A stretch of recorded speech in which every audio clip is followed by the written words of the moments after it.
There we go. Now it's working. I'm not seeing it. Just gonna pull it just a second here.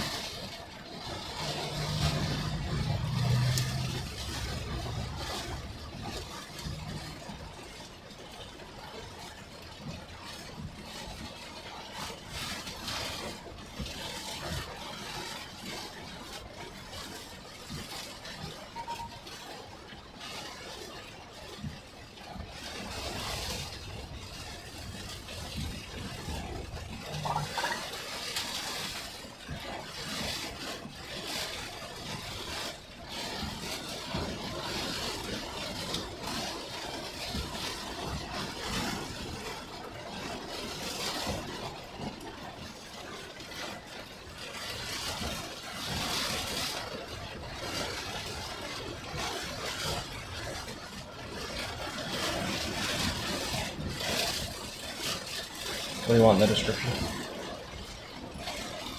I don't know. Whatever you want to do. Is it rolling now? Let me adjust them now.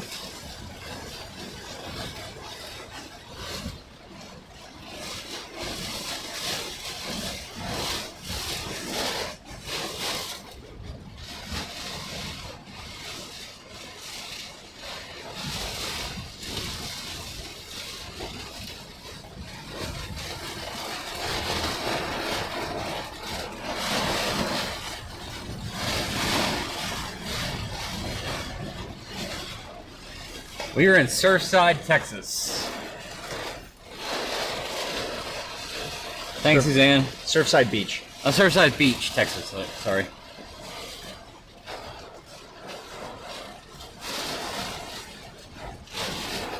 Things are just starting to get rolling.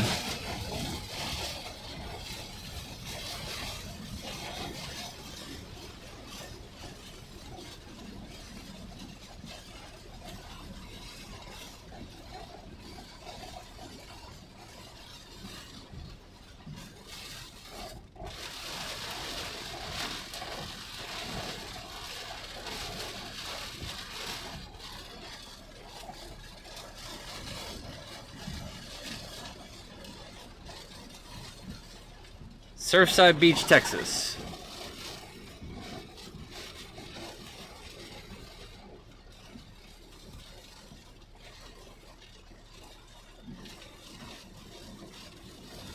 This is the same place we were for our tropical storm Alberto.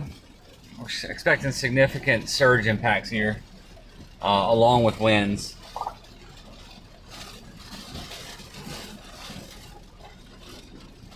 Eye is still well offshore. Our goal is to get in the eye. Since we've already done it twice, this will be our third intercept of Beryl.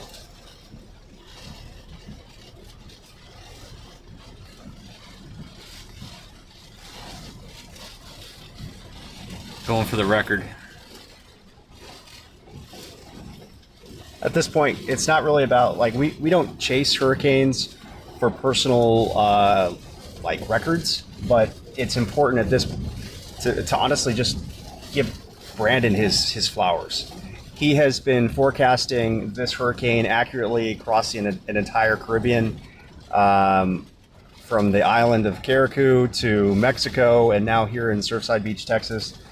He's really just nailed his forecast. I just want to give Brandon his flowers. To get us in the position where we've been in the last week is just incredibly difficult. If it was easy, we wouldn't have been the only ones that were in Carriacou.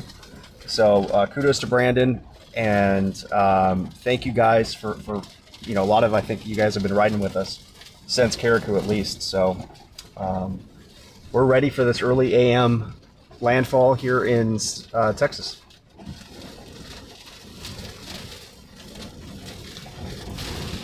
Yeah, it's going to be a long one. This was moving a lot slower than it was when it hit in Grenada.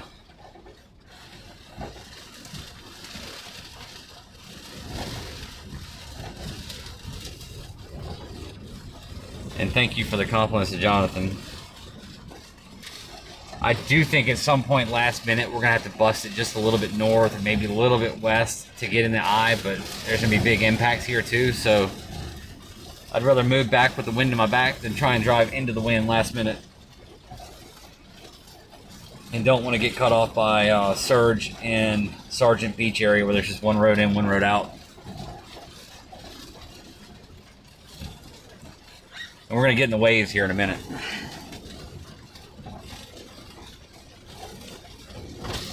It's low tide right now, guys, here in Surfside Beach, but the water level is still rising, even with low tide. So, I mean, clearly it's indications of storm surge. This is a very storm surge prone area. We're very familiar with this coast. It's a Category 1 hurricane. It's finally got its act together a little bit.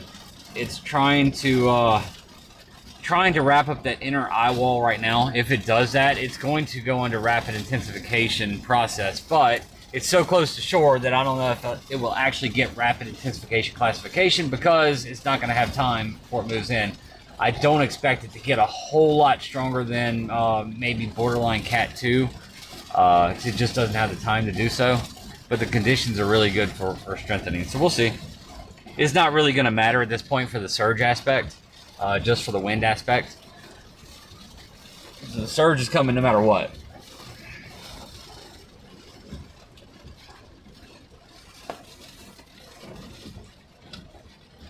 And Brandon, do us all a favor. Explain storm surge, this part of the coast, why it matters. So this part of the coast has a long, shallow shelf, shallow water sticking out, and it's kind of like sitting in a bathtub and scooting forward when it's full. That's what a hurricane does. It pushes all that water forward. It's the same kind of concept with surge. It's going to push water straight into this town. It's going to flood the town. Most of these homes are on stilts. If there's a good news thing to Alberto is that this same area was flooded from storm surge from Tropical Storm Alberto just 2 weeks ago. So it's fresh in people's minds. So it's fresh in people's minds. People evacuate, get stuff out the way, and plus stuff that was damaged in is going to be re-damaged now. So it's not rebuilt yet, and the areas aren't fixed up again. So if there's any good news to being hit twice, it's that. But there is a negative aspect to that as well because they are very vulnerable. There are structures that are highly exposed. Yeah, there's some that could collapse in the water. We were here for Hurricane Nicholas too, 2 years ago, and same thing. So this area has been pounded repeatedly the last 2 years.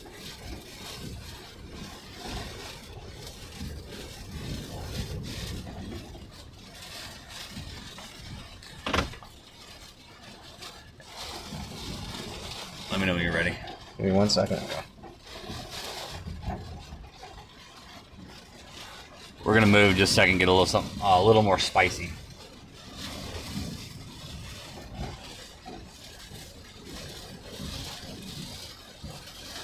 In Nicholas, where we're going next on the beachfront, last time we were here, we had a tree get thrown over in a wave right in front of us and may have gotten stuck under the car where we couldn't move, which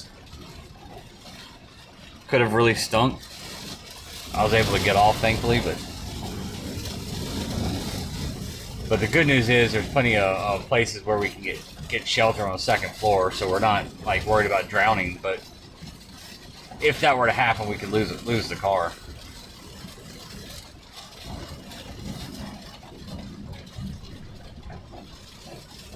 Let me get this out. Okay.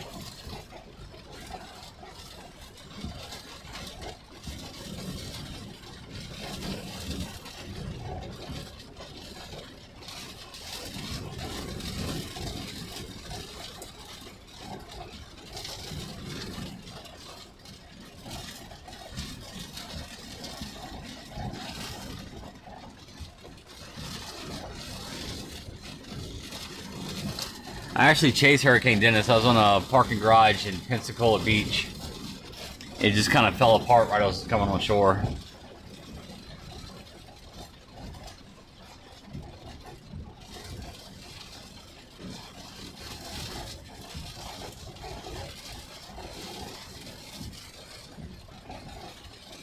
We're located in Surfside Beach, Texas.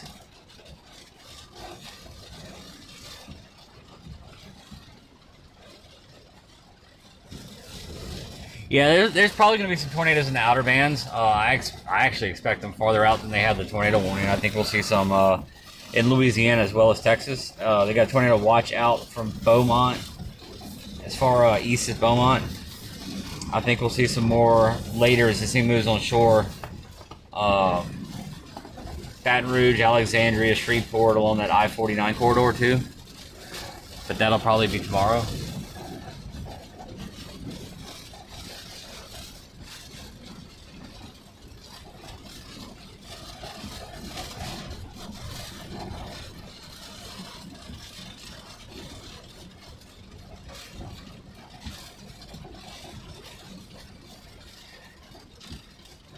In just a second, you'll start hearing Jonathan Petramala talk some more. Sorry, guys, I'm having to do all of the labor right now while Brandon gets to enjoy chatting with you guys. But he'll be in just a second. If you guys don't already, please follow his page. It's linked in the description below.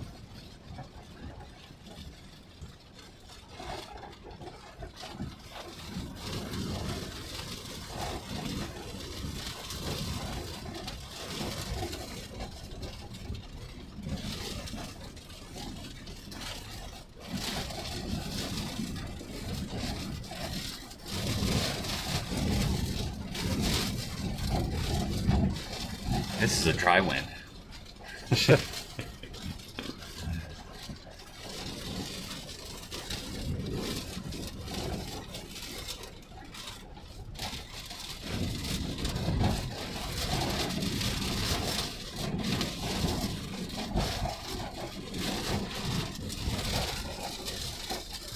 I am very frustrated with Meta. Just do not make things easy, do they? No, they do not. One more thing before we go and ensure something.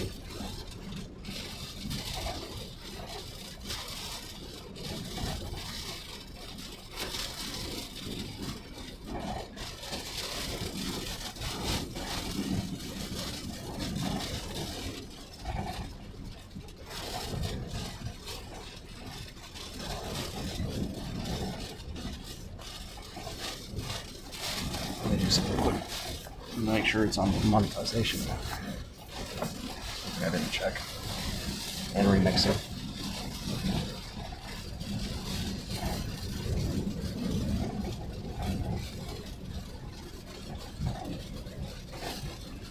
What do you think winds are right now, Brandon? Probably gusts about 60. Sustained. We're definitely in tropical storm force winds now. But it's going to intensify a lot as this thing gets closer. It's still a ways offshore. Yeah. And unlike in Grenada, this thing is going to slowly intensify, where Grenada was like 0 to 150 really fast. This is going to be slow intensification. And this one's going to be more of a surge, or as much of a surge impact as wind. Which is a lot different from what we experienced in Curacao.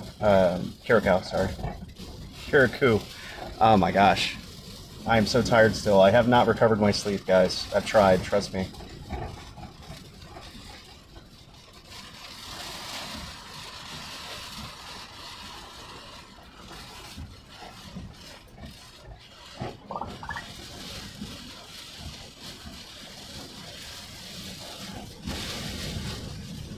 Dude, Hurricane Beryl in this space.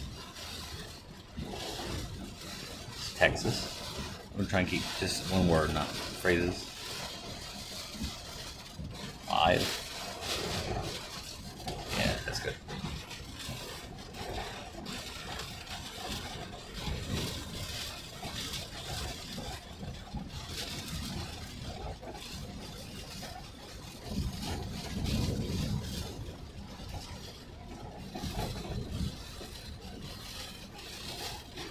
Location, Texas. That's what I was looking for.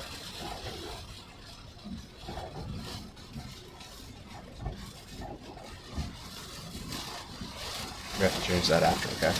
What's that? Remixing. Okay. It won't let you do it now? No. It's so stupid. They want to make it as tough as possible on you. Yeah. So dumb.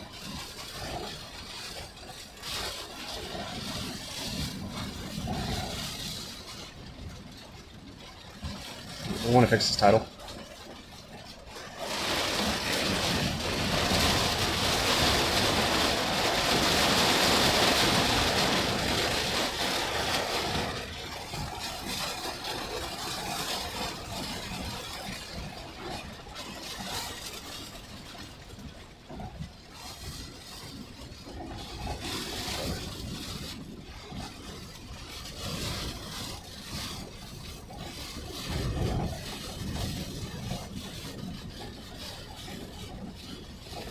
That's why I did it. Yep.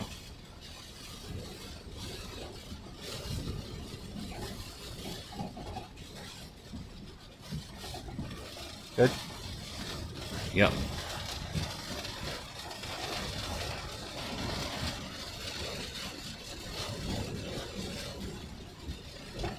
And then remixing off. You can't do that. Remember? We just literally just talked about this. It won't let you do it until it's processed. Then you can turn it off after it's processed. I got you. How long does the process take? When it's over? Like, I don't know. All right. This is all new When it's over, information to me. I got you.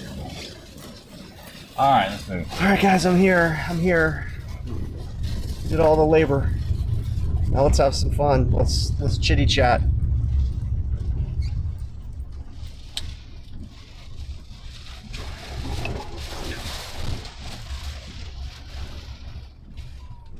All right.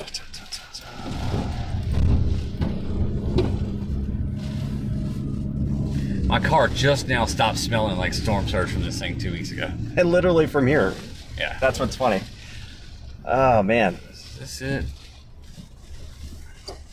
All right, hey guys. So again, this is Jonathan Petramala. I'm in the car with Brandon. We've been chasing the storm now since last Sunday. We first stepped foot in Carriacou, an island in the Caribbean, and this is definitely not a road. This is where the houses are. Yeah, So- were. So let's show you a little bit of the situation from erosion here, guys. This is not a good thing. What they did was they built berms up against these houses. They tried to with sand. That's not really going to do much. Yes. You can't replace natural dunes. It's never going to be a winning See situation. the grass right here? That root system holds it all together. When you just pile sand up, it just washes right back out. Suzanne, I would love to be feeling better. I need to sleep for a couple of days straight, and I just haven't. Obviously, we've been traveling so much to get to here. 3 countries. It's been a marathon, but I'm gonna power through with you guys. I have tons of caffeine. I can't tell you how much more at ease I am being back here in the US doing this, just because we're not on an island in the middle of the Caribbean. So many factors. It's what you guys see, what you guys have watched from us is basically the tip of the iceberg. And there's a lot underneath the water that we have to go through to give you guys as much information as we can. So this road here, guys, will flood easily. Bad. It'll be a river going from the right side of your screen to the left. And so it will flow from the Gulf of Mexico to the intercoastal waterway. And it'll be like a whitewater rapids along the roadways as the water flows over it so quickly.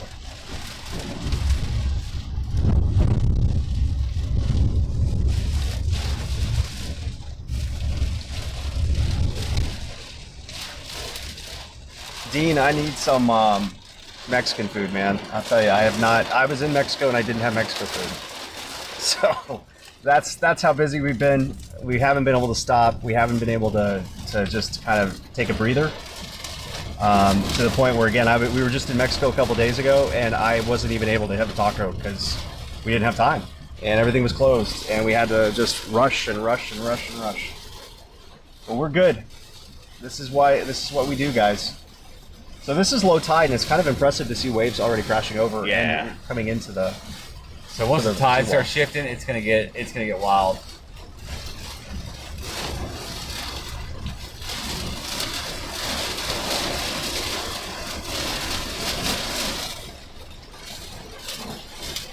Kind of a unique setup we have here in the car today. I usually wear waders with hurricanes, especially when there's a surge threat and a flash flooding threat. but they're really hot to sit in, so I have them around my ankles right now. They're pretty funny. It's pretty funny if you're in the car, you'd laugh. Hey, Blake. Surfside. Yeah. Yeah. Yeah. Chaser convergence. I told you there were 1, no 2, 3, 4, 5. What's that? Hey, everybody. It's starting to get a little spicy, but it's gonna be a while. It's low tide right now, so it's kind of just starting to push in.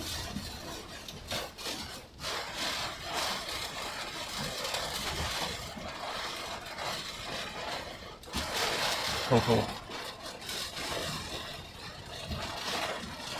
That sounds good. Yeah. No, not really. Not really. There, but not really. I would come. Cool.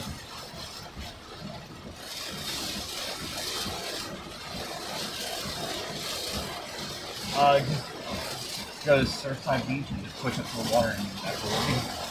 Just careful if there's surge pouring in, it will fill up fast. Alright. Oh yeah, it'll take if we were to stay here the whole time it would take the vehicle. But yeah, so at some point we're gonna have to bail. It's already starting to come up pretty quick. So we just gotta. Here comes the big You might be able to hear some waves crashing against the cars, guys. That's pretty impressive already. Alright, cool. Bye.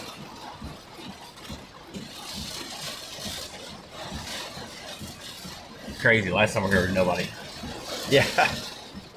I mean, and it's weird. It's like deja vu. We were just here 2 weeks ago. And that was interesting because it was Tropical Storm Alberto. Made landfall in Mexico 600 miles away, and we were having storm surge here. So you can imagine a direct landfall of a hurricane. It's going to be a little different. I think it's going to remind us a lot of Hurricane Nicholas. It's going to be pretty spicy. Yeah. Because it's that strengthening hurricane at landfall and a little bit past. Oh, there we go. Decent little wave action there. Yeah, so what you're seeing here is nothing. It's going to get way worse. At least I'm not seeing sand now, so the water is all the way to the rock. So it's pushing up fast. Yeah, so surge is the deadliest thing in a hurricane. I mean, it kills. Over 3/4 of deaths are attributed to water in hurricanes, tropical systems. So we do not mess around with surge. I mean, this is. I'll play with it. We don't mess around with it. Yeah, we have a lot of respect for these storms. So you guys might think or come across maybe a little cavalier. That is not our attitude towards hurricanes at all. We have an immense amount of respect for these storms. An immense amount. I can't describe to you how much respect I have for hurricanes. Whoa, that was a good one. Because we've just seen it do too much firsthand.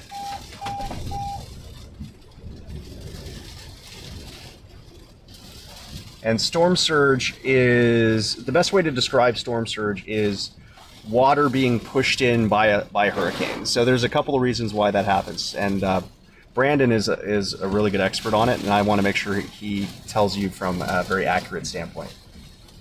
It's pretty simple. It's just like I was saying earlier. If you're sitting in a bathtub full of water and you scoot forward really fast, that water pushes forward. It's just the momentum of a big storm pushing forward.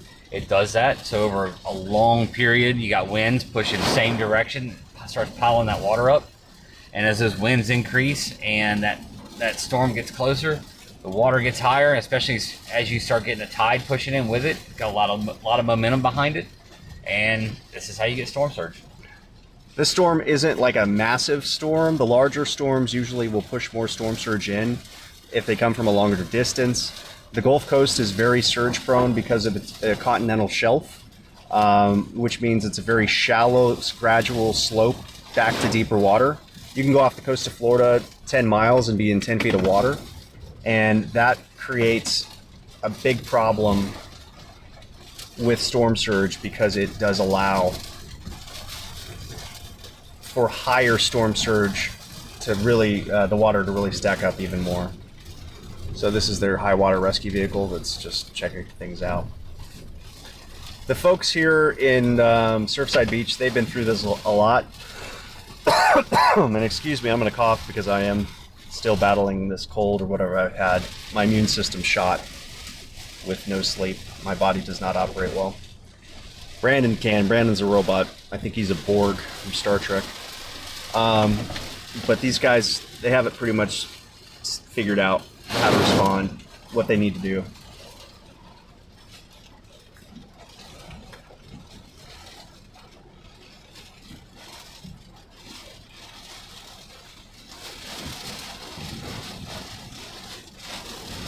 And again, yeah, we're in Surfside Beach, Texas. It's just southwest of Galveston, right along the coast. Give you a little geography. It's a seawall in front of houses. Yeah, if you look at the channel, you can see my stuff from Hurricane Alberto, or look at Jonathan's from Hurricane Alberto. I didn't actually post it. Oh, you didn't post it? Okay. No, we just... yeah, so if you look back on the videos of my channel, you can see what Tropical Storm Alberto did, despite being 500 miles away in just a tropical storm. Here at this exact location, it'll give you everything you need to know. It's and the seawall you're seeing now is in the video, of course, with waves bigger than this and more surge than this. But this is gonna greatly exceed that.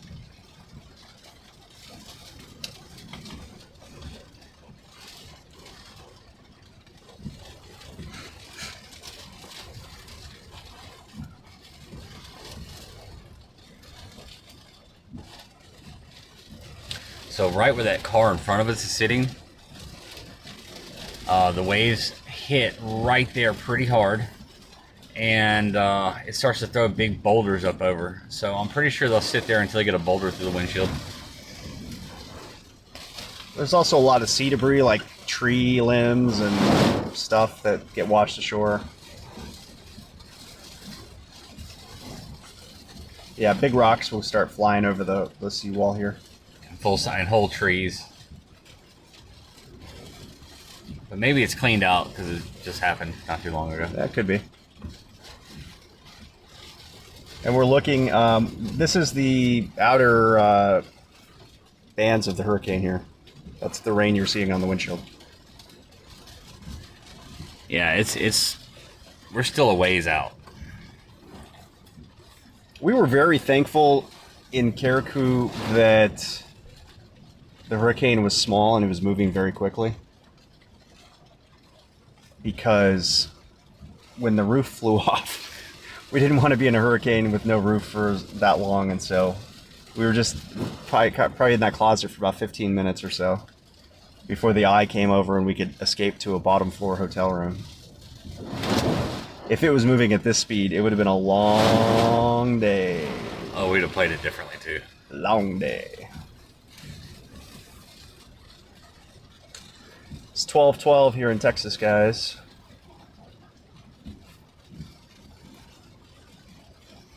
Yeah, it's starting earlier every year and going later every year. I've been chasing hurricanes in November the last few years. It's like, this is just not normal. So we're going to have a June major hurricane. We'll probably have a November major hurricane. And again, this is Surfside Beach. Surfside Beach. Brandon has been mentioning Surfside Beach's landfall for the last 8-10 days. Yeah, before we got on the plane to Grenada is what I mentioned it. Yeah, so if it happens, it's pretty impressive forecast by Mr. Clement. And I'll say this a few times tonight, you're going to get sick of it, but, you know, we typically don't really care about the eye of a hurricane necessarily. We're not really those people that are targeting, we have to be in the eye of a hurricane. We just really focus on impacts, because that's what you've seen on our channels. That's what matters to us, because that's what matters to the people that are actually impacted by hurricanes and these disasters. But just because we've had 2 landfalls, 2 eyes, we're going to really try and get in the eye in this one, just to kind of get that trifecta, that triple crown, as it were. We're going to be the secretariats of hurricane storm chasing. Hurricane Beryl. What's your favorite triple crown one? Secretariat, Big Red, No. Sea Biscuit.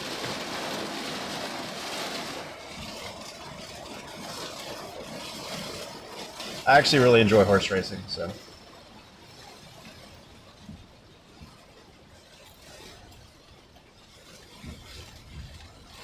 Yeah, Matagorda's get pounded, Sergeant. Here at Surfside. Treasure Island, Jamaica Beach. Treasure Island, They're all Jamaica going to get Beach. pounded pretty good. Bolivar Peninsula. Bolivar Peninsula doesn't have any homes left though because of Ike. It's so surge prone, and there's nowhere to. They've got a highway there. They rebuilt the highway because even just like high tide, it was going underwater. So they rebuilt the highway, and now when it's like king tides, it's still going underwater, and there's just no safe spot to sit. There was a famous photo taken after Hurricane Ike, last home standing. You can Google it if you like. Here's a big one. Oh yeah, that's a good one. Whoosh. That's a rock throwing wave that we just saw. Not yet. Getting there.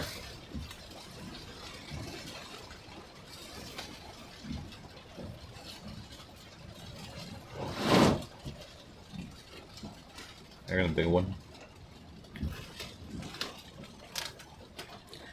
So we're probably about to get some big winds. Usually we get the waves pick up. Just kind of spontaneous pickup in the waves. Usually right after you'll have the big wind pushing in.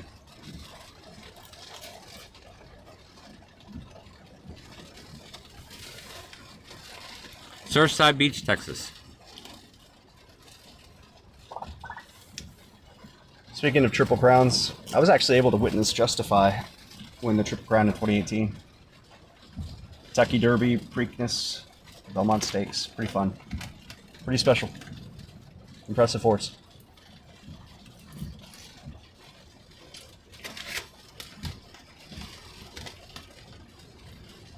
I think Big Red was my favorite horse. That was such an impressive racehorse.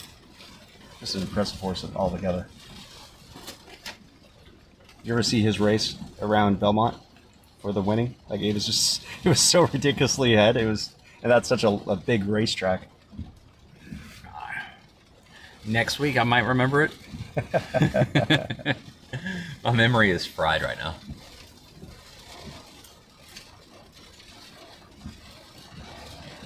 All the stress, the travel, the lack of sleep. It does absolute chaos on memory. Oh yeah, we saw HEB's only letting 2 briskets per person. Why are we not in Matagorda? A couple of reasons. We don't think the eye of the hurricane is going to go necessarily to Matagorda.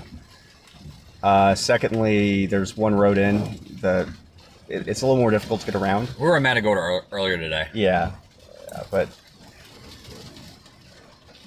this is kind of where we've been thinking all along. It's going to have better visuals. It's going to be on the right side of the eye, the stronger side. If we decide to go back west to catch the eye, it'll be with the wind to our back. It's a lot easier to drive in it. So a lot of little reasons.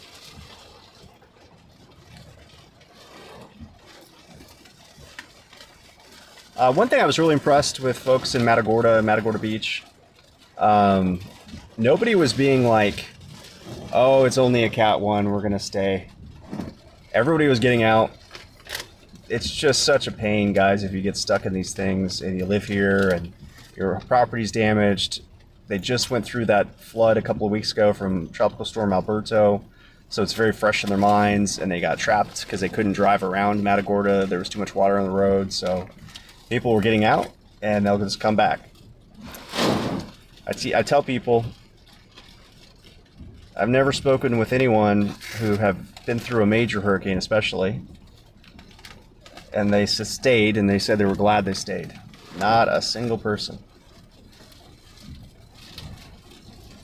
Cat 1s, Cat 2s, they can do a lot as well. Tropical storms, here's a big one.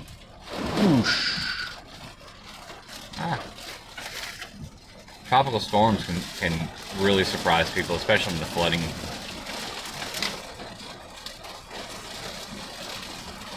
Gen X, I mentioned the nuclear plant there by Bay City on a TikTok. My TikTok's chasing _stories if you want to look at it. And on Instagram. And I said, this is not going to do anything to the nuclear power plant, but it is a vulnerability.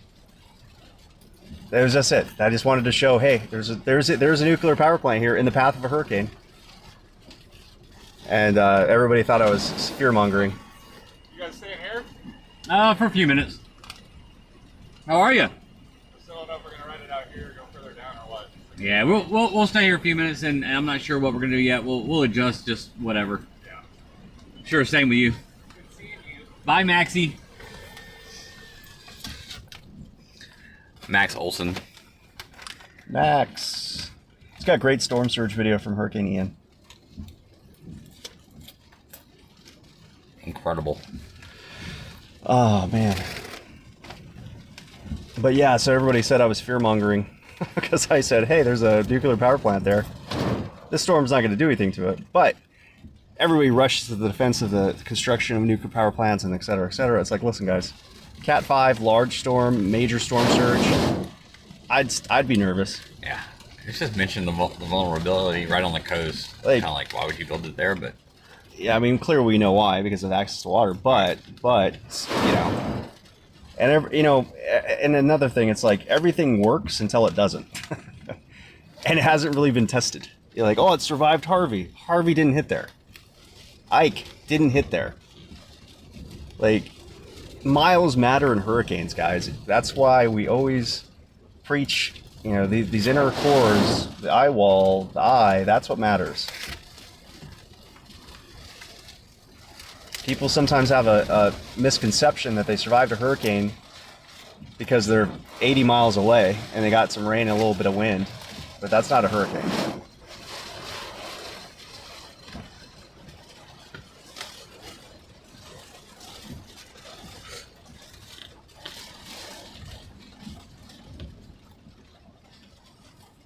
it's not a hurricane to you're eating popcorn. How good does it feel to eat some popcorn, Brandon? I'm Feels sure good. you're missing. He brought popcorn to Carriacou, but they didn't have microwaves in the room, so I think he donated the popcorn to the folks. Well, I didn't bring it. I always have it in my suitcase. Oh, okay. But I did look for a microwave. I was like, hey, if there is one here. I only had 6 bottles of protein shakes. That was my entire ration when we were on the island. And it was just enough. Like, I literally timed it out perfectly. I had some Skittles that we bought on the island, some water that we bought on the island, and a bag of corn nuts. That was what I ate the entire time. So it's a relief to have a Walmart close by. Just go run in. I ran in today. I overbought the protein shakes. Not gonna lie. Just so much.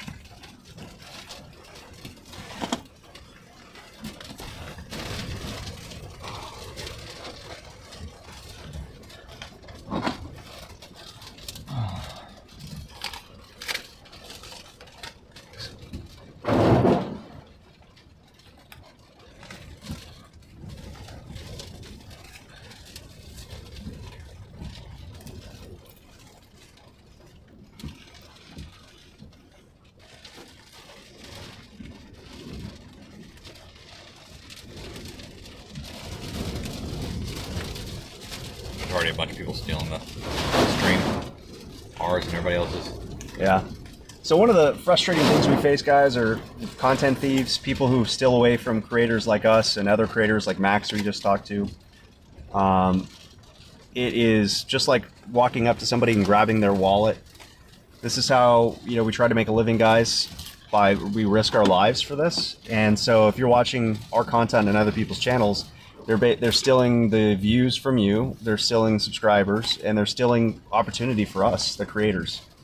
So please, if you can, support us, like our pages, only watch videos from our pages that you know are ours.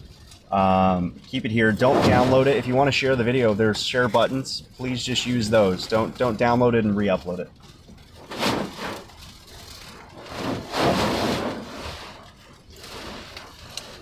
If every time we pressed post, it wasn't stolen 10,000 times, we could probably be like Mr. Beast with some help, but we just the resources aren't there when you're having all your views stolen. Yep. We can come in and rebuild homes for people.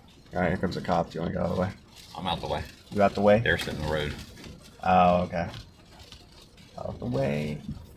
Out the way.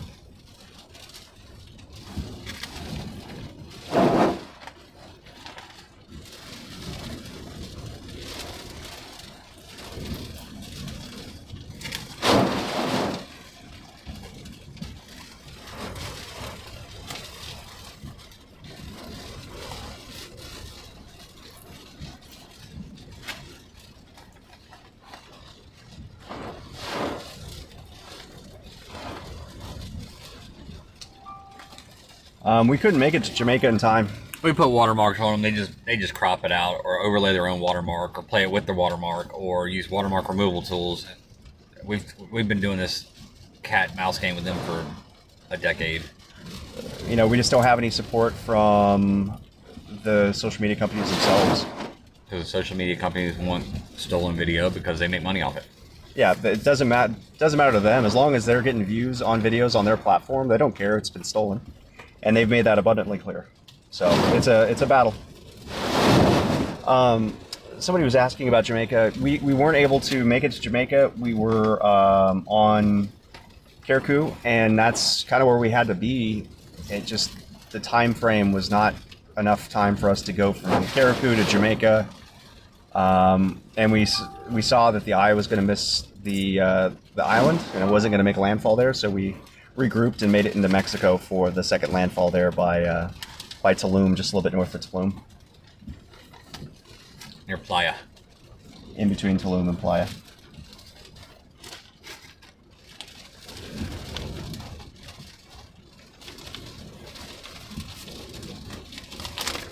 Oh, that popcorn was needed. Yeah, so people misinterpret fair use, as it's called, Brandon. How do they? No, well, some people do. No, they don't. They're But- ripping content and monetizing. Describe how they use fair use, okay? So many times I've shot drone video of tornadoes. I'll have the scientists reach out and say, "Hey, look, we'd love to use your video to showcase the vortex pattern of a tornado in a research paper. Can we do that?" They really don't even have to ask. That'd be fair use. If they credit me and they're using it in there, they're not monetizing it, that's a whole different game. But I have no problem with that. What's not fair use is what everybody else is doing, is just ripping the content.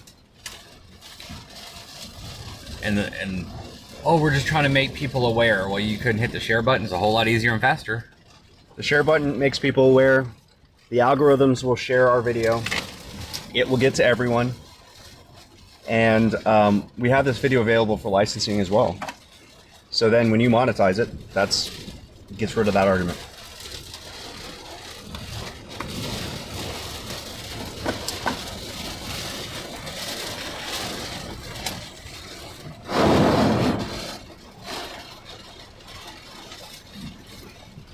Here comes a good push. Also, credit doesn't do anything for us.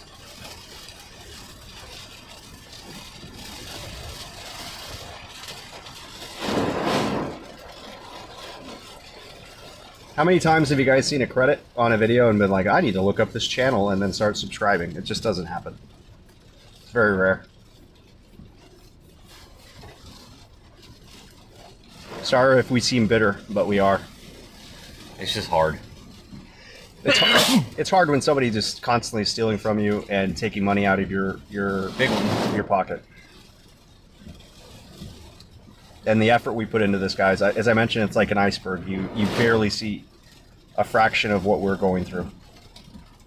All right, here comes the surge. All right. It's shifted pretty quick. It's starting to pop over the top of the center line. Hey, thanks, Jessica, for subscribing to Brandon's channel. If you want to, my channel's in the description as well. It's Jonathan Petramala. There's no way you're going to spell it correctly, so you can go there and check it out.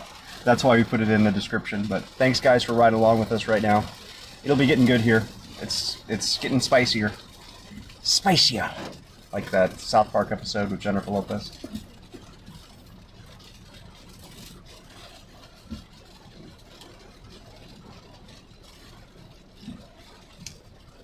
Stop being victims and figure it out as professionals, Brandon. What a joker. Yeah. If you're here, man, come on and tell us that in person. No, don't do that, please. Figure it out like professionals. You have no idea, Chief.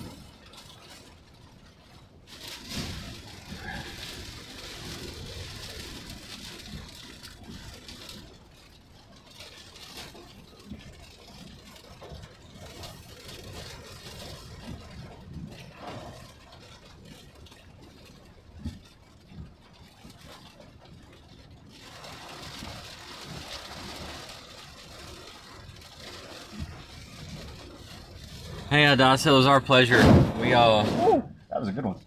hated seeing what happened to Carico, but you know, we tried to showcase to the world what happened, allow aid to get in as fast as possible, help families get in contact using the Starlink and all that stuff. And I can't say enough that Carico did more for me than I could ever do for it, but we sure tried.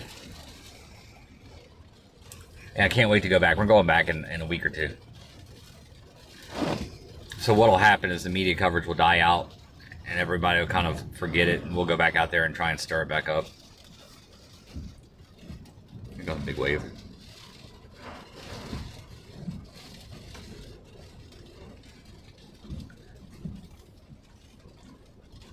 I know, I'm really proud of what we were able to accomplish there.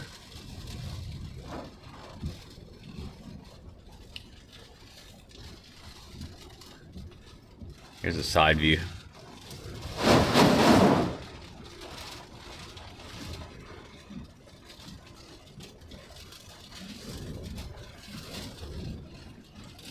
Of course, I put it right on there when the waves die down for a minute.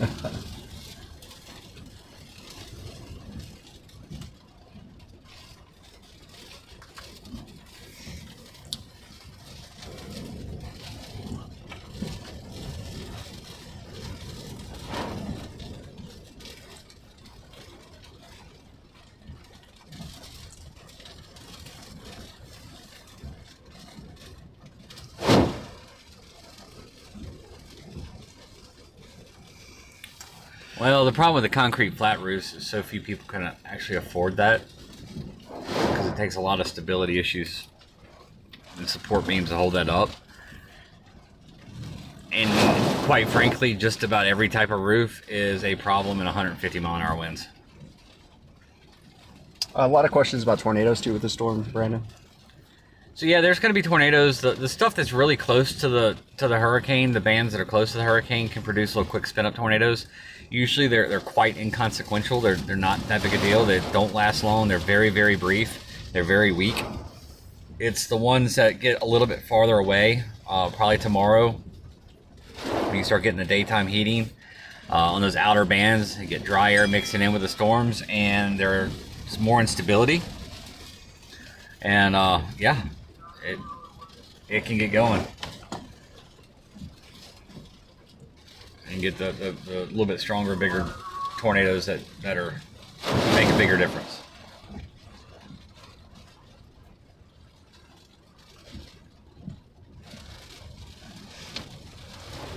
Cops ask anybody to get out the road. They're all just parked in the middle of the road. It's kind of like that with tornado chasing too. People just stop in the middle of the road with a tornado coming. No awareness of other people. And a cop can't get through now. He's in a Jeep, but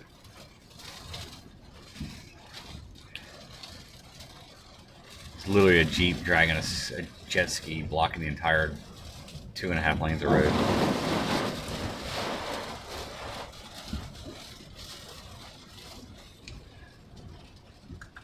Blake asked me to turn my sidewall on.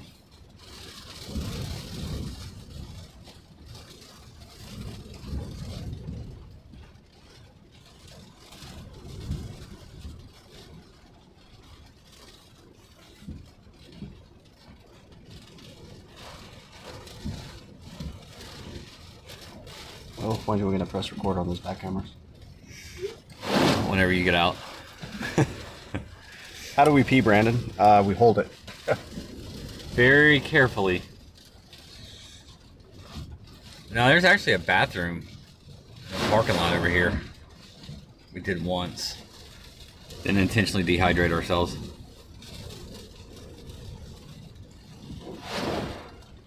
And thanks a lot of people joining us that first found our videos from Karaku and the first landfall of Beryl, and so thanks guys.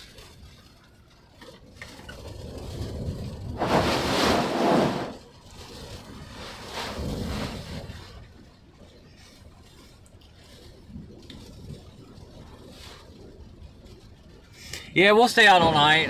We're not going to stay here all night. At some point, it's going to get too dangerous. And this is kind of, believe it or not, this is built up. The roads, if you're looking at the camera, the roads to our left and where the homes are there, it's down like 6 feet from here. So what happens, all this water starts pouring in, runs over the road, starts rushing down the hill into the community right here and floods it out. So if you wait too long here, you get stuck. And it's not a comfortable place, especially if the surge is a couple feet more than anticipated, which is always possible. So we'll bail out of here at some point. And plus, we want to make sure we catch the eye. It may come in just a little west of here.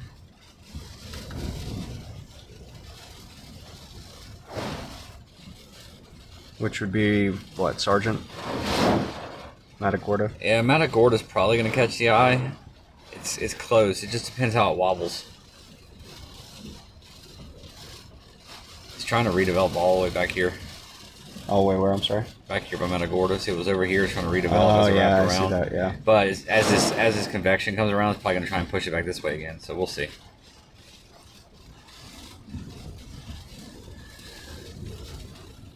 But in this type of situation, the eye is not going to have the biggest impact. It's going to be just to the east side of the eye right here is going to have the biggest impact. That's where you get onshore flow almost the whole time, and the surge is maximized. And you also get the highest winds. But we want to be in the eye just because we've already been in the eye twice, and this will be our third intercept, and nobody's ever done it. So, like, hey, let's go ahead and do it since we're here. Yeah, and again, typically, guys, we're not really out chasing for personal accomplishments. It's more doing what our job is to do, which is kind of break the story, break the news. Big one. Woo! But there's another big one right here. This is kind of a unique circumstance. Give the camera. Let me get some shots. What's that? Oh, they started shooting. No. I don't. I know. It's not good. I know. It's like, oh, we should be, but then it's like, at the end, it's like, this is not going to be anything. Watch this. Oh, we almost hit his wave runner. He's just not going to move. Hey, Karen. Good name. We don't create the weather. We're just here to show its impacts, tell the stories, hopefully gain empathy for folks who are not in the path of these storms, and bring help as quickly as possible. That's all we can do. We can't, do we want a hurricane to hit here? No, I don't want a hurricane to hit at my house. I live right on the Gulf Coast. And Karen, if you want to help, you're more than welcome to join us, because we do go in after the storm and help people. So if you'd like, you can fly out here, rent a car, come meet up with us, and come help some people. And this is not we're not celebrating here, having beers, cheersing each other that a hurricane's coming. It's just the reality. This is where we are. A hurricane's coming. That's it. Period. End of story.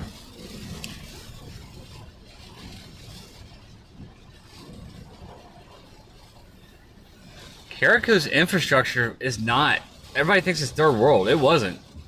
It was, if that hurricane at that intensity hit anywhere along the Gulf Coast, it'd have been just as bad, if not worse. But was it the worst I've ever been in? Not because of the infrastructure. For a very short duration, it was probably the worst winds I've ever been in a hurricane. I've seen worse as far as long duration. Harvey was almost as intense, but it did it for 4 hours instead of 10 minutes. The rainfall from Harvey was incredible. The rainfall from the 2016 Louisiana unnamed storm, I mean, it flooded 90% of homes in an entire county, a parish. The flooding there, a river that I could throw a rock across today, after that storm, was 30 miles wide. It was just flooding that you can't possibly describe. I mean, even helicopter footage, it couldn't showcase how bad it was. So, no, it wasn't the worst as far as full impacts. The surge from Katrina, the surge from Ian, the surge from Michael, and Dorian was probably the worst I've ever seen. It was a 185 mile an hour Cat 5 that just sat there for 36 hours and ground up concrete. I mean, it just completely ground concrete down. So it gets worse than that, but as far as the worst I've witnessed personally in that eye for a short period, yes, it was super intense. Some people are asking, like, plans for Carriacou going back out. Will we bring in supplies? We really have to get through this hurricane first, and then we have to strategize. So we've been in touch with, 30, 35 charity groups and private groups that we've coordinated with the Prime Minister's office. We've got coordinated with SpaceX to get stuff out there. We're probably not going to be bringing supplies because we're going to be coming on a commercial flight to Grenada. But what we're going to do is schedule one group I'm working with, a bunch of people on sailboats and yachts that have frequent that area, that are doing money drives on YouTube and Facebook profiles that have a lot of followers. So we'll be participating in that. And then we're going to get down there and showcase the relief efforts that have been going on and what all they still need. And that way it stays light in people's minds. Go down there, we'll donate some money, just straight money, because you can bring money on a plane a lot easier than you can bring a generator. Yeah, so a bunch of different things we're going to do. But like Jonathan said, we got to get through this and be able to sit down and fully plan it out. So we're going to take a week after this, come up with a plan, and head that way. And fortunately, we have the context at this point to be able to do that. It's just a matter of us having the time to really sit and have good conversations with them and think things out logically, so we can make sure that we're doing the most with the time that we're going to be able to have there. That's kind of the goal. You know, we don't want to do anything without thinking it through and make sure we're doing the right thing in the right way.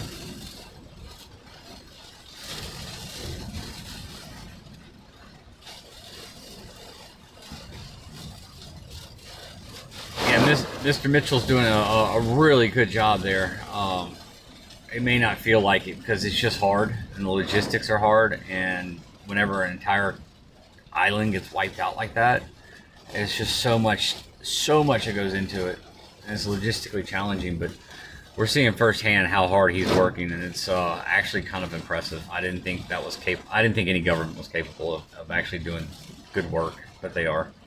Yeah, he adapted quickly, reaching out on WhatsApp, 10 o'clock after the hurricane, because he knew his limitations at that Big point. wave. Yeah.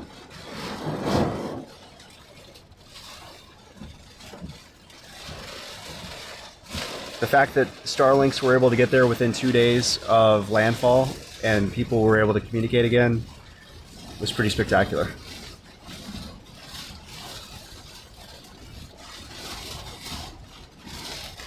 Yeah, the biggest travesty, though, is going to be in another 1 to 2 weeks when all the media attention goes away.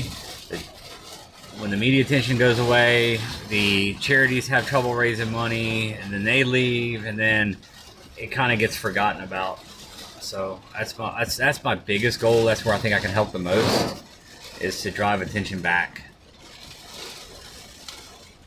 And a lot of places like Petite Martinique, Union Island, I mean, there's islands that just really haven't been able to be seen much. So They've been seen now. It took it a while. Yeah. I had Petite next day, but You did. weren't able to get on the ground and talk to people. He got special permission from the Prime Minister to fly that flight.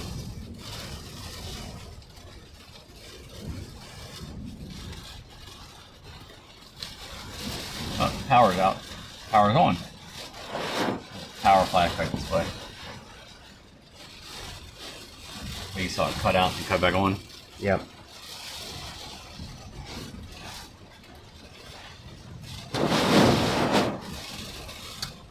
One thing gives me hope. I know how resilient they are because of their agricultural experience. You could see that a lot of families have their own sheep, their own goats, cattle. You know, they raise a lot of their own food and stuff. So that's right there is going to put them ahead a lot of times, because they can kind of be self-sufficient in some way, but they still need a lot of resources, especially materials, to kind of piece back together what they had.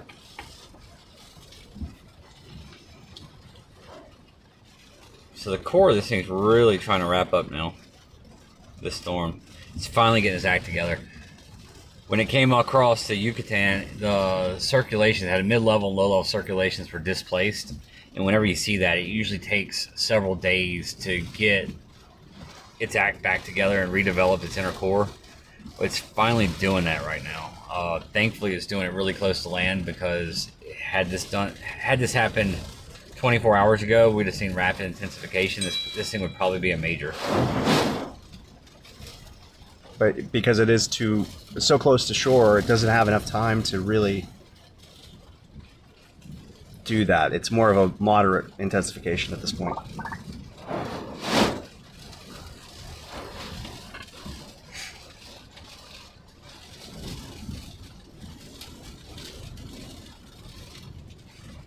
Is this similar to what the NHC's been predicting, Brandon, where it is right now? Or is it a little bit further north and east? It's pretty similar. So it's wobbling around a lot. As it reestablishes that yeah, center? as it reestablishes the center, and it's still trying to figure itself out a little bit. So it's going to be pretty close. We're in Matagorda today. That's kind of where we thought it was going to make the actual landfall. Felt like this is going to have the biggest impacts. So I kind of came here. We can work our way back that way, just to get center. Can go either way.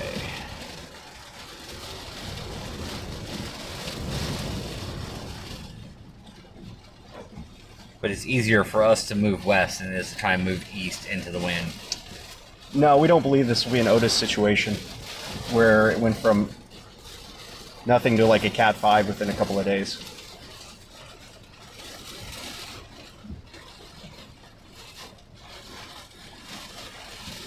Just not enough space at this point, guys.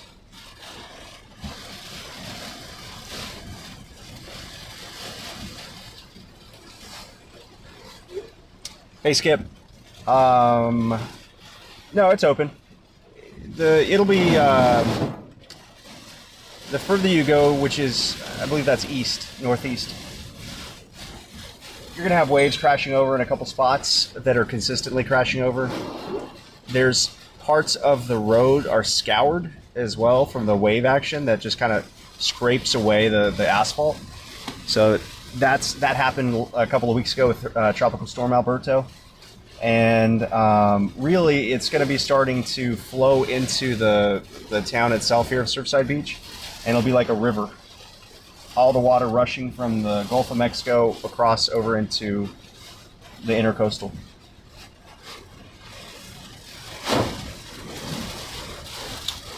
We were only in Cuba for a day. We got out the next morning, miraculously. That was probably the most Houdini moment of my life, getting from Pinar del Rio, which is in the western part of the island, back to Havana the afternoon after Hurricane Ian blasted over us.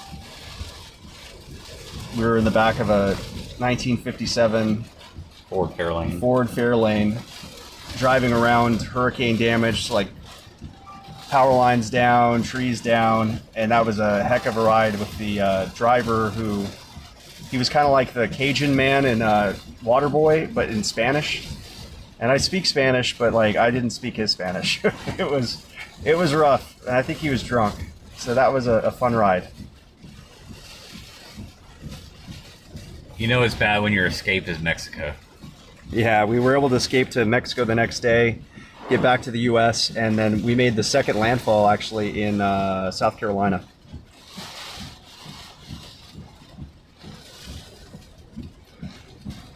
It's likely Daniela, my niece, is asking me in text message. that I didn't look at.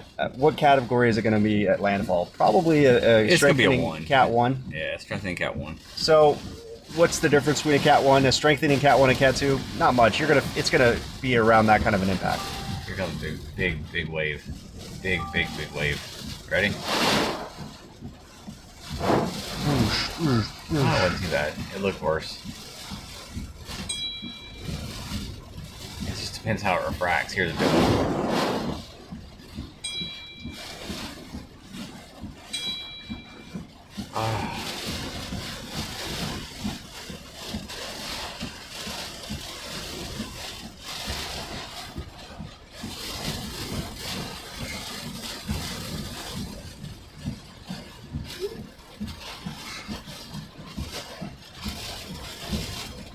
Yeah, part of the problem with my understanding of Cuban accent Spanish is they don't open their mouth enough to really pronunciate words, so it all kind of blends together. So it makes it difficult for me to understand. And again, I'm listening from a gringo's perspective, so I can't tell you that. It's not their fault, but it is a challenge.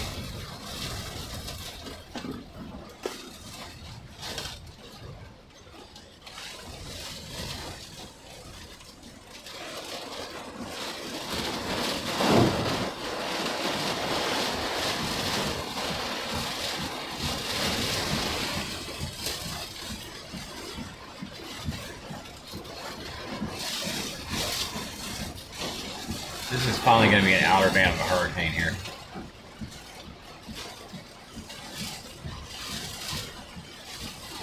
Actual outer band part. Then we got to... We're probably going to have to move west here in a few minutes. West. Matagorda again? Yes.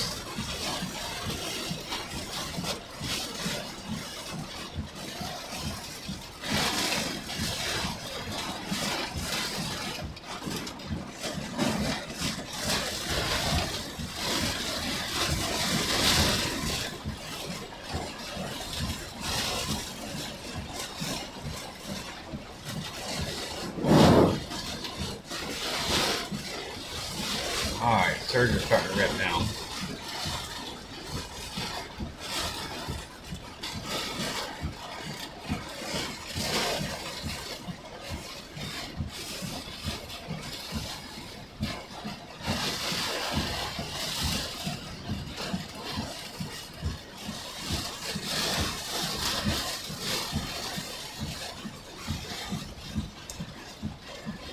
Waves get much bigger. I have to back off the rocks a little bit. That way if they start throwing rocks, we're not getting smashed. I don't like losing glass. I wouldn't enjoy you losing glass either. I got temperature warning. Yadira. You and your sister Yadira speak really well.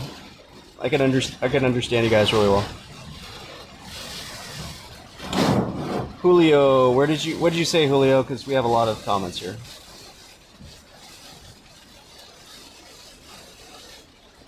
Yeah, Colombian Spanish is very clear.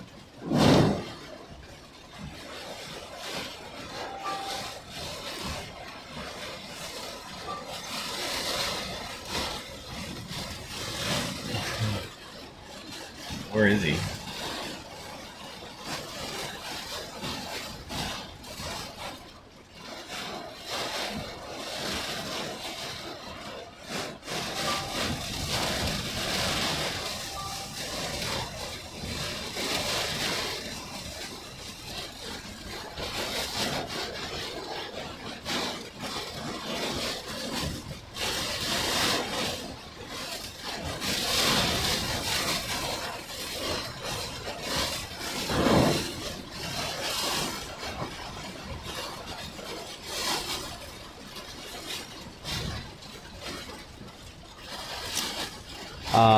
Oh yeah, how long before this eye wall makes it to shore? Probably 3 a.m. No, it's pretty close. Is it moving faster? Yeah, it's pretty close. It just when it wobbled back like that, of course, the coastline's like that, so it's pretty close. Okay. So it could be within what? 2 hours. 2 hours? It'll probably be a full landfall. Power it up. Power's on.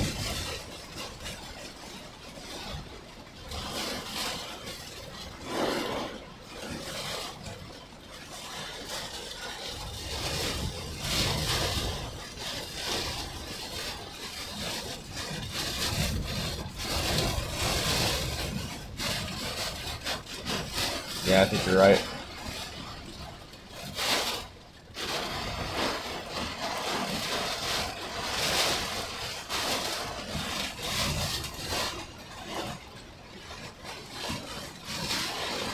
Yeah, we should do it.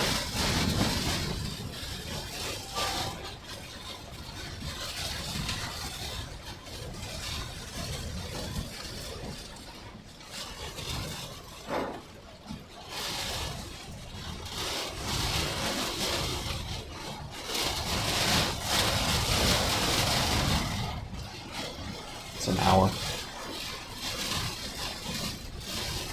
Yeah.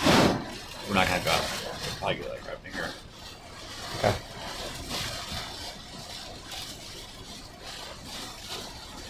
So that's a cut through we did earlier. So what we're gonna want to do is come down like that on the main Go to highway. Freeport? Yeah. Yeah. You want to go down into Freeport? It's at Yeah, 86. if we do it. So I want to see because it's not. It's right there, bro. Yeah, but as this wraps around, it's gonna want to wobble back this way Gotcha. too. So.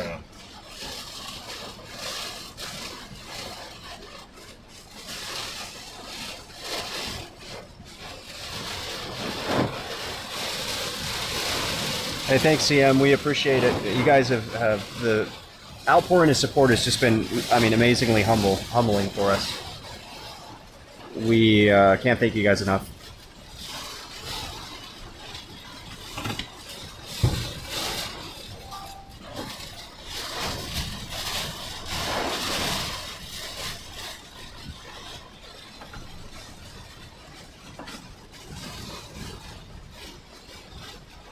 Is that Brad?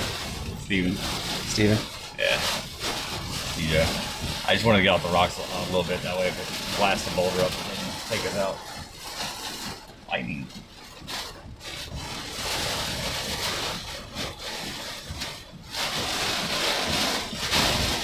All the water has been at or above average temperature, so that's what's been fueling Beryl across the Caribbean. This is the first hurricane to go across the Caribbean and hit Texas since, I believe, like 1980.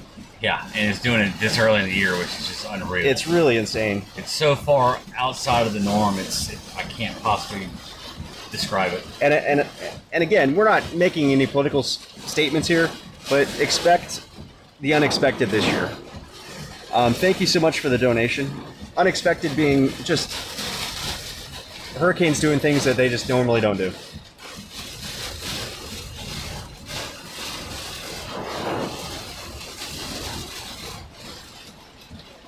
So we got a power flash. We're just having it back over here. Yeah, Want to go find it? I know where it is. See? Yeah, it's right over here. It always happens there. Yeah. It's that same spot we shot last time in Nicholas, right? Yeah, exactly. But you can't get close to it because of the water, but this time you don't have the water yet. Yeah. Yeah, we're obviously very familiar with this beach.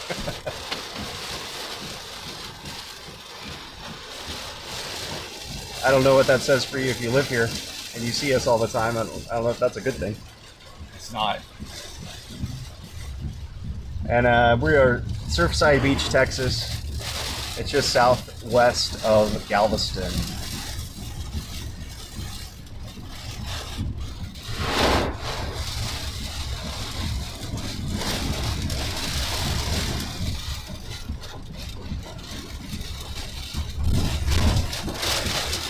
During Nicholas, a home right here collapsed in the water. I think it's further down, actually.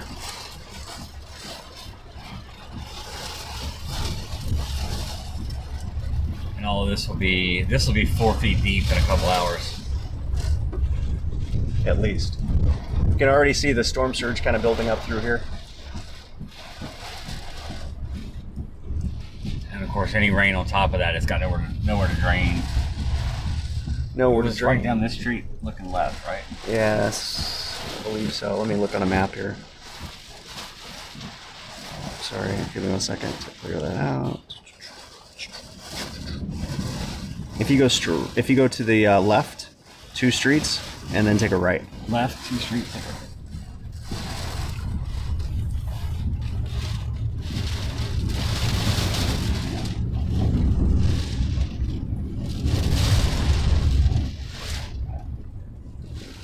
Street. I felt like it was farther back here. No, I remember there was like this weird Yeah, thing. but I think it's a different one this time. Well, no, because it goes up. See how here, look. Here's your surge running down this road right here. Run through here. Yeah. Yeah. This Here, look. See, that's where it is. Like it goes over this area. I thought, or was it back over here? This is where Yeah, it gets deep back here too. Yeah, this is where those 2 girls had to be rescued in the car. In Alberto.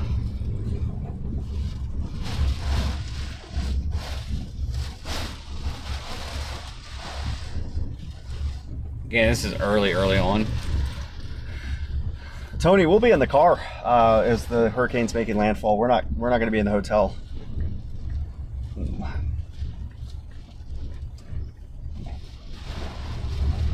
We're doing it live. Stop sign's laying down. It had enough. Andy's safely at the Valero. Here's these poles rocking right here, so maybe it. Yeah.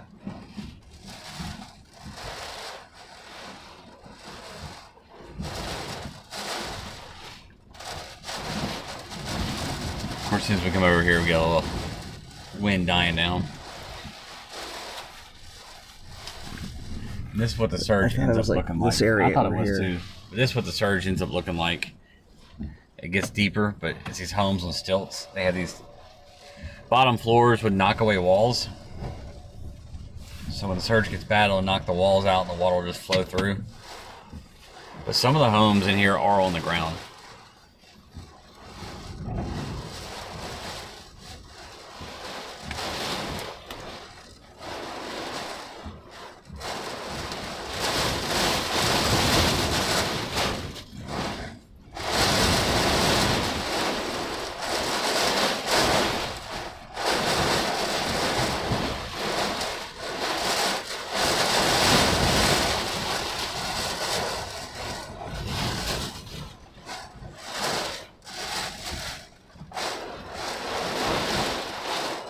I thought it was right up here, looking left across the field or something, but I mean, it's been a year and a half. Yeah, well, like I said, I'm pretty sure it was this Thunder Road, and then there was like, it was because we were looking out off over to here, to Brazosport or whatever. The flash, keep your eyes out.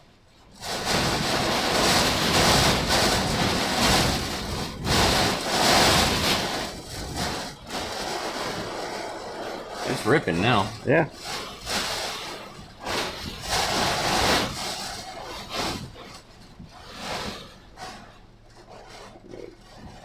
This eye is nearly ashore. So your main circulation's all the way back down here. That's just dry air it's working out, so it's all the way back here. So it's got a little ways. Hour, 2 hours. But then it's still got to come on shore, so. Yeah. We'll catch it.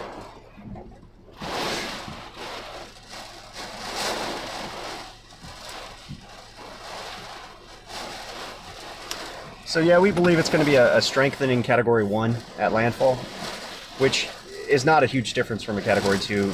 A strengthening hurricane hits different, trust me. Big difference. Like a weakening Cat 3 and a strengthening Cat 1. Right there together. It's, yeah, just to give you an idea of like our perspective on energy and force and just the feeling of the hurricane.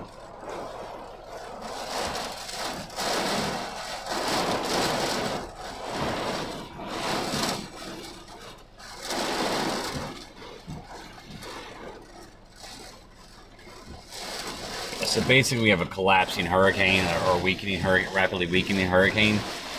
You get less sustained winds, and you'll still get that big gust or 2 gusts that have the same speed rating versus a strengthening hurricane where that eye complex is actually intact. You'll get much more much longer period of sustained winds.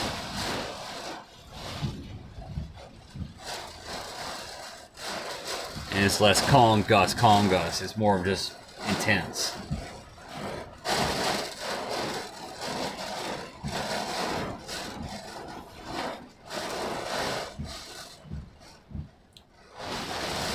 So once this convection wraps around, it'll kick back right. It's just a question of whether it's on land by then or not. That's my point. Yeah. We're an hour out. All we gotta do is get right here. We're not gonna go to Matagorda. Okay. That's the point. There's nothing on that road until you get to Matagorda. Yeah. And then it'll be surged.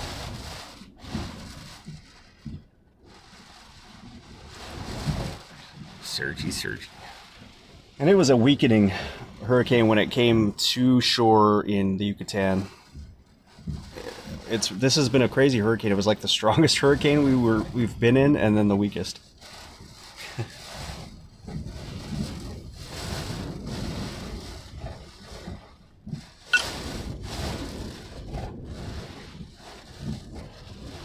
Careful, somebody's coming.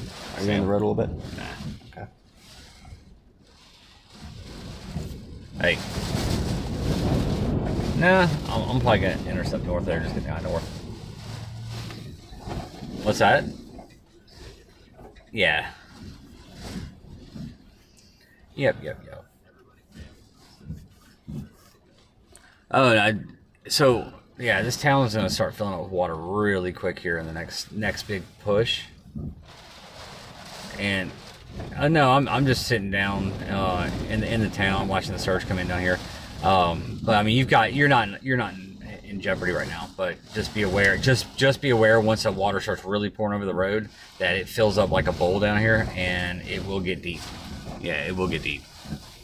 So yeah, so get stuck down here. If things get bad, just jump in the ocean.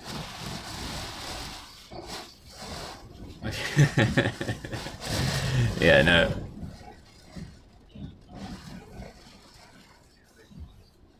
Did you? Where was it? Directly behind you, like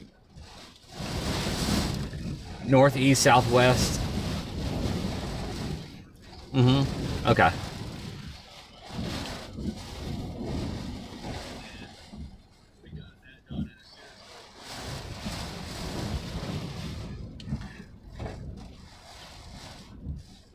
Cool. Was it on the shore or inland a little bit? Okay, cool. Gotcha. Yep, no, I think it's the same spot where I was doing it in Nicholas, so yeah. Cool. Yeah, it gets a lot worse. It gets a lot crazier there. Yeah. So be ready. Well, the water. So your tides, you're just coming off low tide right now, so it makes a big difference here in a little while. Once the tide starts blowing in.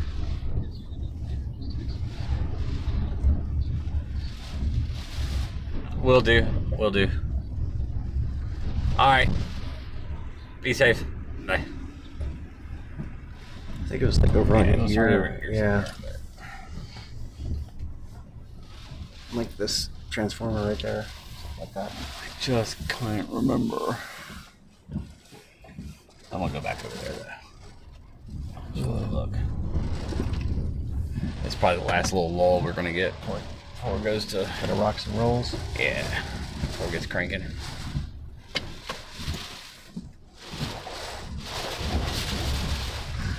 If you have a note, let it float. So that's a saying around here, guys. We get a lot. If you have a note, let it float. People who have outstanding loans on their cars, maybe a bad payment. Upside down a little bit. Upside down a little bit. Got that gap insurance.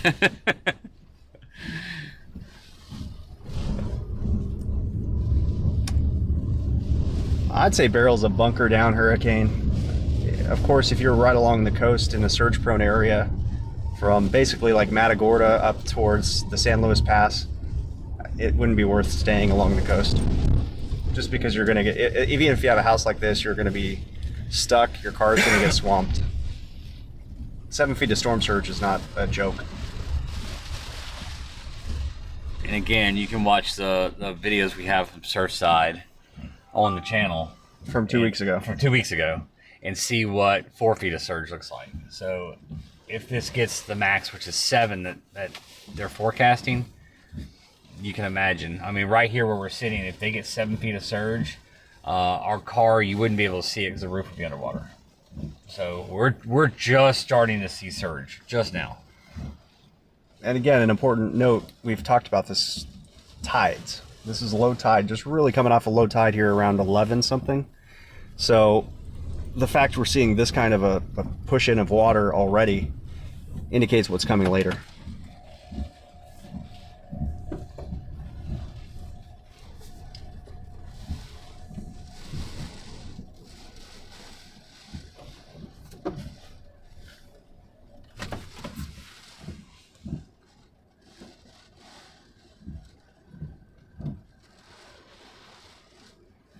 Yeah, and Houston off the coast, the only concern you're going to have is freshwater flooding. If it's going to get windy, but I mean, it's just wind. It's not like blow roofs off wind. It's maybe knock the power out wind, take some small trees down kind of wind. Tree limbs. And then Houston will do Houston flooding. Not like insane Houston flooding, but...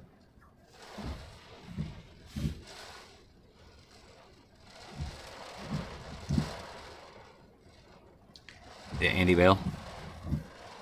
I'm sorry? Did Andy bail? Or he's back? He's at back the, on Valero. he's at the Okay, Valero. okay. Cool. I was going to let him know when we were going to go. I just wanted to get him away from... Yeah. I've got like 4 people who've never been here before. I keep asking me like, when's it going to happen? What do I need to go? Yeah. Just relax. Get uncomfortable, leave. Somebody's asking, is surge comparable to tsunami? Yeah, it's comparable to tsunami in a sense. It's where the ocean rises up and pushes in. Tsunamis are much more sudden and can get a lot bigger, but they can also get a lot smaller. So I mean, but yeah, it's a similar, not the same cause, but similar effect or impact. Different speeds. Tsunamis are a lot faster. Where surge is a little bit more gradual. I mean, surge can happen really fast, but not as fast as a tsunami.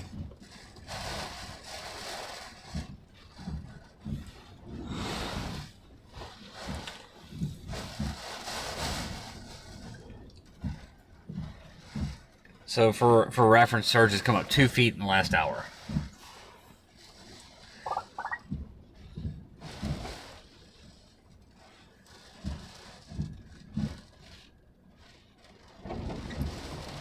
And Sargent, it came up 2 feet in 6 minutes.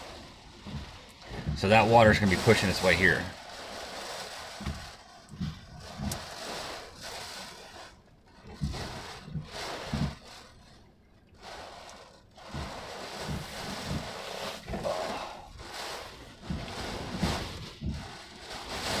You can see where the surge is because all the dots retreating from Sargent. But the thing is, you got to retreat quick there, and then when you do, there's nowhere to go. It's just an empty highway. Yeah. So that's why we chose not to go to Sargent. Same thing with Matagorda. Matagorda, you got a little bit, you at least got a bridge you can sit on, and then you can go into the town, but... You have good questions, guys. Thank you for doing that. Keep it coming. Helps keep us awake right now.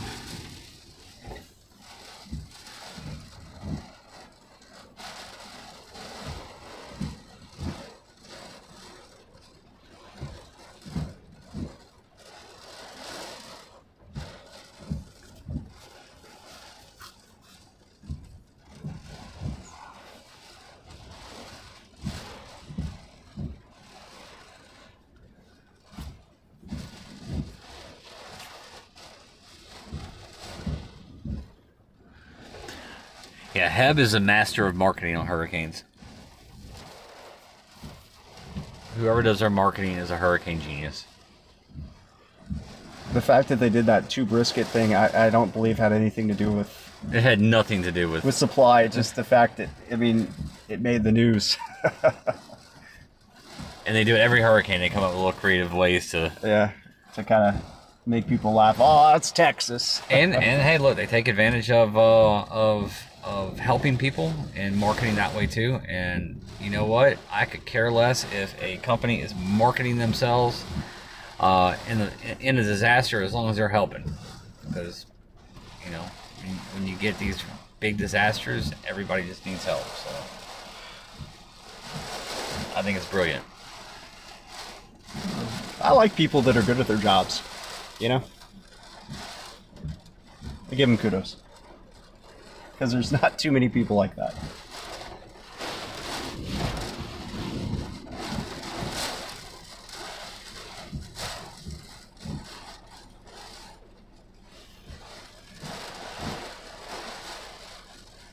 Like Christine, she's over here killing it.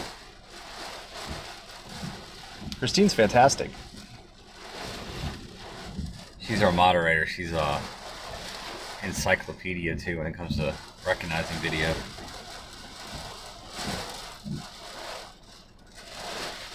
She too is a robot.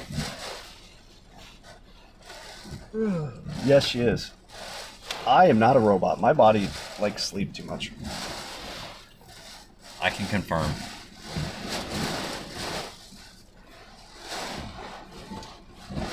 My brain. Hope you guys never have to meet Grumpy Jonathan. My brain doesn't function. It just does not function tiring. Give me a little bit of a cat nap and I can survive again.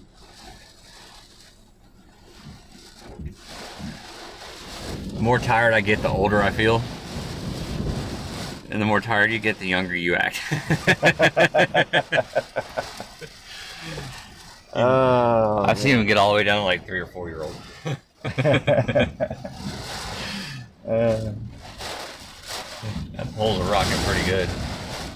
Hey guys, if you want to laugh at Brandon today, he dropped his phone in the toilet after he just peed. No, in the process of.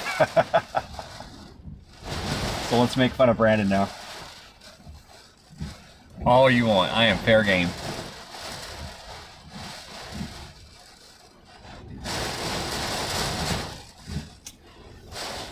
What's the current wind speed here, Brandon? I'd say like tropical storm force. Yeah, it's tropical storm force. Probably get an occasional hurricane gust. I think we're about to get a lot more hurricane gusts mixed in.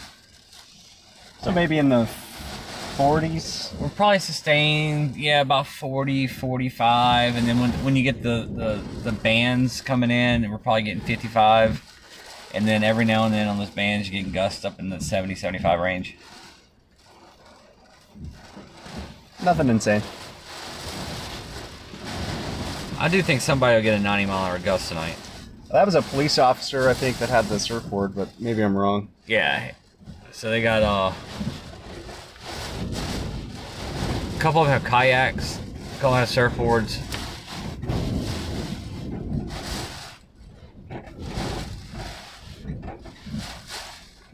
There's a car coming behind us. I see him. The last couple times he's coming to the road behind us and turned. Oh, okay. But I think that's the cop. Any mezzos in this so far, Brandon? Mezzo vortices? Nah, you only really get that on the inner eye wall majors. We were able to see blue sky in Caribou with the landfall. Unfortunately, there's a mountain or like a hill that kind of gave off a little bit of a... How do you describe that? So it was like condensating over the top of it. It had a little low level cloud. Yeah. Debris that came over the top of it. So it was patchy. Instead of having a clear blue like stadium, we just had patchy blue, which is still pretty incredible. That telephone pole's rocking pretty good right there. Is it rocking and rolling? Yeah.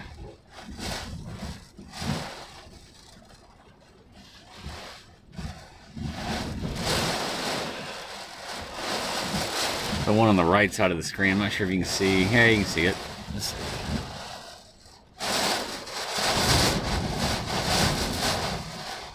I can't tell. We rock so much I can't tell if the video's rocking or not. It's not really moving right now. It was a second ago.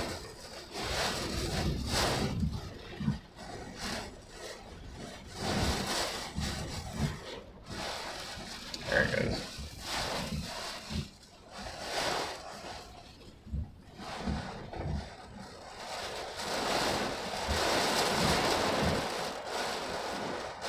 Yeah, it's moving pretty slow. Rainfall, usually these tropical systems like this, if you're already having problems with flooding going into it, it can be bad news. The more big-time flash flooding is usually away from the storm, farther east in a feeder band that trains over the same area. That's usually where I get concerned. If you get the dry air mixing in on the sides of it, it allows for an instability. You get a lot higher rainfall rate.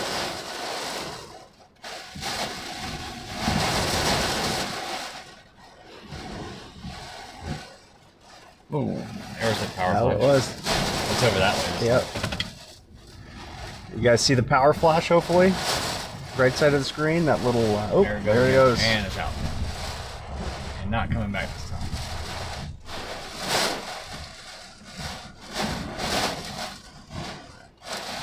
I'm gonna do. We just have to find it.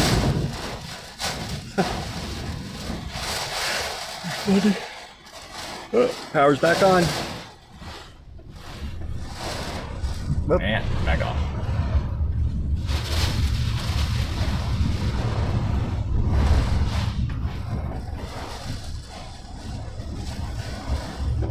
Back on.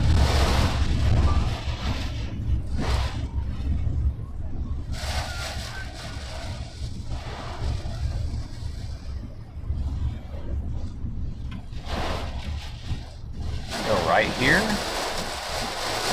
Yeah. You're gonna have to guide me. I can't see a whole block. Make sure I'm not inside the driveway. Yes.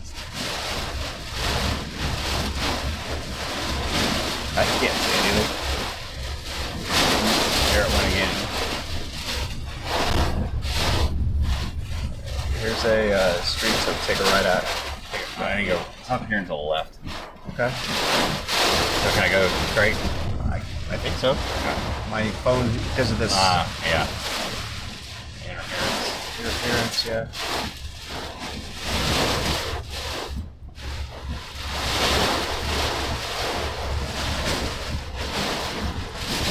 Stop. Right here? This is about the end of the road here. Right here? Yeah, there's like, I don't know. Okay, so that's where it was, right in this area. Wait, I can... Yeah, I can keep going. Maybe. Yeah, I can.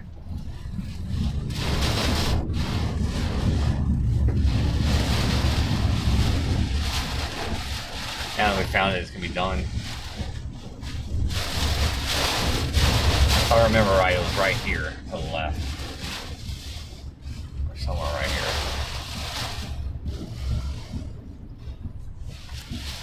Yeah, that's right.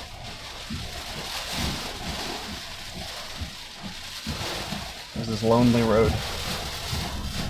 There's no power lines there.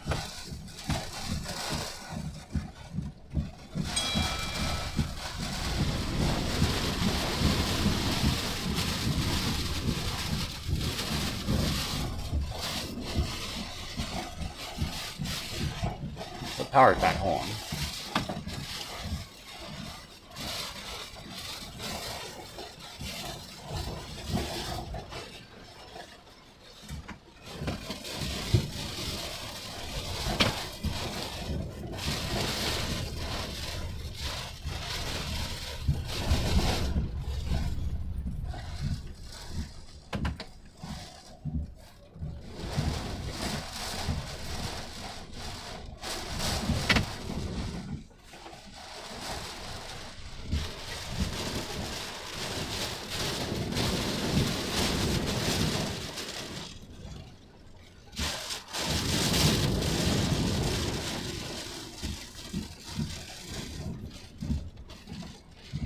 think it was 8, if I remember right.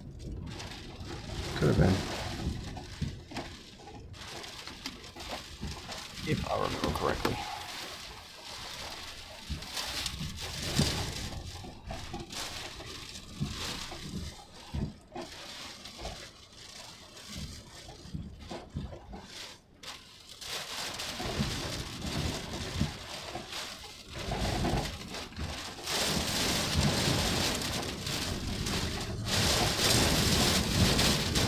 You're seeing a little sign of that surge flowing through the island here.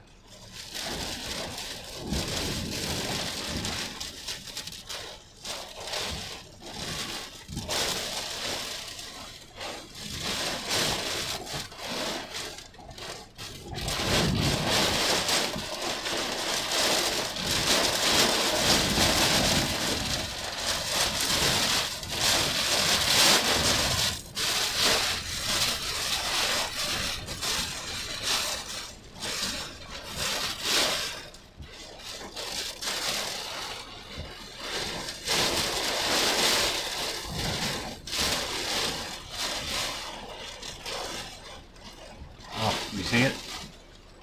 No.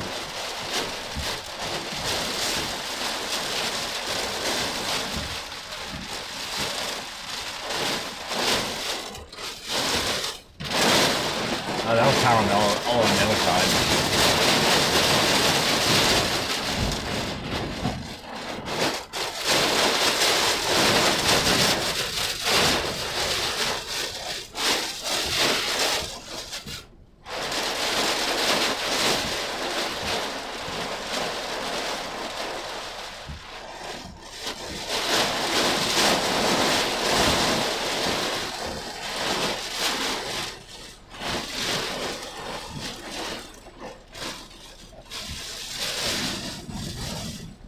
Yeah, it's just ingested dry air. So look, it's actually, it looks like it's coming. That looks like the eye, but it's not the eye. That's the eye right here. So it's gonna make landfall around Sargent. Okay. We're gonna be really close to it. So we don't have to move yet. We can take a last second jog over Yeah. from Freeport.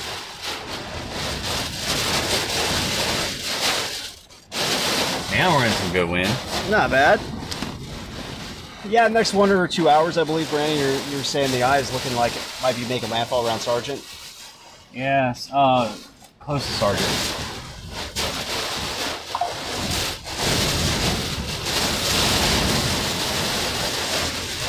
Why?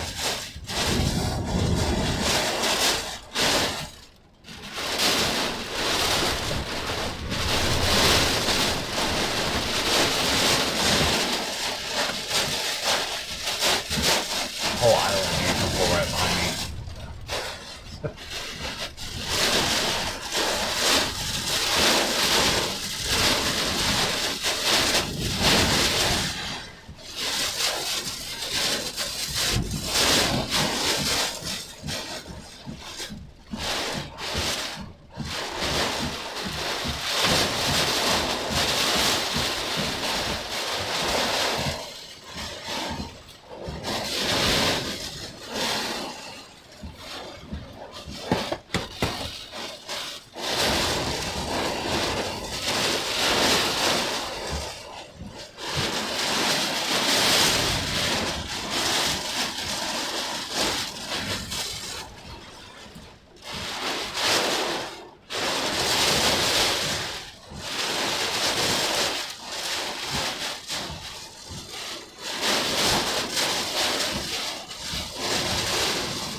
You can definitely tell it feels like it's strengthening. Yeah. Had a couple 80-mile-an-hour gusts reported. I believe it. Yeah, I mean, it's for a Cat 1, I mean, it's got some kick. Got some kick. Kick. Oh, there it is. Where was it? It was over there. Was it there? I think I saw it reflected over here, though. Gotcha. Because there's nothing over there. You know what I mean? Well, there's those power lines right there. It wasn't. Damn. Oh well. Yeah. I'm not.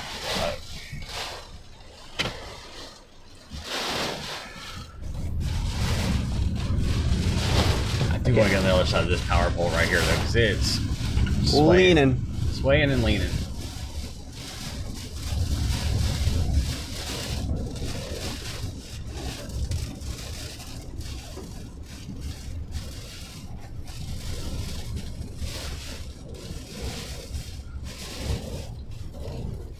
So we got a couple hours, guys, till I will likely make landfall.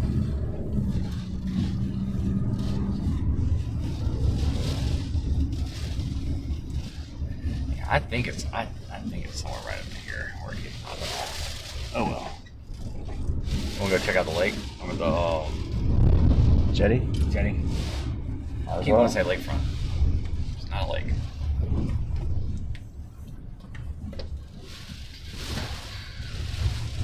Oh, no, it's not a jetty. Seawall. Seawall, thank you.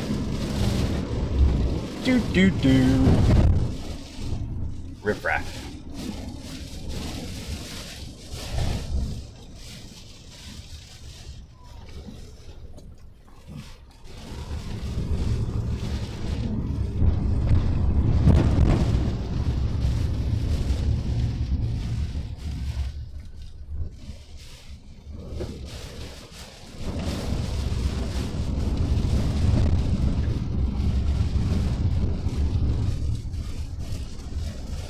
One way, and one way only. There's a little wobbly sign right there.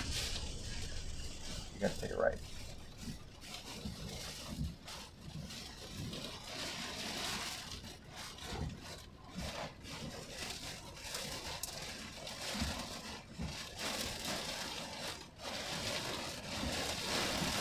Still not that bad. Still waiting on the tides.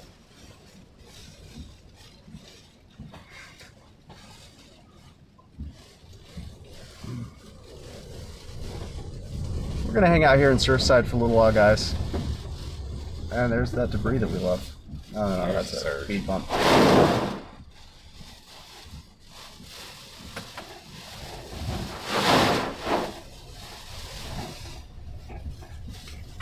So we hung up there in Nicholas for a long time. Some might argue, Jonathan, that we stayed there a little too long. But it was fine until the tree came over the wave. And he nearly high-centered us on the tree. But hey, or the log. Yeah, log, and then the big boulders start coming up. You can't see them, and get the recipe to get stuck. And I don't feel like losing a car in a Cat 1. No. When do you feel like losing a car? When you're upside down on your note, Yeah. Just gotta know. let it float. I always just laugh. I obviously don't recommend it, guys.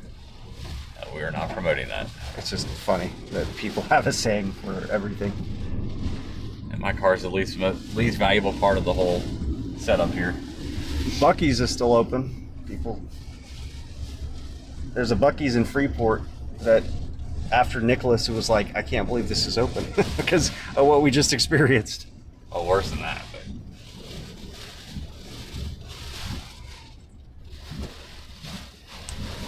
Yeah, so we're still in Surfside Beach. I don't know if we're going to make it all the way to Sargent. Probably not. We're kind of going to be a little selfish this trip and do an eye intercept, which we typically wouldn't really care about. But since we've been in the eye now and Carriacou and Mexico, it's like we just got to do it one more time.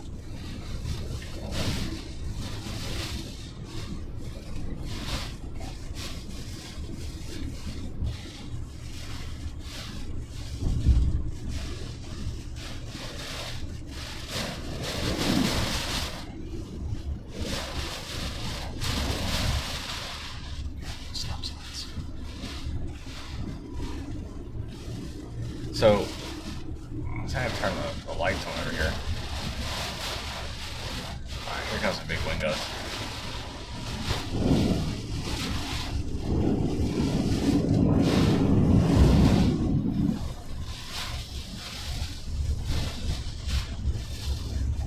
Alright, so this is the porta potty area Yeah. and the gas station.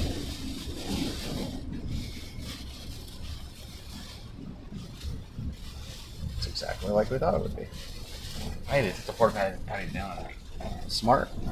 There used to be a line of porta potties right there a couple weeks ago. Oh, there they are. Oh, there's a couple of them. Oh, yeah, I'll have to couple up. So this part of the island will stay dry. There's the bridge that goes across to the mainland right here. And it's a chaser convention.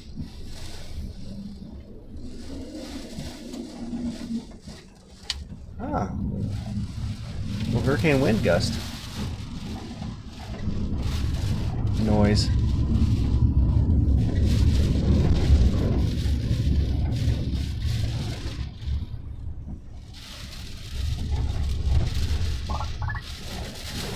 Store that whole.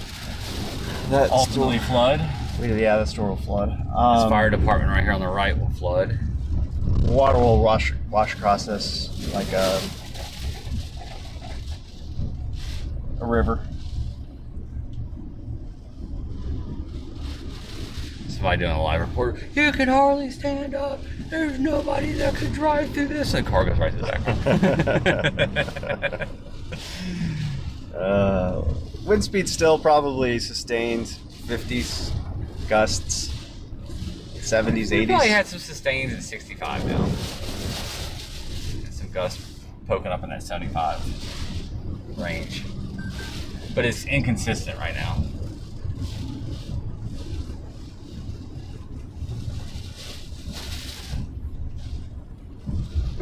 These garbage cans haven't moved, and that lets you know anything. They're all tied together.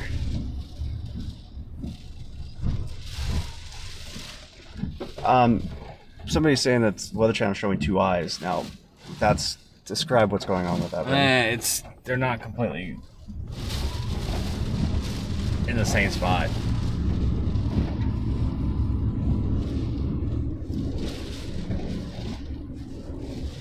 So there's two rotations. It hasn't been able to vertically stack all the way and really get its act together. Which is good news. Yeah, but that's why it's got the presentation of two eyes. But one's a mid-level, one's a lower-level circulation. And what that means essentially is that it's not going to rapidly intensify to a. It's already trying. It's trying to get there now, but it's just it can't quite get it. It just doesn't have the time. It's just a lot of dry air. It's dry air entrainment. It's really the problem.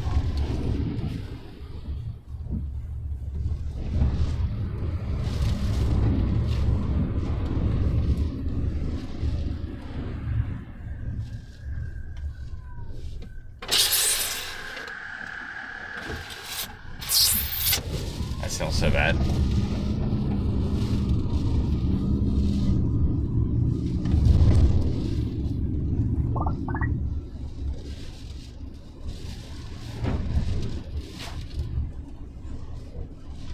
So this is the high ground.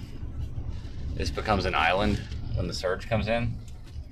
But this is where all the residents park. City vehicles. Most residents, it looks like they got out. They didn't stay. See all the city vehicles right here. Golf carts. Jinx.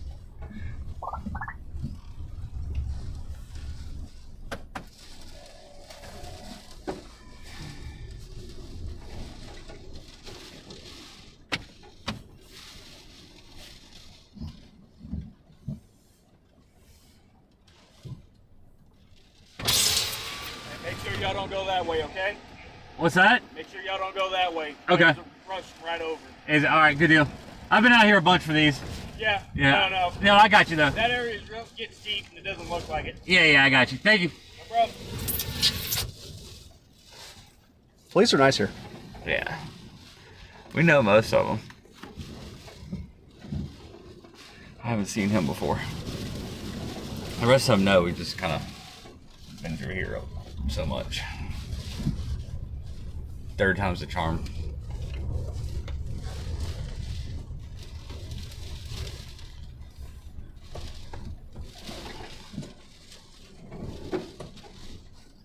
Is that a tiki hut umbrella right there? Or is it? I don't know, like picnic area. not moving. It's like a rock. It must be metal. That door's not gonna make it too long.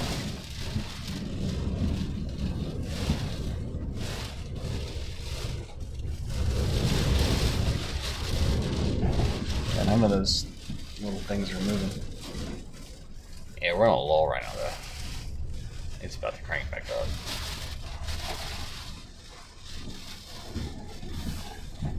I don't like being here, though, because if one power pole falls, it can block us in. We're not going to get surge here, but I just don't feel like it's stuck. Yeah. Should we make a dash for the eye? Let's make a dash for the eye.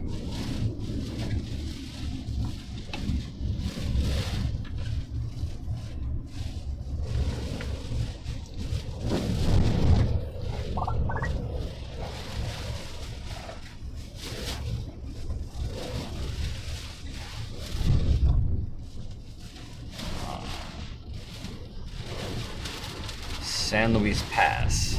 Here's the surge. Here it comes. Oh yeah. You know where San Luis is, right? Yeah, it's right here. No. It's, I thought it's the one at the bridge. Oh yeah. So if it's surging there and it's surging at Sargent, And at the bridge being like the toll booth. yeah. Okay. I just wanted to confirm like what you might have been thinking. Gotcha. Can we Yeah, text we're- Andy? Where the car was stuck in the sand. Yeah, exactly. Do you want me to text Andy? No, if he's there, all he has to do is just move to I higher just ground. didn't know if he wants to come with us. Oh, I got you. Yeah, you can. I'm not ready to go yet. I'm looking at it. It's slowly trying.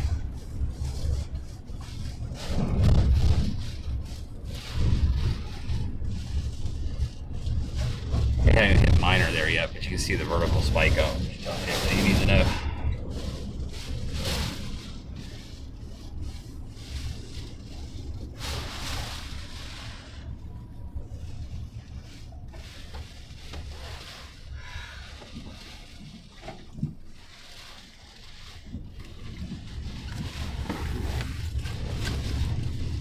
I'm surprised how little has come in here, even though it's going off low tide.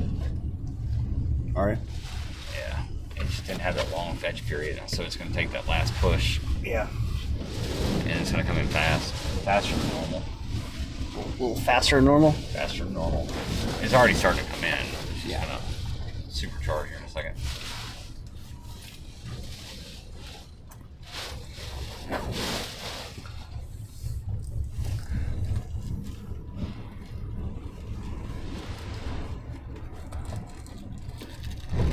There you are. What's that? I said, there you are. Protein shake? No, I don't want to have to pee later. The Velveeta cracker, the blueberry cracker.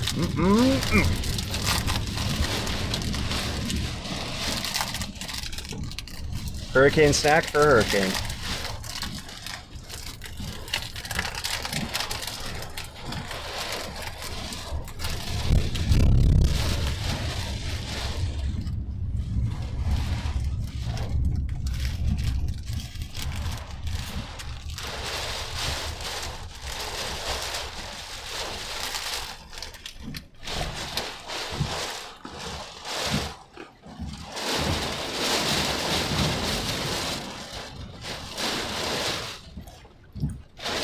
We're just kind of driving around Surfside Beach, Texas, guys.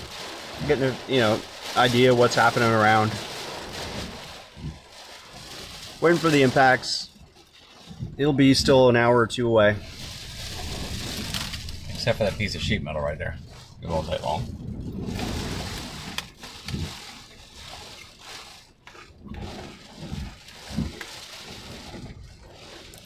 They probably meant 2 a.m.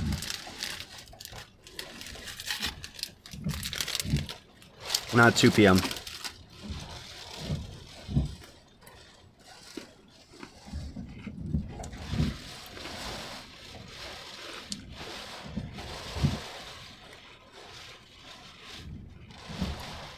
Squirt cheese? No. I'll let Blake do that. He's got Vienna sausage and squirt cheese. Really? Yeah. What kind of a mix is this?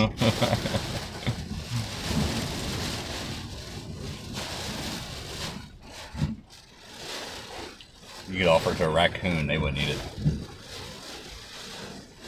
Blake would, though. That's what I was telling Chelsea earlier. I said, just wait till he starts injecting the sausage with the cheese. Is that like a West Texas thing? I don't know.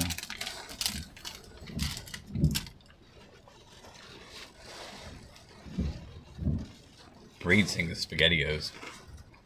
Oh, really? Mm-hmm. Mine's popcorn and sun chips.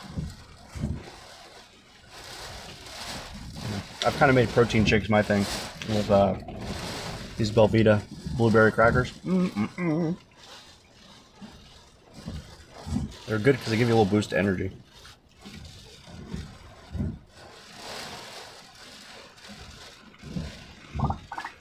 What are the chances that we're surviving?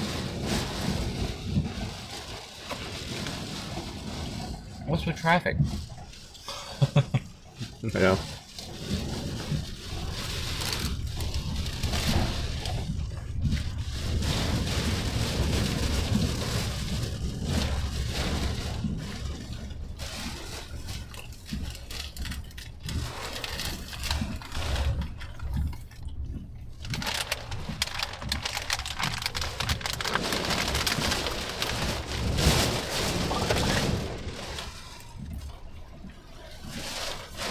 Surfside Beach Police are some of the most experienced hurricane chasers in the country.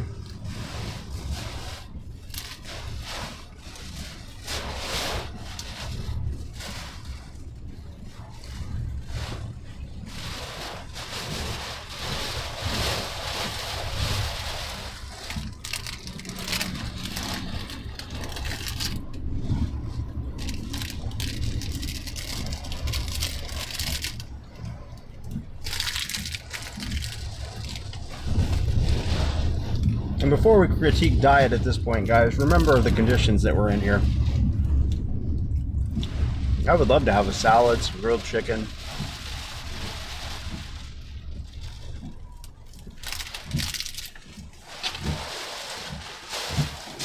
We're just not in that situation right now.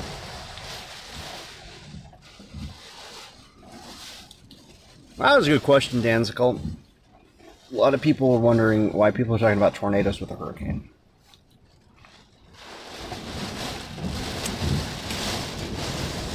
Because they do happen.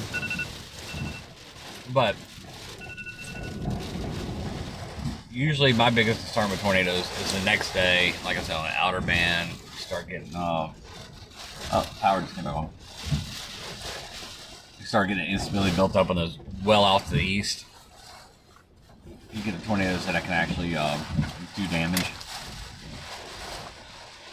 When you talk about tornadoes inside of the actual hurricane itself, the hurricane structure, I can't think of a single one. It's like, oh no, a tornado came through and did damage. Yeah. They're brief. They're not much stronger than the hurricane itself, so it's like kind of inconsequential. So that's why I discount it. Now tomorrow afternoon, when this thing moves inland, instability builds up over Louisiana, then I'd be a little bit more concerned about tornadoes. And it's going to be well away from the center.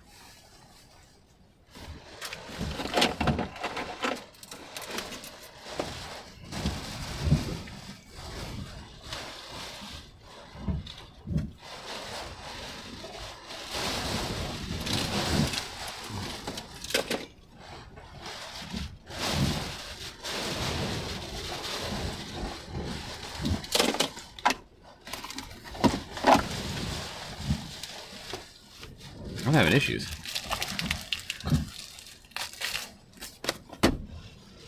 Hello? No.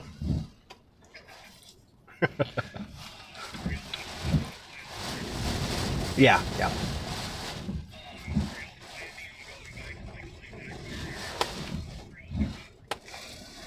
No, probably gonna go because we need to get to the eye.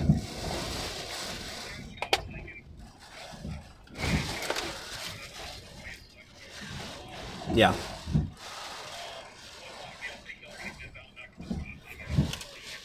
I'm talking to him now. Hey, I'm literally talking to him. Brad? Yeah. Oh, okay. Here, just I'll hand you the phone. Just 1 second. Hi.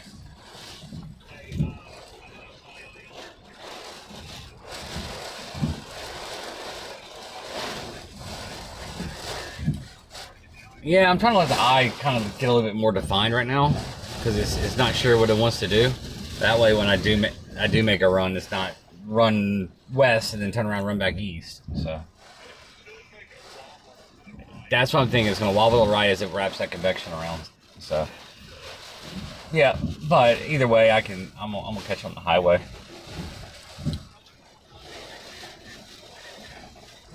It's actually coming in really slow right now. Usually it fills up pretty fast, but your tides come, you're past low tides, so your tides actually push it in, so it's got momentum in its favor. So once you, usually when you get about, the tide's not as high, the natural tides, the lunar tides are not as high as they were for Alberto. So it's going to probably take a little longer. But what happens is once you get that tide come up to a certain level and then you get the wind start really pushing, then it's just gonna dump the ocean into this, dump the Gulf into the neighborhood here, into the town. So it's gonna happen quick, but it's probably not gonna happen for another hour or two.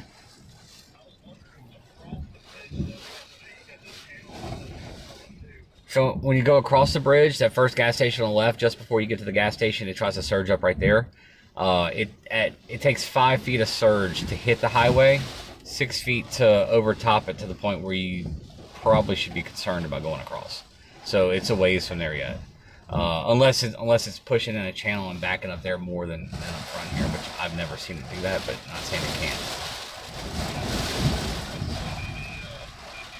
Yeah, I saw it.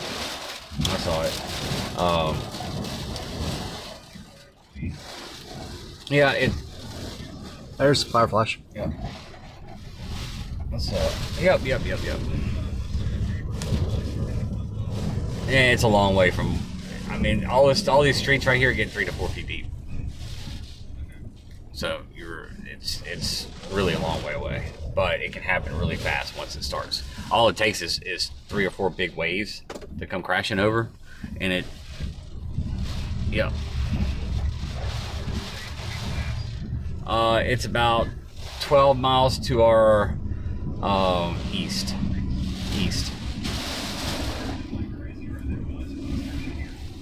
Because it probably has to fill up there first, but he says surging like crazy. He says surging like crazy, but it hasn't even hit minor yet. Minor flood.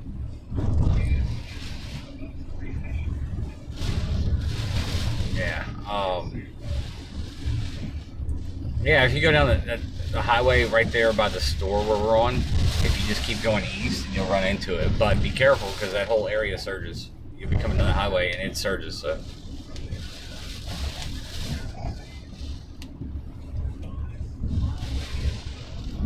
Yeah, same. I'm just kind of driving around Surfside and then waiting for the eye. Yeah, there's not a whole. I mean, you can't exactly run a highway east to west across here. So it's just like, you pick a town, hang out for a little while, see what the eye is doing, and if you want to make an eye run, then make an eye run. Which is what we're gonna do. Normally, I would just sit here because this is where you get the biggest impact. But yeah, I do think tomorrow afternoon tornadoes are gonna be a thing, but I don't think they're gonna be. Everybody's talking about tornadoes in the hurricane right now. I'm like, it's irrelevant. Yeah. Yeah, no, it's a good tornado setup for tomorrow afternoon. I think in Bay City. Go back to my hotel room. Well, I came here thinking I was gonna have to go back west, but I wanted to have the wind in my back when I made the drive. Because I've tried driving into the teeth of a hurricane before and it's not fun. It's slow going. Yep, but if it's blowing 70 and you're driving 70, it's just straight down rain at that point. Straight down rain. What's that? Flash flood warning. Uh-oh. Well, it does flash flood too, because once it starts surging, all the rain doesn't have anywhere to go. It just piles up. But Yeah, so it's a flash flood storm surge hurricane warning zone.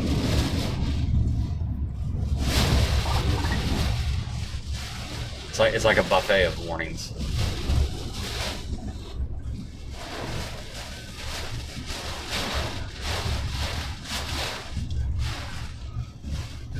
Cool. All right, later.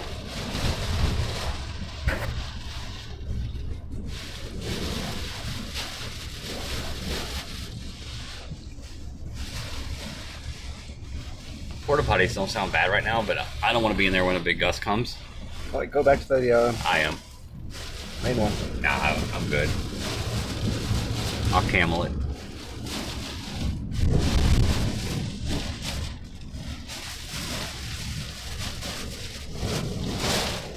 There's some wind.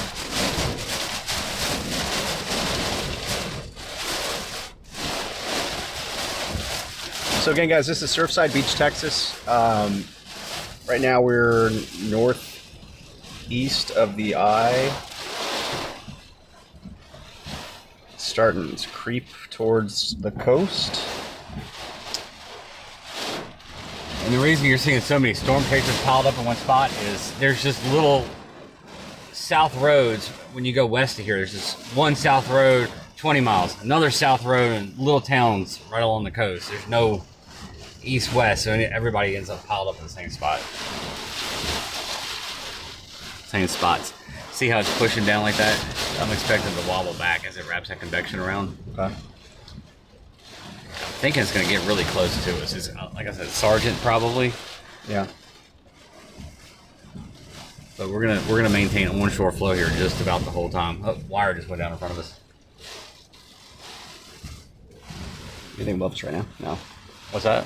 Nothing's above us right now. No. I'm just saying it went down right in front Yeah, of us. I'm just double confirming where we are.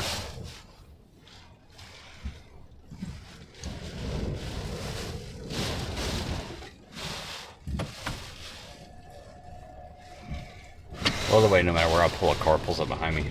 Mm-hmm.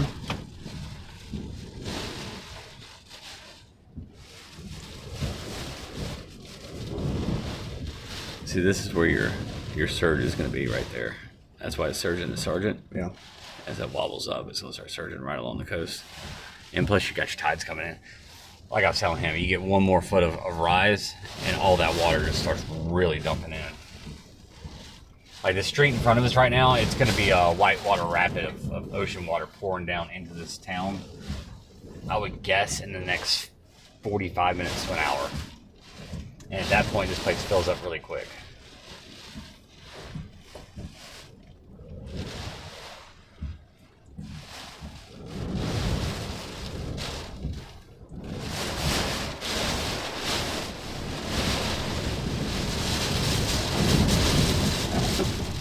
This is where it gets deepest the fastest right here.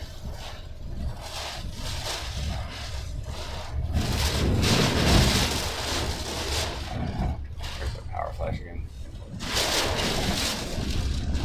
Yeah, surge is starting to rush in now.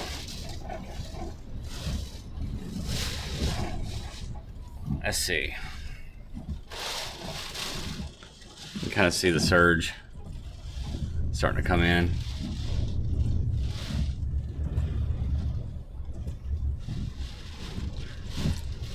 And then back in front of us is water.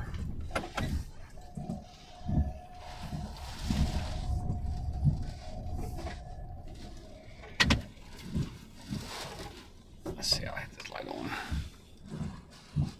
on. You can't really see it. The light's too bright. But there's all water there.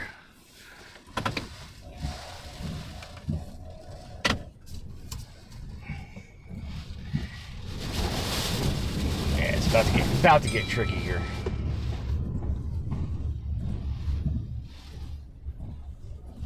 Tricky.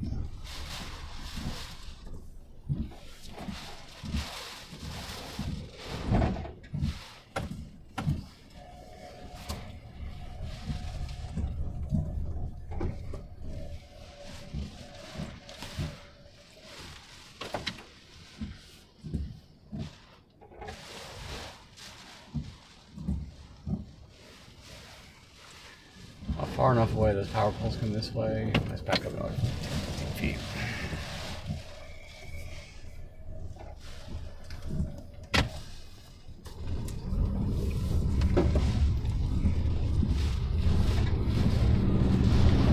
So you can see how quickly conditions change, guys. The last time we drove through here, there's no water now. A few inches of water, soon to be several feet of water.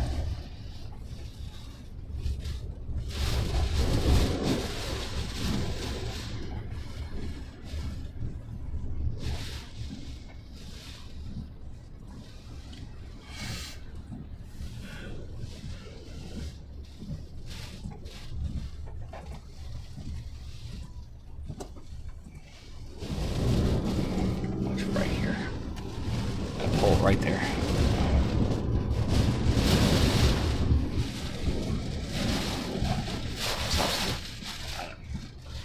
Right here. You want to do what? Turn around right here. Gotcha. Here it goes.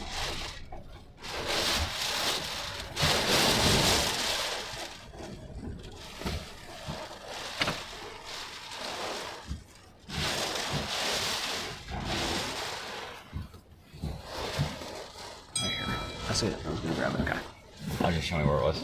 Alright. So it's ready to go when we need it. Yep.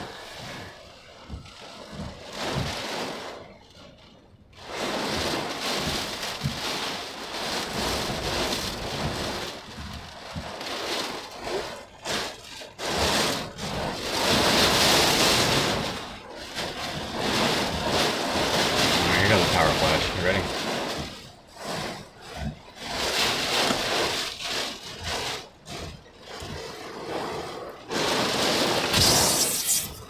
Sounds good. It does. Unlike salt and sand.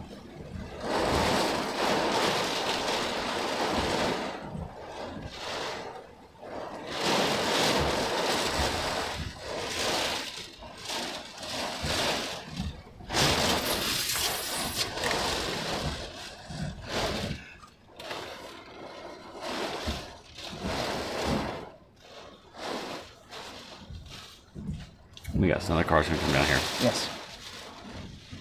Oh, there it is, right here outside of our window.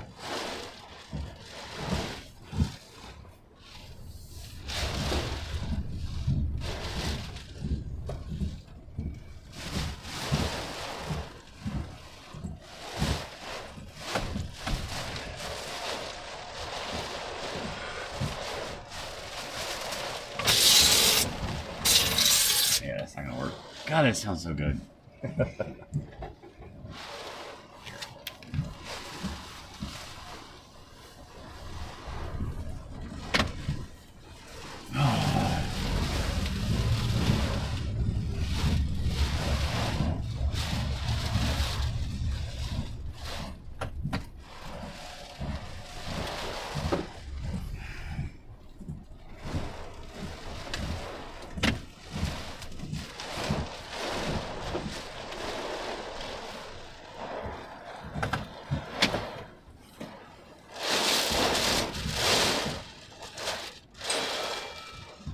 Pretty cool right here. Yeah, you can't shoot it though. What's that? Can't shoot it. I know.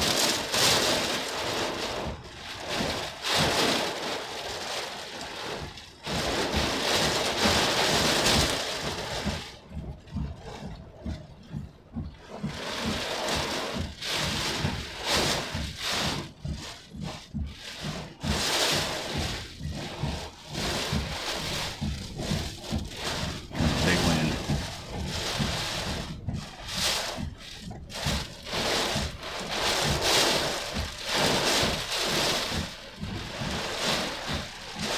Kudos, the power's held up this long. Yeah. Oh, I heard a soft flash. Sorry, Is that you? my bad. I made it. I said that and instantly power flash. We're starting to get some hurricane force now, like consistently. Not sustained yet, I don't think. Do you? That's close. It's really like right close. on the edge, maybe. Right on the edge. Probably 60 sustained. Probably gusts in the 75.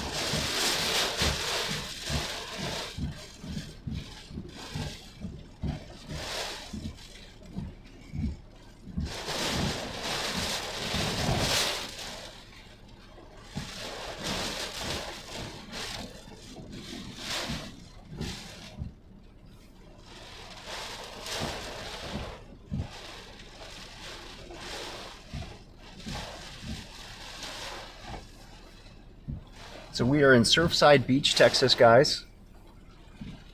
Give you an idea of perspective. We're on northeast of the eye of this storm right now, so kind of like the dirty and most powerful winds have been measured in this section of the storm coming in. Impacts are going to be storm surge up to 7 feet. Low tide was right around 11 something here at Surfside, so Tide's pushing in, surge is pushing in. you can see the water kind of filling in underneath these homes here, and it's already flowing over this road. Hurricane appears to be slowly intensifying. That eye just made another wobble back west. It's struggling to get a defined circulation there. Whoa, that was it. Yeah.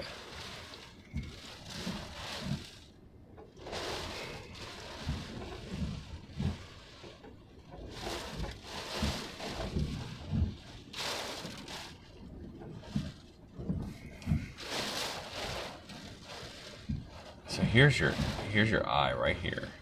Just center of circulation. It's wobbling hard back west, but it's about to wrap this all the way around, so we'll see. I didn't really read the comments, but filling the bub with water, yeah, it's for toilets, guys. So you can flush your toilets.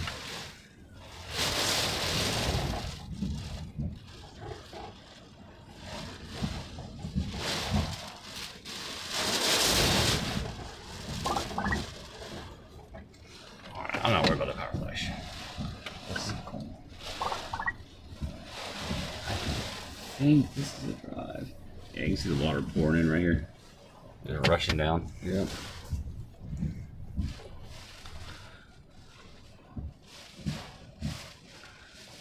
Setting up into the wind doesn't work very well. No, I can't really. Unless you set up over there, then I Yeah. can shoot back this way, like out my window. You know, that's the only way it's gonna work. You can't. Oh, The surge rushing pretty good right here. and when we told you guys about the surge in the road, guess what? Here it comes. Then it runs down this road. It's deeper.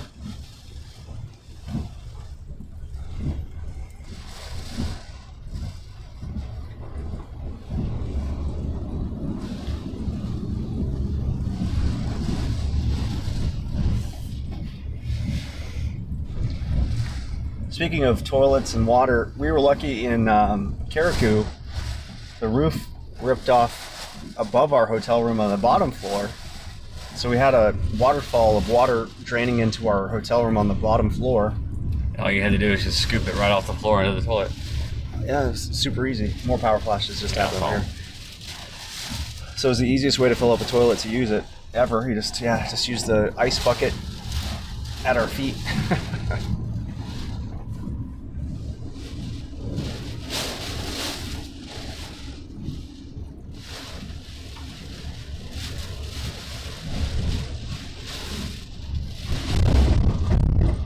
Alright, I think we should make a dash west. Okay, let's do it. Not like I'm not having fun here, but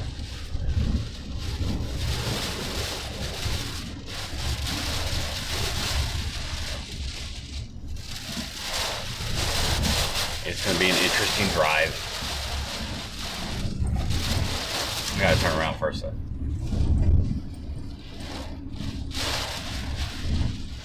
mm-hmm.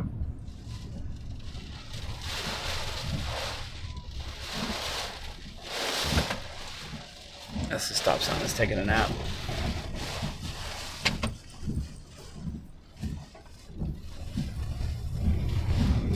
Alright guys, we're gonna start heading west. We're gonna go through Freeport and then cut over towards Bay City area. Go get the eye and go see what else is happening.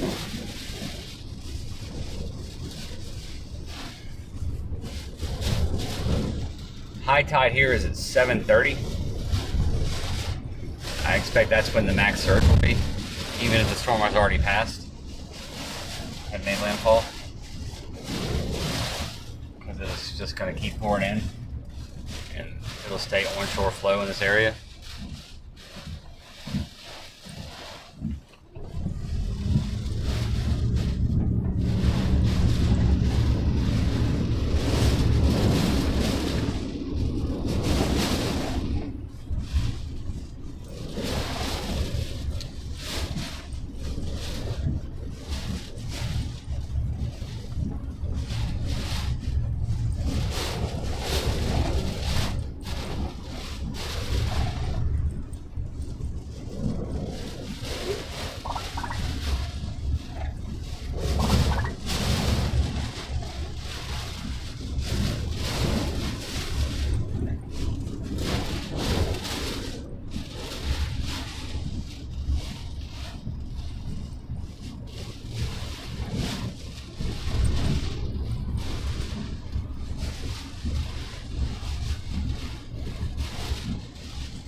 Randy good to follow us?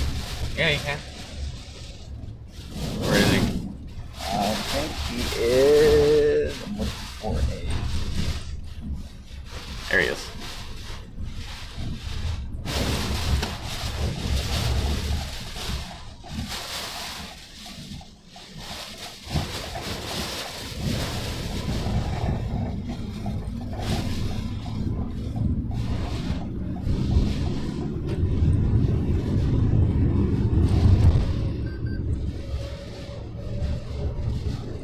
Other people, of course, park their cars on the bridge. This is not going to be flooded.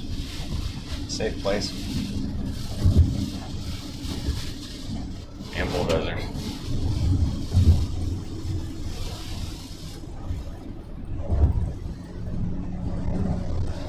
It's always windy on this bridge. I feel bad for Andy. It's not nearly as bad coming this way.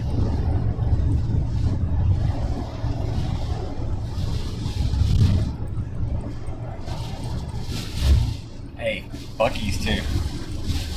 What's up? Buc-ee's. Yeah, what about it? You can go to the bathroom. Want to stop real quick? Might as well. Just want to miss the eye. What's that? I don't want to miss the eye. Oh, we got time. Got plenty of time.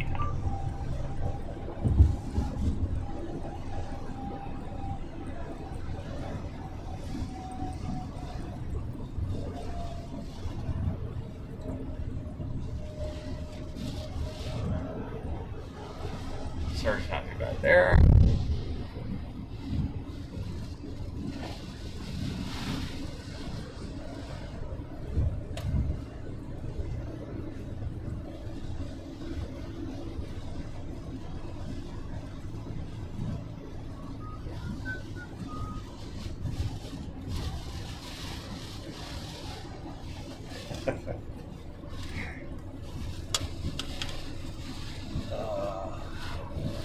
Alright, you know the route we're going, right? We're gonna go to Freeport, and then we're gonna go on that Cut highway. down, cut the highway back up. That way the wind So we're gonna cut down, like we're gonna go up and then down and then up. That On way. Highway 36, Yep, right? yep, yep. Yeah. I do know the way you want. Perfect.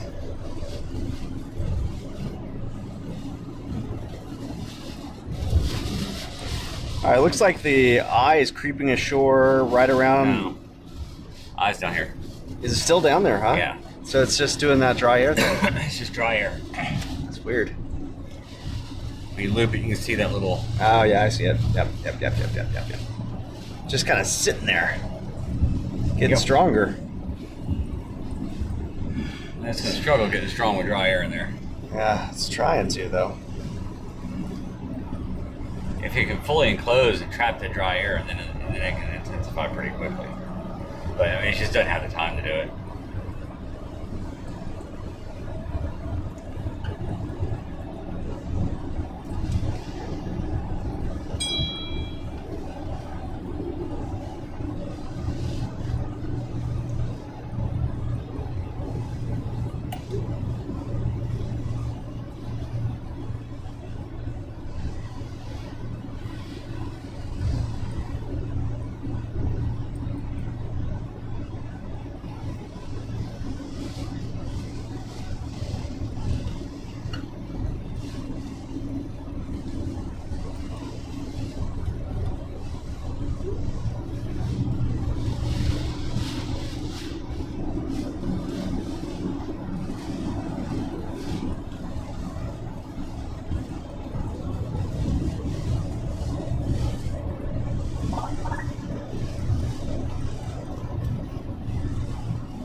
Still think it makes another wobble east. Battery's also. Exhausted. Just leave it up.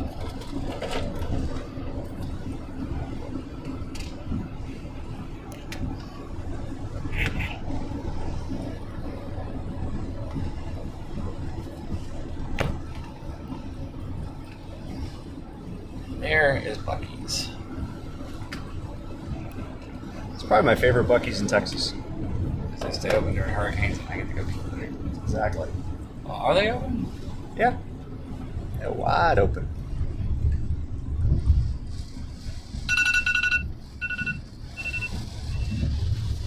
Hey, Blake. Well, the pumps aren't, but the When? bathrooms sure might be. Yeah. Uh-huh. Gotcha. Oh, you did. Yeah, you succeeded well. Now you're good. Oh, there it goes good. Ah, never mind. So the power flash is by you, and it's not going to power out here. Ah, there went my bathroom. Never mind. Oh well, I'll pee next week. There's Brad. Not really. It's there we go. Powered back on. Not really. You'll be able to. It'll be about the same wind there as here. I mean, you don't have a real defined core structure. What did he say? The power's out? I don't care what he said. No, I don't care. Somebody's trying to tell me something.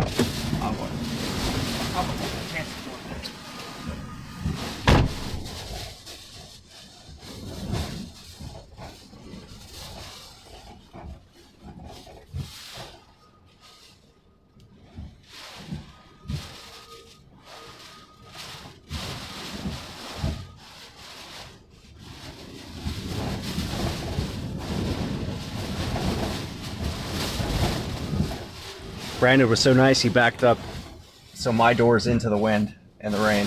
I'm not getting out. I'll hold. Hold the line.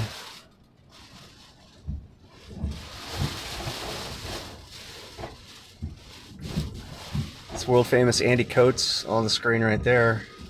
And that's Storm Chaser Brad Arnold right there.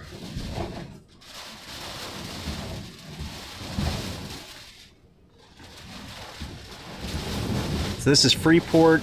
We're going to head down a little bit to the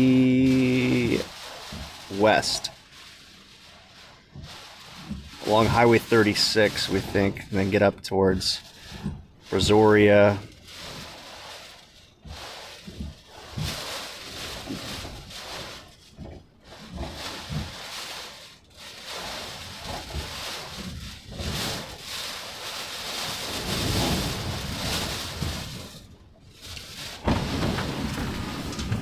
How was it?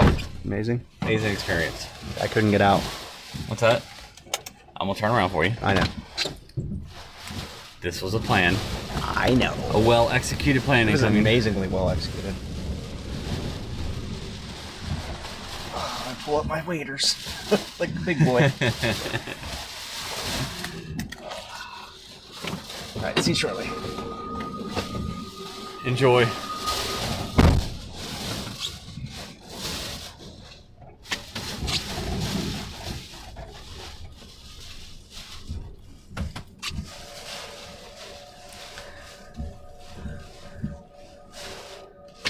I see how well built that Bucky sign is. If you can listen, you hear the wind howling.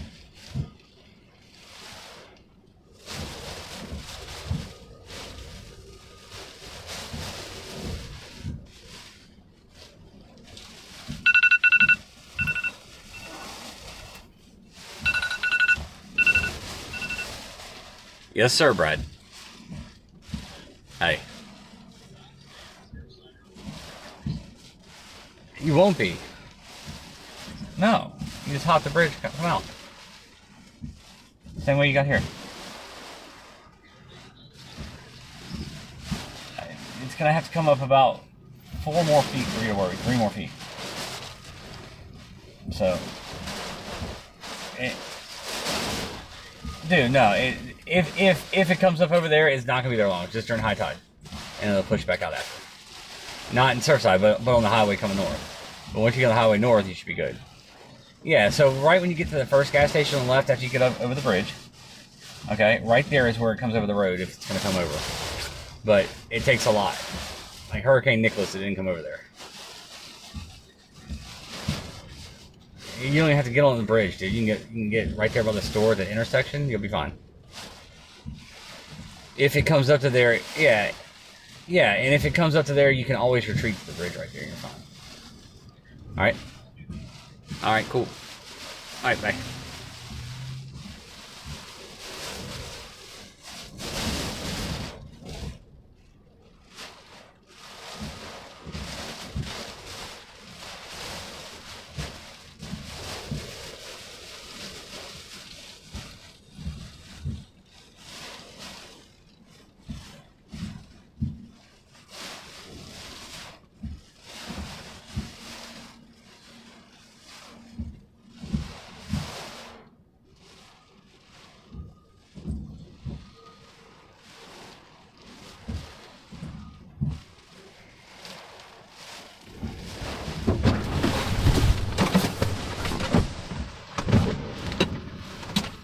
Alright. Made it. Will Bucky's sign go, or will it stay? If it goes, it's going to come flying right at us. The flying beaver. Save 5%.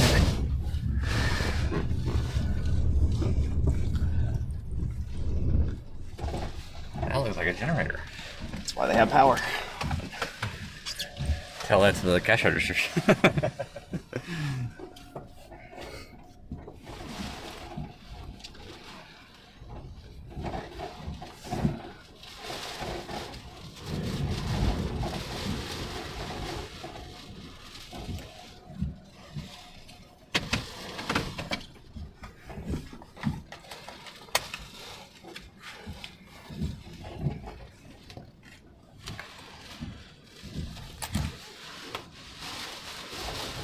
Why is it not recording here? Any idea? It's just in the battery change and needed to That's right. record. Okay. I was trying to figure out what I did.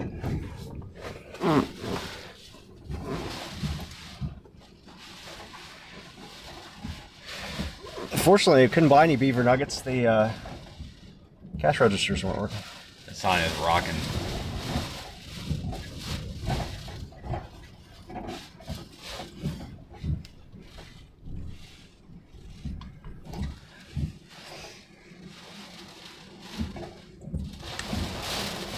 Will the Bucky sign make it? Will it make it, or will it go? I say it's gonna go. That's a lot of pressure dead in the wind.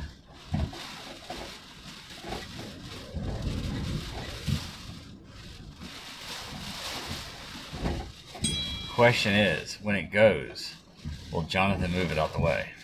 Nope.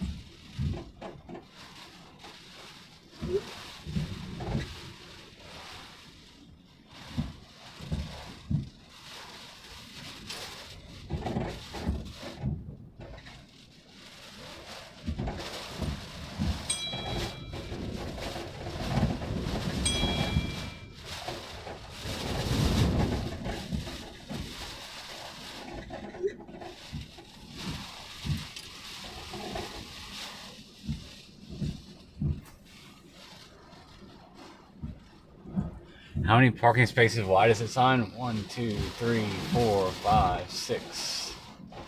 6.5. It's about a 45-foot sign.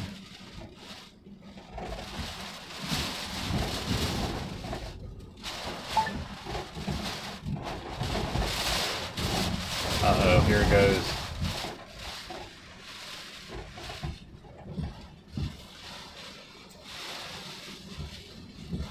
Ask Andy if he's got the insurance. If he does, tell him to stay there. He already moved. I already had to move. Yeah, did you? I already had to move. I couldn't tell you he's still sitting there or not.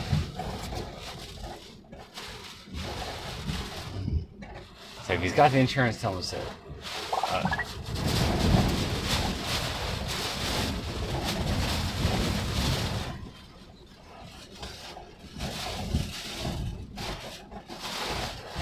drifting pretty good.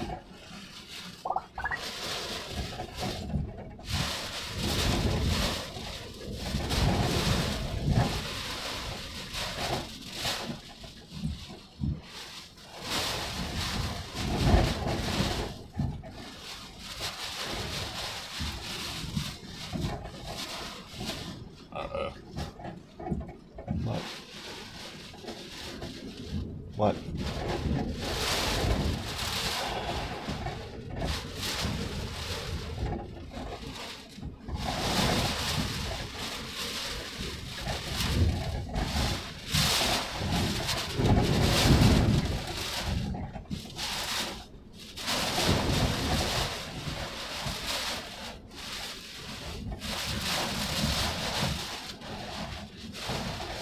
Needs to get back in the Matagorda. Can't. It's cut off the backside. Be on the bridge at least? He's not on the bridge. He can't get to the bridge.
He needs to go find a house and get him crawl in the house. He's found a house, so yeah.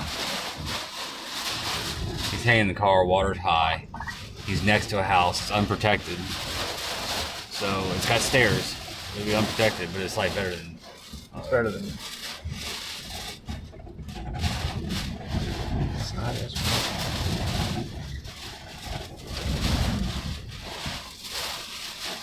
And you'd rather be over here for this? What's that? You'd rather be over here than that side?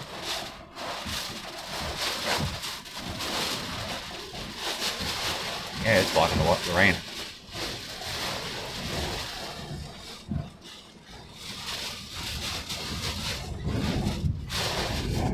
Here it goes.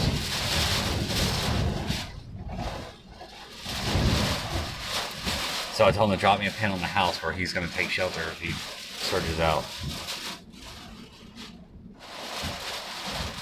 Thank you for the super chat, Dr. Fire Chief. That's very generous and kind of you. Thank you.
Well-constructed billboard. Very.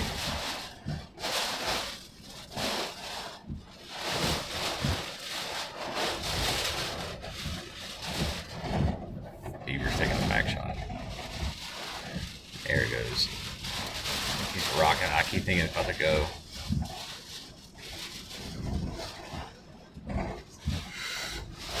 This post looks super sturdy. It's gonna have to do some like side-to-side wobbling, I think.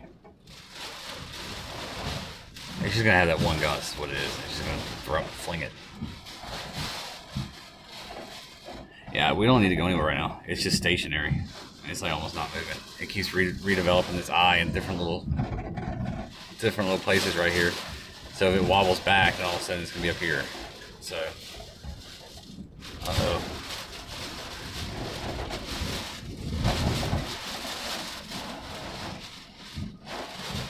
If the Bucky sign goes flying, will that be the most Texas hurricane thing ever? Only if I can walk in and get a brisket taco.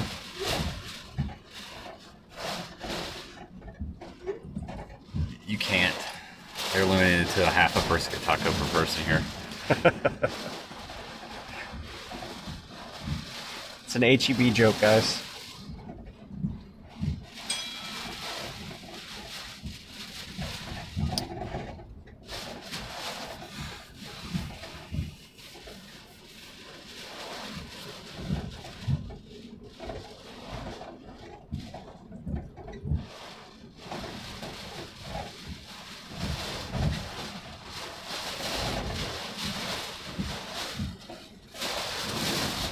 This camera's amazing.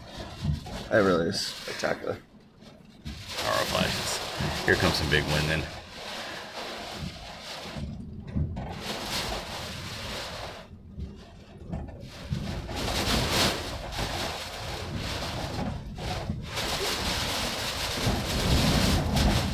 There it is.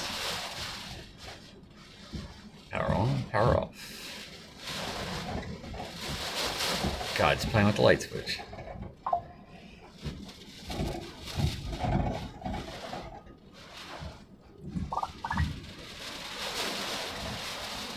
So,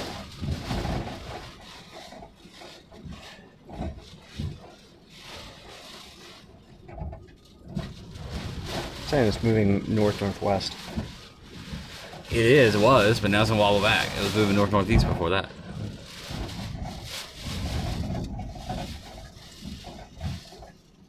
Not too much.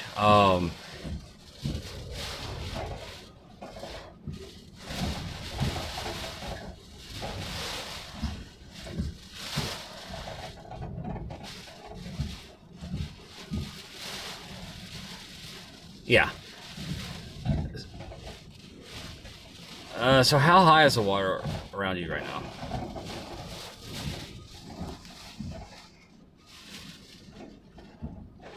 How high is the water around you right now?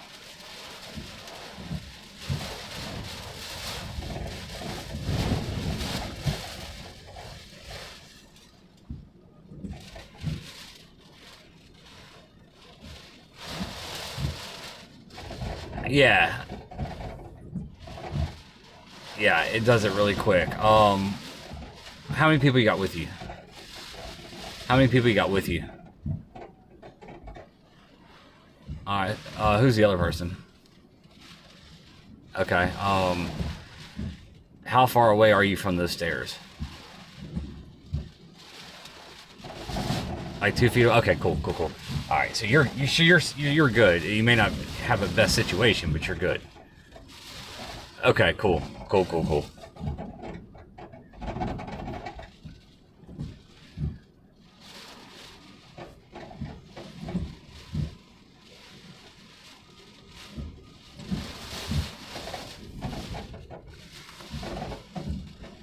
Yeah, no. I figured if you needed SOS, you wouldn't be texting me. So I just wanted to make sure it wasn't like I didn't want to be like falling on deaf ears, texting me and just be like, "Hey man, hope you're good." So high tide is like what 7:30. 7:30 is Surfside, so I'm sure it's pretty similar at Matagorda. So your water's definitely going to keep coming up until the eye makes landfall. So once the eye comes on shore, if you get some backside wind, it should help push it out pretty quick, but you're still going to have high tide influence. So if you stay on shore, if the wind stays on shore, it's just going to keep rising until at least 7:30. Yeah, so you want to see offshore winds, but if worst case scenario, you have to go take a shower in front of a pressure washer for 6 hours, and oh well, it's gonna suck, but you won't get washed off the surge.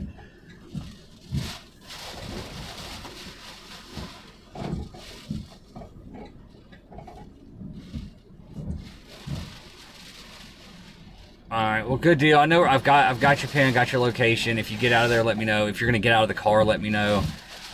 If I don't hear from you, then I'm assuming you're stuck, and I'm gonna send Coast Guard and airboats after you in the morning. All right, man.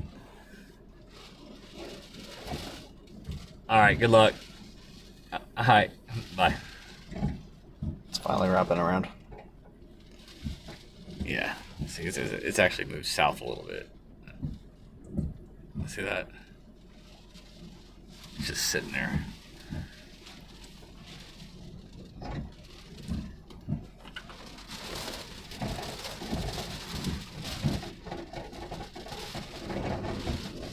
I'm gonna send you a name. Okay. For a guy that's with him.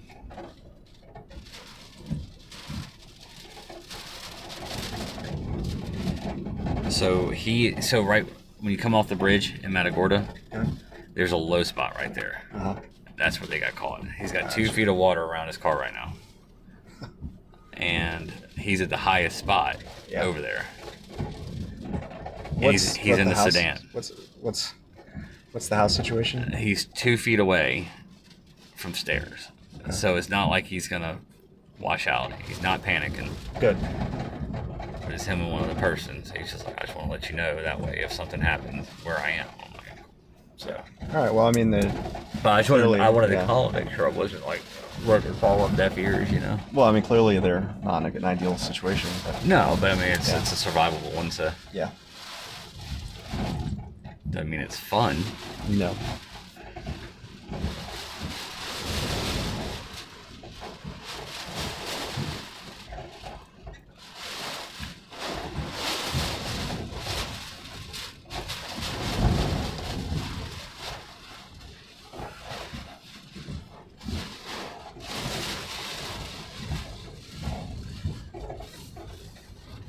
Mike's just up the road. Is he? Yeah. He said he just ate here. So I'll have to catch up with him in a minute. Yeah. Hopefully we can see him before he escapes.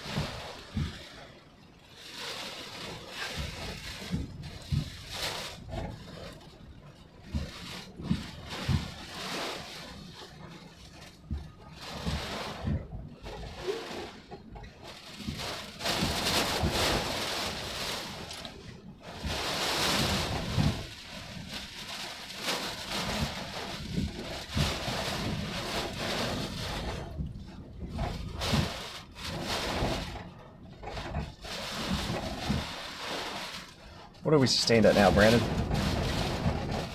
I think we're in a hurricane now, dude. I think so. At least in the convective parts where you're getting this. And this is obviously the Buc-ee's in Freeport.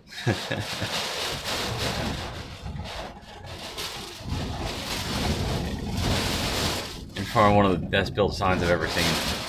Yeah. Man, those Buc-ee's employees are out right now.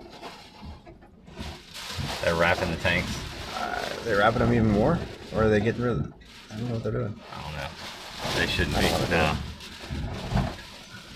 They shouldn't be. That sign comes off. It's gonna not be a good day for them. Yeah, they're wrapping the gas pump. I gotcha. I think they're bored, to be honest. They may be bored. Hurricanes can be boring. So just off screen, we have a couple of Buc-ee's employees wrapping the gas tank or gas pump with saran wrap, like plastic. Helps protect the pump from the rain, the electronics.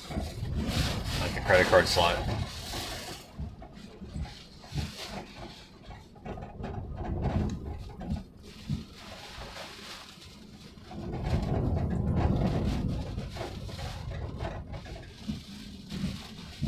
And yeah, Bucky's still open. During Hurricane Nicholas, we were... excuse me. SPC just went 10 tour for tomorrow. Jeez, I'm crying. We were just right over the bridge in Surfside Beach, and it was rocking, guys. Like, this is nothing where Nicholas was. we were kind of like stunned, and we drove over the bridge, and this was like an oasis. There was just like normal life. There was food on the rack. This Bucky's never closes. It's like the Waffle House of Bucky's. Like the what Waffle House used to be. I guarantee you, it's a Waffle House here. It's closed. Yeah. Waffle House got soft.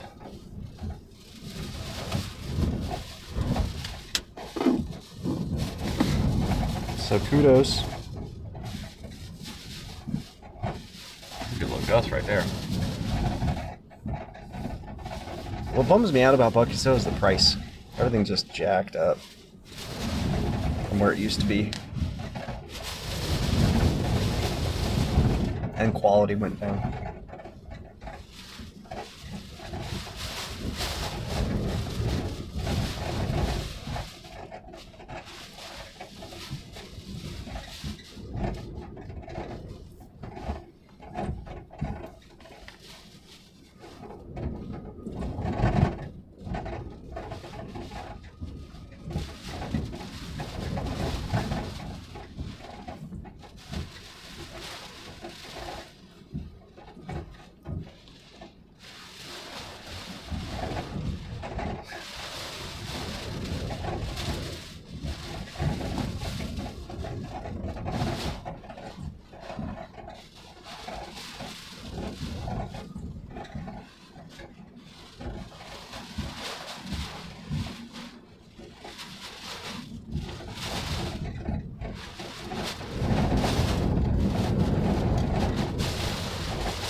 So basically, about every 10 miles an hour, the wind increases, the force doubles. So like one good gust is all it takes to break stuff.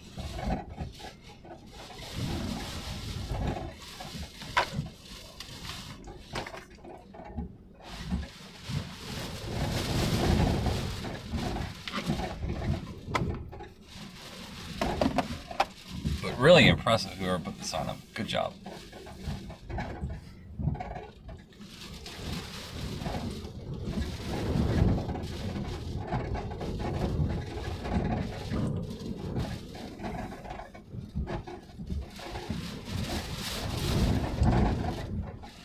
I can't believe they got power in this place. Even with the, the flashes, but yeah, they're temporary. Come back on. No way that holds up.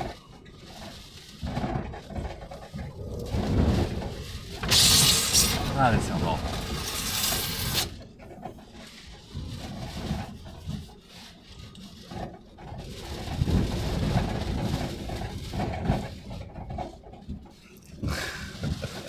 That's crazy. It's a cool shot. It is a cool shot. I got video of these Bucky's employees wrapping the gas pump with the Hurricane. They're just like very casual about it. That's why they get paid so much. Only thing is they're downwind from the sign, so the sign snap would have been bad. Yeah.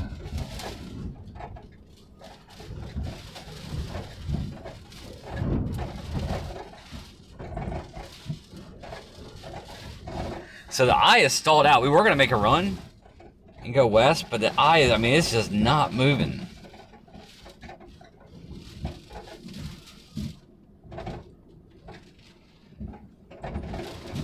And now it's just about fully cleared out now and fully walled in. So we could have a big eye here shortly.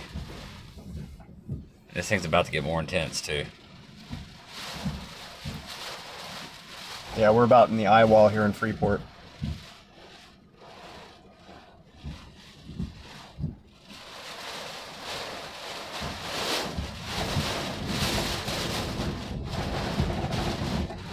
They had a tornado in I don't know why.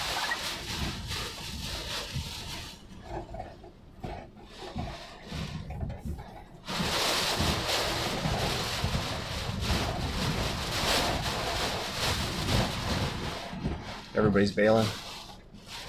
Yeah.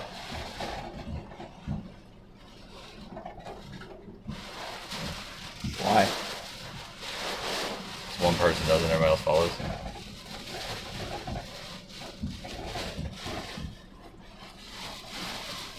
I mean, it's like 6 miles offshore from Matagorda.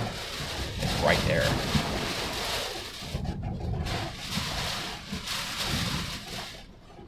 But the models actually have it keeping it strengthening until it gets up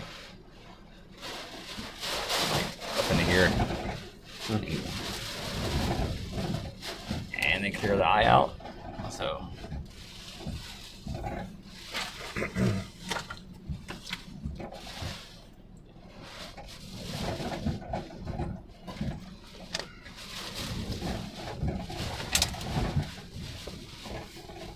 we're about to get the inner eye wall here very shortly. So the highest winds are going to be right up in this area, pushing right up towards us. This feeder band right here. Yep. Technically, what would be the eye wall?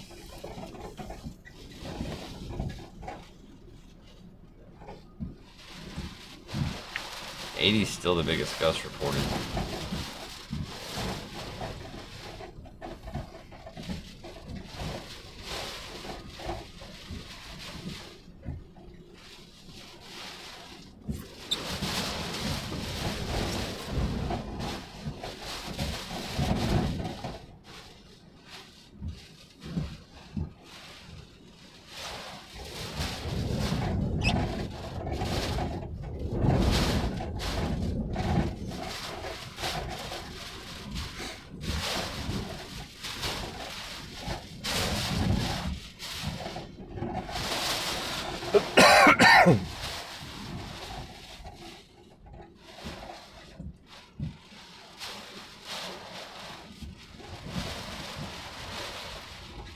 Just clearing at Matagorda right now.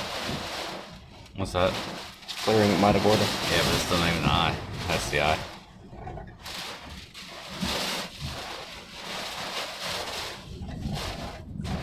Now that whole feature could go away and that could just become one big eye, but if that's the case, then it's be super easy to get it. It's moving about 4 miles an hour right now.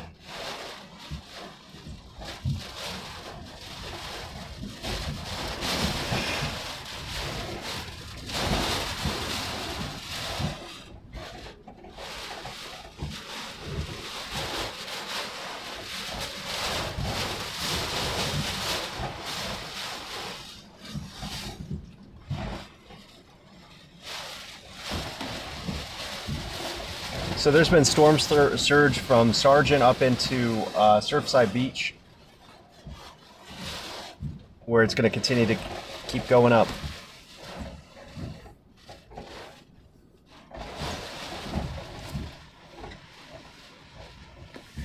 Yeah, this next little band that's about to push on to us, it's going to be peak winds.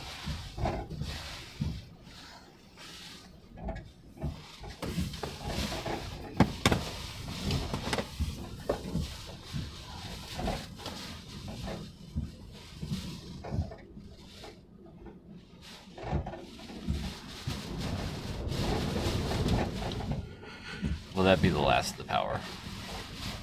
Nope. Nope.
Espresso time. Yep.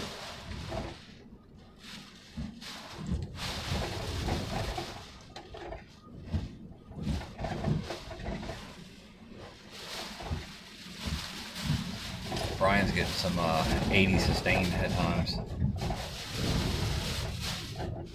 Brief. Down in Sergeant. I guess that's where he is. Yeah, he's with a reed.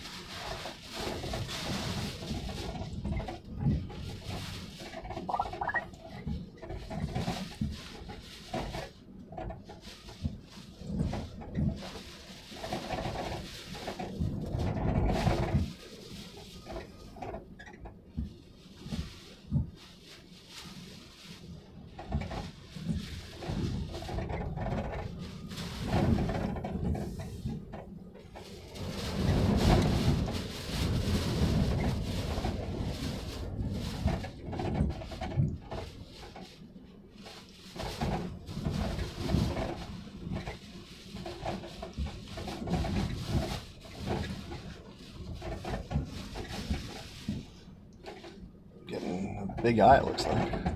Something. Yep. It's gonna get big, and then, well, if it was stayed over water, it would get big like that. Yep. And then as this wrapped around, it would start to tighten up and be nice and clean. And you'd have to measure it. It's going, I mean, it's wrapped in intensification features right there. It's just so close to land, it doesn't have time. If it had started, if the eye would have stacked like 12 hours earlier, this would be a major hurricane.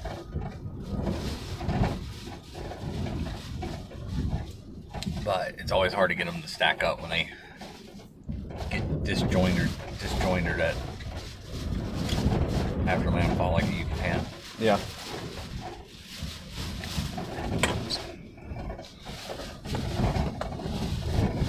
Yeah, clearly this could be a much worse hurricane.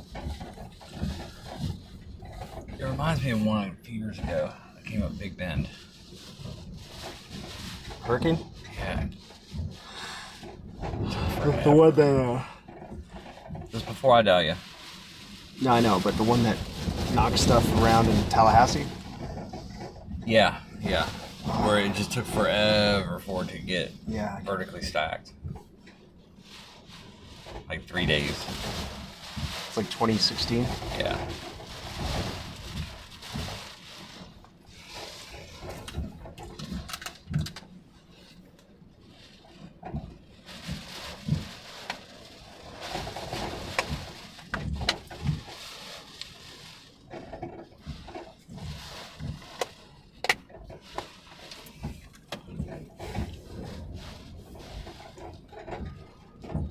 So the winds he's getting right now, we're about to get.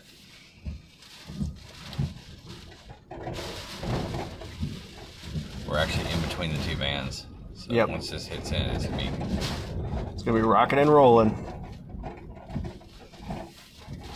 We're gonna see flying beavers. So you're going with this is gonna fall down? I am. I guess I'll take the other side. Beaver nuggets on the line.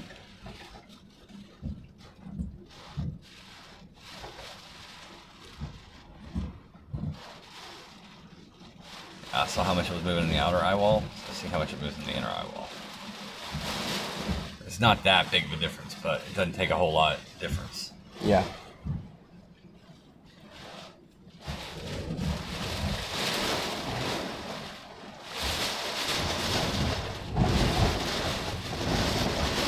No, we're in the eye, you're not going to see wind.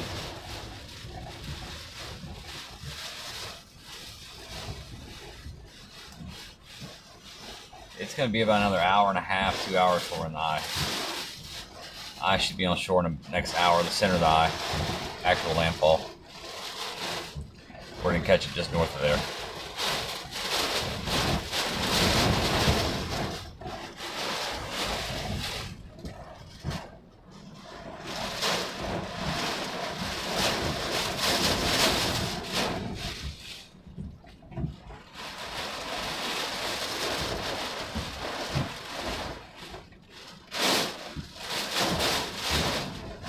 Cool.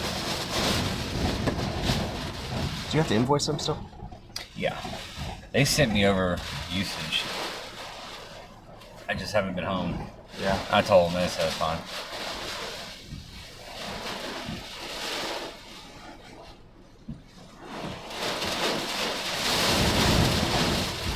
Here it comes.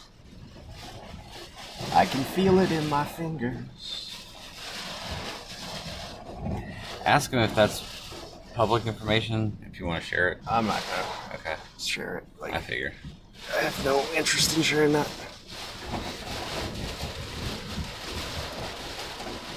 I probably won't even remember it, to be honest. I don't even remember the day of and be like, Fingers crossed, like, God, I hope I didn't say anything stupid. yeah.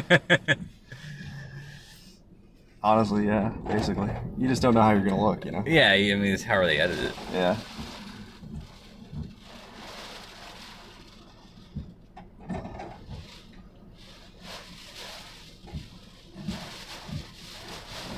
I'll let somebody watch it and tell me that they saw me.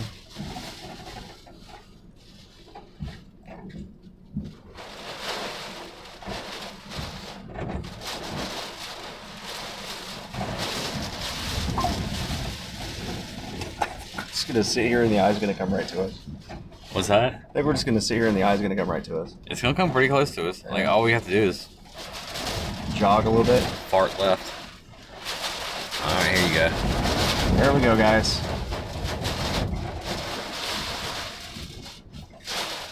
Right on the very, very tippy tip of the inner eye wall here.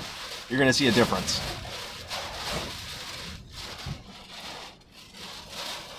And we're gonna feel a difference.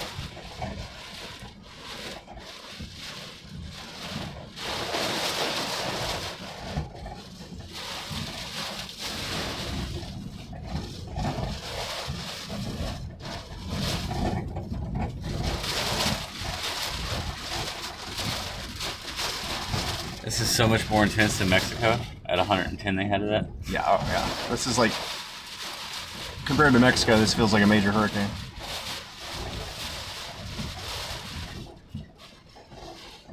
Like I said earlier, And compared to Grenada, it feels like somebody's breathing on my neck.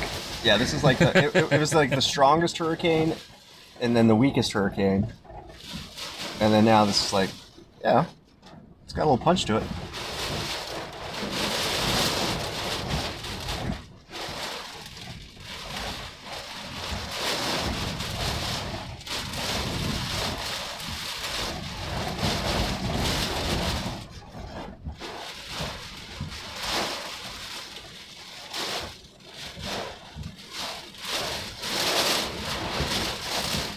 Here comes a big gust.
At Bucky's.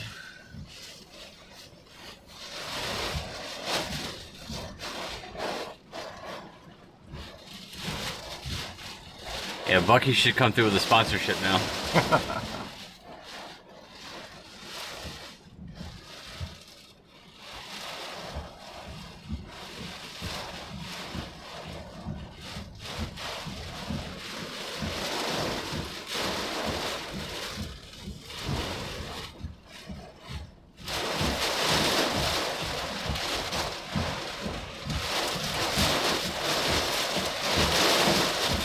They're open. The registers weren't working because of the power flashes that keep resetting. But the bathrooms are.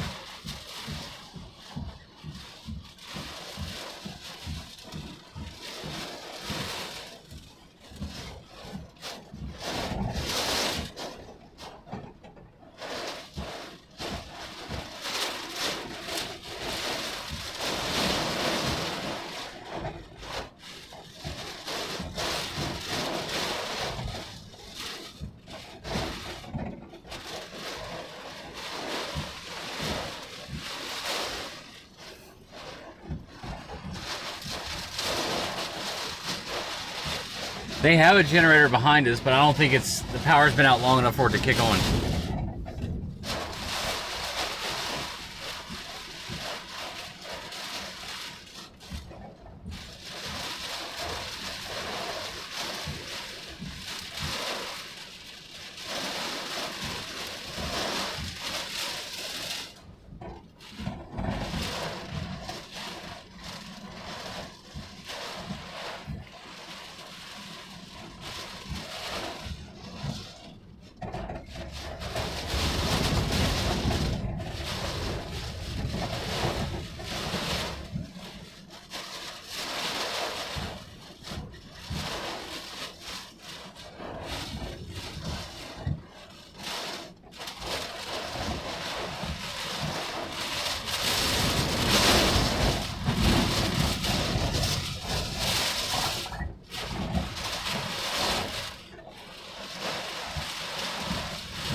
Eye is fully encircled now.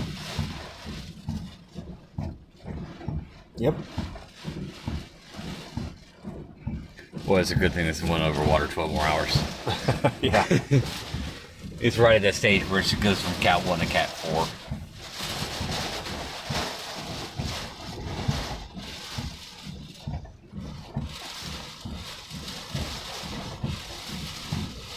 It's like a fire and somebody's dumping gasoline on it right now.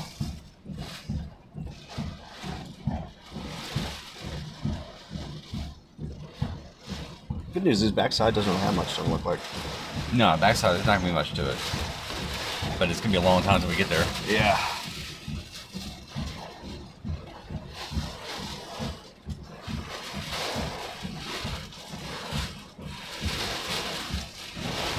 Surge is already letting up in Matagorda on the gauges. The wind shifts around a little bit in the eye.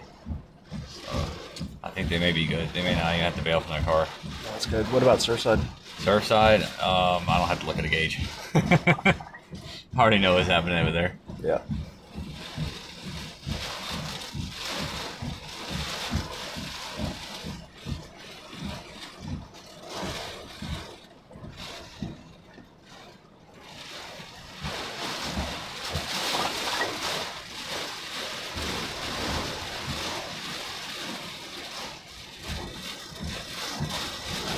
Yeah, he says Surge just dropped a bunch. We're safe for now. Thank you.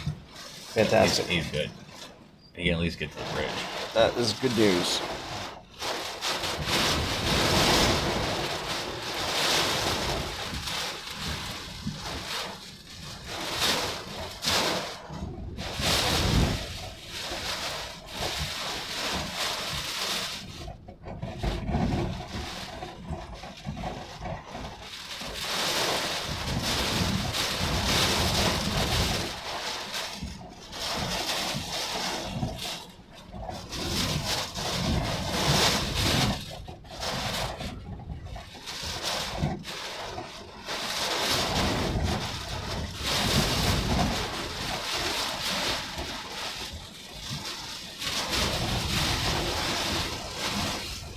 Here's the inner eye wall. Now it's from those intense winds.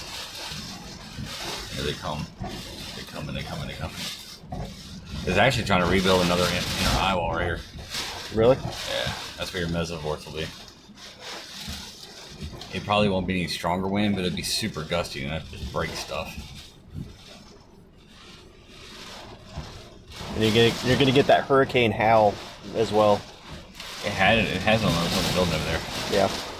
I can kind of hear it out of my stuffy ear. Okay. Yep.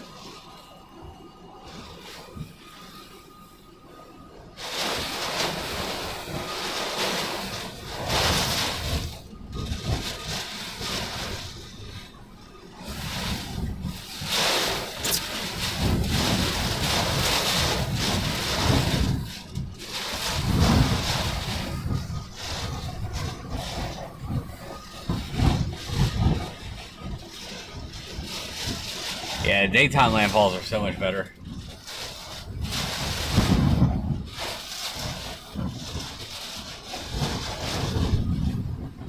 This thing's kicking pretty good though.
Pressure's already down to 979.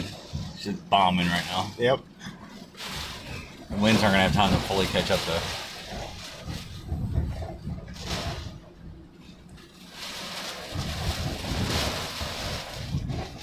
Hurricane hunters are in the eye. So they're taking those readings? Yeah. That's the most recent drop.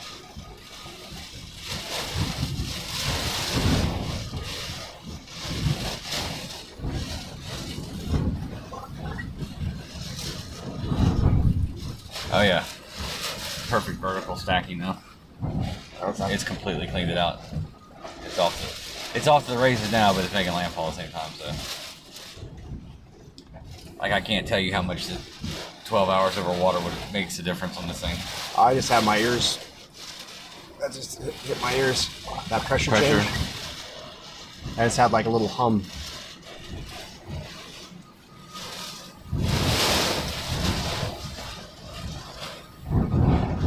Yeah, we could see this thing jump to Cat 2, even with its Even if land, yeah. landed landfall. One thing about hurricanes, guys, it's a full experience. It's not just a visual experience. It's sounds, it's feelings too. You feel this storm, the vibrations, pressure.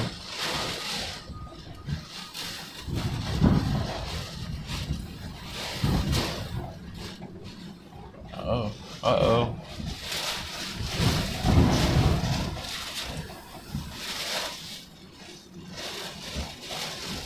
Starting to get vortexes set up at the end of the billboard. Horizontal vortex. Here it comes.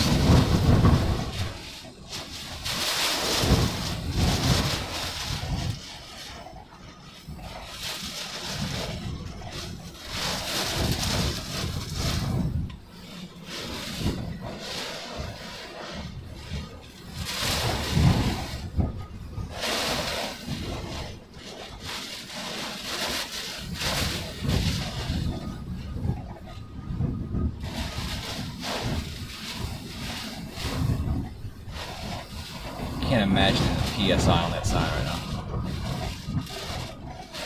It's impressive.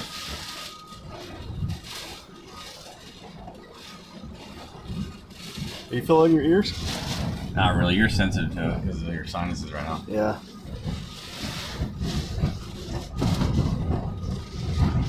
I feel the car shaking.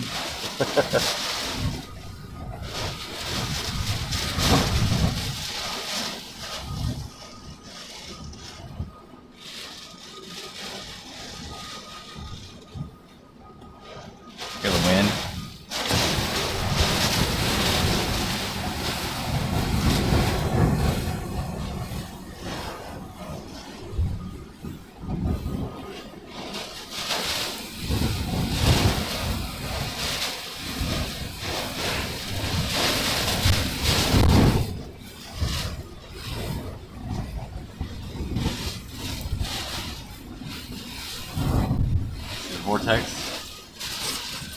pretty cool.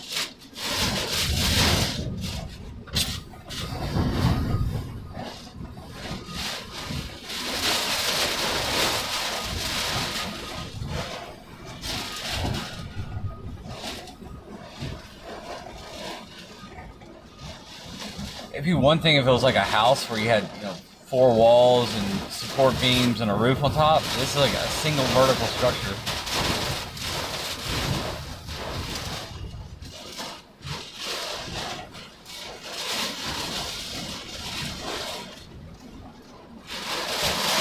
Yeah, I felt it there.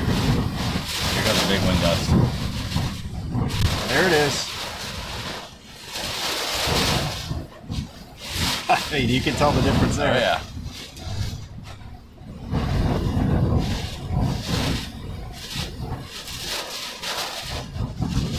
Doggy. Oh. I feel like it's leaning a little bit.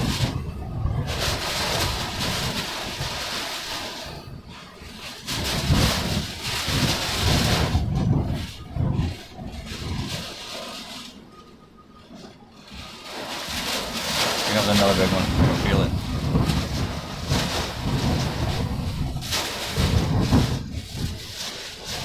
Yeah, I'm definitely feeling the pressure in my ears now. Yeah.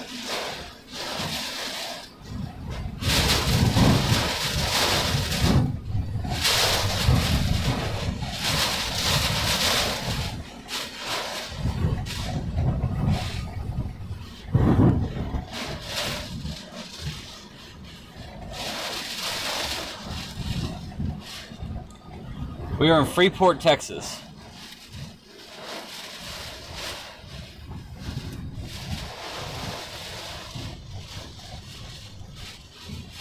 I'd imagine Surfside's getting filled up with water pretty quick right now, too.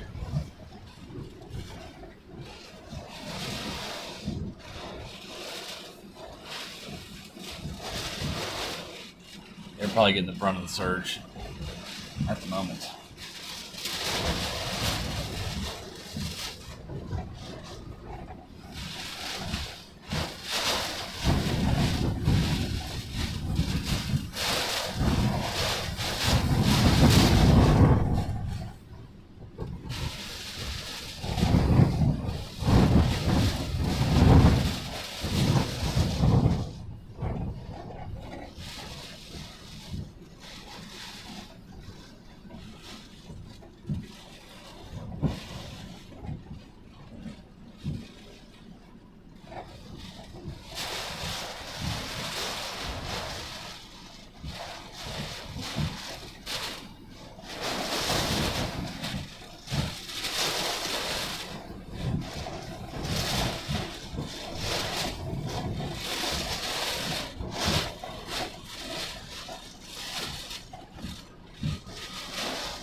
We're in a little gap, so here comes another big one. On the back side of the gap, maybe 30 seconds away. A minute.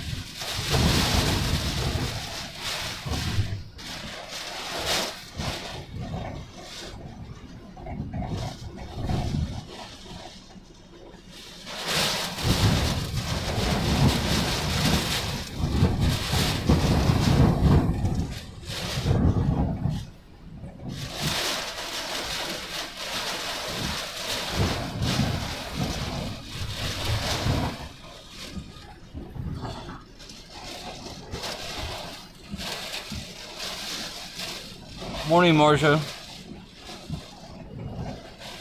How's the experience different from Kariku? It's night and day. Yeah. In both senses, this is night, that was day, but the winds we're seeing here are half of what they were there. This is lasting longer, but peak winds were twice this. It was a whole nother world of insanity.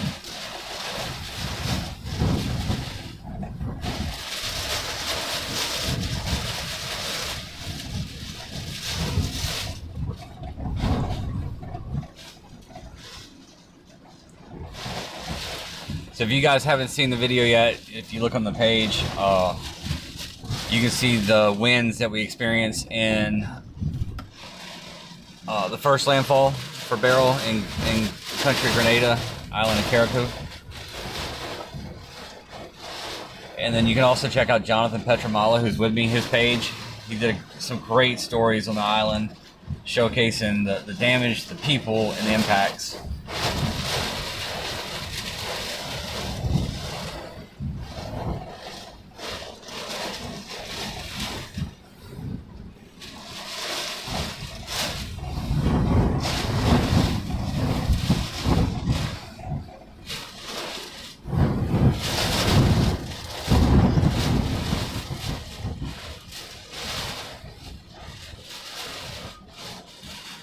Alright, I expect a full another step up of wind in this next round right here. Just because this thing's strengthening so fast. Yeah. Pressure's dropping really rapidly, guys.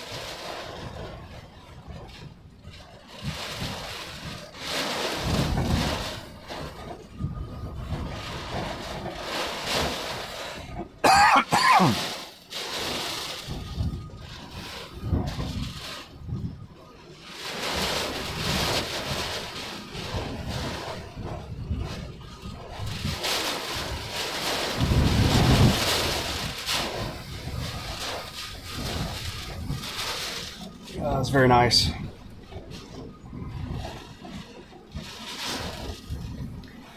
The eye is almost completely cleared out now.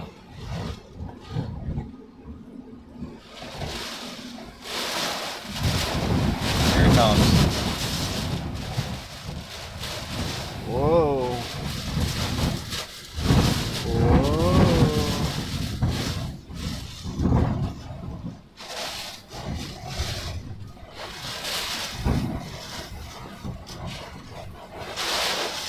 Another big gust coming.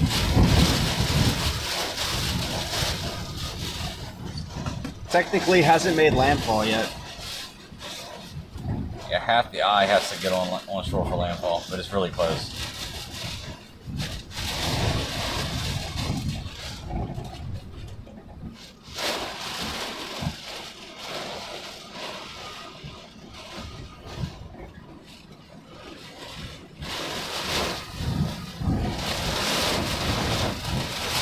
Big gust coming.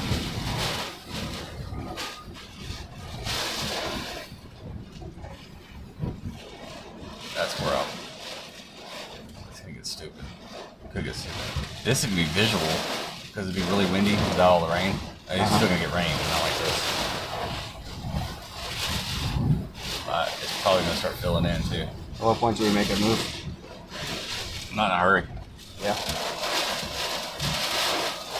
We'll make a run up.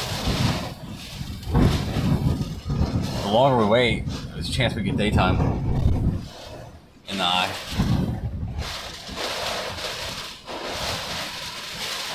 When they're intensifying like this coming on shore, it takes them a minute to wind down, start winding down.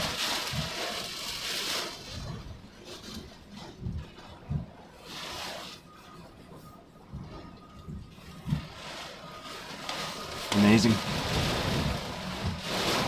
But yeah, might and different. Somebody mentioned in the comments, Brandon, they were appreciative just because if we hadn't been there, it would just be basically stories. It would have been like a oral tradition of the hurricane that went by the island, you know? And trust me, we are very happy we were there. We've seen what it's been able to do to help people, and that's what matters, guys. We want to be givers, not takers.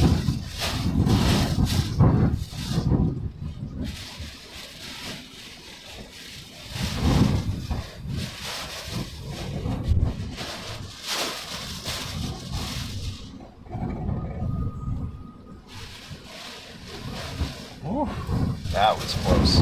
That's the closest I've seen It it. was really close. It's about to get really close again, too.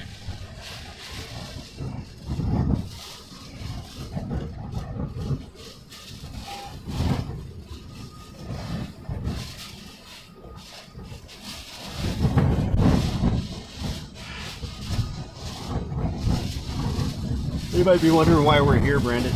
What's that? Why are we here at this at this Freeport gas station. Saw this Bucky sign. It looked interesting. It's lit, so we can see.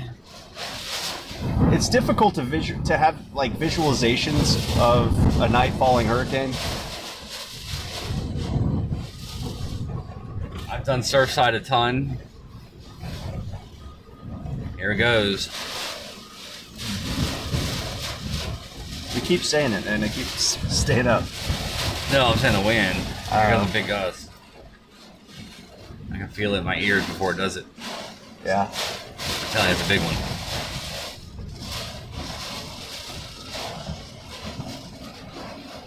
Here it is.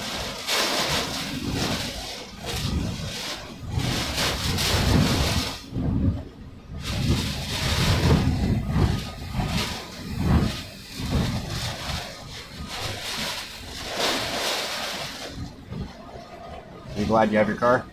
I am. I am.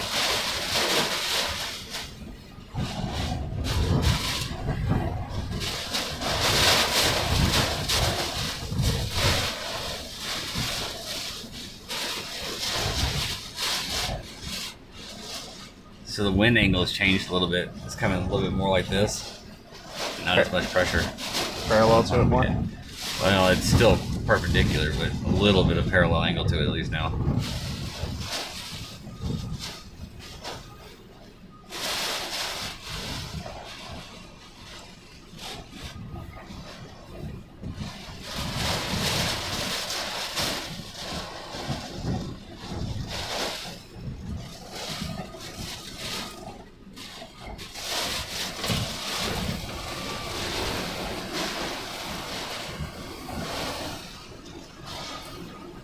That's a big one. Should I do a Bucky's employees tweet? Sure.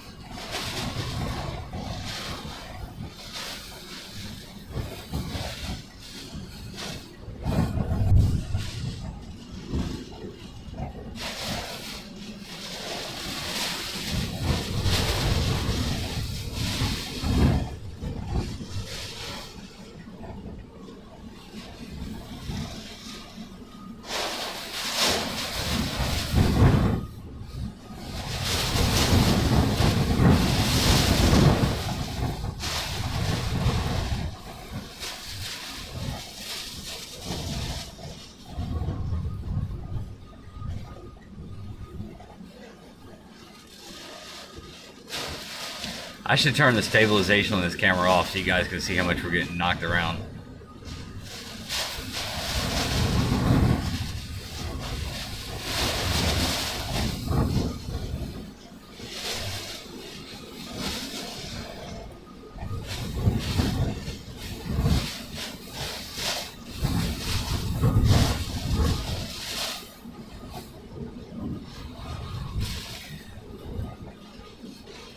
So it's telephone poles basically driven in the ground. It's 1, 2, 3, 4, 5, 6, 7, 8 of them. That's the only thing holding it, which is impressive.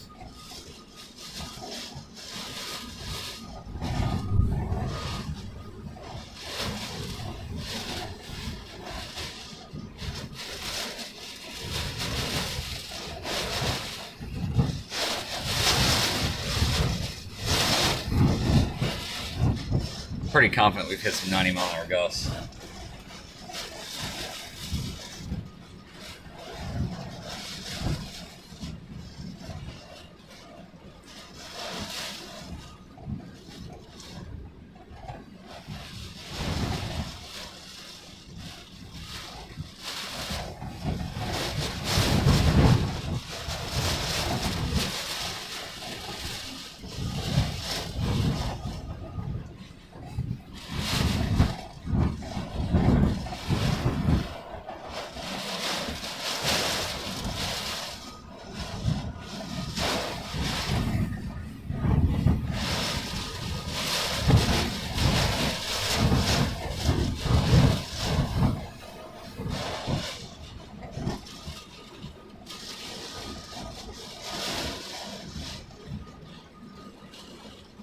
Freeport, Texas. At some point we'll have GPS built into this and we'll have to keep saying it.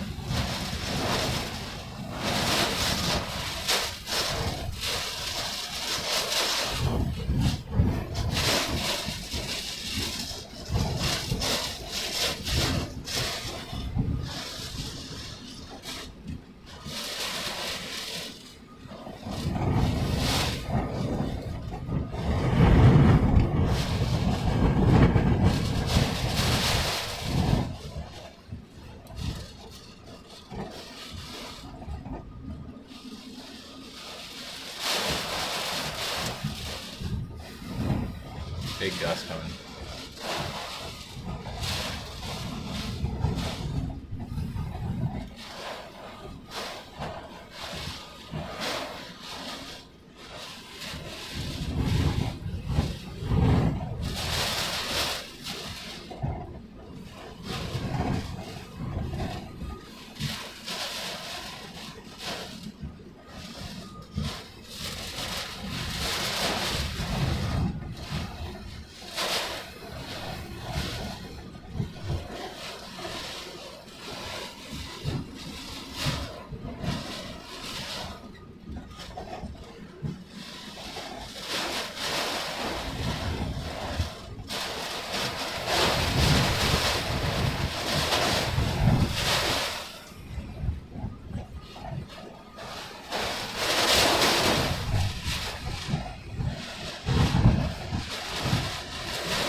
Holy crap. Impressive.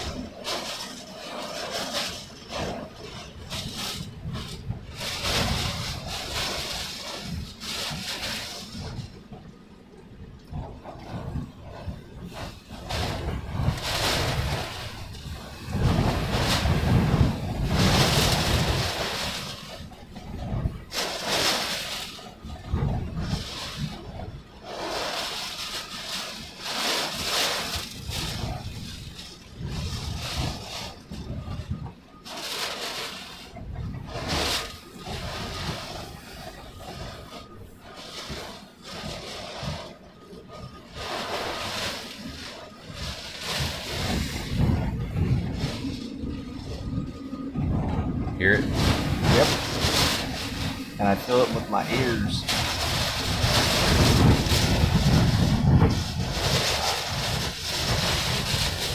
It's the best gust we've had all night. Yeah. If it was coming straight into the sun, there's no way.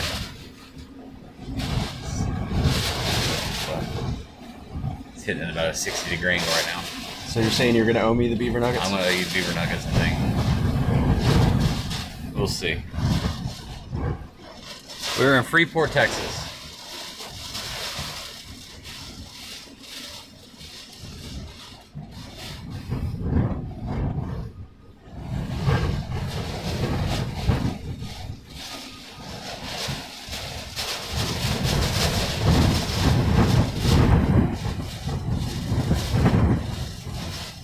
Almost have my nuggets.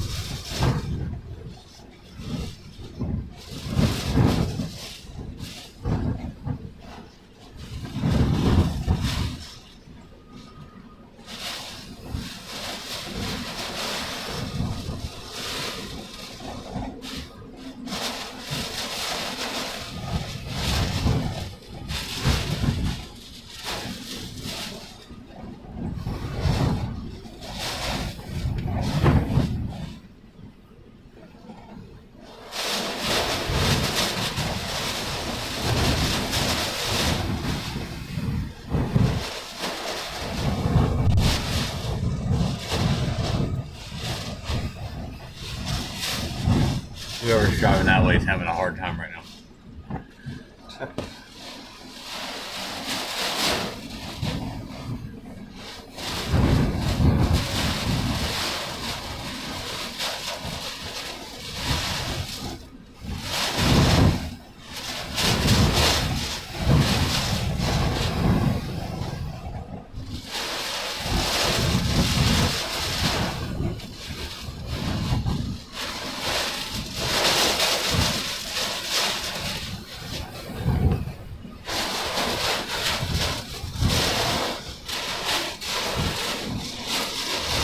left.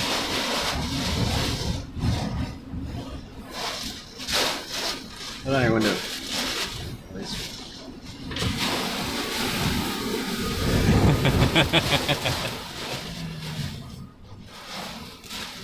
I had some beach balls in here somewhere.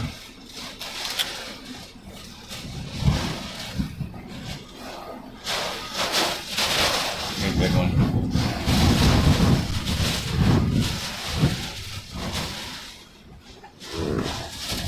Another one.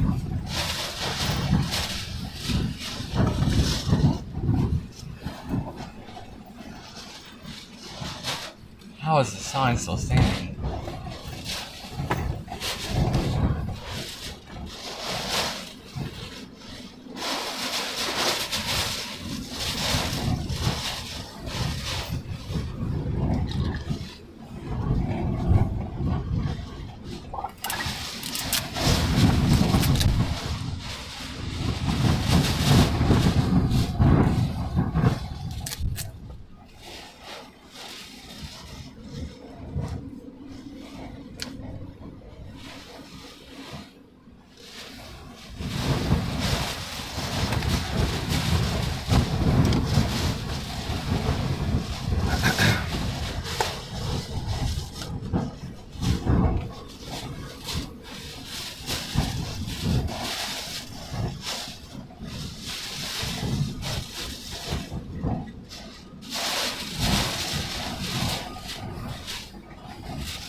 Big one coming.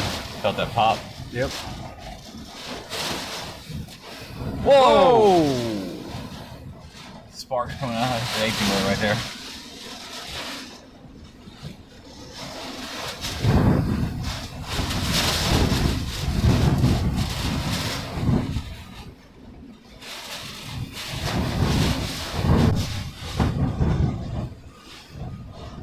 That was pretty cool.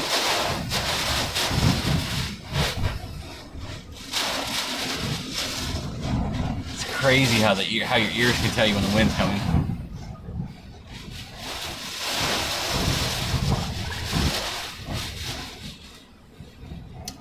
So Buster, Brandon says it's going. I say it's staying. We have beaver nuggets on the line. I like the cinnamon, and I think I'm gonna be eating them tomorrow. I don't know, man. It's turned back completely perpendicular to it now, I think.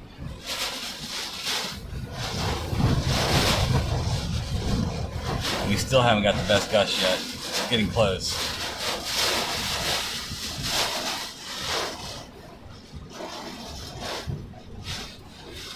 Either way, I'm stupid impressed by this sign.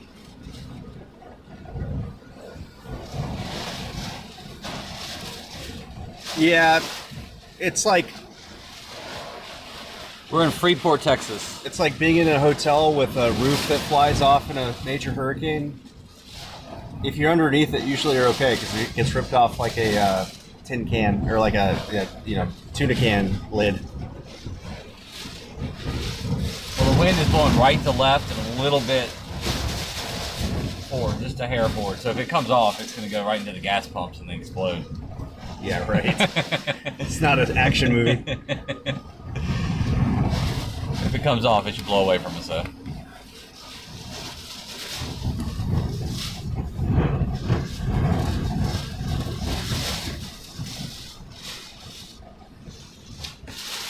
This is a gust RAV4 coming. hybrid.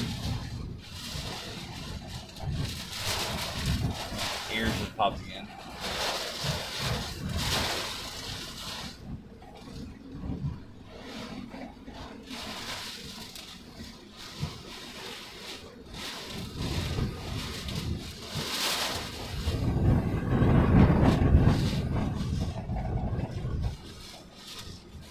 Popping before the last one that was intense.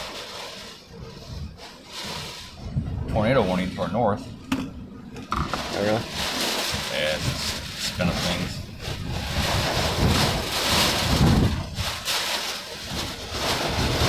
Oh.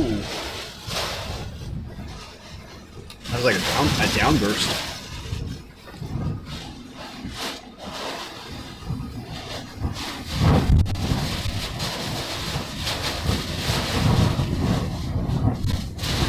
Ears are popping. Whoa, there it almost went. Twice. I thought you almost had me there. I really did right there. My stomach growled. I thought you had me.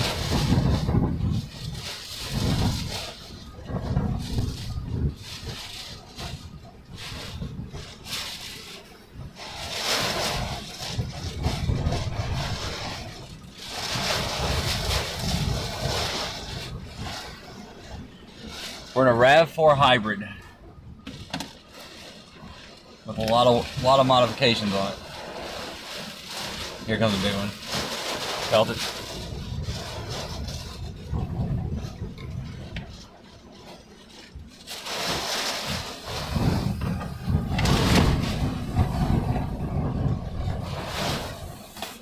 That one was more crosswind.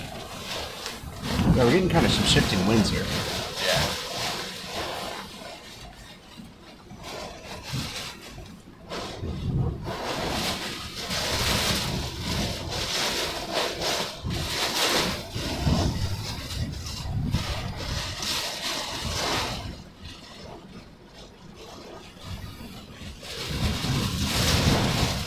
I think this is the least amount of video I've ever shot in a hurricane. Same. Like I shot more during the landfall of Mexico.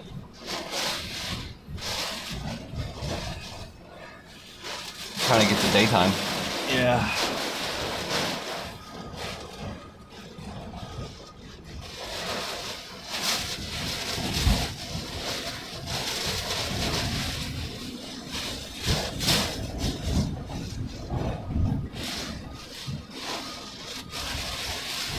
Alright, here come my beaver nuggets. Nope. Ain't happening. I'm gonna make you get out in this and go get them.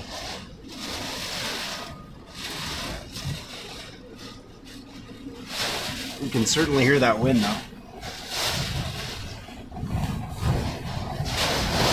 When I first moved to Florida and I'd never been in a hurricane or seen one, the Ghazi roller coaster at Busch Gardens has this sound, this hurricane wind sound. And that's how somebody described it to me, and it's spot on when it comes by. This is pretty good, man. Right here. This is hitting it, guys. This is very impressive wind, guys.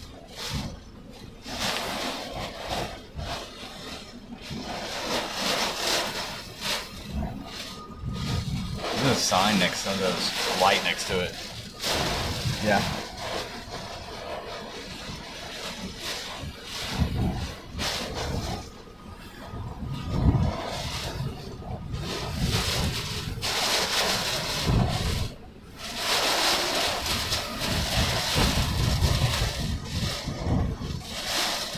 Somebody said it looks like it's just drizzling. Just looks like it's drizzling? Yeah. Sure.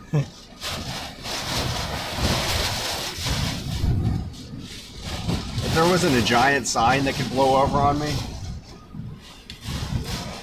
I'd get out and like try and walk in front of the camera. Well, we've got the windshield angle too, where most of the water's not going to catch it. The sign's blocking it.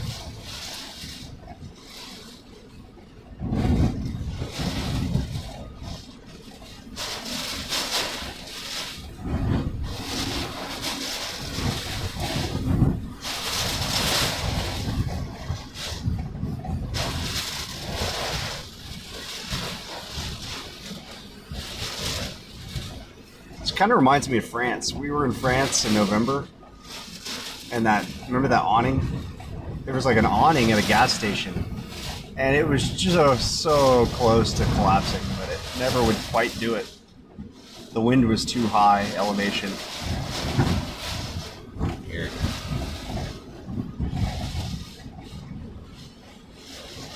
It's one big gust away. They're too sustained right now.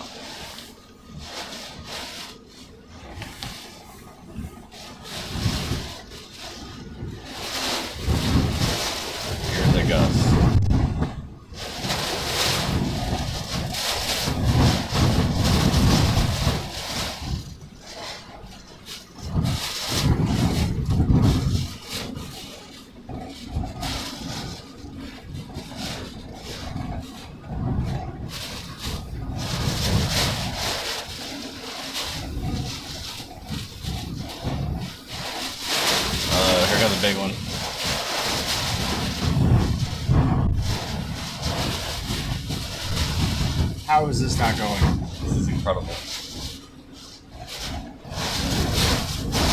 Oh my gosh.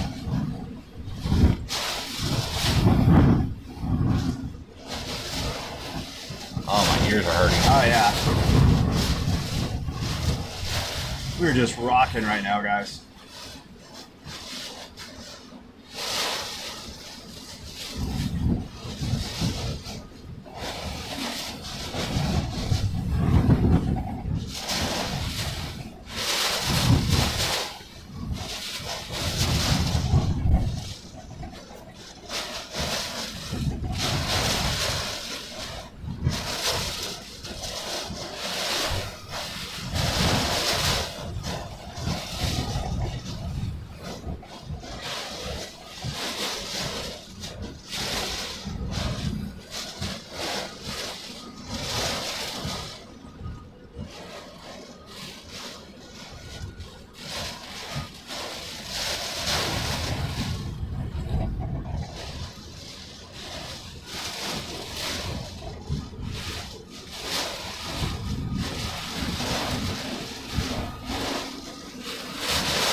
Comes another good one.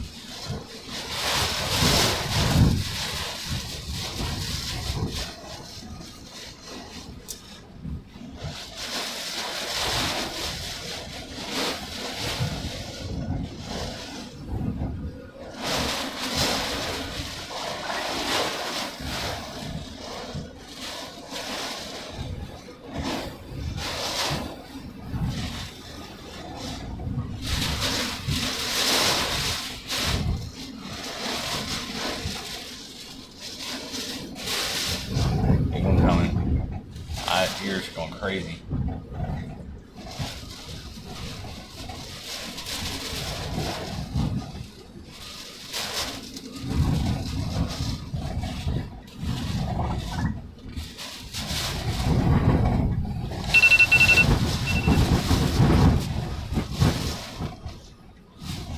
Hey. Yeah. Blew over. Did you? Good job. Cool. I know, wind's ripping. Yeah, that's what I was guessing, about 90. Maybe some 95 gusts. Yeah. We're at the Buc-ee's across the bridge still. Yeah.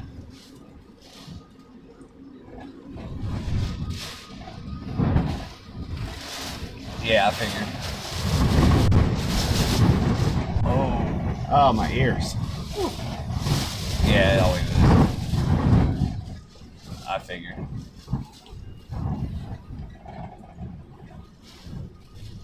No, you're good. All you gotta do is back off to the bridge. You're fine. But look.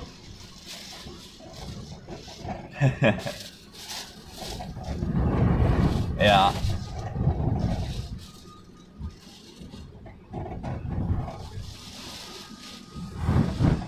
Yep, I'm on the Buc-ee sign waiting for it to blow over. I don't know who built this sign, but they deserve a giant raise.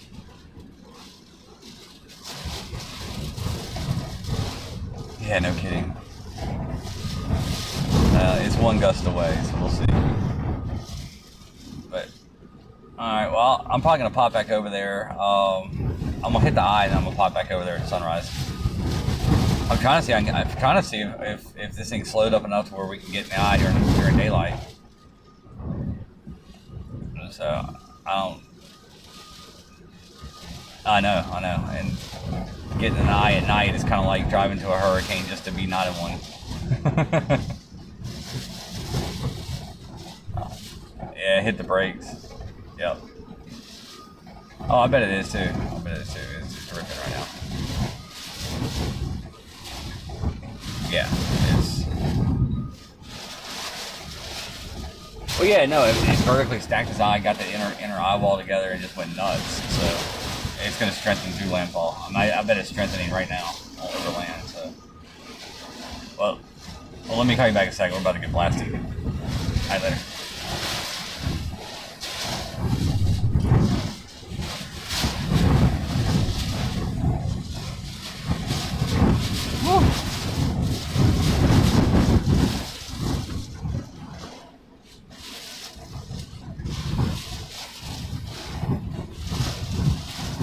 the vortex is coming off the backside of the sign. It's stupid. It's amazing.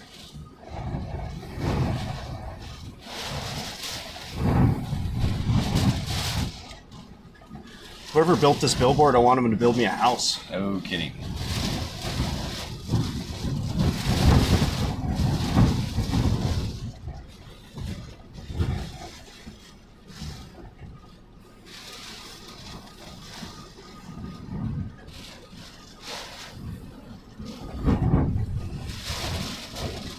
Oh.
Category 5 billboard.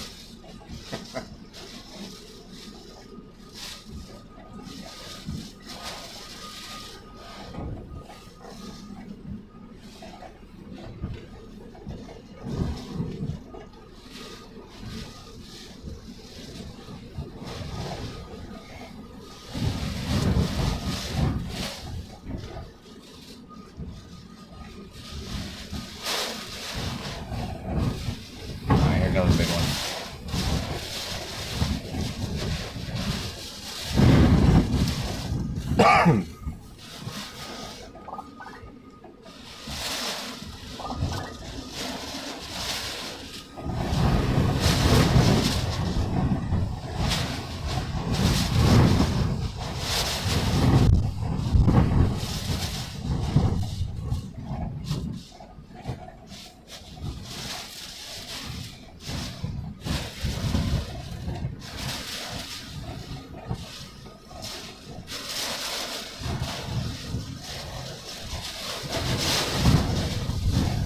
Whoa.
Ears are popping again.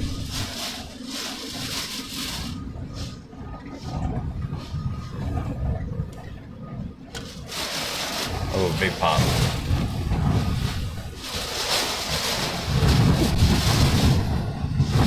That might be...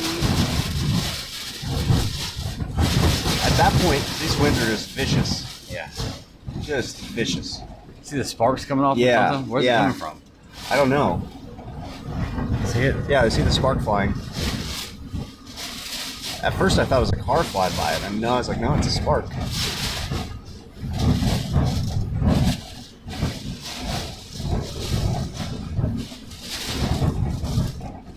Ooh. That was intense. I can't believe that was really close this time. Here comes another one. That like wind was like hateful. Yeah. That's the best way to describe it.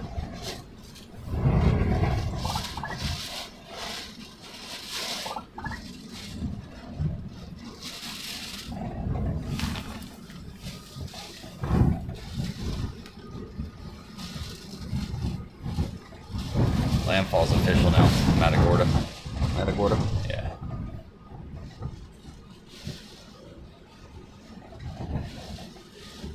We're about to go. There's another spark. I don't know where it's coming from.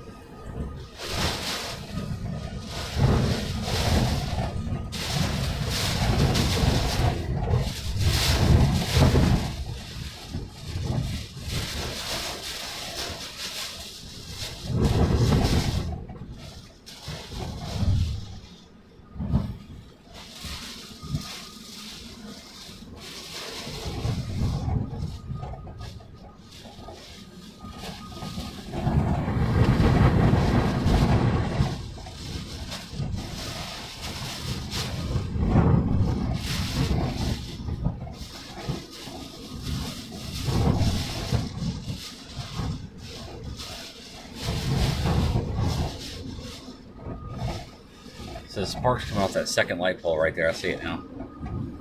It's coming off that telephone pole that's rocking really hard. Here comes a big gust.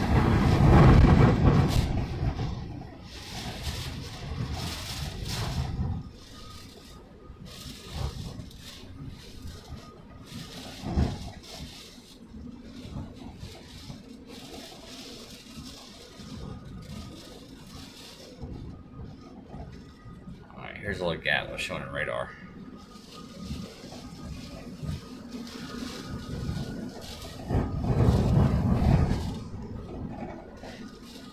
So if you're looking at the stream, it's this, not the light pole next to the sign, but the next one next to the road. There's a telephone pole right next to it. You can only see the bottom because of the lighting. About there it goes. You can see it perfect that time.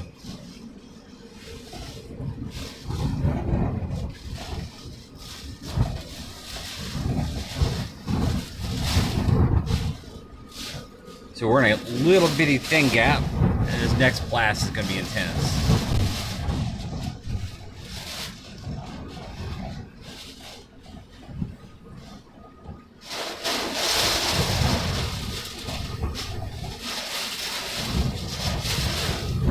Power fire. Where was that? Over here? It was like right here, yeah.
Do you want to make a move? No.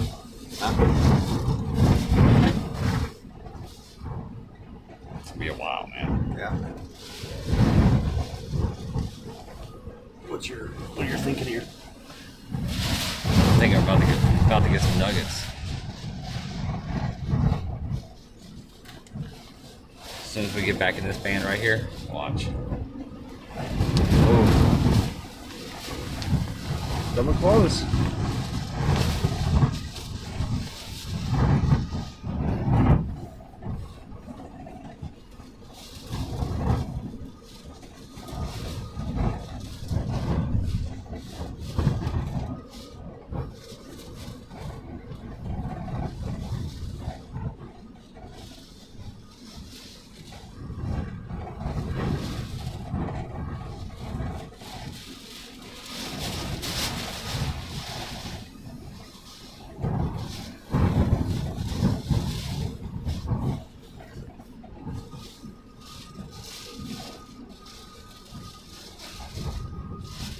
yours just popped.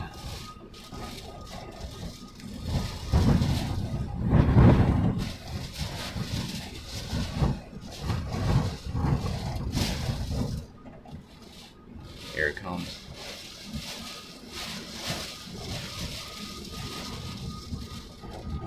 Oh, it's so close to us.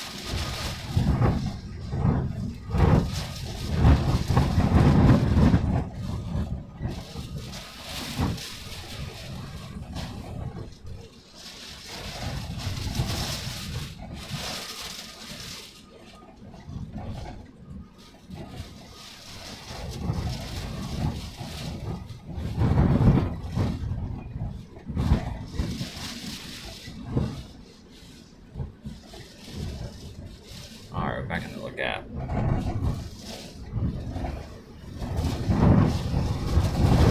gonna last long though. Couple minutes at most. Not even that long.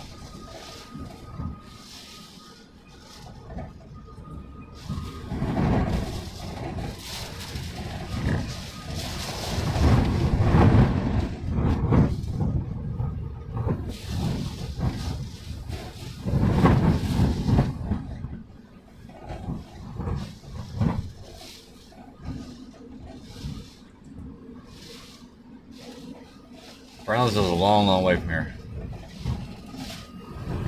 A few hundred miles.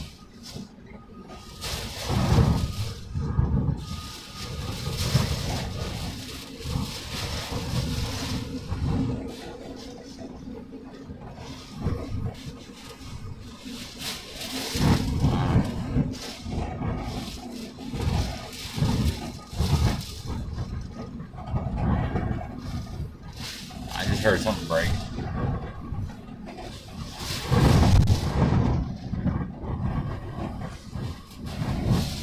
A lot of stuff's reaching its kind of like stress point. Yeah, you're right at the point where everything's built to.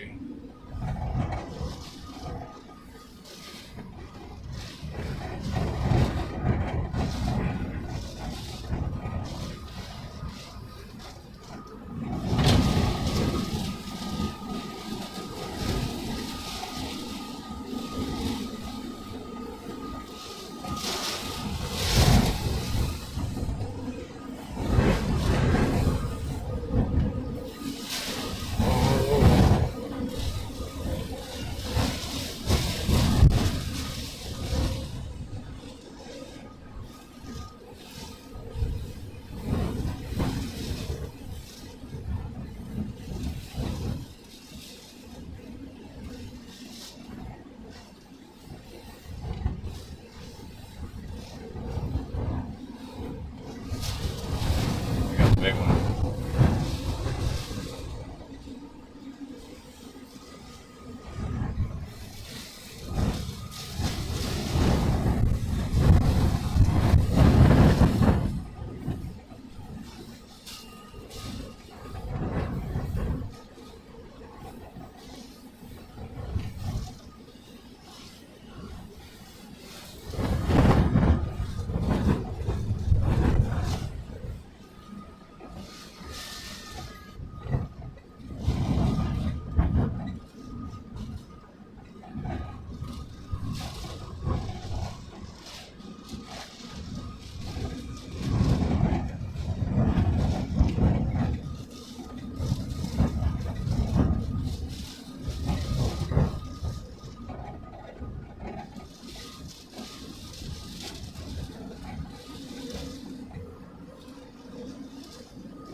Alright, we're about to get back in the van now.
vortex in front of us.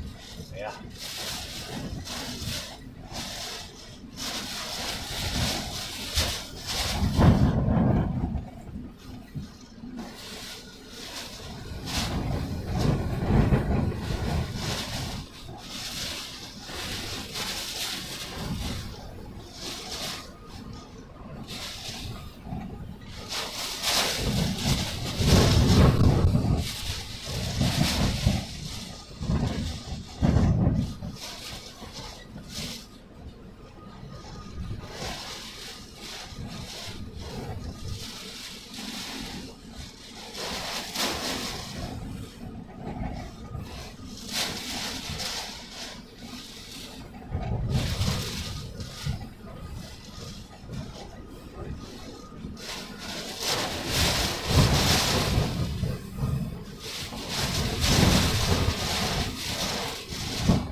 Whoa!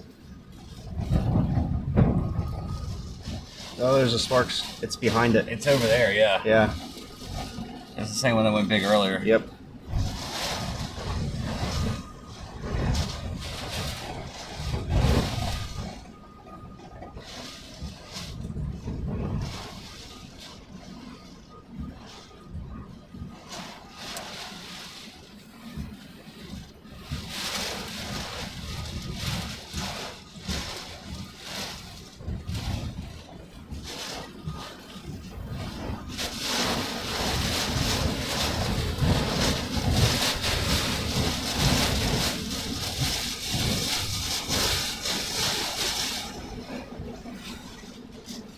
Whoa. It almost went.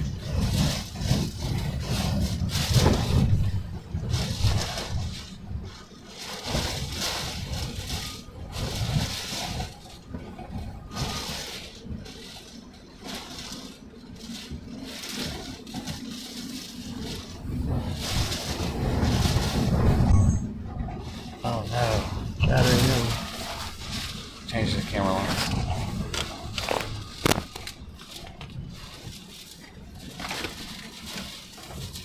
Turn it back on, the sign will be gone. Which one? So turn it back on, the sign will be gone.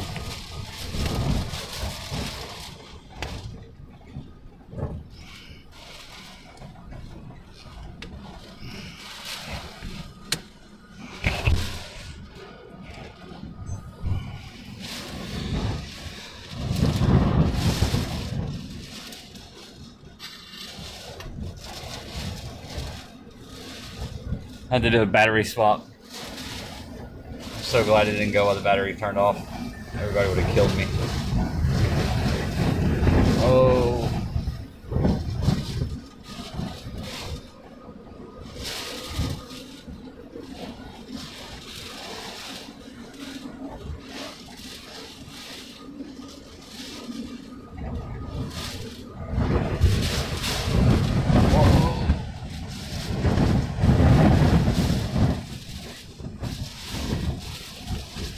Sparks are Flying on everything now.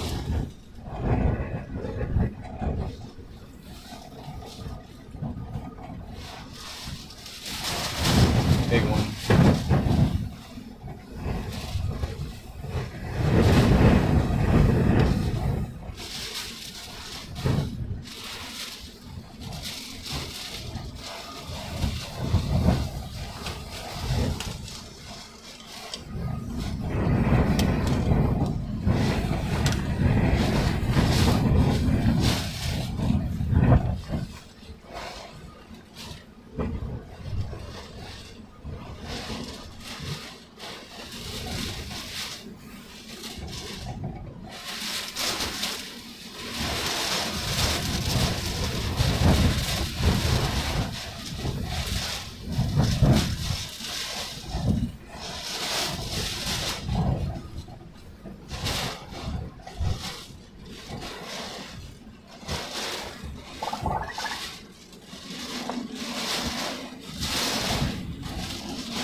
big gust.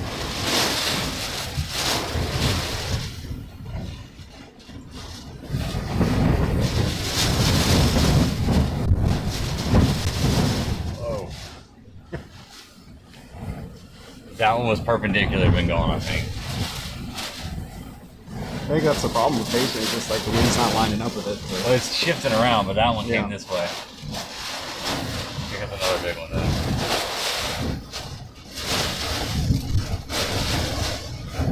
Oh.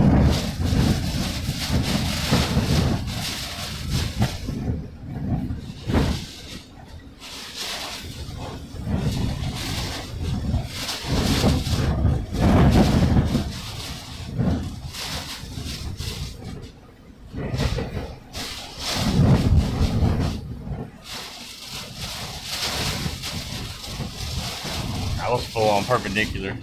So they Close, take it. man. They came really close. I didn't do it. Let's see if the next one does it.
Big one, big one, big one.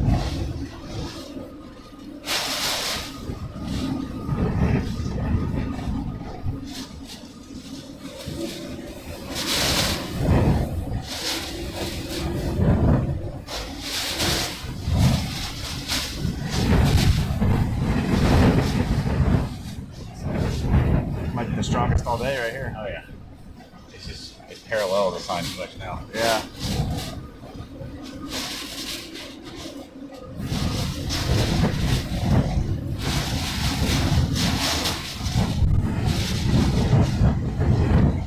Oh, here it goes. Just cracked. Cracks, guys. There it goes. There it goes. Oh. Ooh.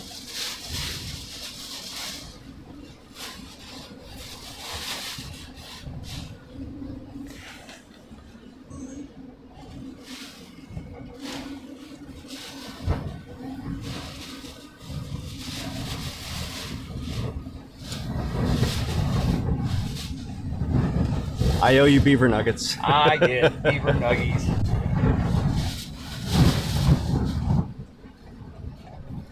And again, we're in Freeport, Texas. This is the Buc-ee's, and that was the strongest sign in Texas.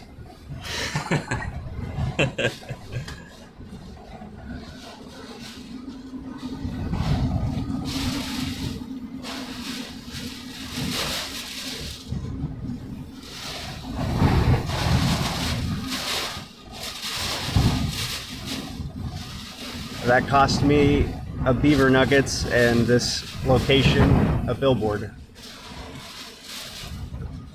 It's still one of the most impressive things I've ever seen. The fact that it stood up that long. What's wrong with the camera here? What's that? The camera went off. Oh, because he pressed record. Oh, yeah. Gotcha. Sorry, we'll fix that.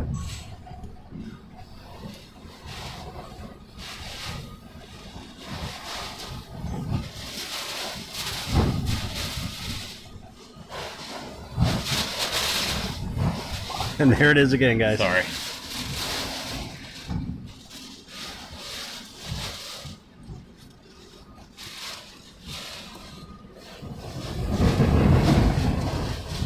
Here. What? How can I pull it? Huh? How can I pull it? Card. It's Yeah, on, just press stop it. it's on 2. And do what with it? Go ahead and get your top out.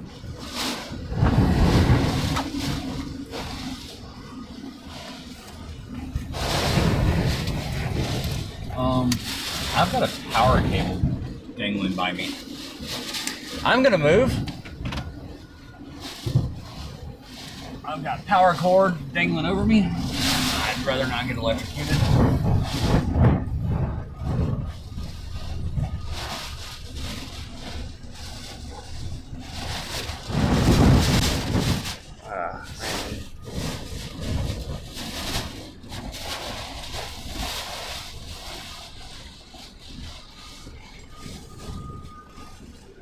We'll get this angle.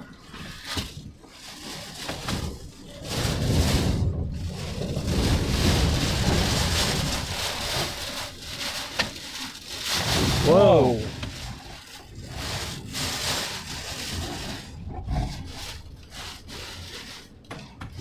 That thing just keeps popping off, man.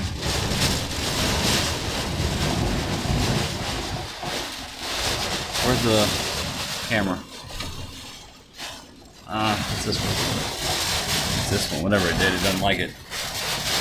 You did something. You were going to pull something.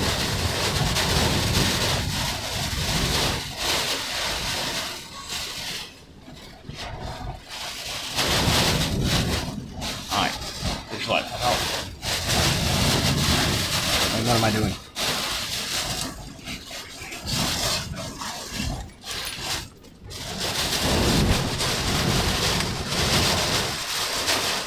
Yeah, but what am I doing?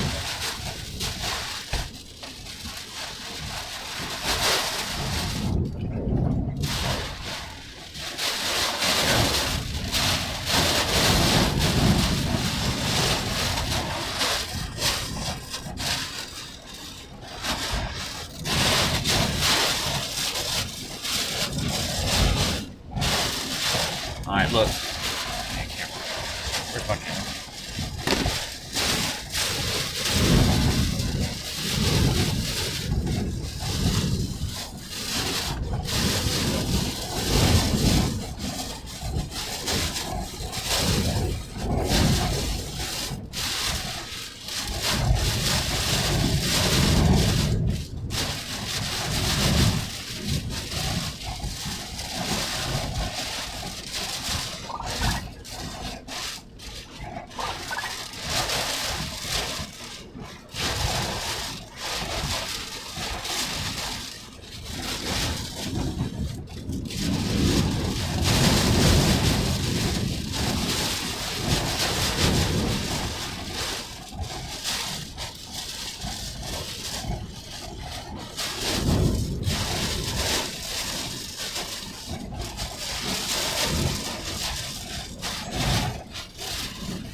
Hey. Not yet. About to.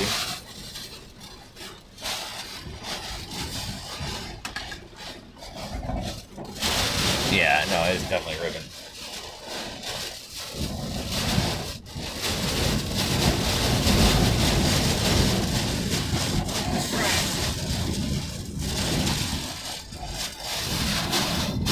Alright, well, I'm gonna call you back.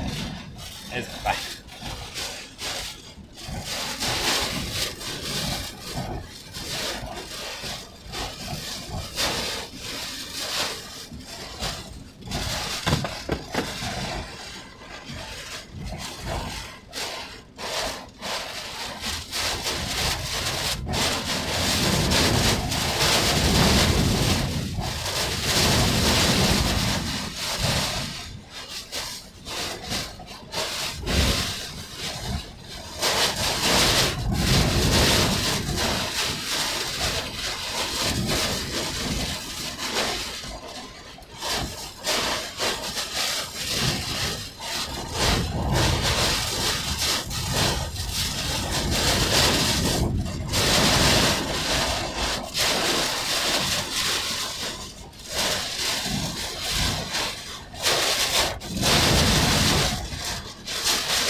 Putting in the Dropbox.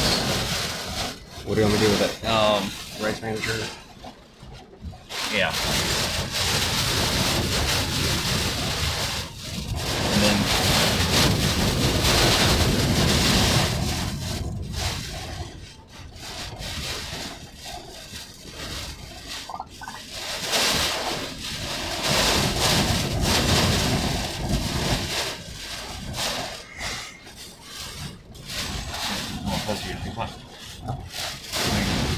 click that little spot, send to me, let's get this out.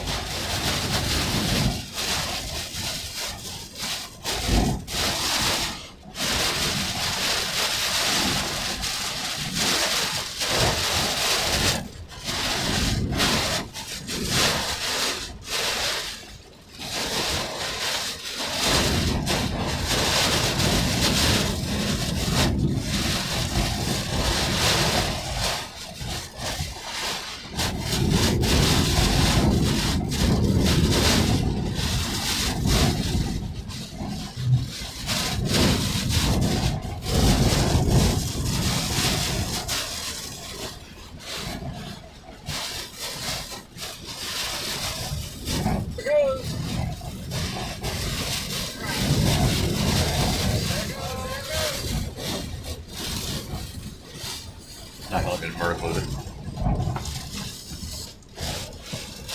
Oh! Yeah, I shot that one.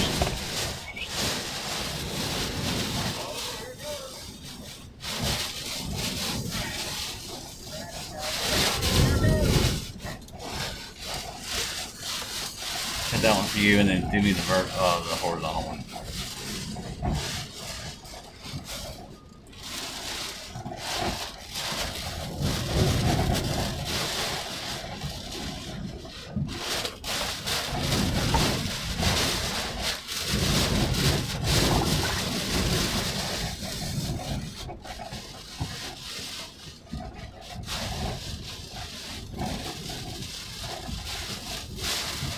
For X. What's that? Oh, you want it? Right? Yeah. 1080. Yeah.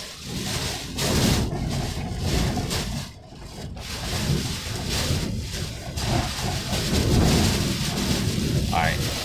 Pull the camera card, dude. As soon as you can.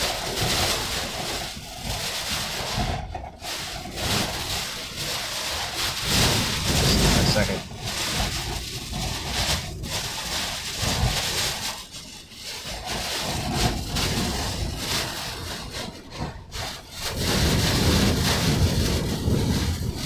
microphone ready? No.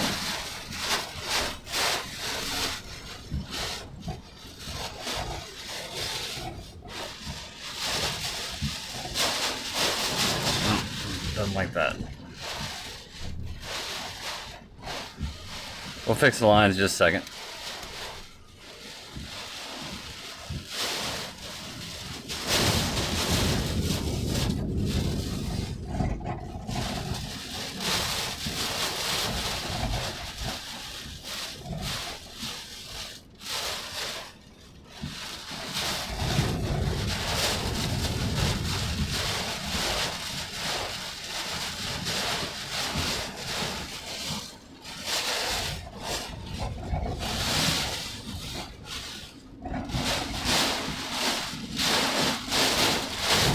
Big gust coming.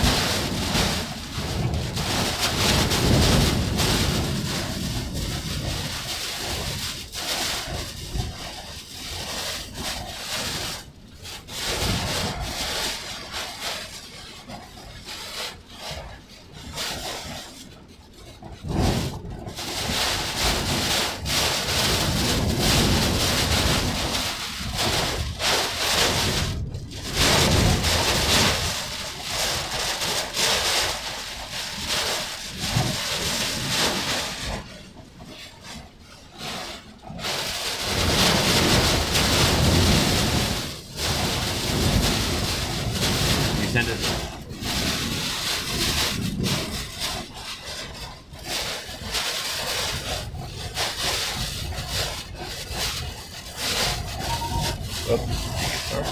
Oh, wait, here. Is that not it? No, here.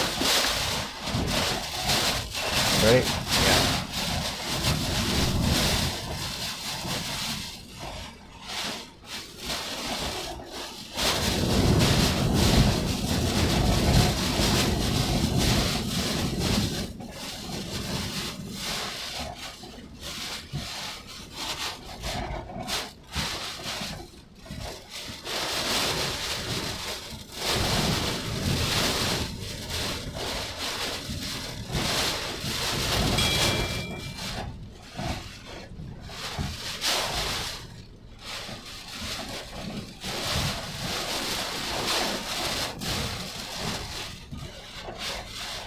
That.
rocking so much, I don't fully trust this car enough to.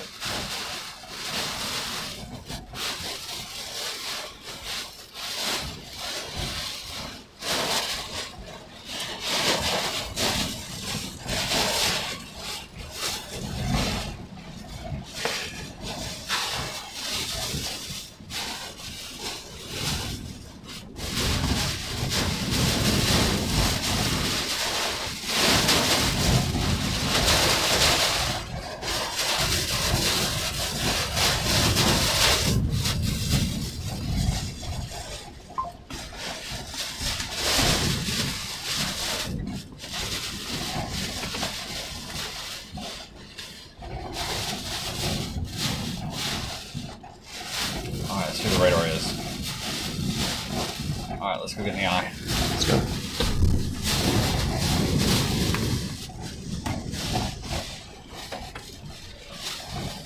Tell Andy.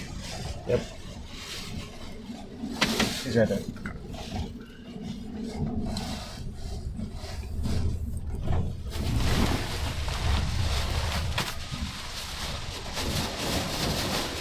Yeah, let me know which way to go here. To Freeport. Yeah, just give me a second. Left. I think you can. Right there's that light. You can take a left to get into Freeport. Okay. See? I think it's a road that goes down in there, but I don't know. So take a left at light. I don't know if it goes though, like in this weather. Alright, what's the easiest, safest way to go? Okay. Straight. That's what we need to do.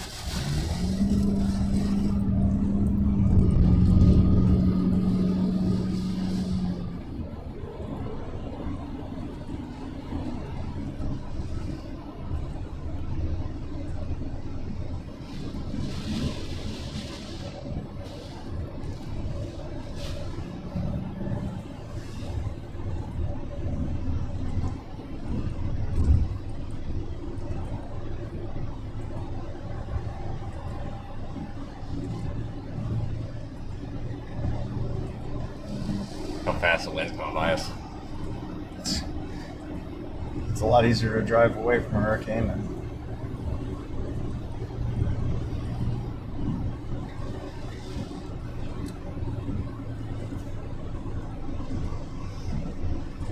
Or, with the winds. Yep.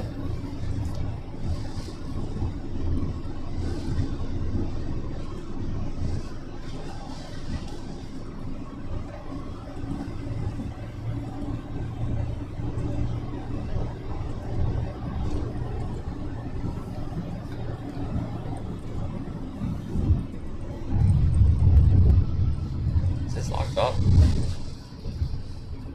I don't think so.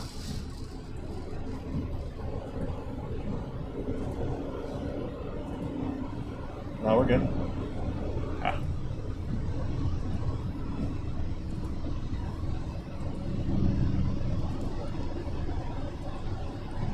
Current location, we're in Freeport, Texas. And we are heading into the eye now of the storm. We have to backtrack just a little bit. And then at that point, we've made it to 3 different eyes in 3 different countries with one storm. First hurricane to make it across the Caribbean and into Texas since 1980. So it's not a thing that happens every day. What's that, 44 years now? Yep. See that eye wall, how intense it was? That's a strengthening hurricane at landfall. That's the difference between what we witnessed in Mexico This. and this.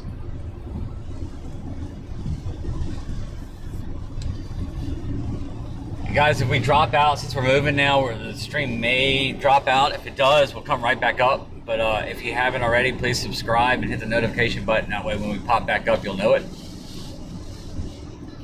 We were trying to give the eye a little bit of time to get on the ground so we could maybe see it in daylight. And so that's why That's what we're going to do. We're going to track up in front of it just a little bit and let it come to us. That way we can try and get a daylight eye.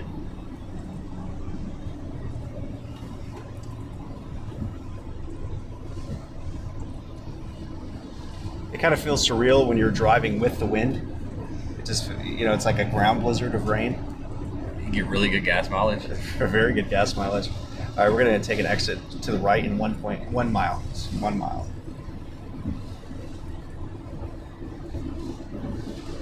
Hopefully you guys saw that sign fall down live. That was quite the positioning by Brandon to kind of notice that and put us in position. And I was trying to go for something different, but of course, every time I move, 10 people follow me.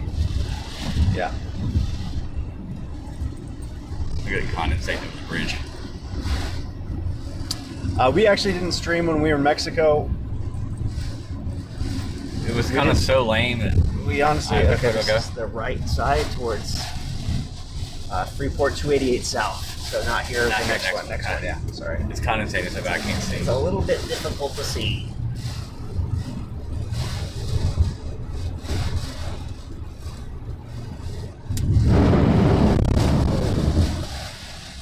Little flash flooding action.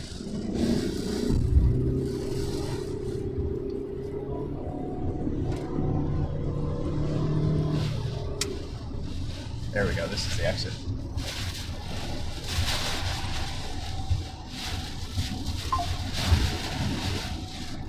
And we've been on the wet side of the storm too. It's been very, very rainy.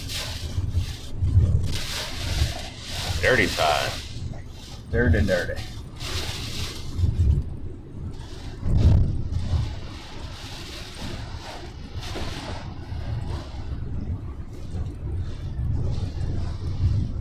And we have a flash flood warning as well as the hurricane where we are.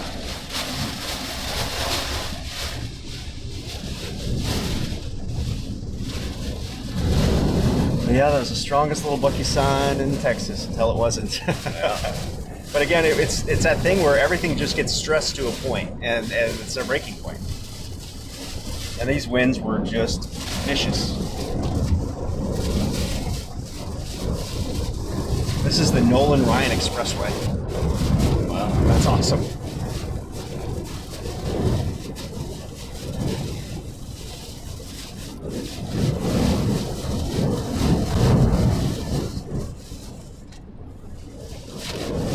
So again, we have storm surge coming into various parts of the coast from Sargent, I'm sure Matagorda Beach, up here in Freeport, or some power flashes. Yeah. Surfside Beach.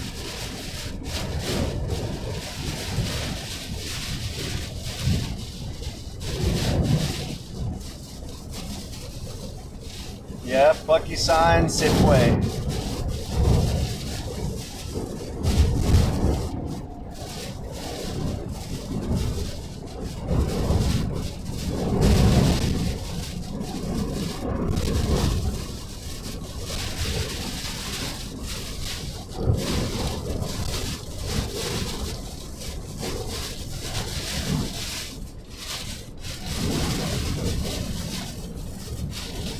More power flashes. Trying to get there. I prefer to see the ground when I'm driving. It's condensating over the top of this bridge so bad the wind is.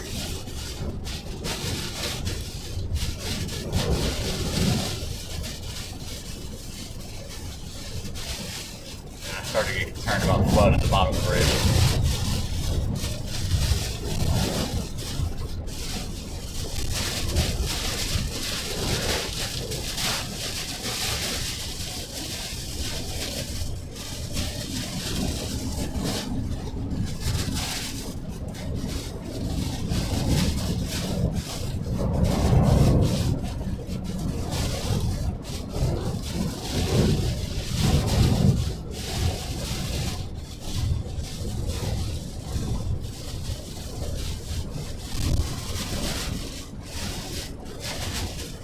Straight?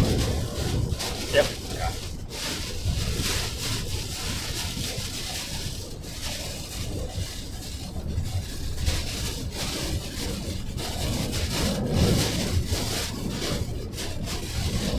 The fact that power's still on here is remarkable. I guess they rehardened everything up Where's the power flashing over here? I don't know. Keep looking to your right. Okay. Careful. I'll keep my eye out. So right through town, there's a red spot on the road coming up here, so I don't know if there might be some flash flooding here in the middle of town or what.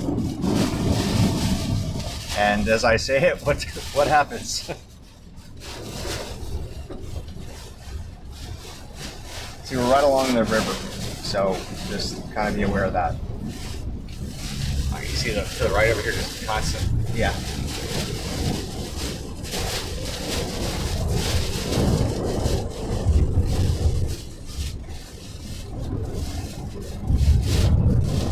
Careful with Andy behind us, too. I know. He's following. He's good. I just want you to. Yeah, I gotta see.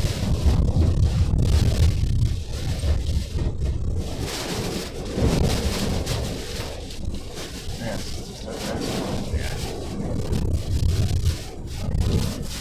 It's a roof. The gas station awning. Oh, wow. Yeah.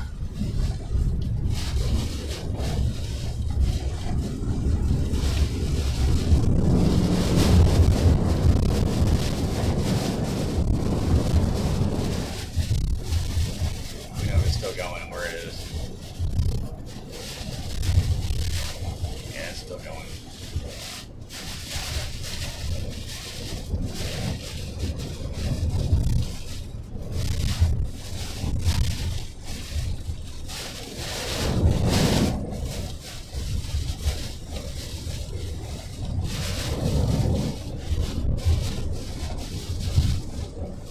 Flooding right here.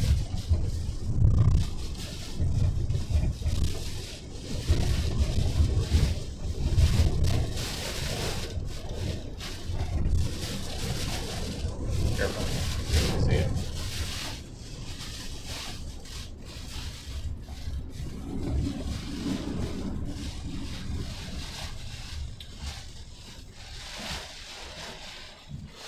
So we've got some flash flooding here in Freeport. A few inches of water here on the road, the highway. Nolan Ryan Expressway.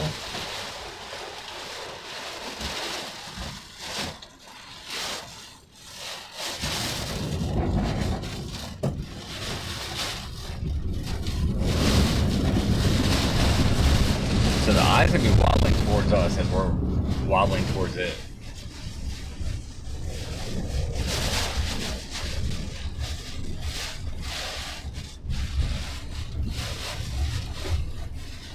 Where is that?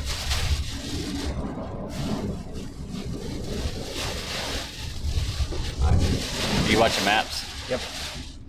Where does this road go? It goes straight.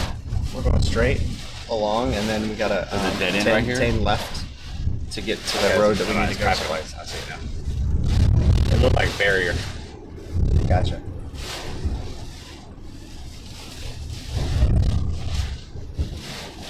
There it is. How do I get there? Across the river. Is it? How do I do that? Keep driving straight.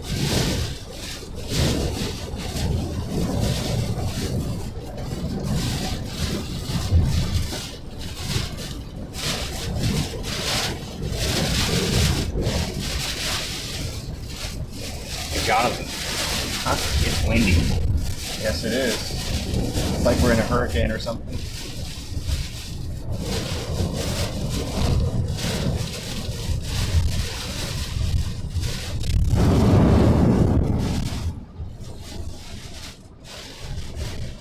All right, give me 1 second. My GPS is acting. Doing stupid. Go straight here. Just 1 second. Yes, keep going straight, but slowly.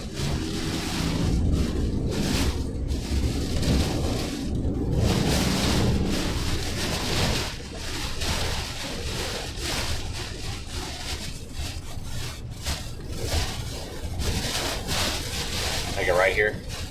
No, we're gonna take a left in a Sure, mile. I'll take it right here. To go to the Maybe. power license. Road ends. No. It's right there. No.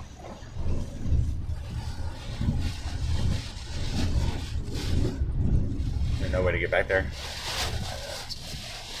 I have a map that's busy right now.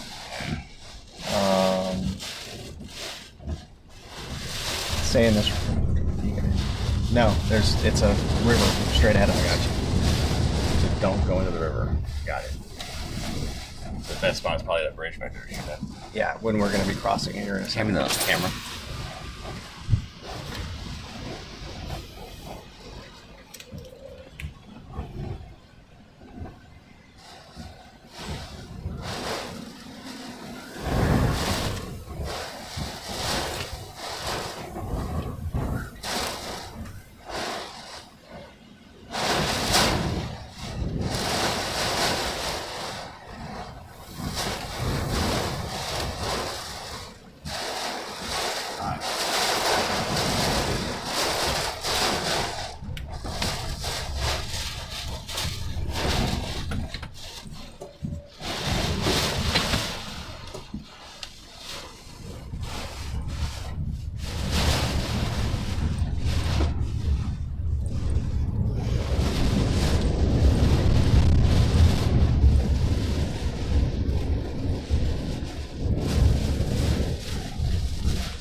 Right.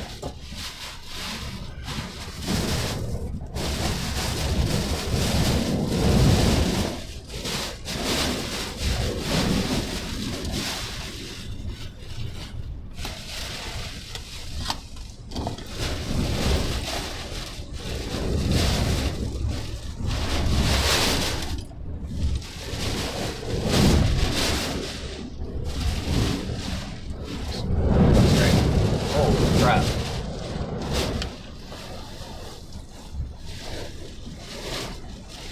Whoa. Whoa.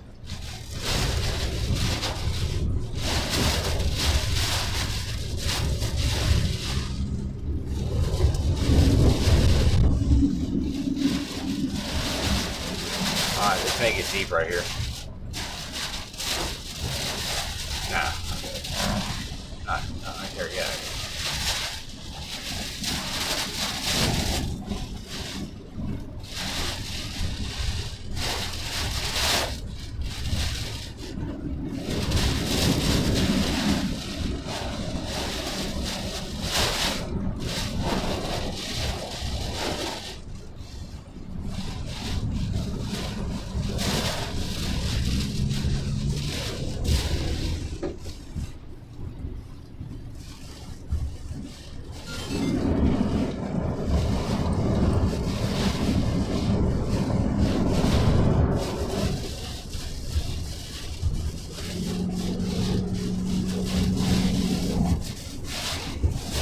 Should start getting close to mesoboards now.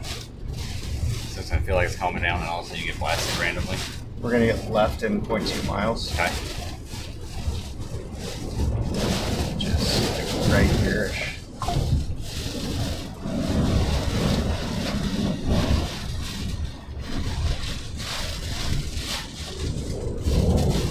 This is it right here.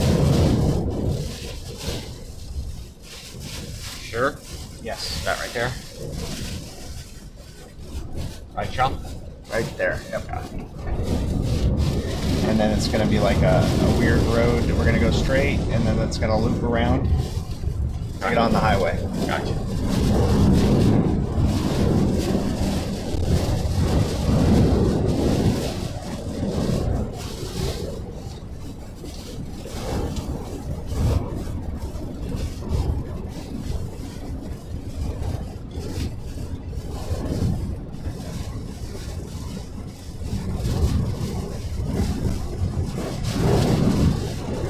All I do is blow out the gas and I'll stop.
perfect crosswind.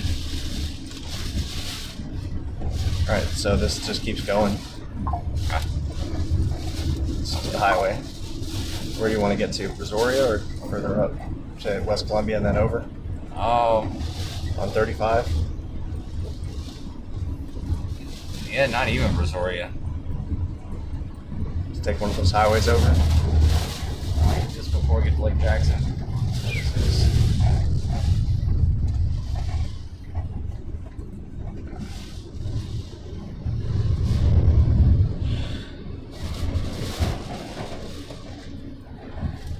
It's fun.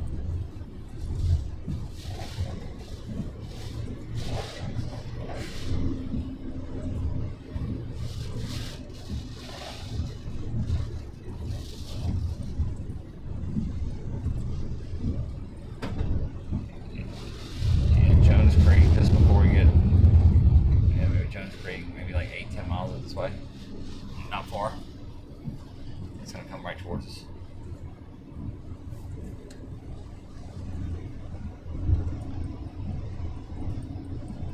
Hey. Alright, sorry, I was trying to navigate and drive. Are you? Is it on the from the bridge to me? Gotcha. Gotcha.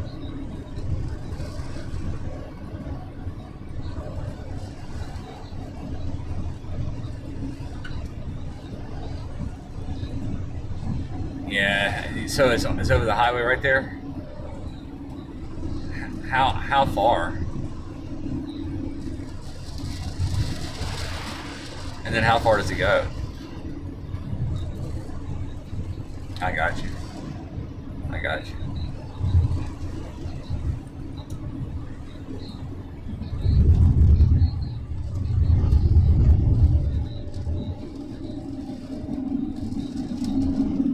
What's that sound?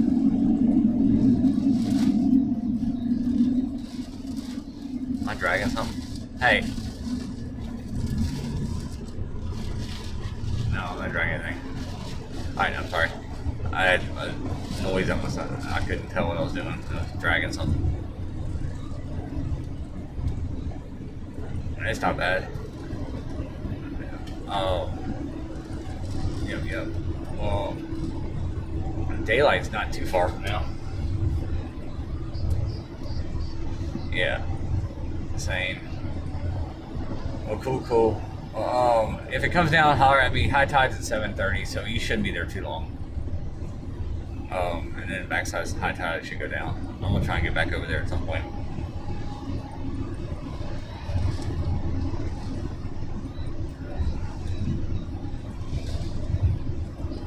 Sweet.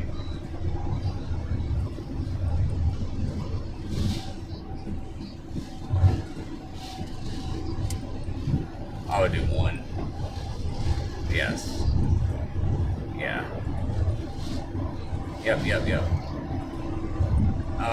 The second. Yeah. And then get your wife, and send it over to your wife. And then she can put it in. Cool.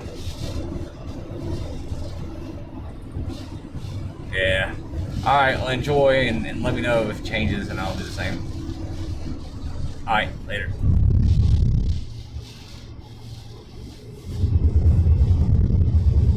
I think we have it out there everywhere.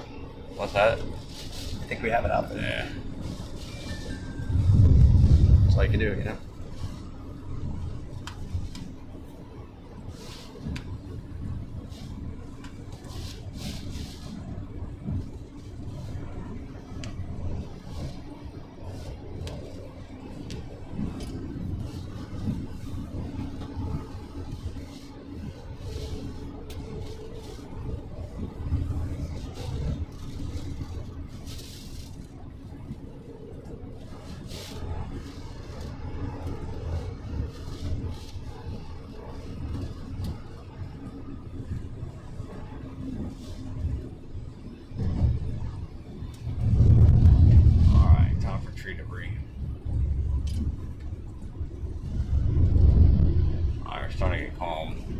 I don't think we're quite in it yet. No, we're not. We're gonna get some mesovorts. That's what I was saying. It's gonna feel like it's calm, and all of a Yeah. sudden you get blasted by a 100-mile-an-hour wind.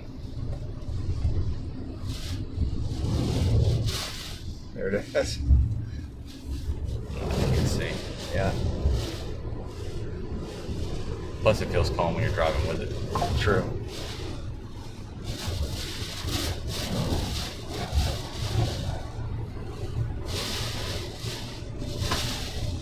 I can see fine. I just don't want to hit anything. No. I like not hitting stuff.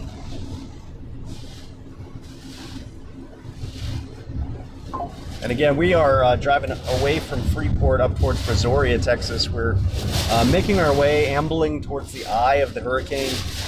It's kind of more of a team accomplishment. We're trying to get in front of it a little bit. That way, when the sunrise comes up, we'll try and get some blue sky.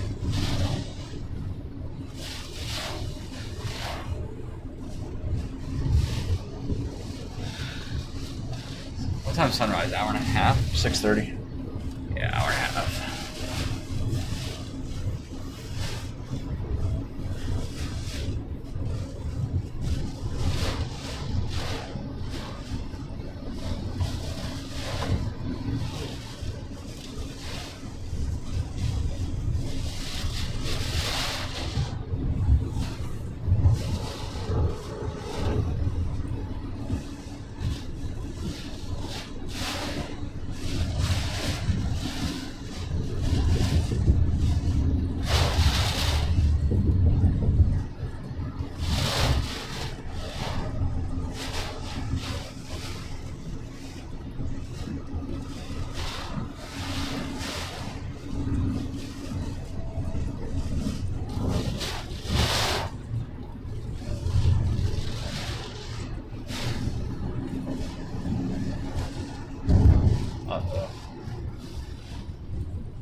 Tree cola.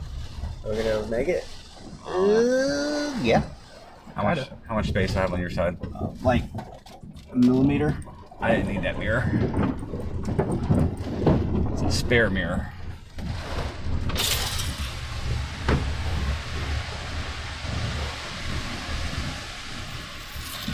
Ooh, smell that tree.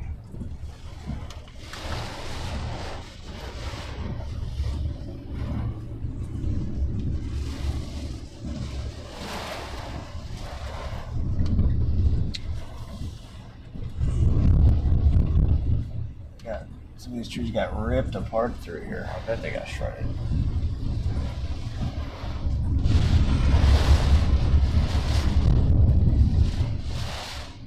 Gas station has broken windows.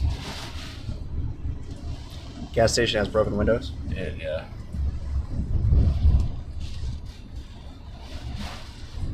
You see any buildings damaged?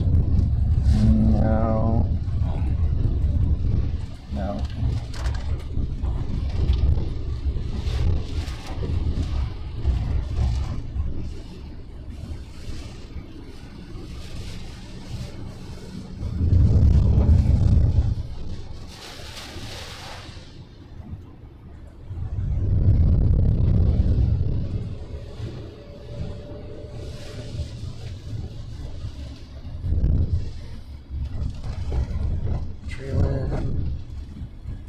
Bigger tree limb. I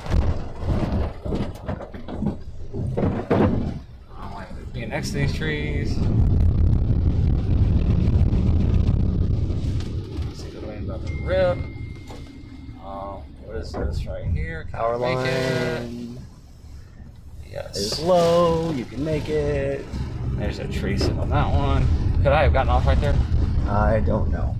I don't think it's an actual like non-construction road. I think it's under construction. I think that's I didn't why. see it. But can I get to that gas station right there? Right through here, maybe. Alright, let me know how deep I get. Right. I think it's gonna be fine. Yeah, you're fine. Yeah. I'll set right here for a few minutes. Make sure I don't have anything over here that's gonna hit me. It's a semi-trailer. Alright, we're good there. We're just gonna hang out for a few minutes. Watch this awning go.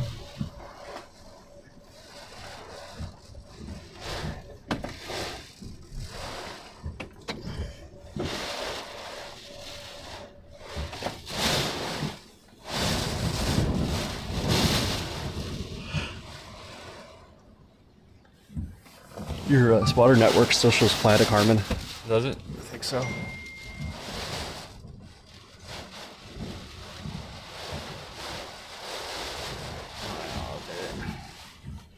So we're in Jones Creek right now. Where the conditions with the trees, we don't really want to be driving. No, this is perfect spot for the eye, I think. And the eye's going to poke through here in a second.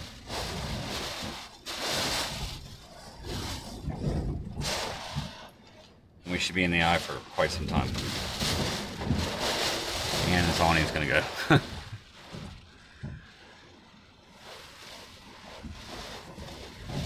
Might as well at this point. Well, just about to get the most intense winds right here.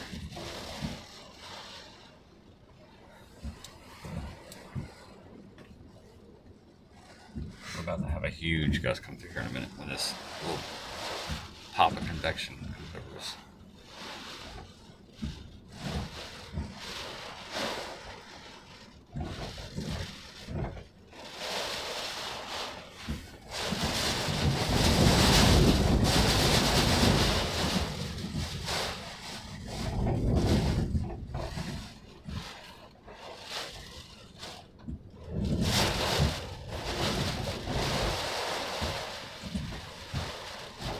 That thing's rocking. Something's. Yeah, that one's trying to go. This one's trying to go. I mean, everything's right on that breaking point.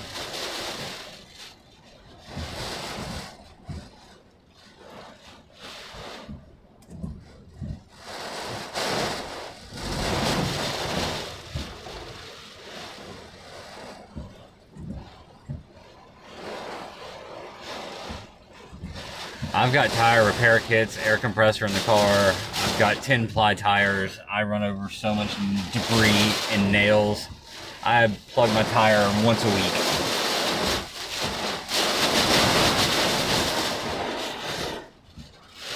That's why it's not a bigger concern. Oh. Whoa. Dr. Paulus Network, thank you so much. Super chat, $20. Thank you. Thank you.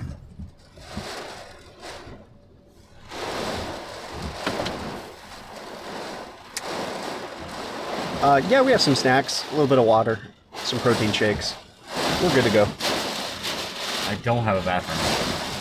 I'm waiting for the eye. The sun's gonna go too. Is Andy okay where he is? Yeah, he's good. All right, I just want to make sure. We have a friend of ours following us, and we want to make sure he's okay.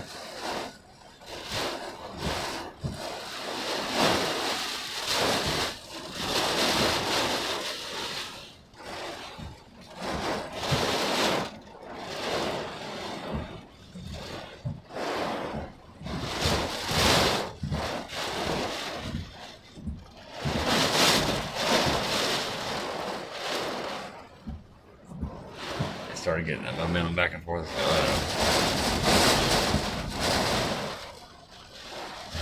If this were to collapse, I would be impressed. These things are like wings, man. Yeah, but you and I never have luck with them. People are like, what's the difference between 100 and 115 mile-an-hour winds? I'm like, a lot. Yeah, mucho. Like, you can see how everything's right up against breaking points. So the difference between 100 and 115 miles an hour is everything hits breaking points.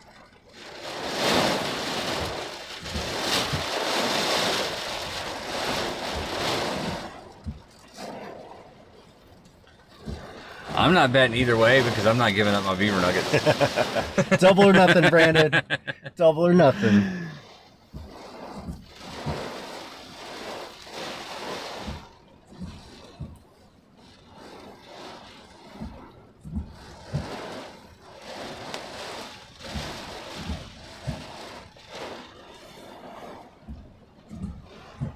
And plus, we're awfully close to the eye. We're gonna have a couple more big gusts come through, but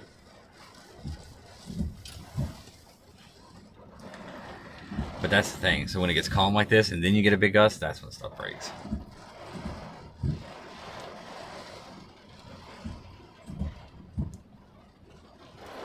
The force of momentum.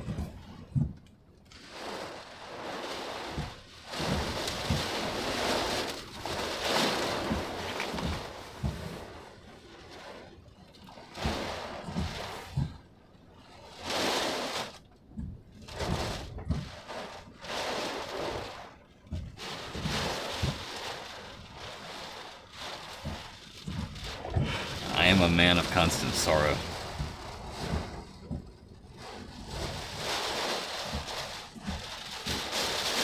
There's that. Whoa. Wiggle, wiggle, wiggle, wiggle, wiggle, wiggle. Is this the way to Itabina? Oh, there it is. Oh. It's getting some big time movement. I think I got loose there in the middle. You see in the middle? Yeah.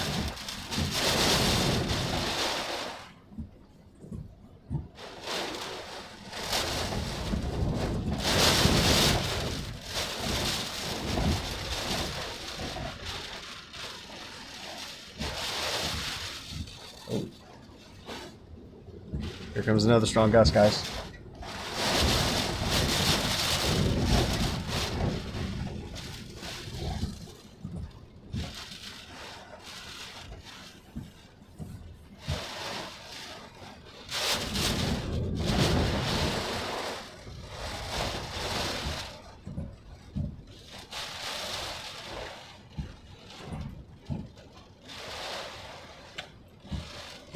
What do you think winds have gusted to and sustained here right now, Brandon? Here? Yeah. 85. Down in Freeport? It has 105 gusts. It'd be my guess. And sustained winds there? 1 minute, probably 80, 85. 10 second, probably 90. Peak gust, probably right at 100. Peak Bucky sign, right at 100. Yeah. Bucky sign rated for 100. So we know when gusts come because we can hear it, and 2, our ears pop before the big gusts. And 3, like you'll see things calm down, you'll actually see rain almost start to fall straight down. It's like a right in front of the, I don't know, it's hard to explain. You just visually see it, you start to know it after 37 hurricanes, and it's taking about 45. You just start to know it. The really big gusts, so you can hear it. Your ears will pop.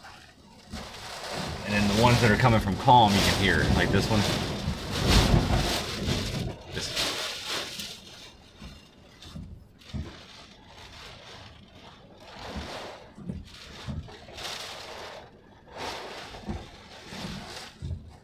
So we're not getting as strong a gust here as we were earlier because there were no trees earlier.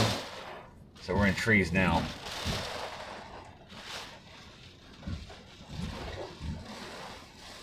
And you know, get that straight wind off flat ground.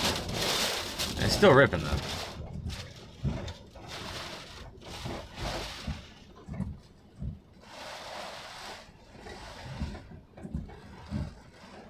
This area is way more dangerous though because of trees.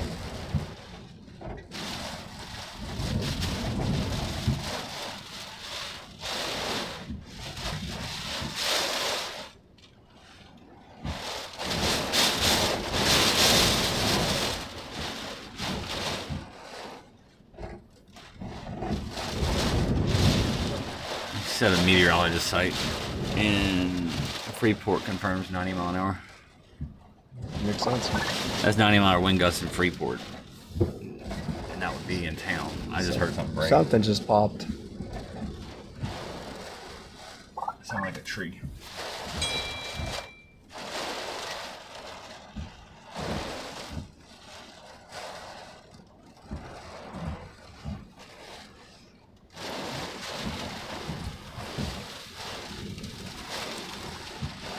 So right there on the water, you probably had gusts right to 100.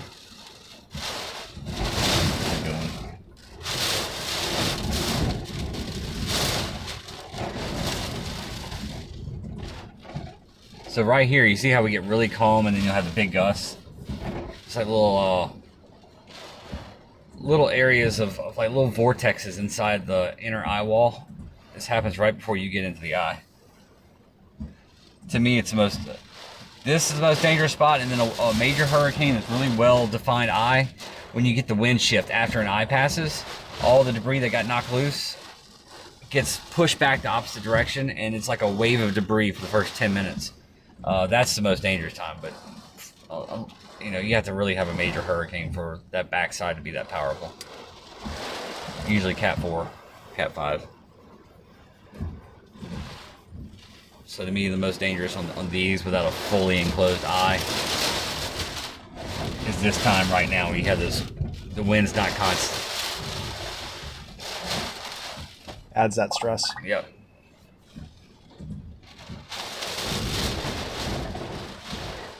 It's not like one unique direction. Right. It's like if you're putting your hand on a wall and some sheetrock, you're pushing, you're not going to break through. But if you punch it, you will.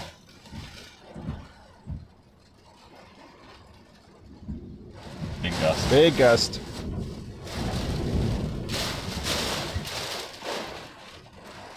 Hey there, phoner. Hey, good morning. Hello.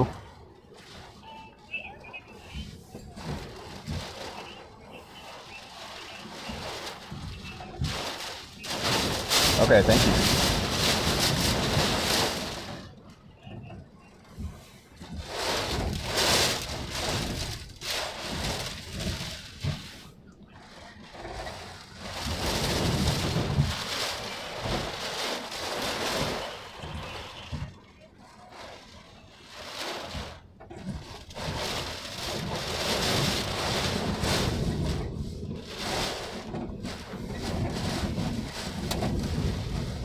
We're in the inner high wall again. Yeah. It's wiggling on us.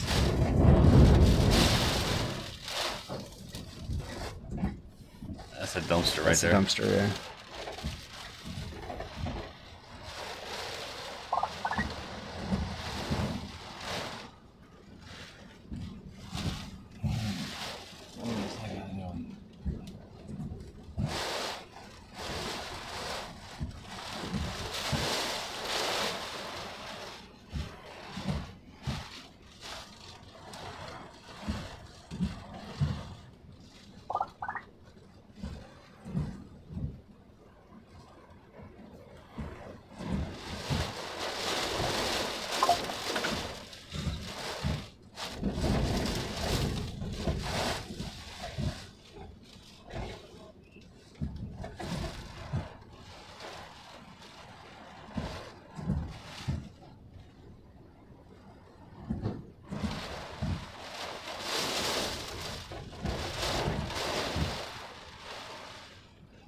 Brad's going back to the hotel.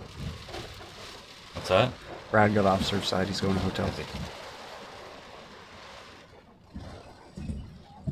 Yes. Whoa, power. There's a tree leaning against the line right there. Fun. And there's something over there that keeps power flashing.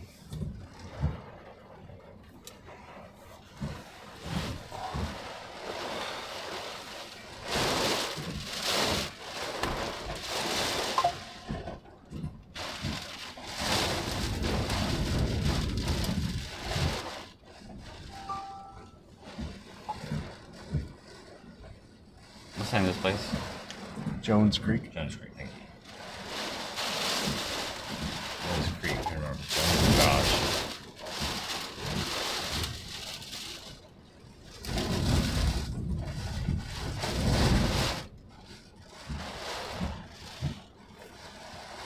You want to get gas? Let's go get some gas, Brandon. Pumps are open.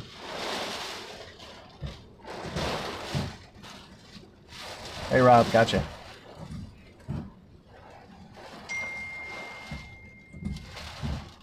Good. You know, it's strengthening Cat 1 basically at landfall, so had a little bit of more kick to it than you'd expect.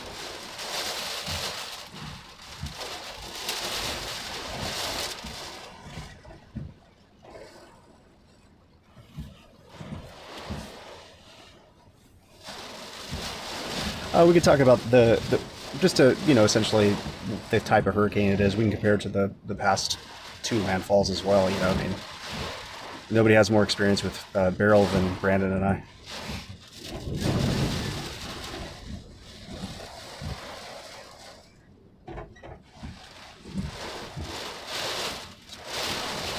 Yeah.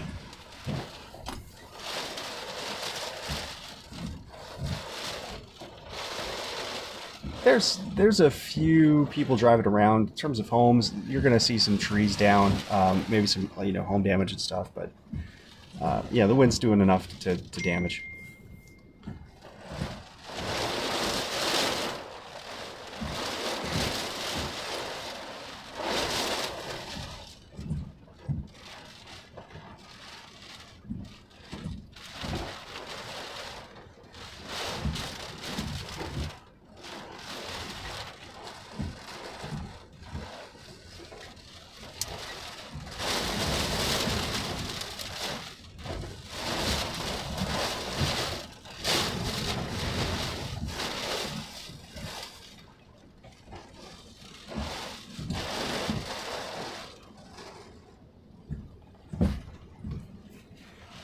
Yeah, when you have a strengthening hurricane, it usually feels like a category or so above what they classified as. So it is classified as a Cat 1 coming ashore here in Matagorda, but it is feeling like at least a Cat 2, and we're seeing the damage. We saw Bucky's Billboard snap in half right in front of us.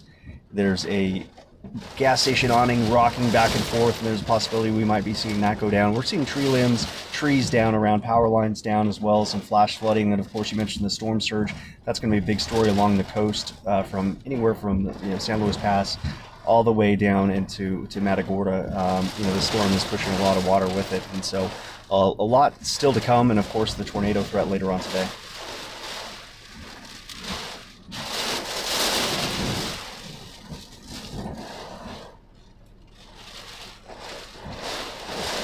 Much more gradual than it was, for instance, in Carriacou. Carriacou, it went from 0 to 60. It was like a 20-mile wide hurricane, or a 20-mile wide tornado blasting at us. It just went from 0 to a billion miles an hour.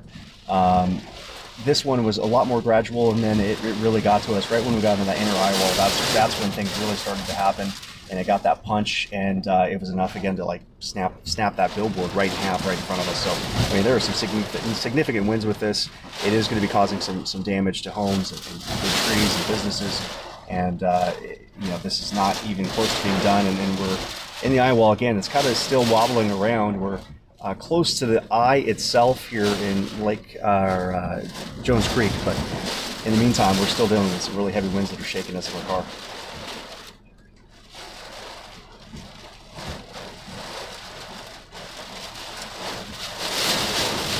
It's spotty. Yeah, it's very spotty. There's questions. We're like wondering how some of these lights are actually on. It's surprising us just because these winds have been strong enough to blow breakers. We're seeing a lot of power flashes in the dark. That's one of the main signs when we know a big gust is coming. You can see a power flash or two. But there's still power around. It kicks off. It kicks back on. It sounds like there's a generator at this gas station. But yeah, again, a lot of power lines are down and stuff. So there's going to be a significant amount of power outages, especially as the storm moves inland towards Houston.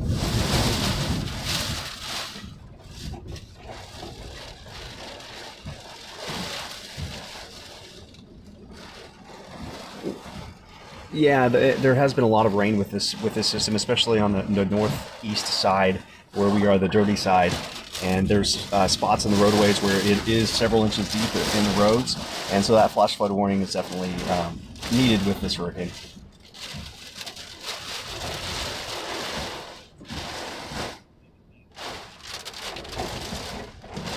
We're gonna get into this eye. It's been 3 countries, 3 landfalls with Hurricane Beryl, and we're going to get under 3 eyes. I don't know if anybody's ever done that, so it's one of those team accomplishments. Typically, we really don't put an emphasis on getting into an eye of a hurricane. We really just focus on impacts, and just the way this hurricane has worked out, we've just been in the eye every time, and so we're going to continue that. Triple Crown effect, and then continue to cover, you know, the damage as dawn breaks here in about an hour or so in Texas. That's when we're going to be able to get a better idea of exactly what the storm caused.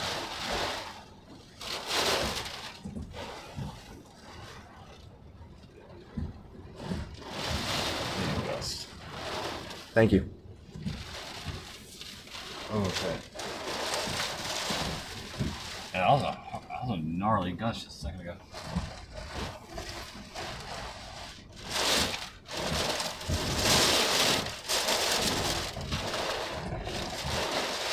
That building all messed up right there? Yeah. Yeah, the roof's all messed up.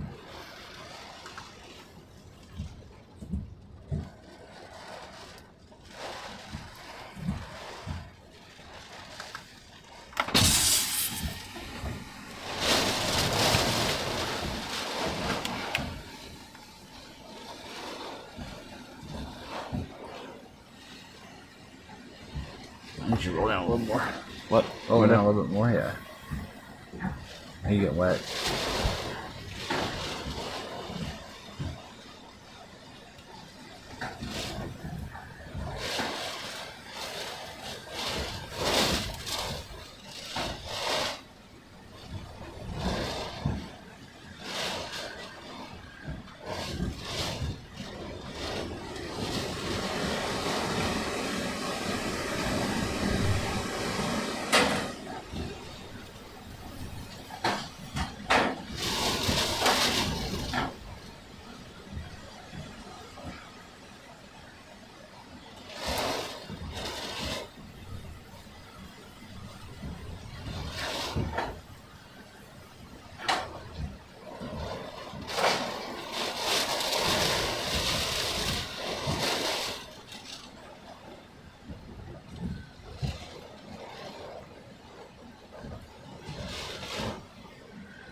Are you getting wet at all? Yeah, a little bit.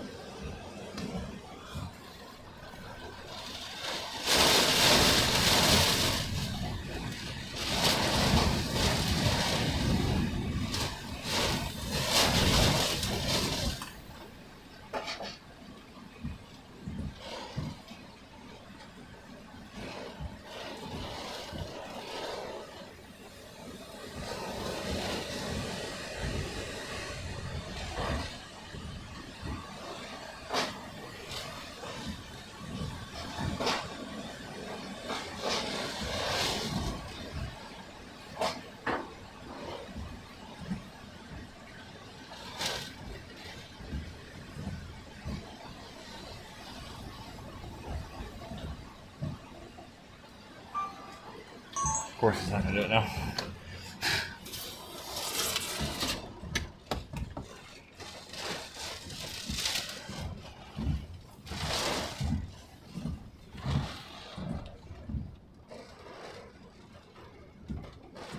think he thinks we're on vacation. Yeah.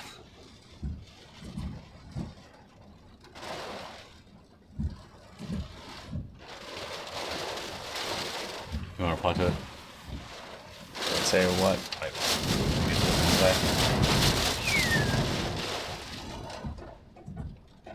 It's weird, it has to come at a right angle and it lifts the whole thing up.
Oh, it's gonna be really close. We're gonna get some.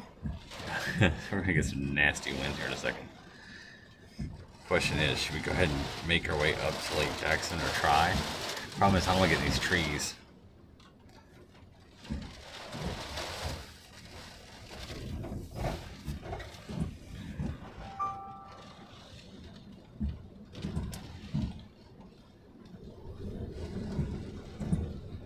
You're just ignoring the media requests. Where?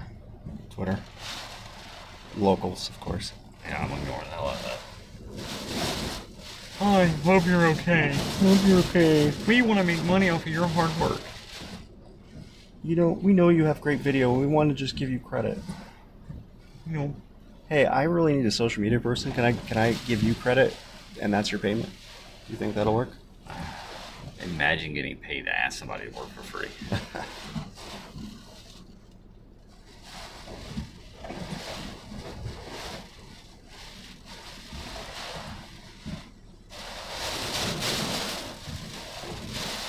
If there's any local media on the stream, don't even bother.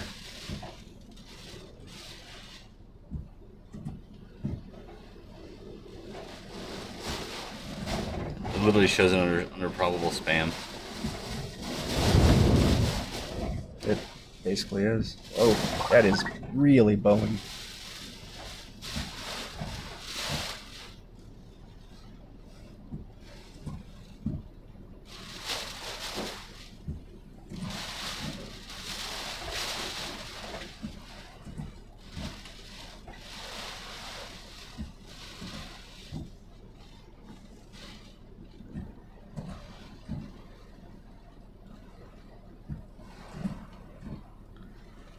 Here comes the strongest winds of the day. Coming back around. I think we've already been in them twice.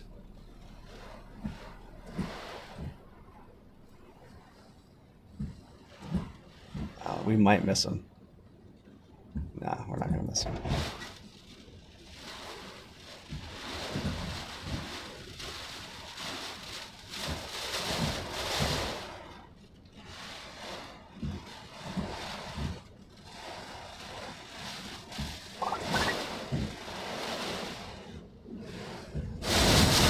Here it comes. I'm telling you, we got some big winds coming. It's reforming that inner eye wall right there just to our southwest.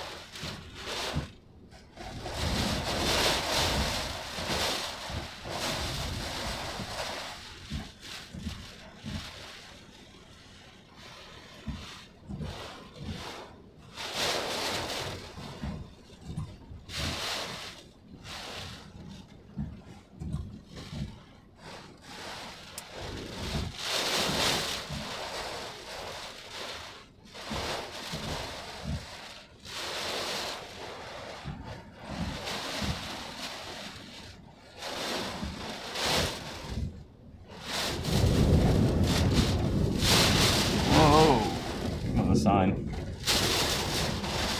Bye sign. Thank God the plug got it. It's literally the only thing that kept it from slamming inside the car.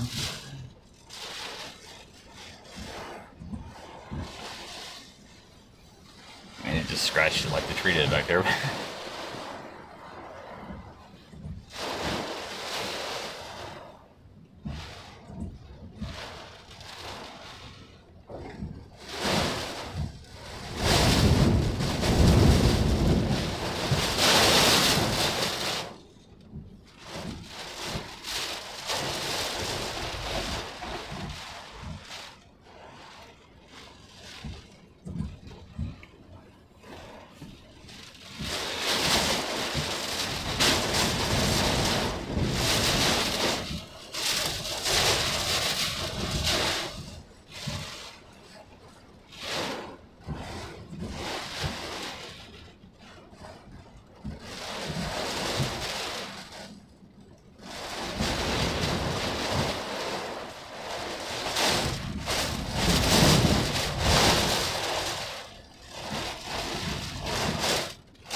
Brad's already at the hotel in bed.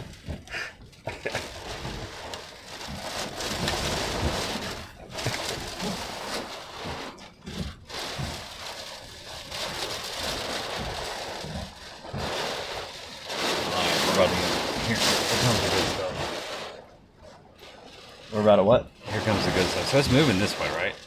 Theoretically. Yeah, no, it is. So it's like right here, we're gonna catch it. But we're gonna sit through the. It just redeveloped this part of the eye wall right here. It's gonna be intense. How long are we gonna have in the eye? 2 hours. It's a while.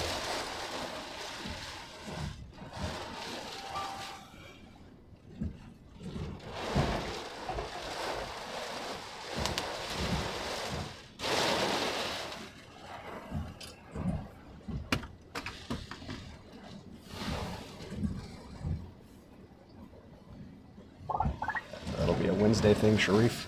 Yeah. It's like, hey man, come on.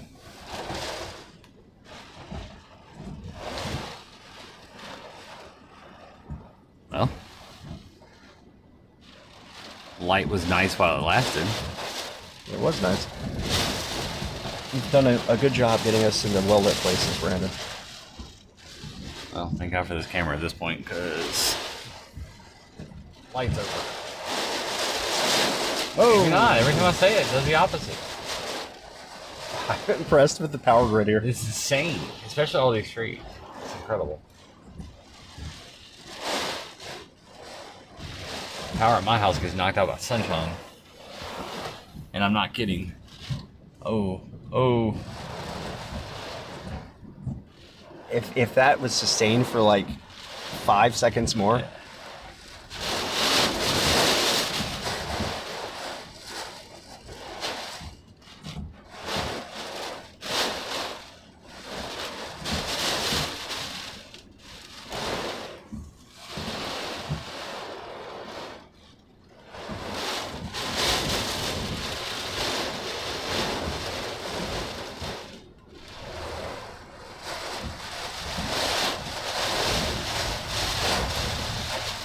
Hey, welcome back.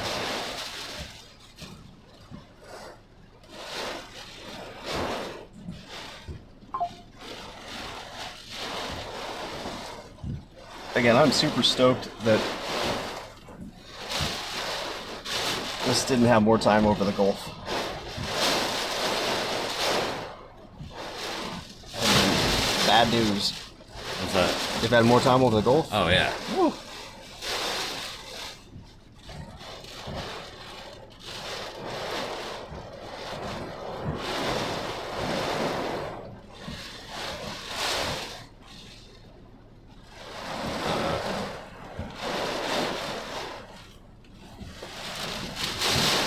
Oh boy.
Oh man. Oh. You get that up and down draft at the same Yeah, time. he came back this way, then came that way. Yeah. Yeah. That's his vortices. Get inside the eyewall, man. They do that. Bend it one way, bend it back together. It's like hard to explain to people. How do you? Up the sign, man. Back out the water, back in. It's like doing the snake on the ground. I thought that one was gonna come eat us. Oh man.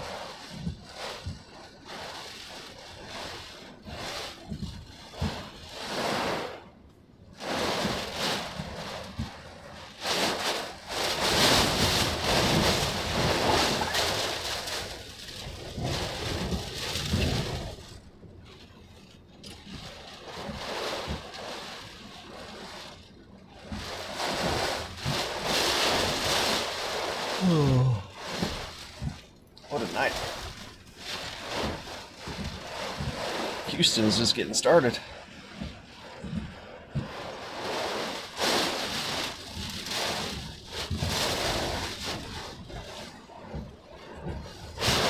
We're so close to the eye, guys. It's like I can feel it.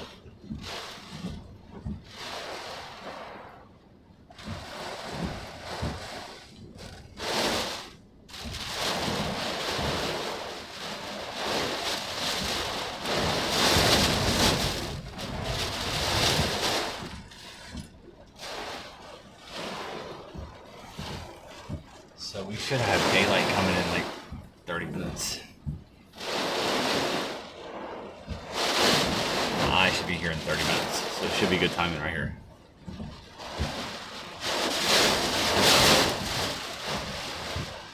Standing all the way up.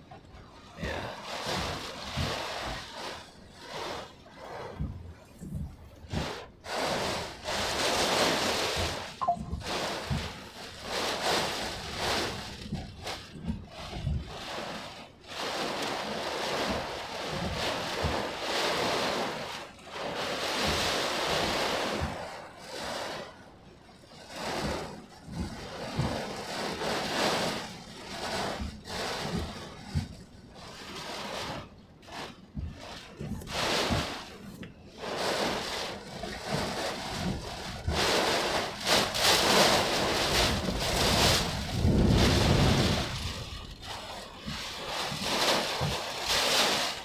It's so weird seeing these winds with light.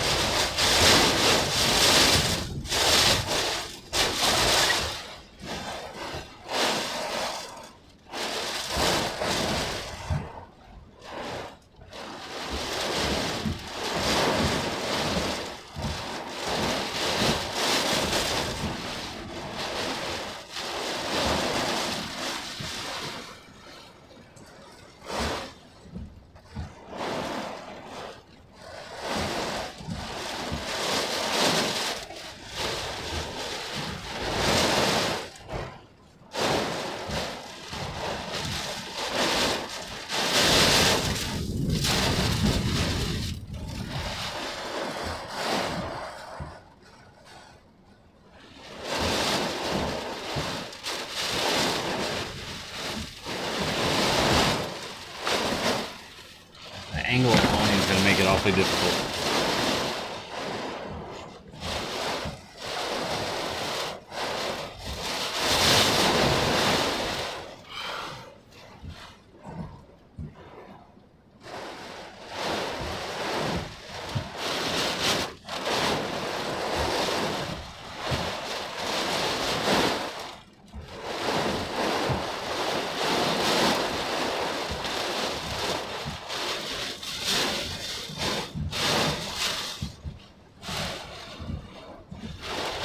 Back.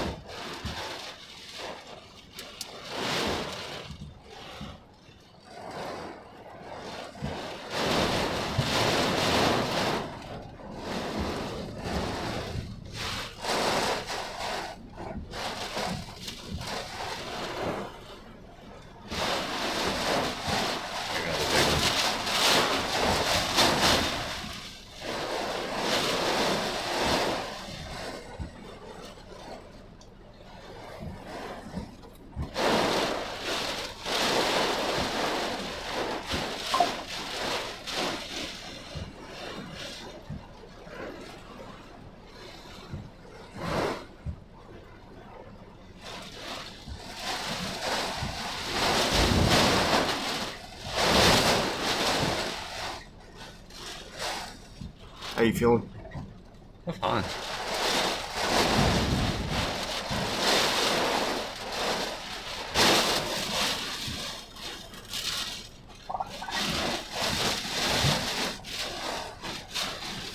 So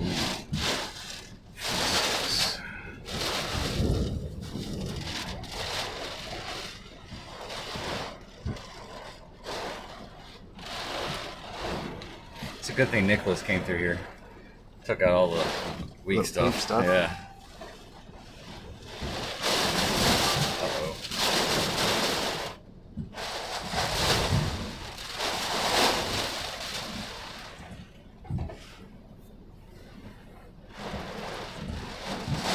Not the closest it's come yet.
You can feel that calm approaching. I feel my bladder about to explode. What's that? I feel my bladder about to explode. Yeah.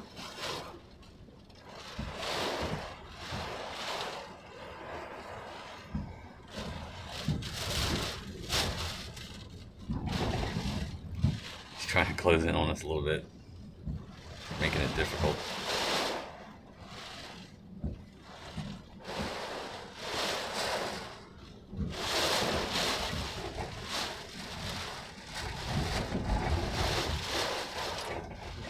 We can go to Brazoria. I just do not like driving in tall trees.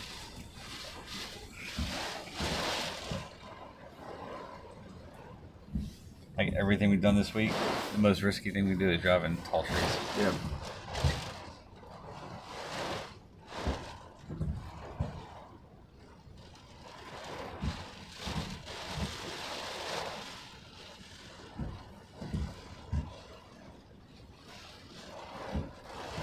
We get 15 minutes where it lets up. It's a different story.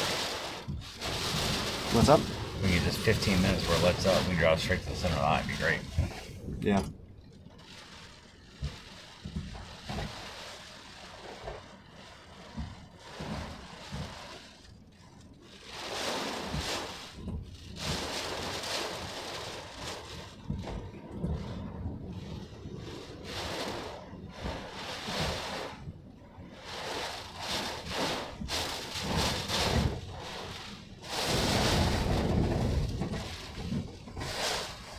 We're in Jones Creek, Texas.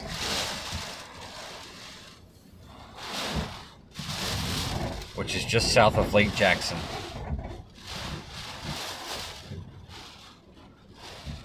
Just northwest of Freeport. Due south of Houston.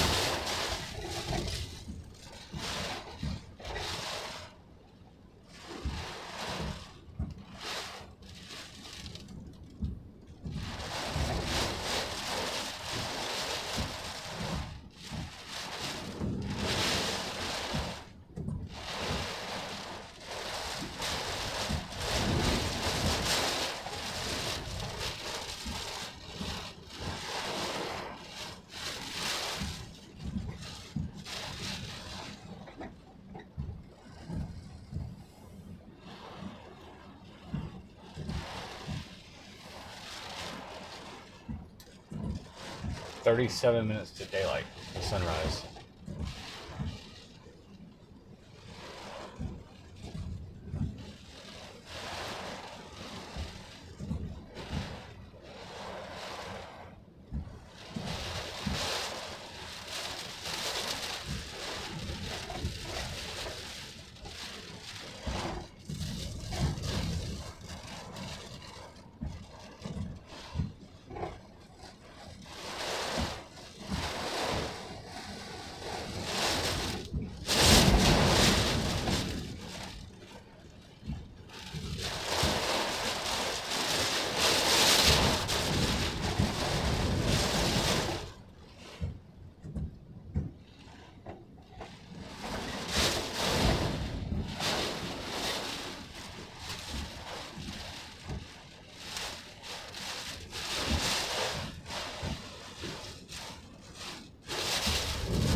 Whoa, that was close.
Alright, we gotta get to Brazoria.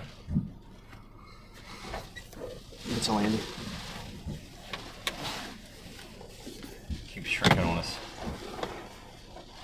Let's rock.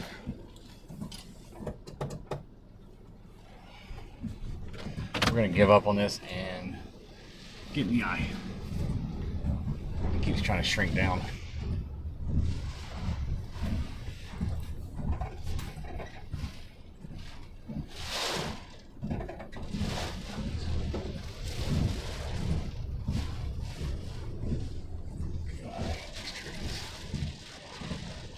One first.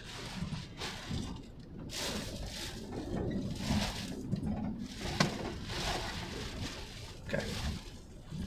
We can end it. Pass right past here. It is right past there. Yeah, looks like it. I found a small spot.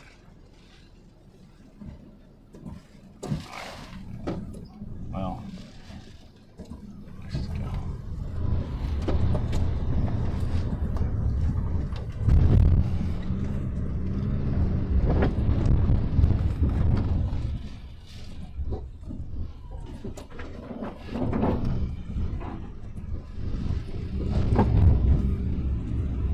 There. Good call.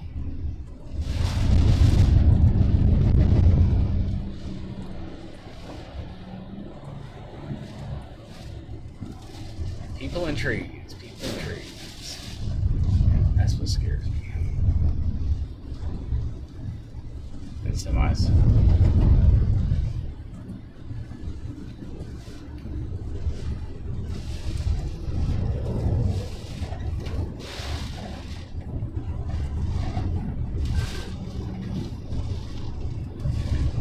Car asked me, would you like to take a break? My house is flooded.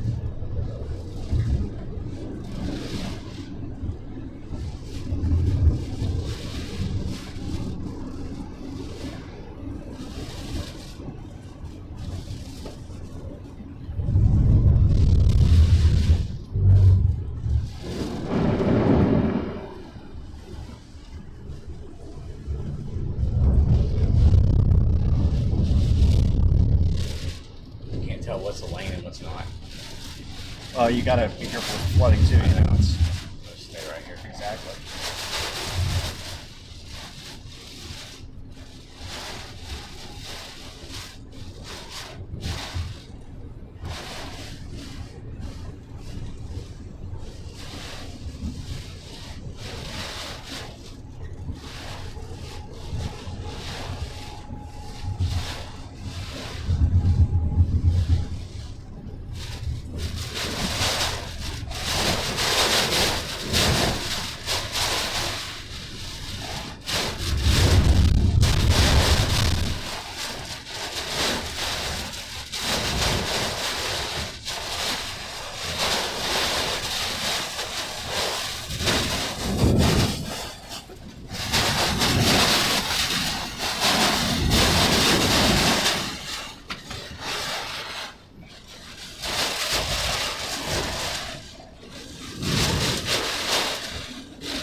Didn't like how much my car was leaning.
Yeah, Houston's gonna get a little surprised from this.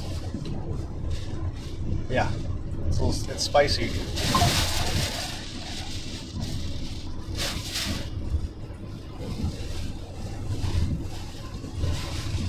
Houston's had a rough year. They really have, yeah. Had a rough decade.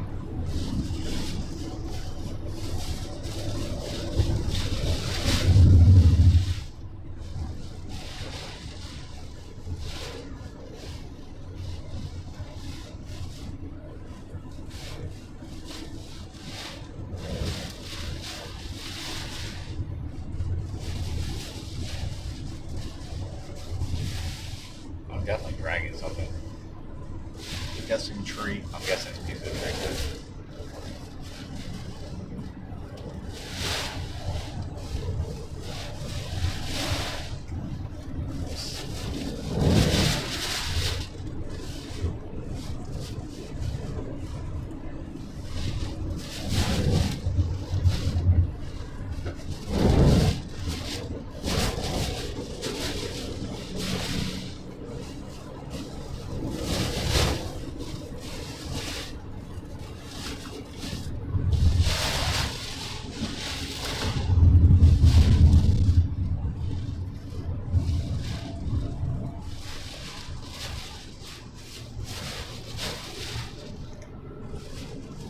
mailbox stuck into the top of the. Yeah.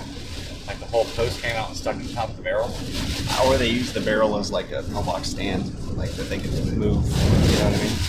Maybe so. Or construction takes so long here, they just post up an address.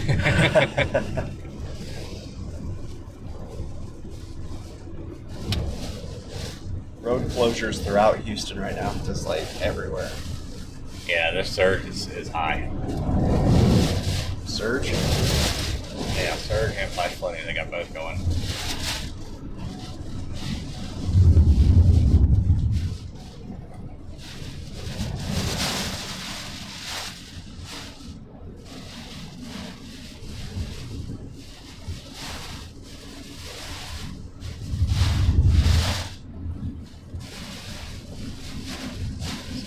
Intense wind right here. Huh? About to see some intense wind right here.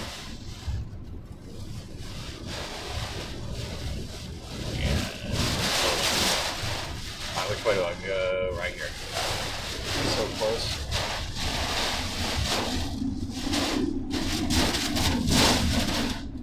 Good God.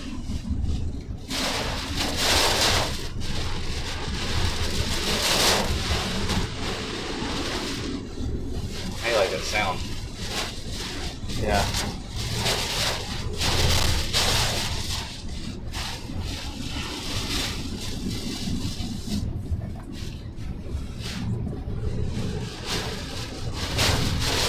It's all right.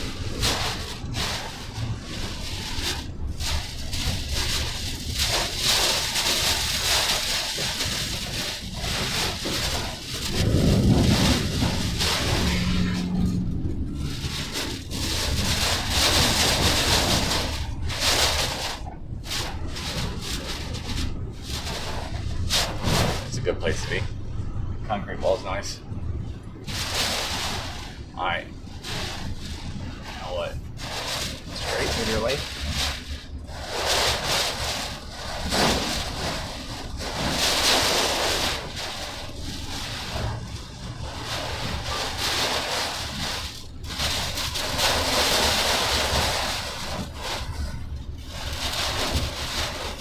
Who's that?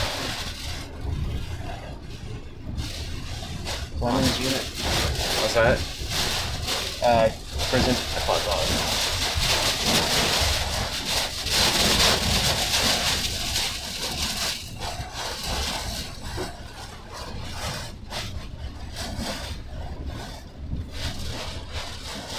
I feel like we're in a prison right now. We just can't escape this eyewall. My goodness. It keeps shrinking on us. Of course, it's getting more intense when it shrinks.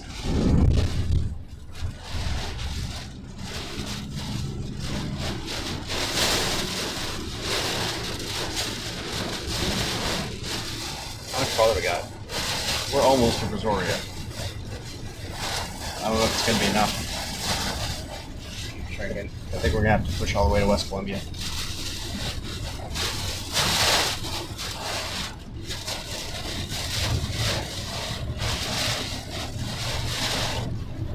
It's shrinking on us, dude. I know.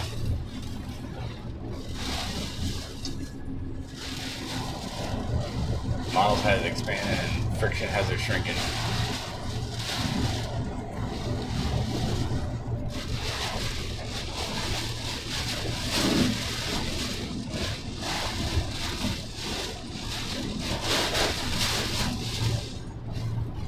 This thing is still intensifying. Yeah. Until that eye wall stops shrinking, it's going to continue. People will never know how lucky they were. That thing not being over water 12 more hours. Even 8 more hours. Is that water to our right? The what? Is that water to our right? Can't see. I literally can't see. I can't either. I don't think so. I think it's grass. I think it is too. I just want to make sure. To the left it is.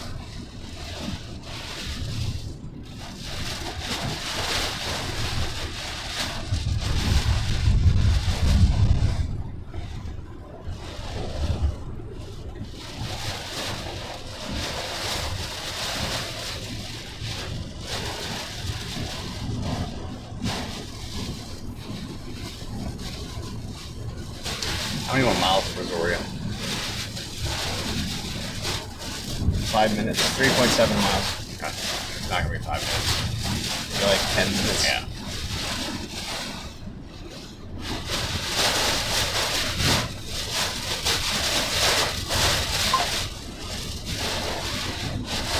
We just need it to wobble the other way, but it's wobbling that way. Yeah. It's making it worse on us. I know. This is crazy intense right here.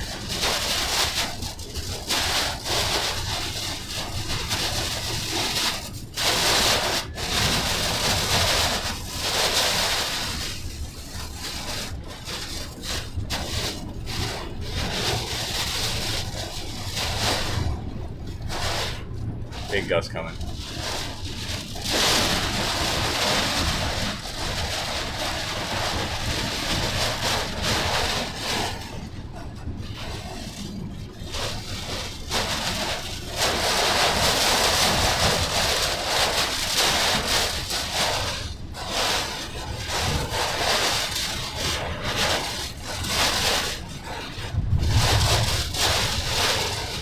Any more intense, we're gonna start losing glass.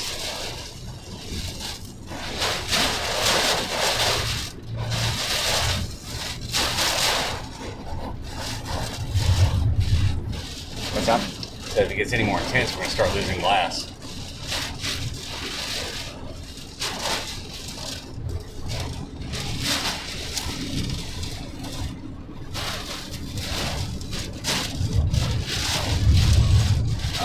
Battery. We're out. We're out of batteries. Yeah, except for back there.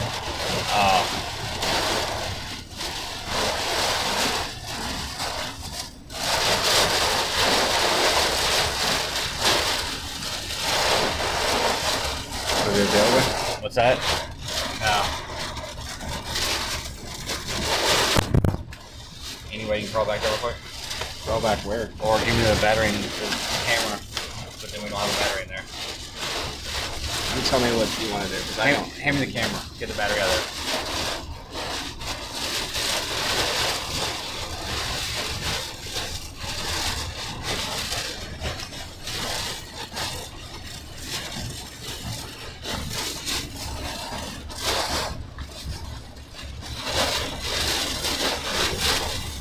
If it runs out, we'll have to climb back there and get it.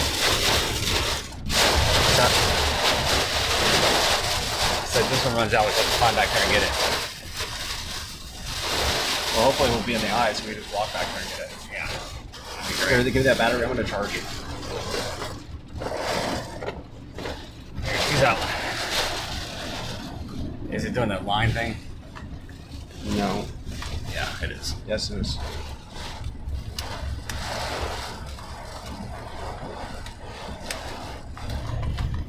Ah, that's better.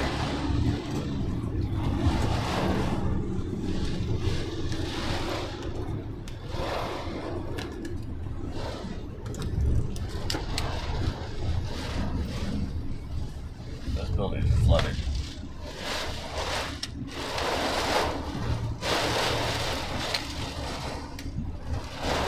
Run the trees down. That house is flooded. All these houses are flooded over here. We're in between two rivers. Are we? Yes.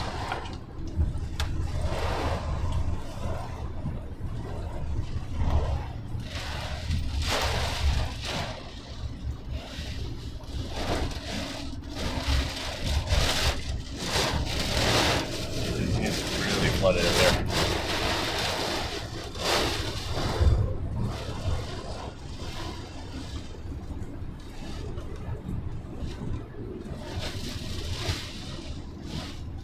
I don't know why the battery is not charging. Is it plugged into the It is. lighter? It is. They can't put enough juice out. It's still not charging.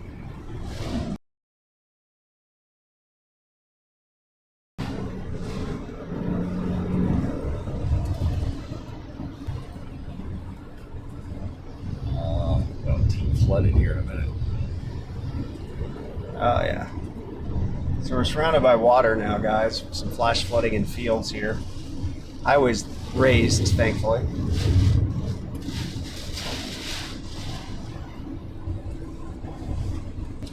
And we're heading up into Victoria. we got to get up to West Columbia at least. Well, how far away to Brazoria? We're here. Yeah, it's like right here. All right. How far is West Columbia? 9 miles. All right, hold on.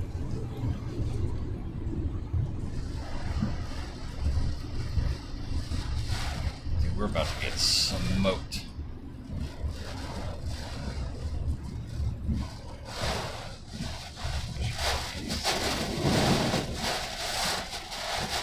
Where's West Columbia? Straight ahead.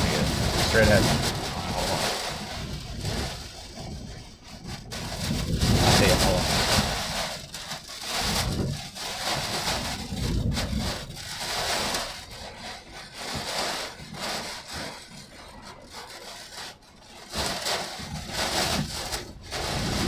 It's literally just pivoting away from it. This is going to pivot back around. Alright, West Columbia it is.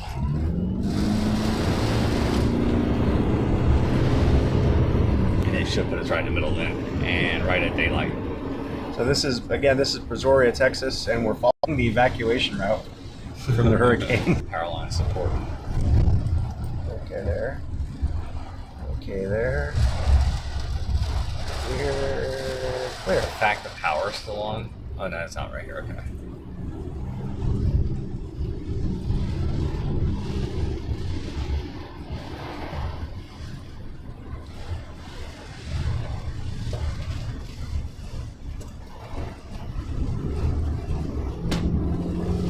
Yeah, we don't want to be driving with the eyewall. It's really we're on our last nerve with the eyewall. I've driven in eyewall 20 miles an hour stronger than this. Yeah, but I mean, like, But it was at this daytime. point, we don't really want to do this. Yeah. We want to get to eye. So I'm just trying to creep up towards the eye. The light's coming out. Just want to play it safe, make sure I don't hit anything. Right now, we're just seeing some minor damage throughout Brazoria. A lot of trees A down, lot of trees down, power lines, flooding stuff, tin, metal roofing, that kind of stuff has street signs. been torn apart. There's a lot of police officers up here. So. Makes me think flooding.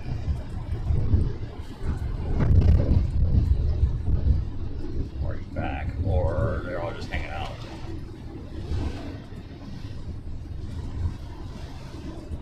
Or there could be a power line down. Or there could be a power line down.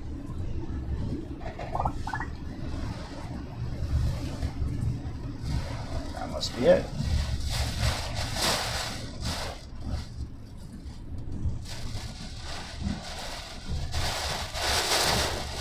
Yeah, the high tension line. High tension line down. Find me a way around. I'm trying. I doubt there is. It's right here, the bridge, just to make her. It's like the worst spot. So we're gonna have to go back, and we're gonna have to cut back to the east, down to the west Oh yeah. on this road here, 521. Is that gonna get us anywhere? It'll get us in the south part of the eye. To get down and then get into Sweeney. That's the only way through.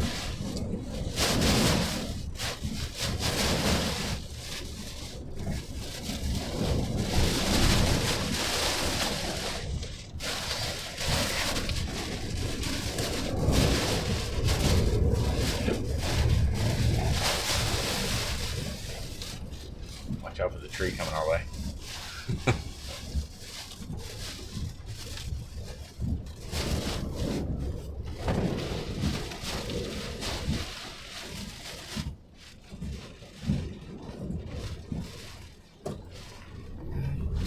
There's plenty of ways around this.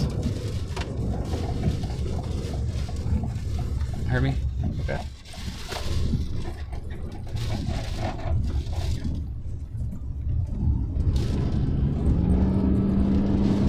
Yeah, I see what you're saying.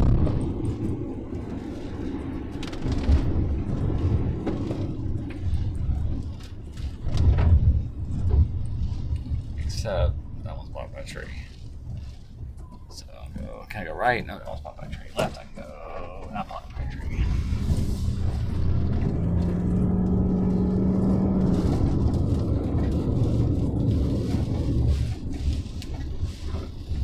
You can see the eye. It's gonna wobble back towards us.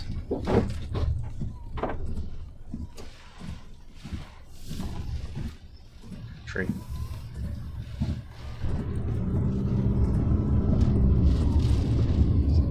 Across. Guess who can move that one? I can after I pull my pants up. Maybe. I think I get that one. Yeah. I'm just saying maybe it won't be blocked by trees the rest of the way. Just gotta take one right from there.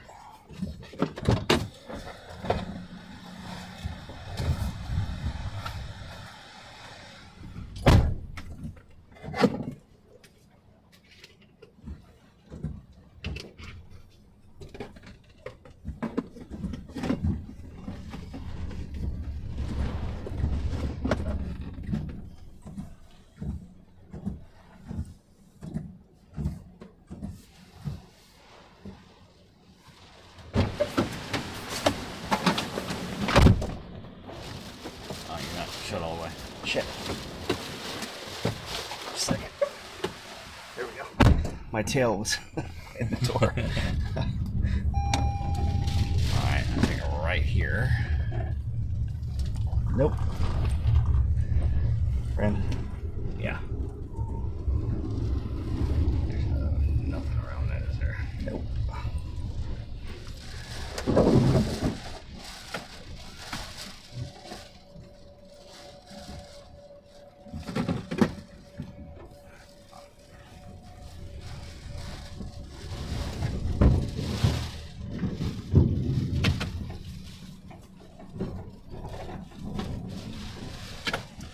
Always dragging something.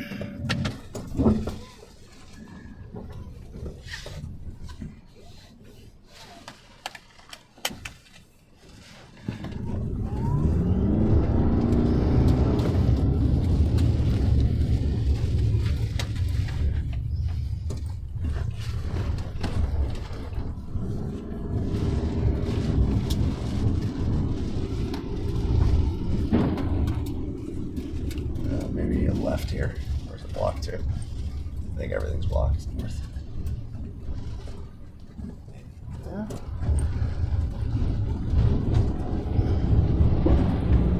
I know we can get out, so we got in. Andy says we're pulling a decent sized branch.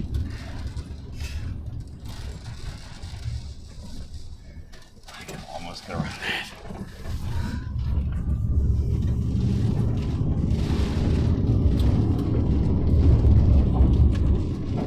So a lot of tree damage here in Brazoria, guys.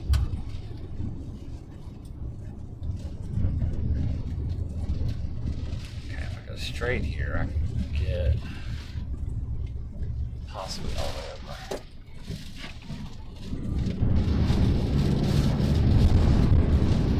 Ah, thank God, a porta potty. Yeah, we got a big tree. You can feel it.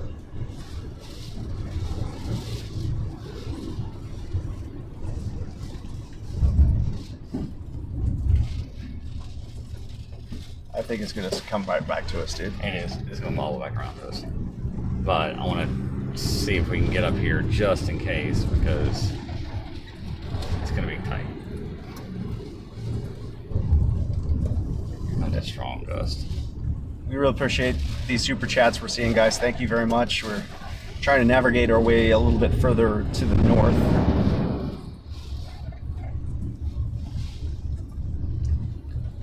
You can see it's Treemageddon here.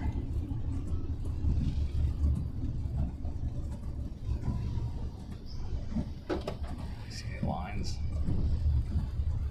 I do not.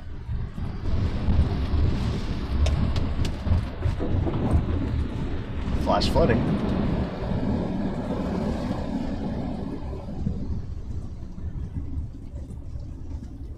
Alright, now I can take a left of this next one. If it's not blocked, we can pop out in front.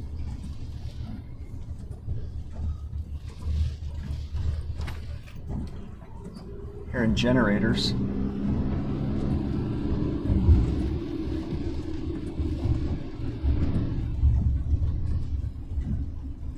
Get past this one, yeah.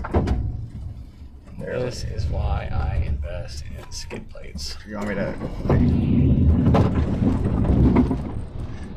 That's why I invest in skid plates. I could have just pulled that Andy, up. I know Andy's like, crap. I know. I could have totally done that though. See, I invest in skid plates. He's got rental car insurance.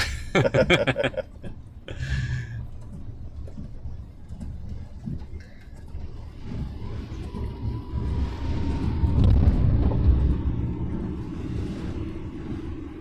if I take a left here, we should be around it. Theoretically.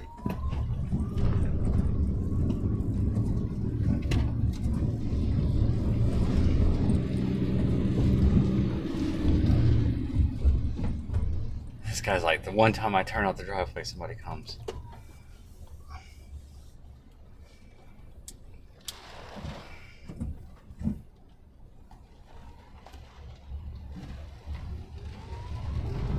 I'd really like to get out here, out of the trees, before this next big squall hits us.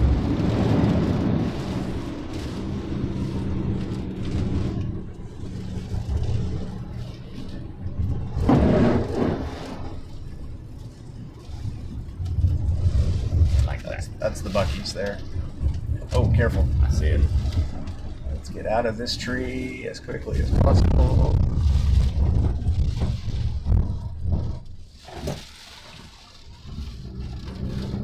Alright, if Buc-ee's is open, I'm going in. Looks open.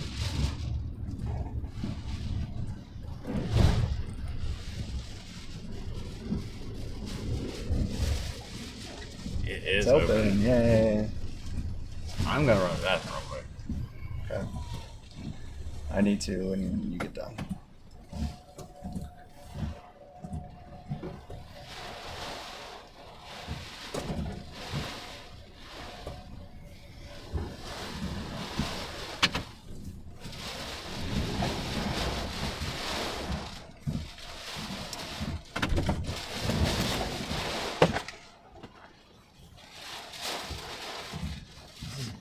Here, Buc-ee's kind of day. on my credit card to buy your beaver nuggets.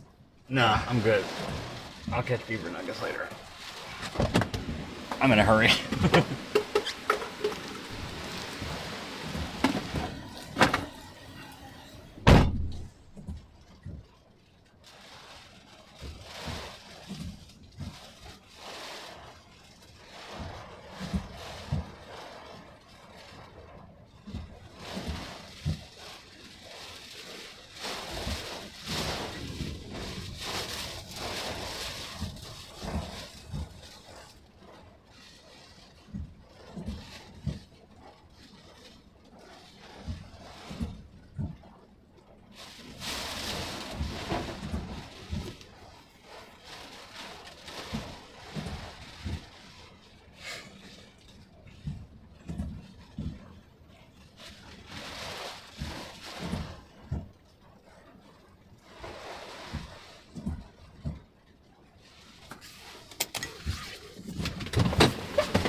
Oh, hallelujah.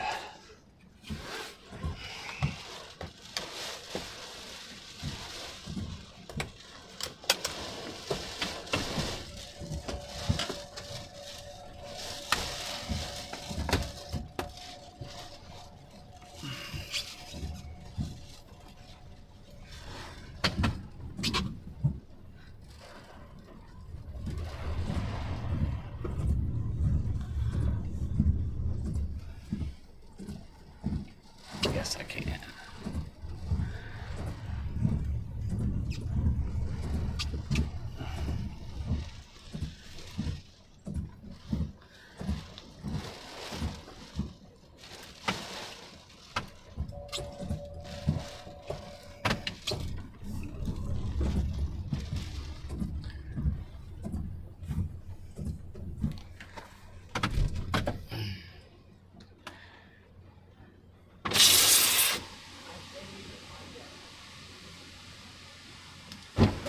Debt is paid. Thank you, sir. You want to grab batteries?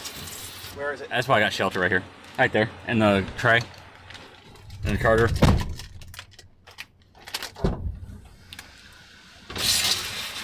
Tray where? Oh, I see it. The charger.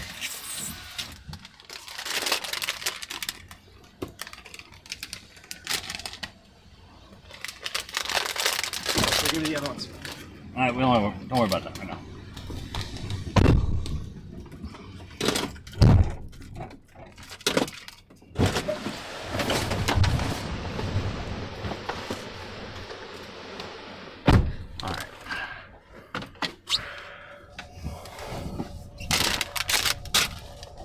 I pay my debts.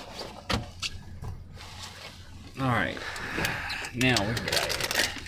All right, let's find where we need to go. Do they have a sign here? I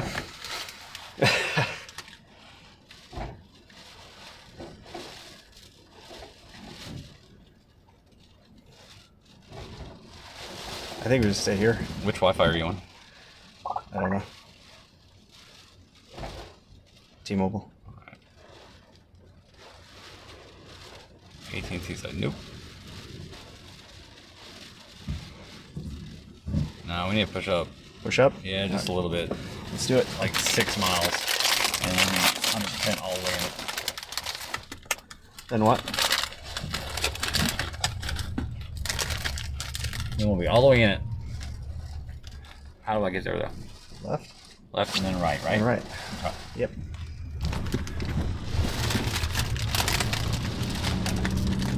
It should have daytime. Sunrise is right now.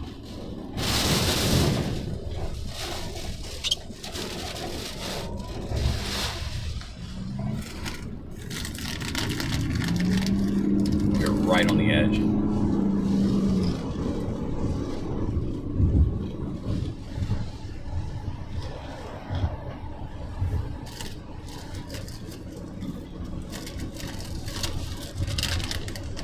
Kind of feel like an escape from Zeta. A little bit.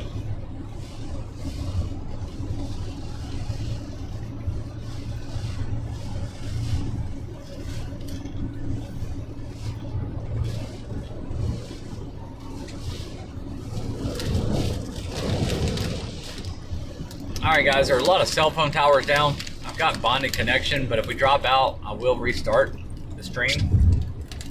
If you're not already subscribed, please subscribe and hit the notifications, and if we restart, it'll pop right back up for you.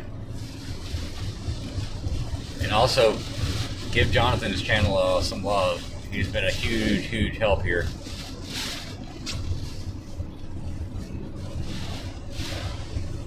His channel's in the description.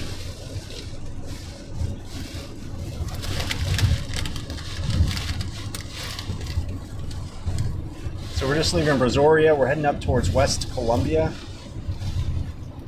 How many rivers are on the way? How many what? How many rivers? Too many. Huh? There's a river to our right, river to our left. All the way up? Yep. So we get up to West Columbia. Ah.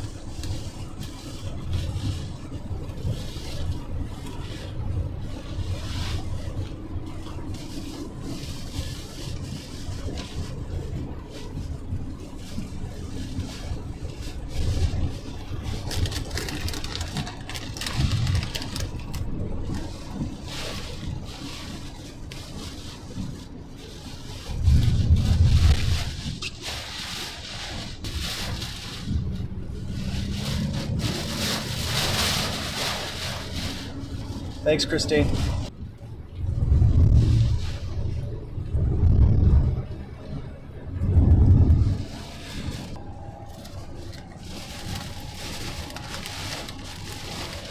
Power line.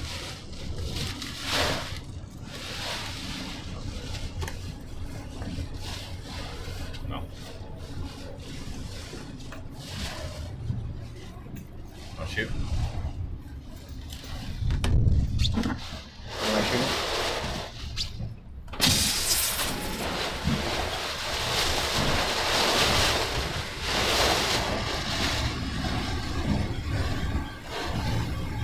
I thought it flooded that. Sorry.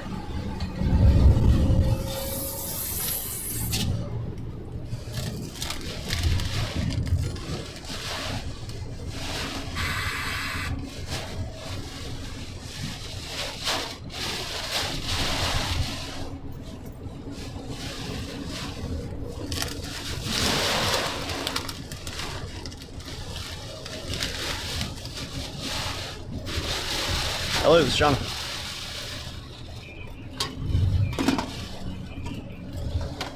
Hi, you got it.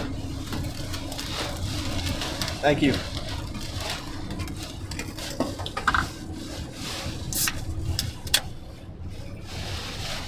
Mic check, 1, 2, 3, 4. Hurricane Beryl, Hurricane Beryl.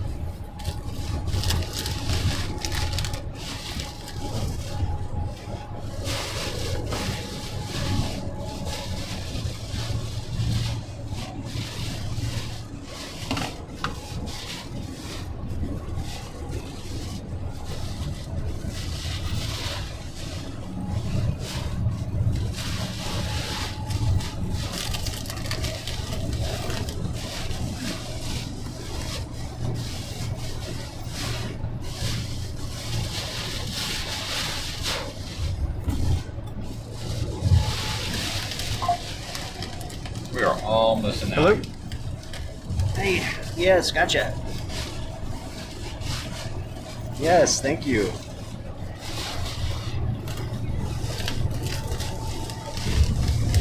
It's all relative.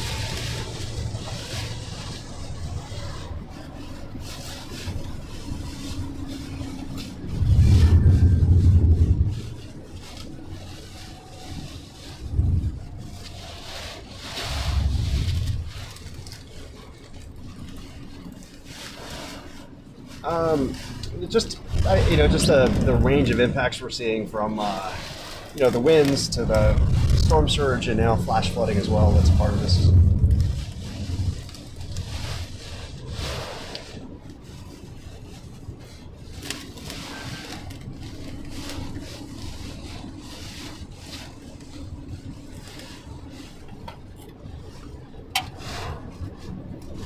Yeah, they were wrapping it with like a saran wrap to help keep the moisture out of the electronics in the pump. It's really common in hurricanes. They wrap it up like that. Before hurricanes. Yeah, before hurricanes. Typically not during the hurricane, but yeah, before hurricanes they wrap it up, and it helps the water from getting inside.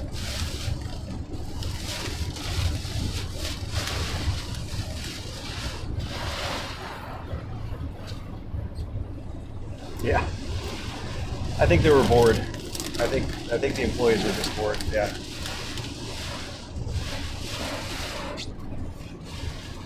That could be too.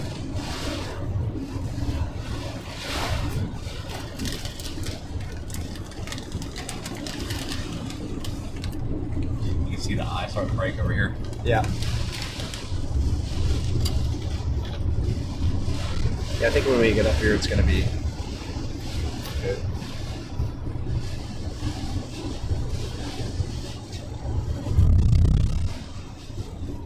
This is town West Columbia.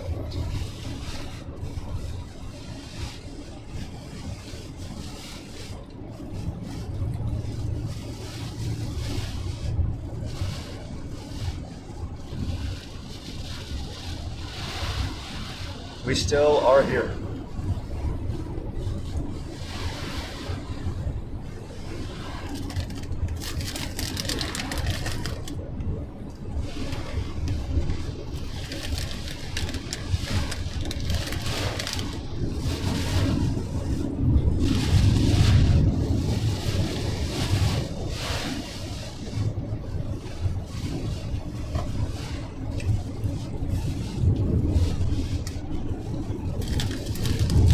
Yeah, we were just heading a little bit further north. We're trying to get into the eye. We've been stuck in this eye wall now for a couple of hours, and you know what? We're sick of it. We want to get out of it, get to some clear, no wind, no rain, and there's a chance we're even going to see the dawn sky peeking out of this eye that's making its way through the area here as it's made its way, past the coast and making its way inland towards Houston.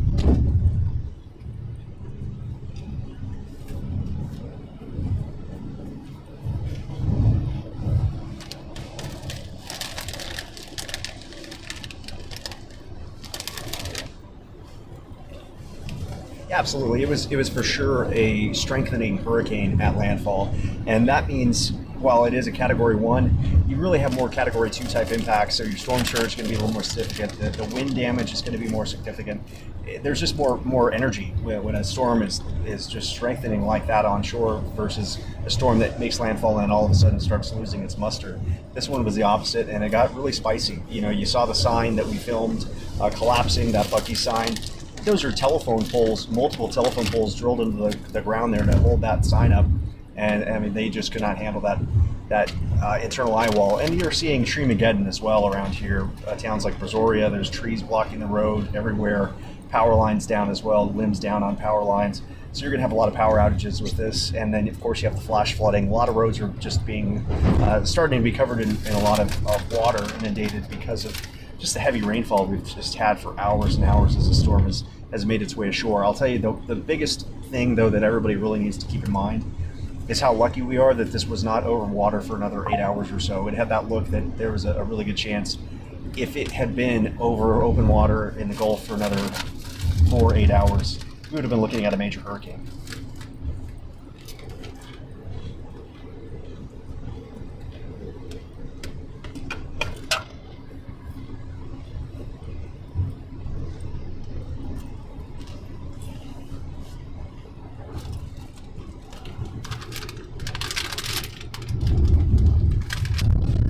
No, that's going to be more along the coast. So if you're going from the San Luis Pass all the way down in towards Matagorda, that's where the main impacts of storm surge. So towns like Sargent and Surfside Beach, those are really the heavily impacted parts right along the coast, where you're going to be seeing storm surge inundating those areas. Now those areas are built up, so you have homes and stilts, and I didn't notice cars underneath the homes like I have in the past. Just a couple of weeks ago with Tropical Storm Alberto, it brought 3 feet of storm surge into the town of Surfside Beach, and there were still people caught in vacation. They didn't expect a tropical storm that was making landfall 600 miles away to create that problem, but lo and behold, it did. And now here we are right back in the same spot 2 weeks later, this storm bringing up to 7 feet of storm surge. But people from here to Matagorda, where this storm made landfall, they were getting out of here. They have been through hurricanes enough to where they understand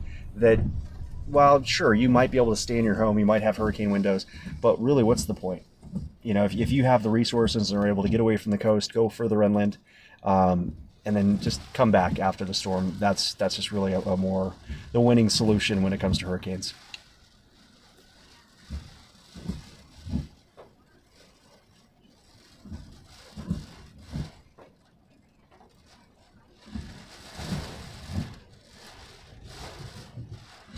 Yeah, and what I'm also really happy with is the fact that this was a Category 1 and people weren't downplaying it as just a Category 1, because I think there's an understanding that, just as I mentioned, if this was in the Gulf for a few more hours, this would have been a major hurricane. Like, it's really obvious on how this storm wrapped back up and how it was coming on shore as a strengthening hurricane, that it would have caused big problems. And so that's why it's really good. Sure, it's easy if you could say, oh, I've been in so many hurricanes, oh, Category 1's nothing. With the water this warm and so much energy, it's like throwing gasoline on these storms, and they're just ready to fire up. And so that's why it was really nice to see, and not to be talking to people who were saying, oh no, I'm going to be fine and stay behind, because I've never talked to anybody after a hurricane who stayed, especially a major hurricane, and they're like, wow, I'm really glad that I just hung around.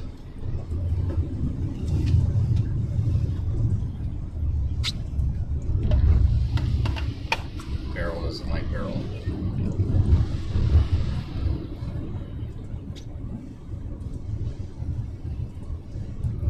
Well, we made it in the eye. That's a good thing we did too, because it's about to rotate right back on top of us. The wall is. Unless we can go west and jump right in the middle of it. Let's go west so I can do a look live for Gotcha. our esteemed colleague Gotcha. who keeps pestering me. I'm like, I'm not getting out in this. Like, you know what I mean? What are you doing? These? I mean, I could do it over there, I guess, underneath the overhang. No, I'm gonna just go west. We're gonna poke right out in the line. Okay. And I do. I'm gonna make sure I can do something, but I'm not gonna I hop don't think out. it's completely cleared. Yeah. But I'm not gonna hop out in 90-mile-an-hour winds. Come on, dude. And he got it.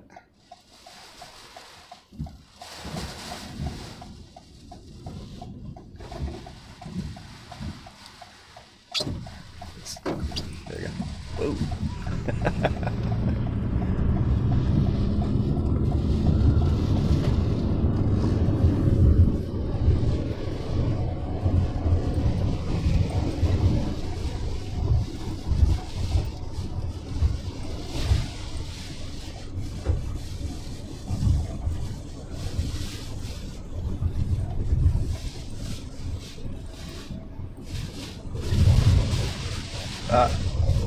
Right, exactly where you said it was going to be. And I didn't even look at models or anything. I just based off the low placement. Yeah.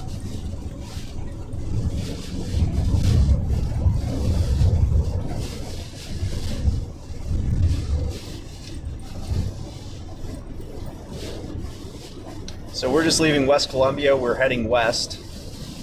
We're going to get more in the center of this eye.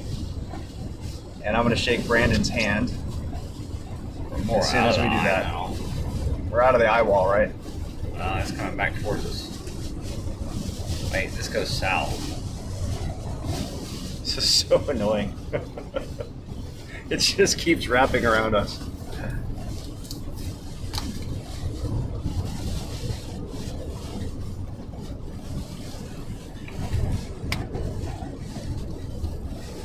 We need to go back and go towards Damon. Towards where? Damon, Where's that? to the north. Okay.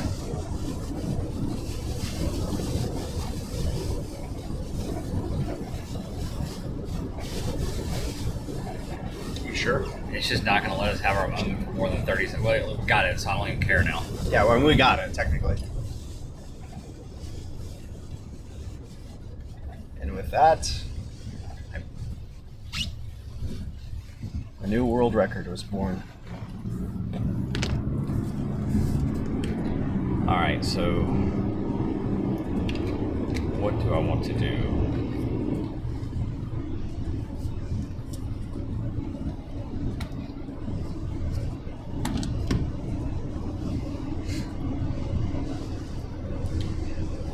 I'll follow all the way to Houston.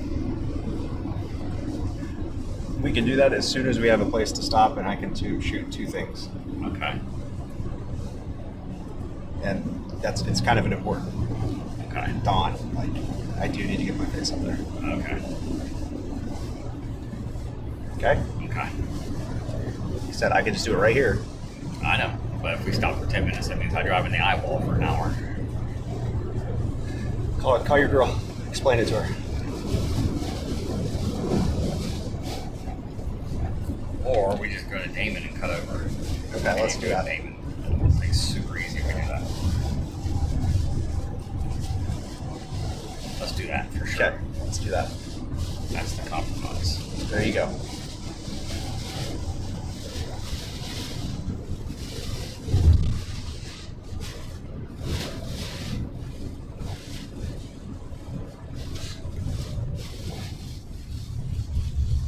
Here's the light.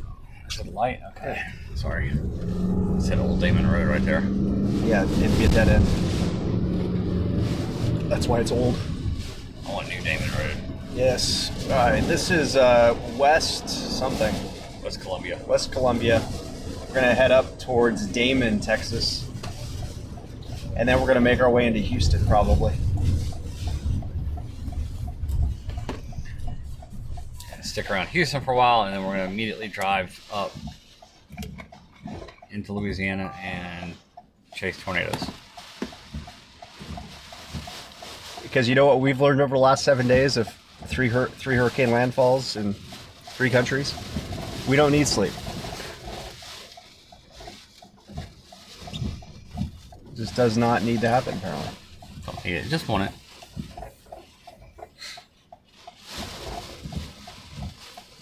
Fighting off sinus infection? Tomorrow. We'll worry about that tomorrow. Oh. Driving to Louisiana will be the shortest trip we've made this week. It's true.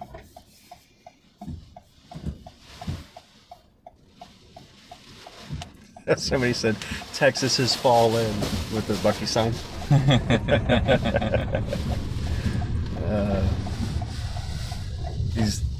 These barrels were not there until Beryl pushed them in the path.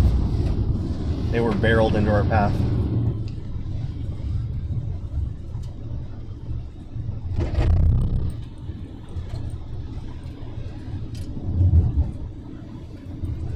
Do a slalom in that.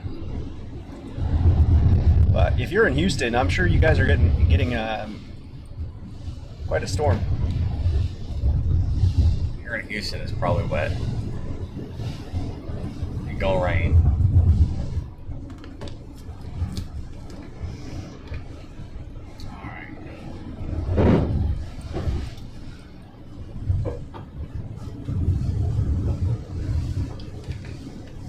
So these are the mailboxes. Yeah, so I think what they do, because they're doing, helps the mailman out, I guess. Yeah. Well, it's the shoulders too. Expanding it. Interesting. Interesting. So the barrels were, well, one of them, the barrels were blown into the mailbox, so the mailbox were blown into the barrel.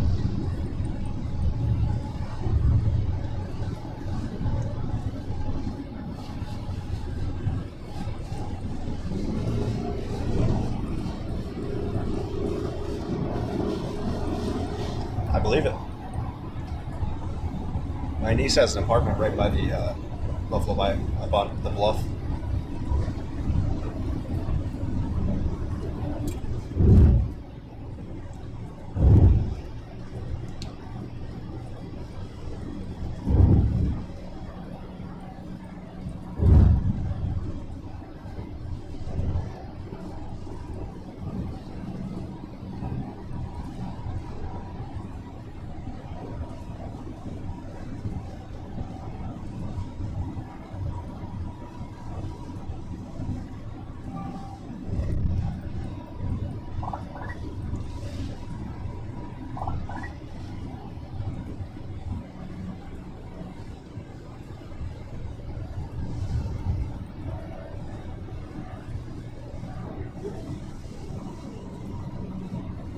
That work?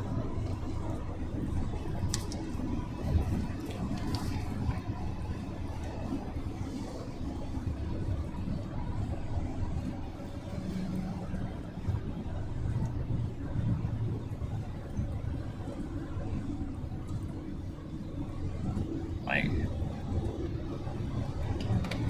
there's a barrel. Oh. I was going the wrong way. We must have been on the north side of the eye now.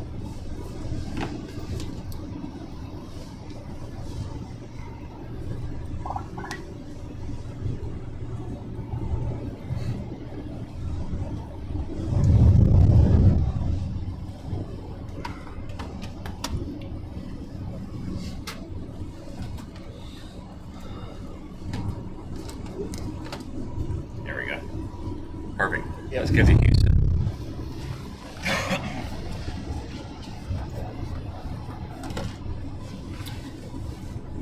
So the gauge at the Brazos River is going nuts right now.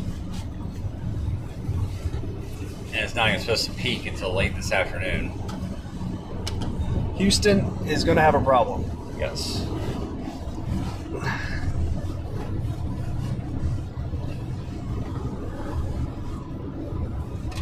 If you have family in Houston, they live near some of the bayous. Why don't you find me a spot on the map? Punch it in. Obviously, we're not going to get clear skies. We're just going to get dead wind. Yeah. Well, you can see. The eye right here. Oh yeah, I mean I can see it, but it's not cleared out at all. If you look at a map that you see right now, it's like everything's closed, dude. I need a specific gauge, and I can direct this where that is. It's gonna be the whole thing. The whole bayou? Yeah. This is at Manchester. But we're playing downstream. But, I mean, you know where that is, right? Never mind. Here. Let's see.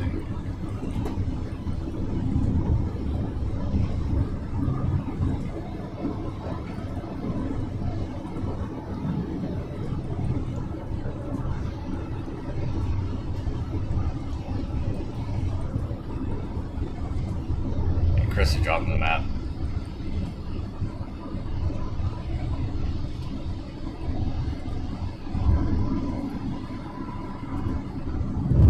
Continue on Texas 36 for 12 miles. That's one that floods the interstate right there in Houston.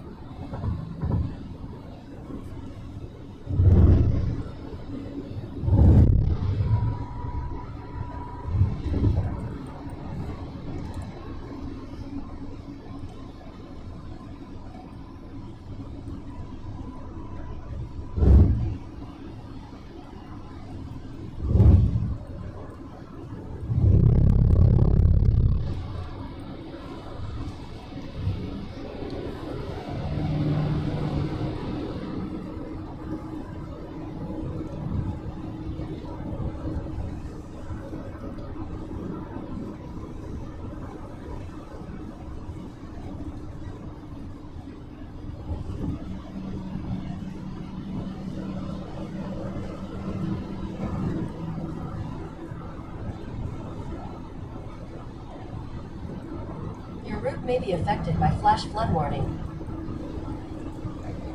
That is the idea.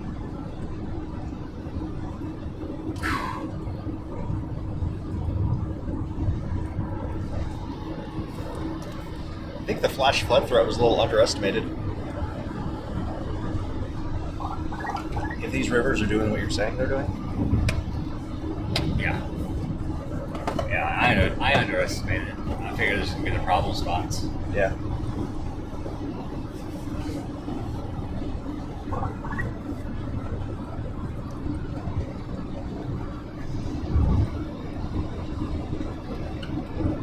So the eye was clear in Carrico. It was Carrico. It was somewhat clear in Mexico, but the storm was just trash. Here it's not clear. It's calm, but not clear. Carrico it wasn't completely calm. It was like blue sky.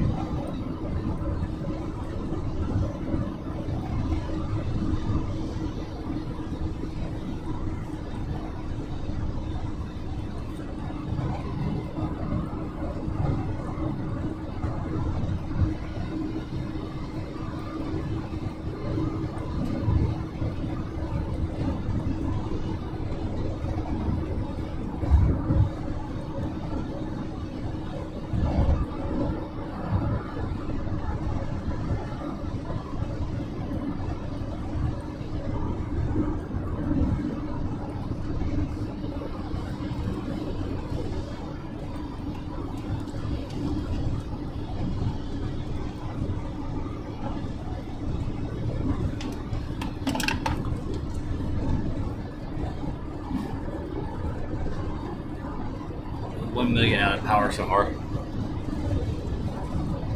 I believe it.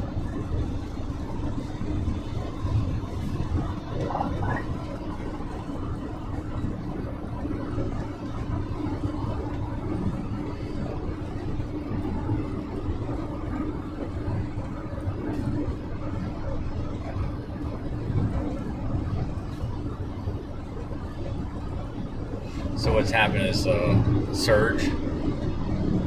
The angle has come so much farther over, and it's pushed all the water into Galveston Bay. The rivers can't drain out, and they're backing up really fast. Makes sense. Thank you, Chris Jackson.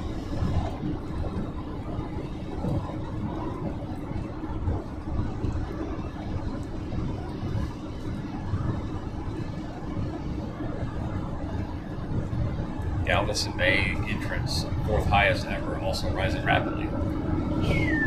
All right, guys. So I don't know how quickly the rest of the media is going to pick up on this, but Houston is going to be in some serious flood situations happening. Brandon was just explaining, I don't know if you heard what he's saying, but because the storm shifted a little bit further to the east than expected, right, in the angle, Yeah. and the way this wind was And coming slowed in, down. and it slowed down. I mean, a lot of different factors that play into this.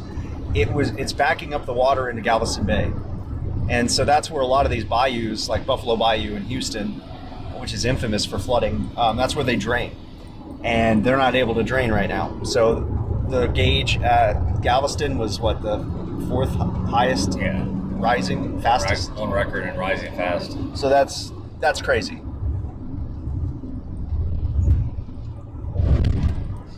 So Houston's going to be having some big time flooding problems if they're not already having it.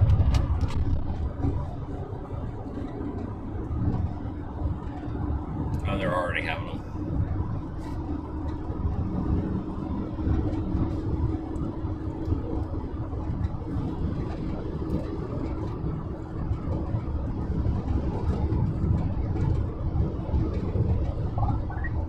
He said the wind vectors are almost perfect for that to happen, which is that south-southeast wind, Yeah. pushing right in the bay, just driving the water. Wow.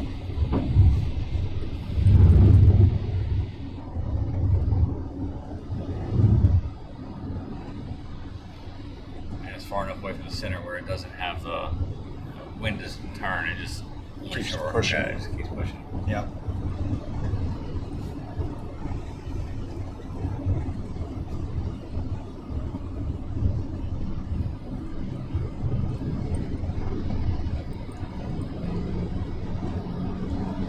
Daytime eye is a lot easier than nighttime eyewall. Yeah, no kidding. A bajillion hours of it.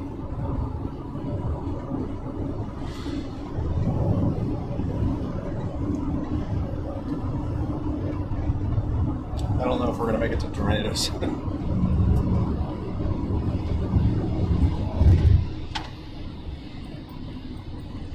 You might. I am rested.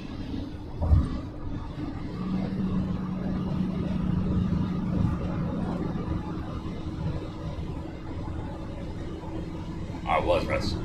It started rested. How's that?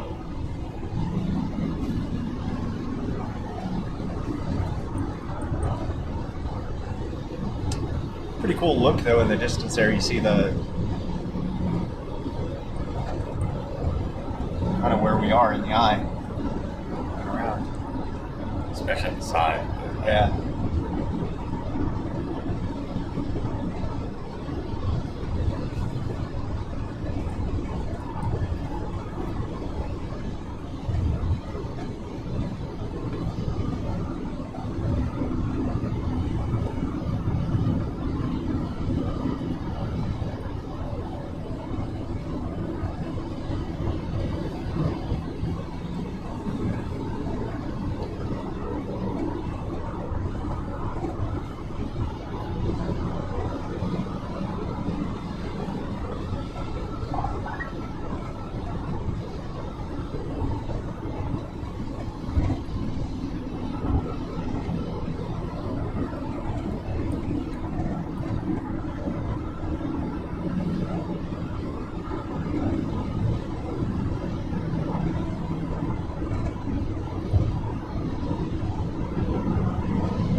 That's a good highway. Yeah.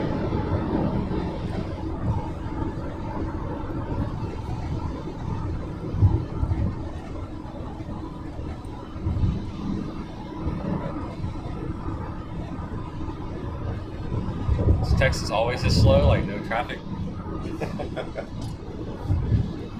Right. now. See what everybody complains about.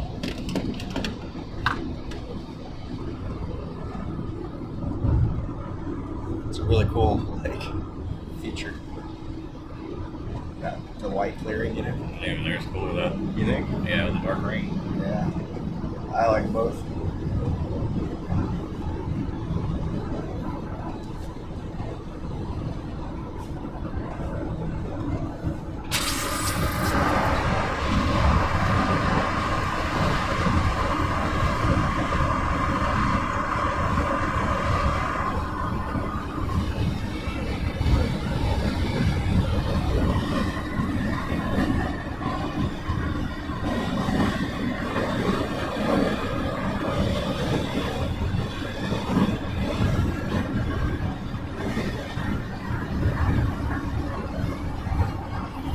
In half a mile, turn right onto Farm to Market Road 1994, FM 1994 Road.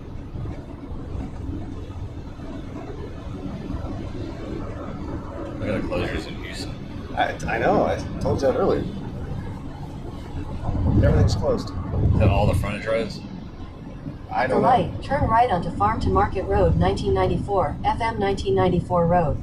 That's interstates, dude. I know what I'm saying. Look close. Zoom way in. Is it the That's service road or the interstate? interstate. Okay. Sam Houston Parkway. Continue Memorial on Farm City. to Market Road 1994 Oh, yeah, for 4 miles. That doesn't make sense.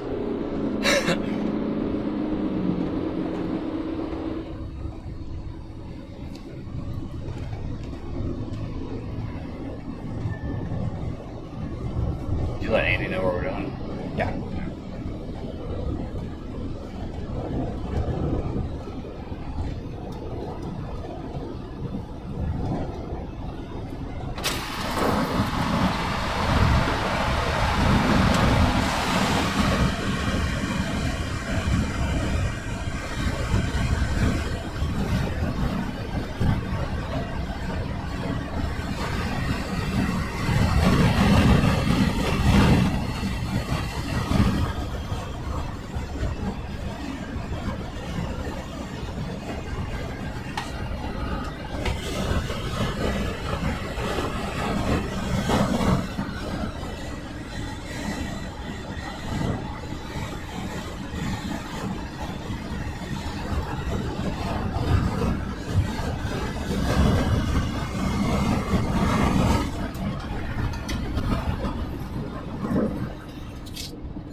Check out the seagulls.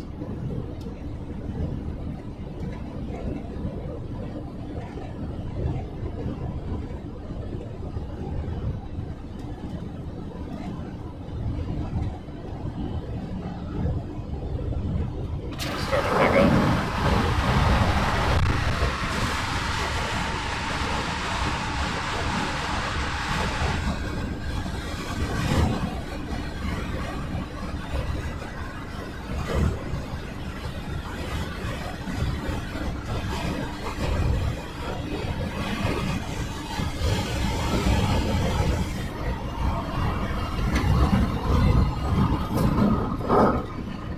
Alright. Get ready for the eye wall again. Should be a lot less intense now.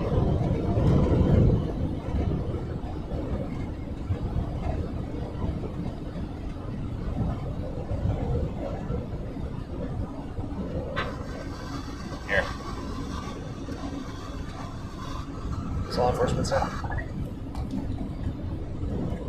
We can go back down this road and pop right up there if you want. Rosenberg.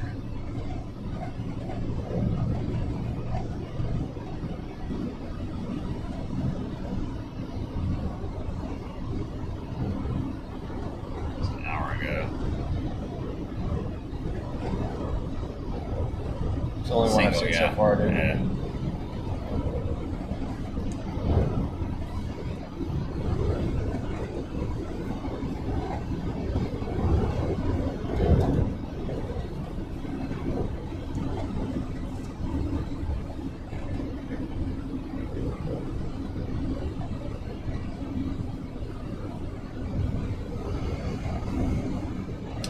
And again, as we're going into Houston, that's where we're headed.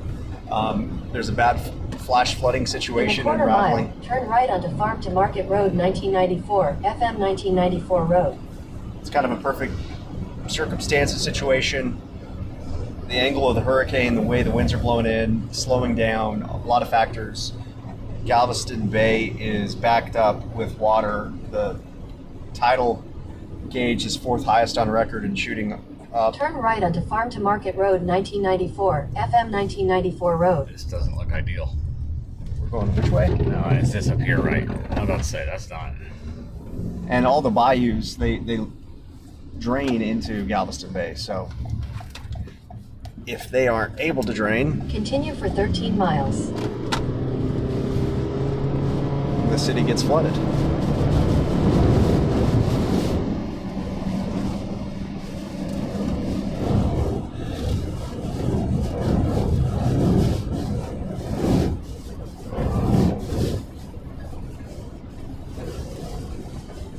All right, Beryl.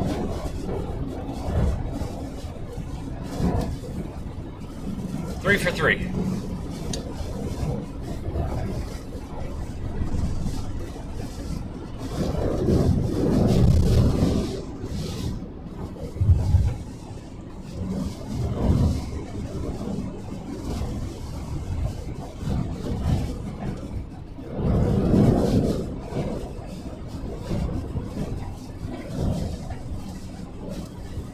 You gotta be kidding.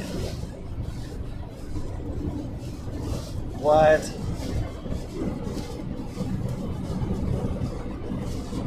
No, that's the other one, I think.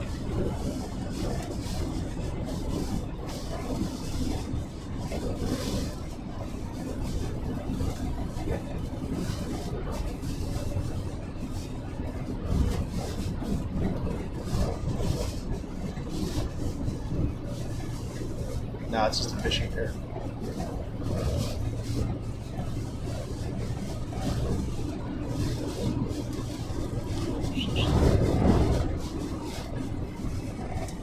Okay.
It's windy. Are we back in the hurricane? Oh yeah. It was nice being in the eye for a little while. It was. It's not nearly as intense though. You know this. So Harvey was stronger at landfall. By the time it made it to Houston, it was a tropical storm. But it had an immense amount of rain, and that's why everybody remembers it as being so destructive. But It was destructive in Rockport. Rockport was the strength of that storm. Houston was the flooding part of that storm. I was in Rockport, just in the middle of the highway for over 4 hours. Getting just absolutely blasted by 140, 150 mile an hour winds.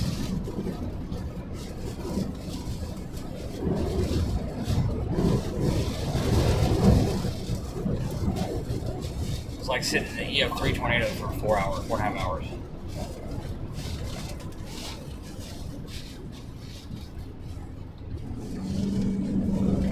I'm talking about happy to see an eye. What was the worst thing you witnessed in Hurricane Harvey, Brandon? I mean, just countless rescues, right? I mean, Just countless. Brandon was out the in his... refineries flooded. Oh, yeah. The helicopter over all the flooded refineries. Yep. Just seeing the ecological damage, that was bad. People, dogs, rescues, water rescues that took place, those were terrible. Just the amount of loss of property. The destruction at Rockport was really bad, and probably the worst part was the story instantly moved from Rockport to Houston and was Houston for a week, and Rockport got left behind. Yep. The Fulton area, those areas got hit really hard. Even though they had just been hit by a Cat 4. It just got hit by a stationary Cat 4 and just got forgotten about. And that's a lesson in why, well, like when we were in Carriacou, time is of the essence to get these stories out. People have the attention of goldfish, and we wanted to make sure we got it out as fast as possible. Get that aid, get that momentum going.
Flash flood warning, Brandon. Till 9 a.m. in this area. Be careful.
icy up here.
I don't like these poles landing that much.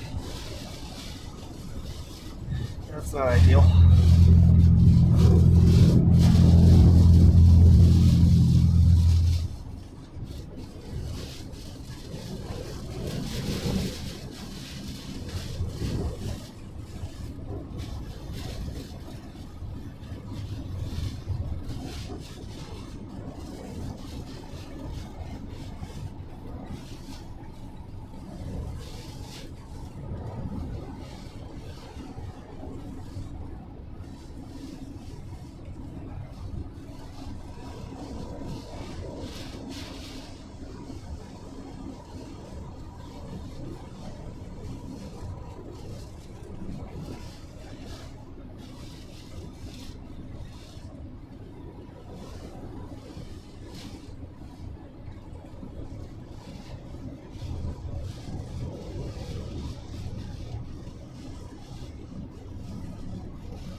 quarter mile, continue straight onto Crab River Road, farm to market 2759.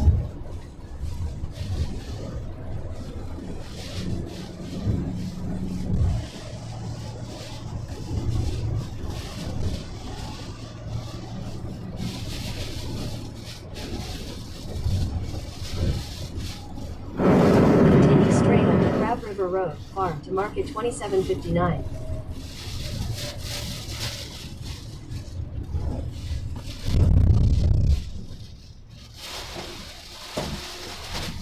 Continue on Crab River Road for 2 miles.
Machine.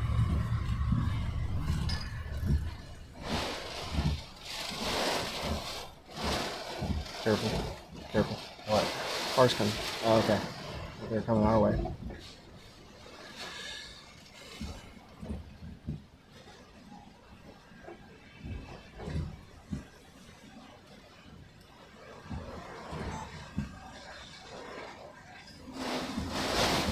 I knew it.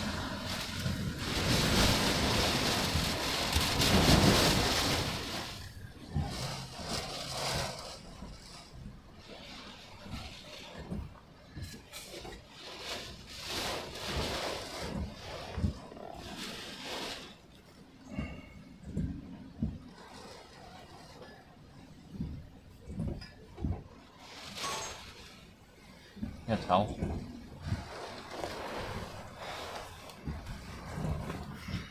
Thank you.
strong wires.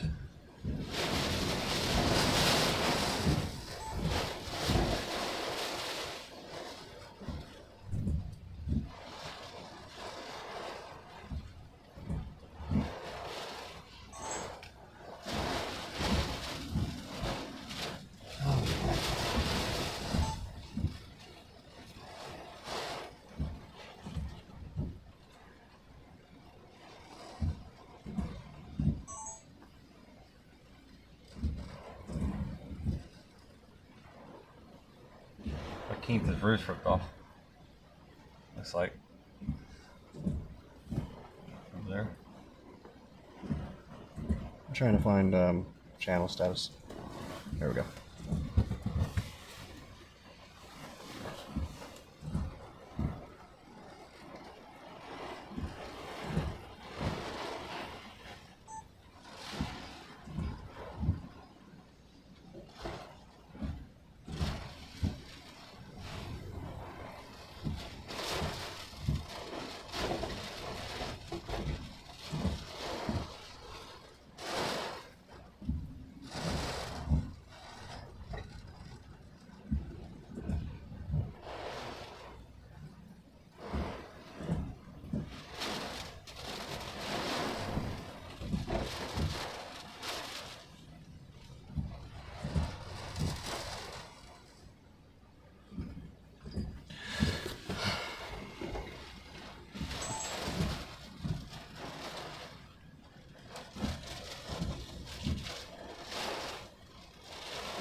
Really lightened up. Here, you plug this back in for me.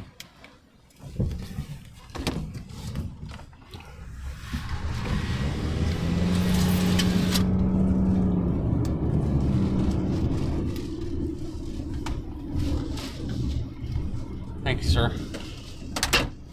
They want to know when we're going to have anything. What's that? They want to know when we're going to be there, and I said, with Brandon driving? No idea. Tomorrow?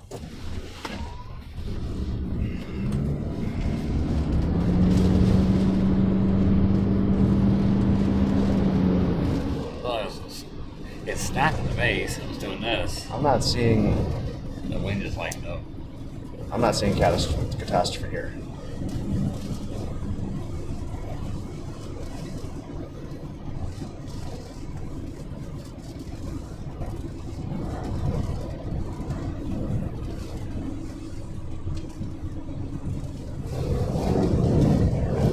In a quarter mile, use the second from the right lane to turn right onto US 59, frontage road.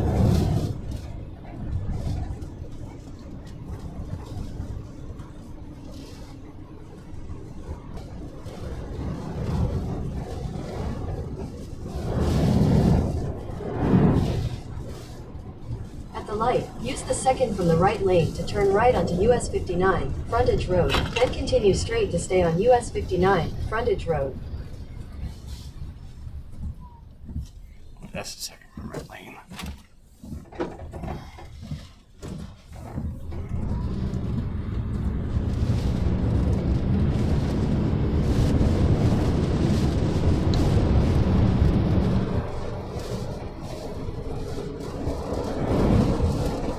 Continue straight to stay on US 59, frontage road.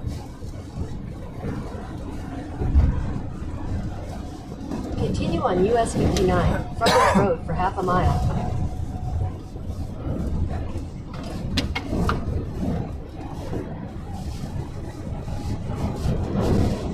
In a quarter mile, continue straight to stay on US 59, frontage road. The gauges that I'm looking at, like on their alert system, there's only a handful that are flooding lightly. What's that? There's only a handful that are flooding lightly. What gauges are you looking at? The FWS system, Straight to stay on flood US the 59, frontage FAW road. system, flood alert system, FAS. Harris County. Continue on US 59, frontage road for 2 miles. How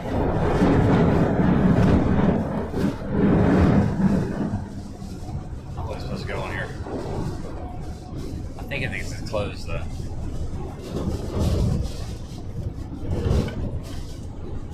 Head northeast toward I-69.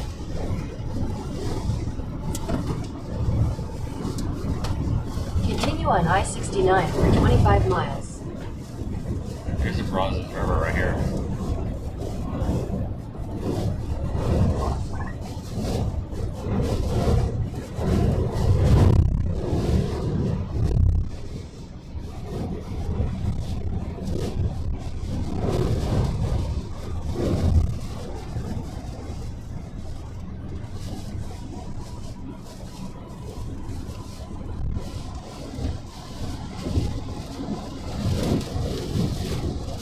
Stop right here.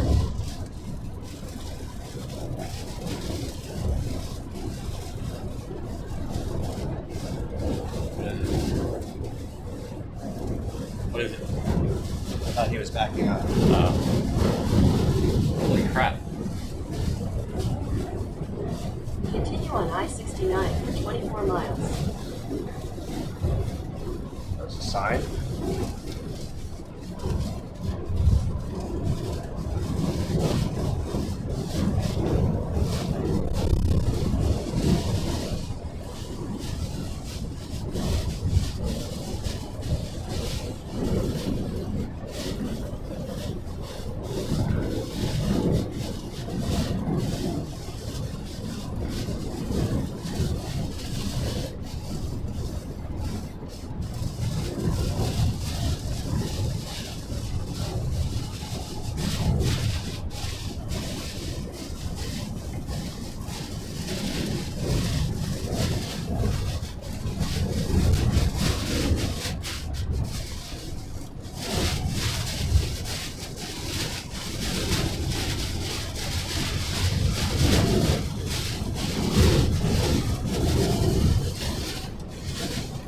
Hydroplane plus 80 mile an hour crosswinds. It's like skiing. Wind sailing, wind surfing.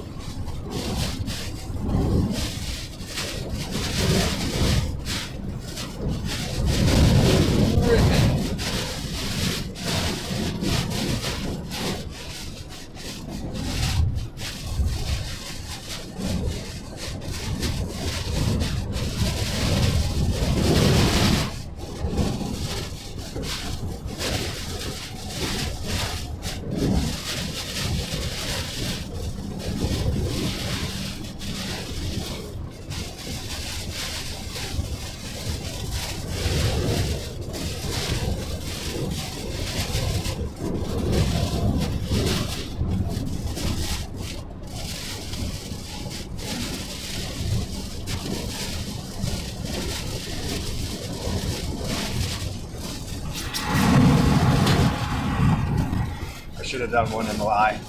Yeah.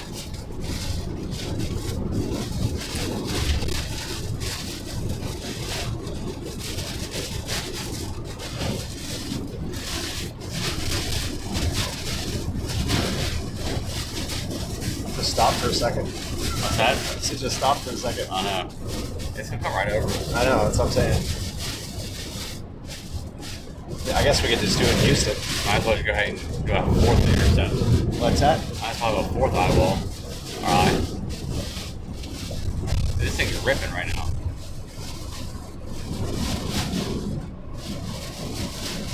mean, it's just right behind us. Yeah.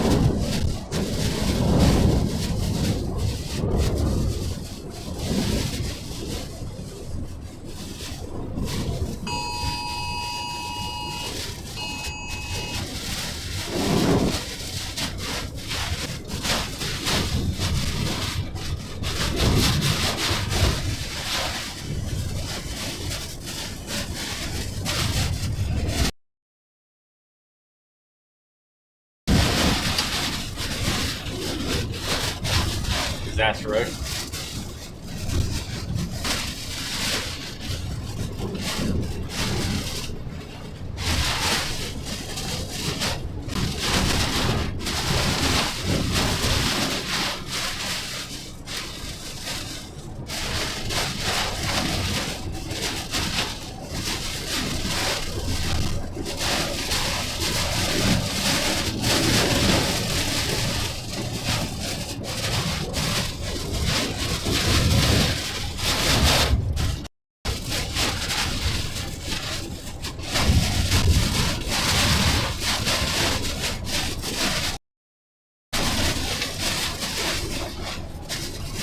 Did you get that first one in?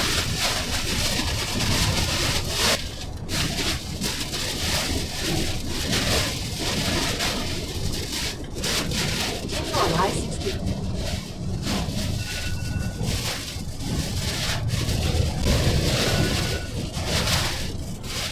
Hey, Blake. No. No.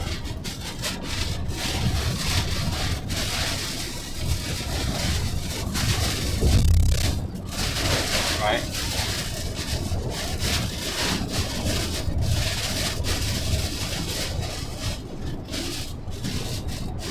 Did you? Awesome. Awesome.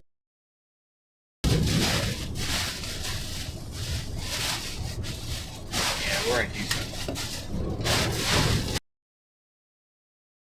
We're ripping up here, man.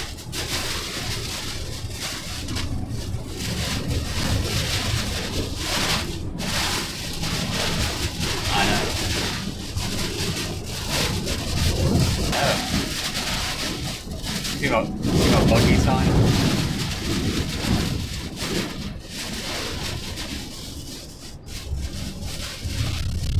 That's awesome. I want to see it. Shoot him to me when you can. Alright, there.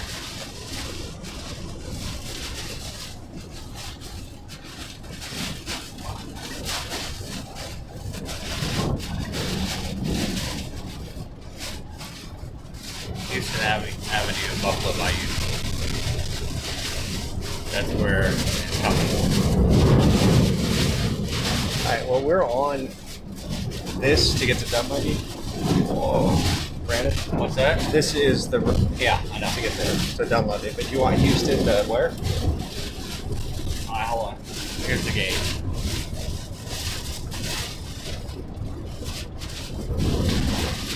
Okay. But that does me no good. Pink is major flooding. Yeah, I know.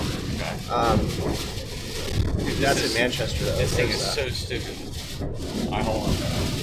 I'm trying. This is not easy driving. No, I know.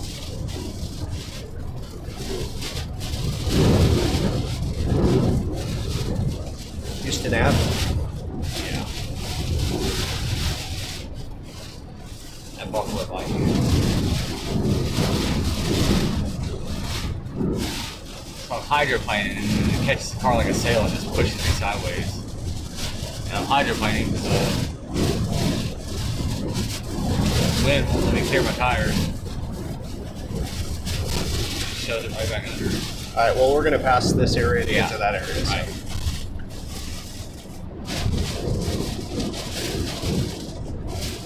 Flag. Still flying. USA. USA. The other one didn't have a building in front of it. It's all tattered up.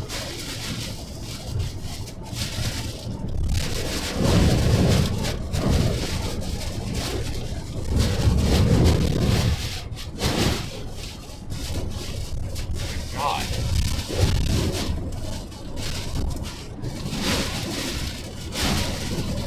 I know this plane's not as strong, but the angle it's coming at is making this so hard.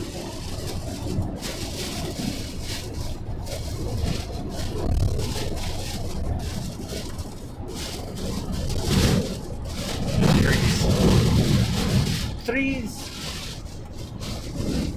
Look at that flag.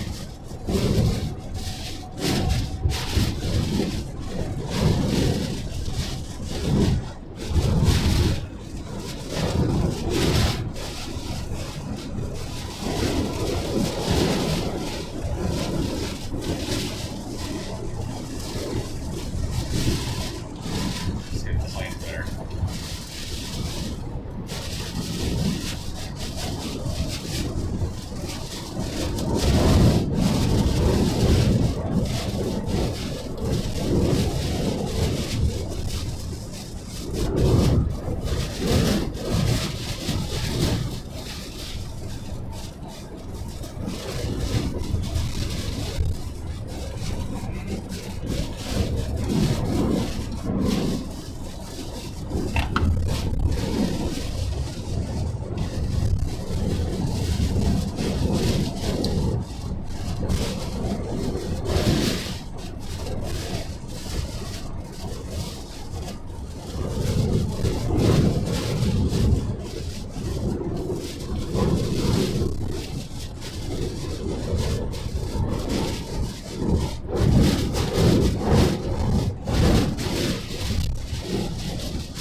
So guys, we're getting into Houston.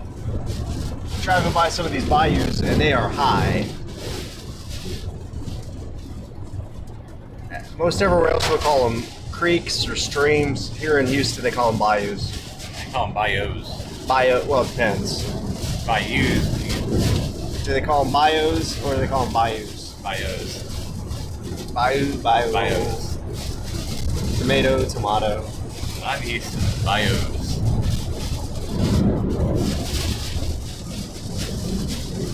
All it does is increase the engagement for people to tell us how dumb we are. You don't know how to pronounce bio? Bio here. Like Arkansas. It's Arkansas.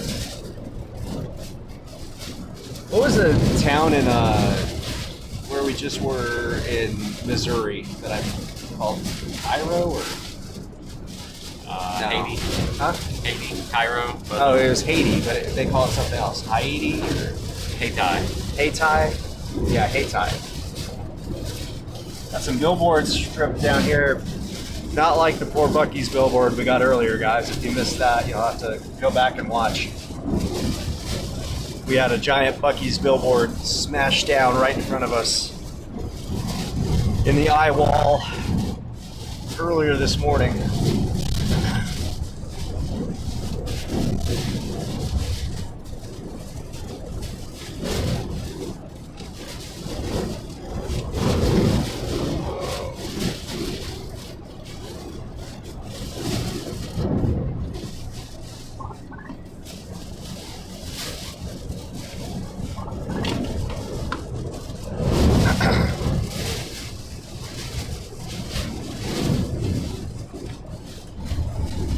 I'm gonna give Bucky's credit today. They've been open the entire. Oh, look at that flag over there, shredded.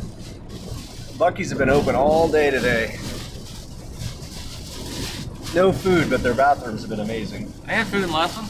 Oh, they did. Taco Frisco. I can't risk eating. Taco Brisket taco. I can't risk eating at this point because then my stomach's gonna say, "Hey, Jonathan." That's not their fault. They have food.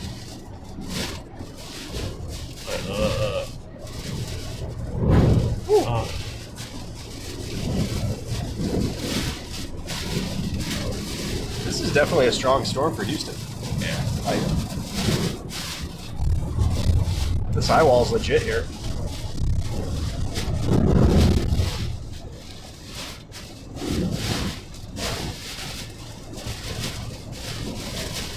What is that right there? Satellite device. So like a. That's the TV station. Yeah.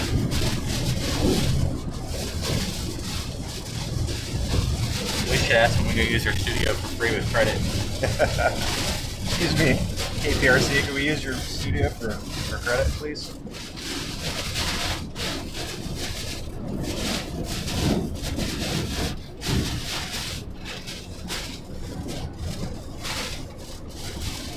Robert says there's a town in Missouri called Peculiar. When they applied for a post office, the postal service says town which.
That's like Dukes of Hazzard going over a small little hill a little bit.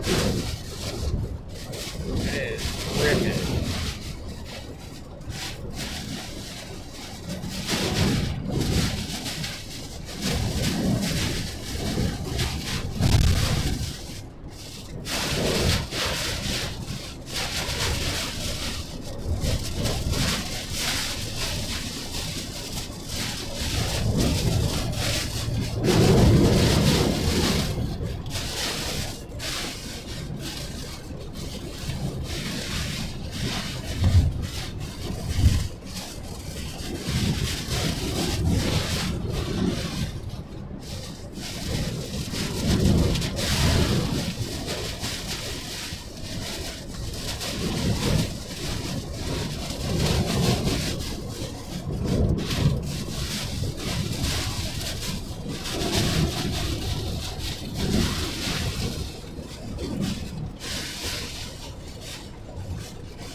Car stalled.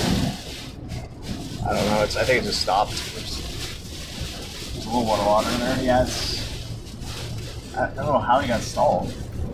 There's only like a couple inches of water on the ground. Deeper back there. You probably hit it going fast.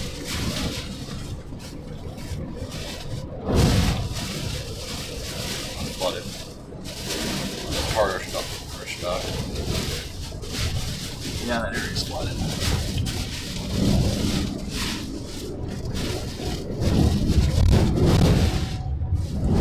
Oh my god. Where that wind gets compressed onto these bridges.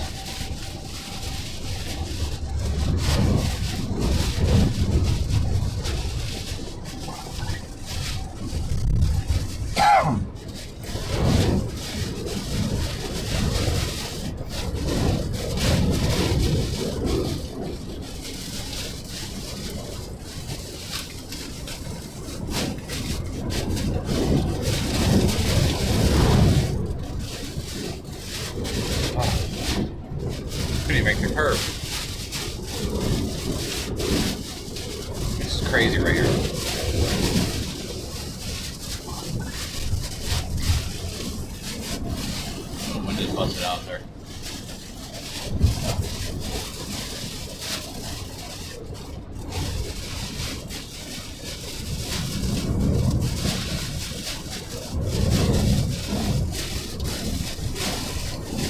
That could have been from that direction.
I don't know where I'm going.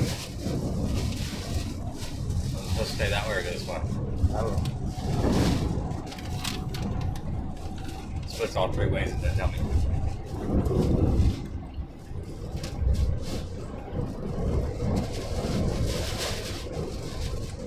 I did right.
Yeah, that's where I'm taking us. Katie. What? I like Katie was that way. Katie's that way. So why? You're taking us to Take it to Houston. You see what I show you? You wanted to go to Houston. In 2 miles, take exit 126B toward Greenbrier Drive, Shepherd Drive.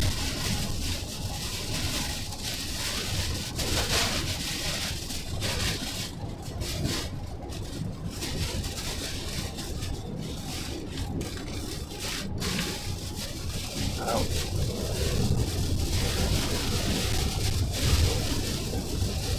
I don't know what that is.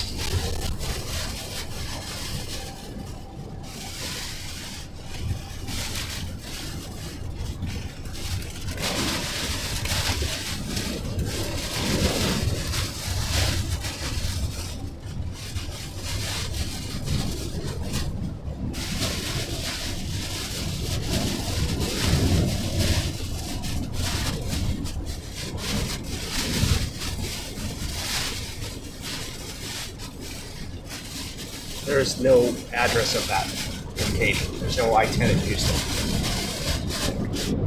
So I don't know what you want me to do there. You've got us in, right? You're Dunleavy. I have what? You have Dunleavy in?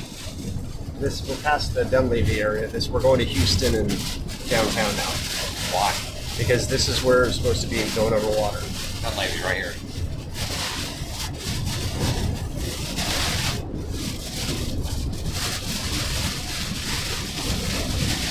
You have Dunleavy in? I don't want that. You want right here. Where? You want to get out with the actual exit right here. So do this right here. This one. Your route Yeah. may be affected by flash Yeah. flood warning. Yeah. Oh, power flash right on the interstate.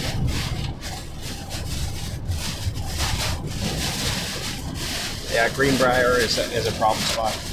Where's that? Where we're exiting. I remember from like disaster road. Whoa! Holy crap, man. In a quarter mile, take exit 126B for Greenbrier Drive, Shepherd Drive. When you see 6 lanes of highway condensate in front of you from the winds.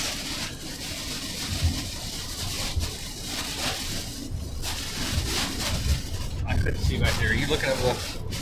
It looked bad. I couldn't tell. Yeah, I can't tell. Take exit 126B, then merge onto Southwest Could just be Freeway rain. Service I don't know. You know, like condensating on the side of the pavement. But I do know this is a problem area in Houston. Where exactly in Greenbrier? I can't remember.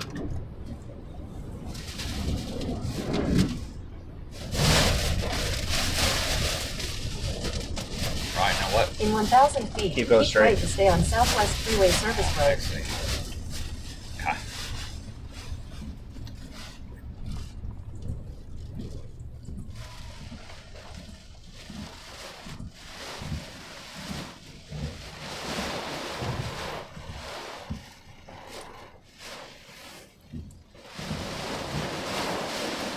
Alright, you got yours in. I'm taking mine off. Okay.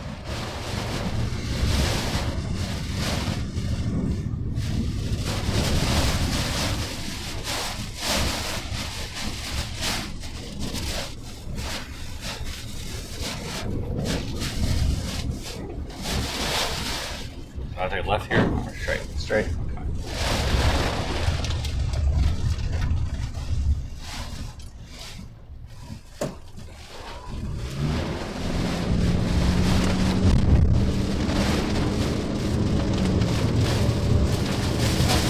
What we're supposed to do. We're supposed to go that way. Doesn't say.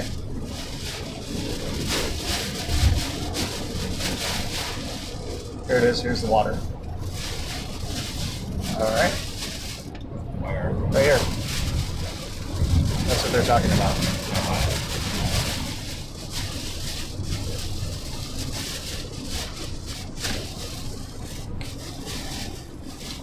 I assure you, that's what they're talking about. There's water on the interstate right here.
You're sort of popping.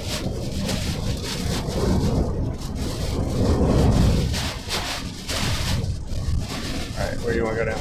Buffalo? Huh?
In half a mile, use the left lane to take exit 129A toward I-45 Dallas.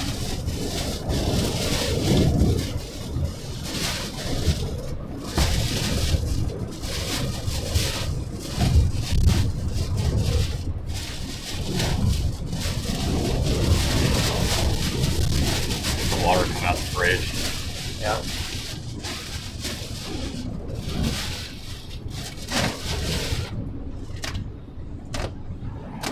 This usually floods, doesn't it? Use the left lane to take exit 129A, then use the left lane to merge onto State Highway 288 North. Road sign down.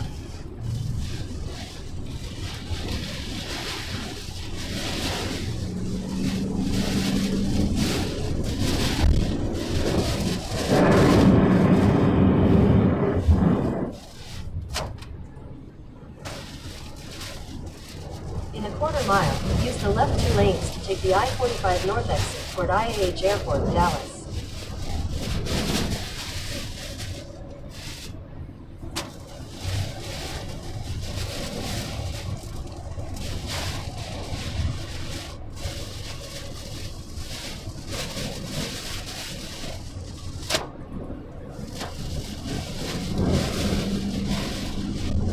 Use the left 2 lanes to take the I-45 North exit.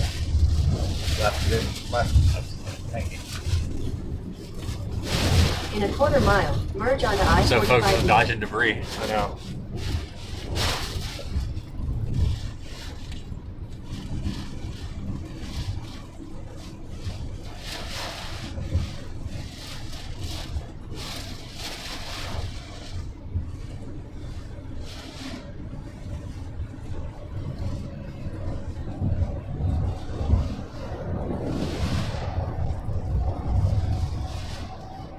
Honestly, man, I'm just not seeing it. Continue on I-45 North for 1 mile. I think it was a bad decision. Probably.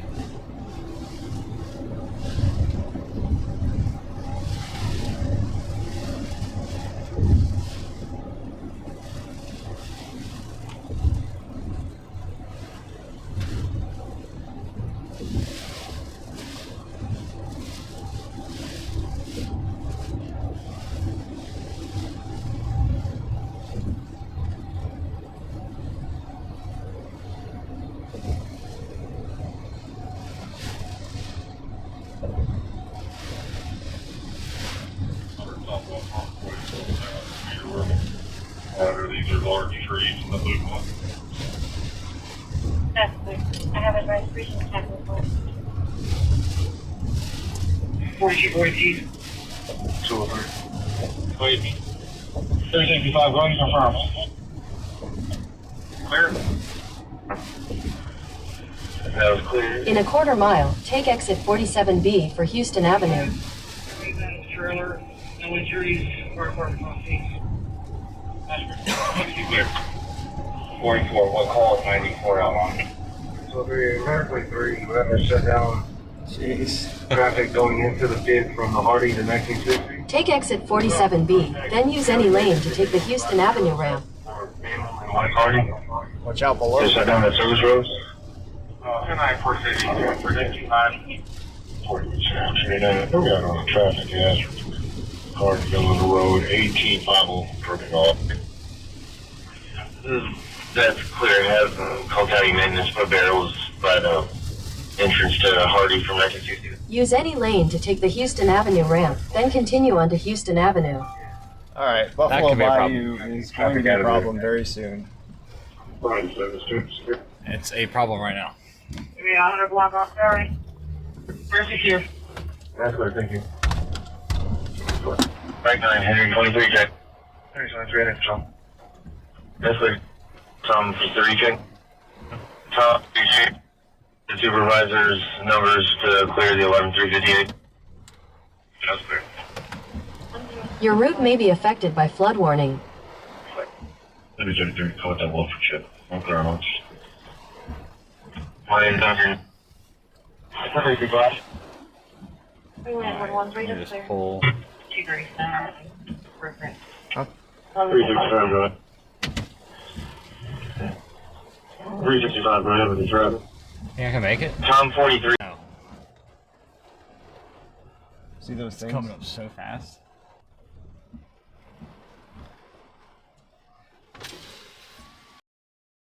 What? No. That's probably 4 feet in the middle over there. Yeah. It drops down. It keeps going. The road keeps going down, so it doesn't look that deep right here. But yeah. Oh no, you got this. You got insurance? Make me some video. All right, we're gonna stay here for a second. Yeah. Give me 1 second. Hello.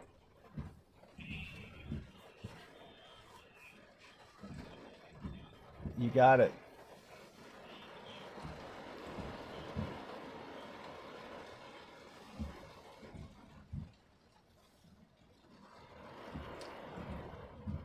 The stream just went out. Should be right back up. Nope. Yeah, it's over.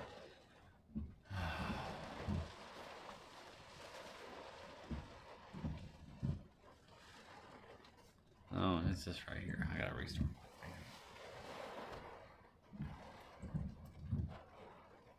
Everything's got to be restarted.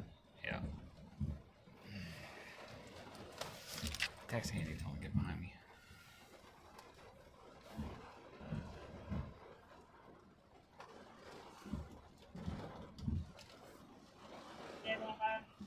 Good. William 3 checking.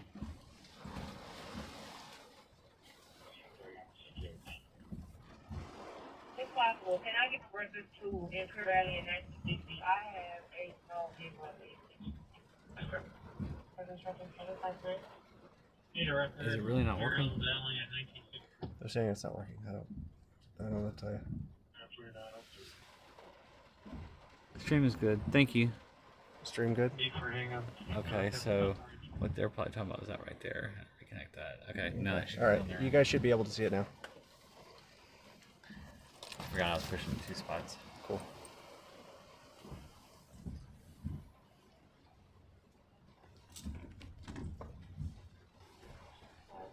We received a call in Bardo, possibly wrong. Advised that Jim, you should have Jonathan. wearing pink outfit has a gun and is threatening him. Hey, Jim. We are pushing through here. We're just got to downtown Reported Houston. by the second individual, Asian man, Could you turn on this description, thing? also has a weapon. Much different scene. Yeah, no kidding.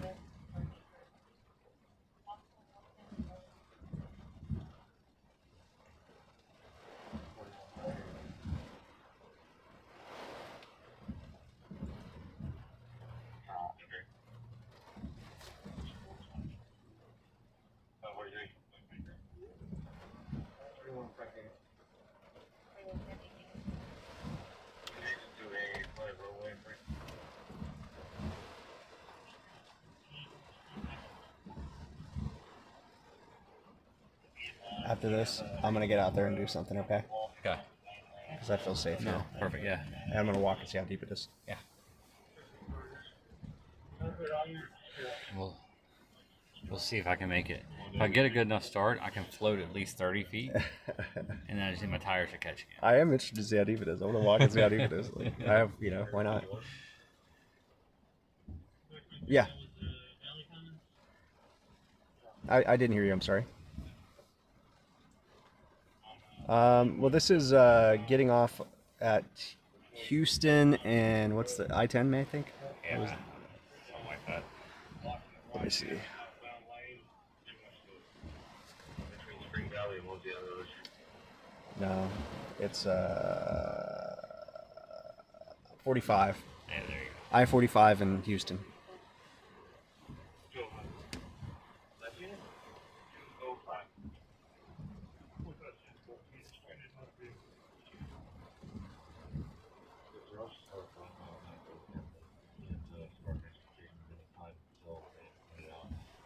This thing's still coming up really fast.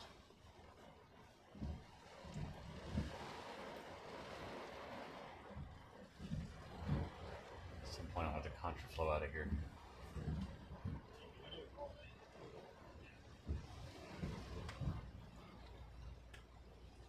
Yeah, it's the infamous Buffalo Bayou that really caused catastrophic problems back with Hurricane Harvey several years ago, and now it's rising quickly. And you can see where this exit, the Houston Avenue exit off of I-45, in it completely inundated, way too deep to drive through. And there's bayous all around the city that are really rising up quickly like this. The way that Hurricane Beryl came in, the winds just stacked up the water into Galveston Bay to the point where the tidal gauges was at least the fourth highest on record right there coming in. So this is where these bayous drain to. And with the bay being raised so high, they can't drain into the bay, so they get stacked up themselves. And that's what we're looking at. We're looking at backed up streams, or bayous as they call it here in Houston.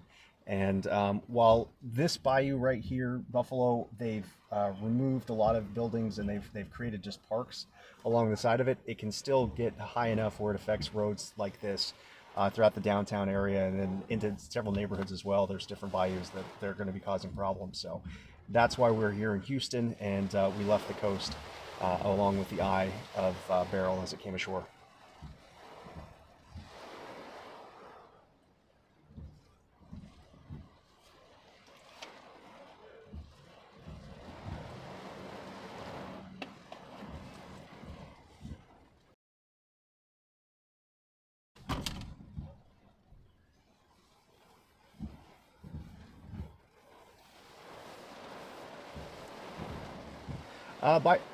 Buffalo is over the bank. That's the water you're seeing ahead of us. That's over the bank and onto the highway. You see that blue light on the bottom right-hand part of the screen? Those are lamps along a walking path, so people can walk along the path of Buffalo Bayou. And so it gives you an idea of the height of the water just beyond this guardrail. So definitely a big problem here in Houston developing is the flash flooding problem. The winds have been really, really strong here as well, for sure gusting hurricane force and creating damage. There are road signs, interstate signs that have been knocked onto the highway. We've seen a lot of power lines down, trees down, damage you would expect from a strengthening Category 1 hurricane at landfall that Beryl was as it was making its way ashore. It's heavy, it's tropical, it's very steady. It's not blinding rain at this point, but there are times where it has been heavier than this. But it's been a very steady rainfall for much of the morning. We're on the dirty side of the storm, that northeast side of the storm, and that's where the heaviest rain has been.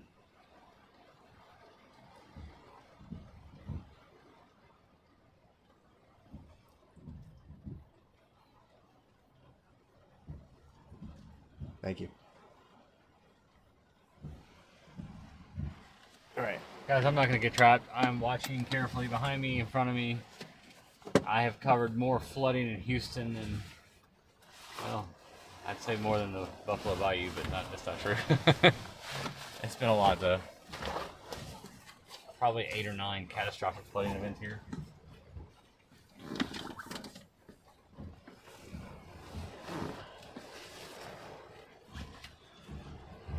Jonathan, get out and check it out and see how deep it is.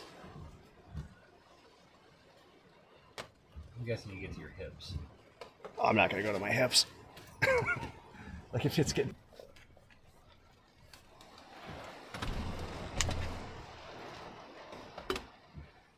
You're going to switch angles when I get out there? Nah, we're going to reach you on. Come on. So we're still in the eye wall. We could be coming into the eye here pretty soon. Yeah. I'll throw the drone up. I'm going to wait.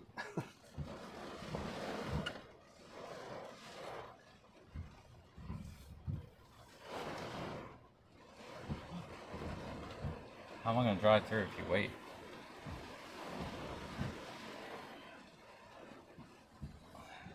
So the cop just gave us okay to contraflow. Harvey. So we can turn around and go out. While you were on the phone, he escorted it. He came down, and another car came in behind him.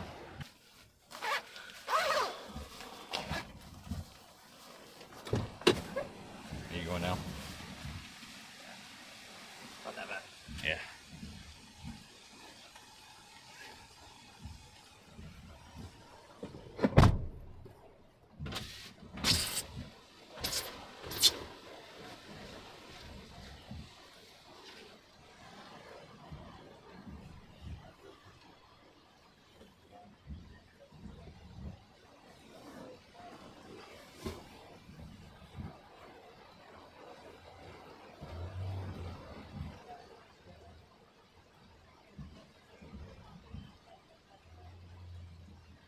Jonathan probably just saved somebody. A car has come blasting around us, and he sees Jonathan walking out in deep water. He said, nah, I don't think so.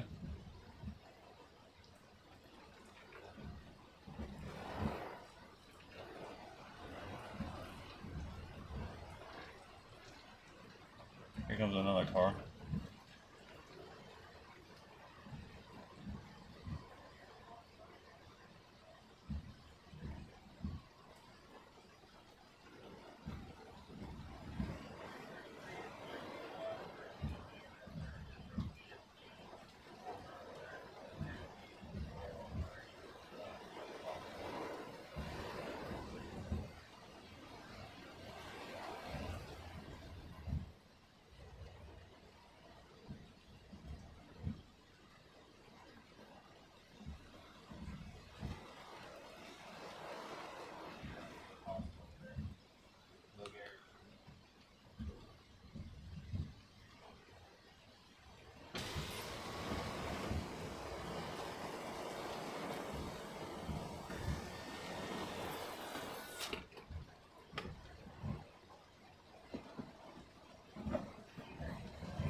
Guys, he's fine.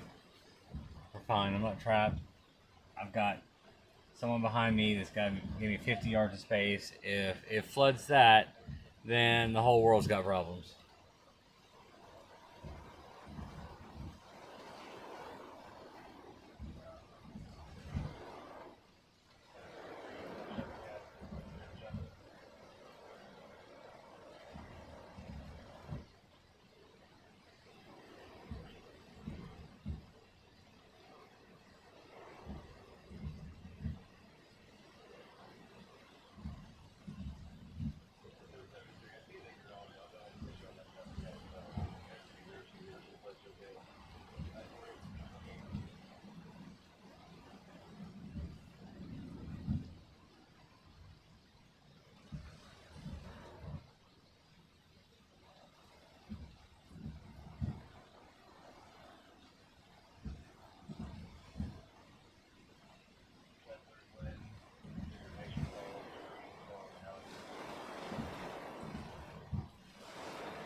Oh man, all right.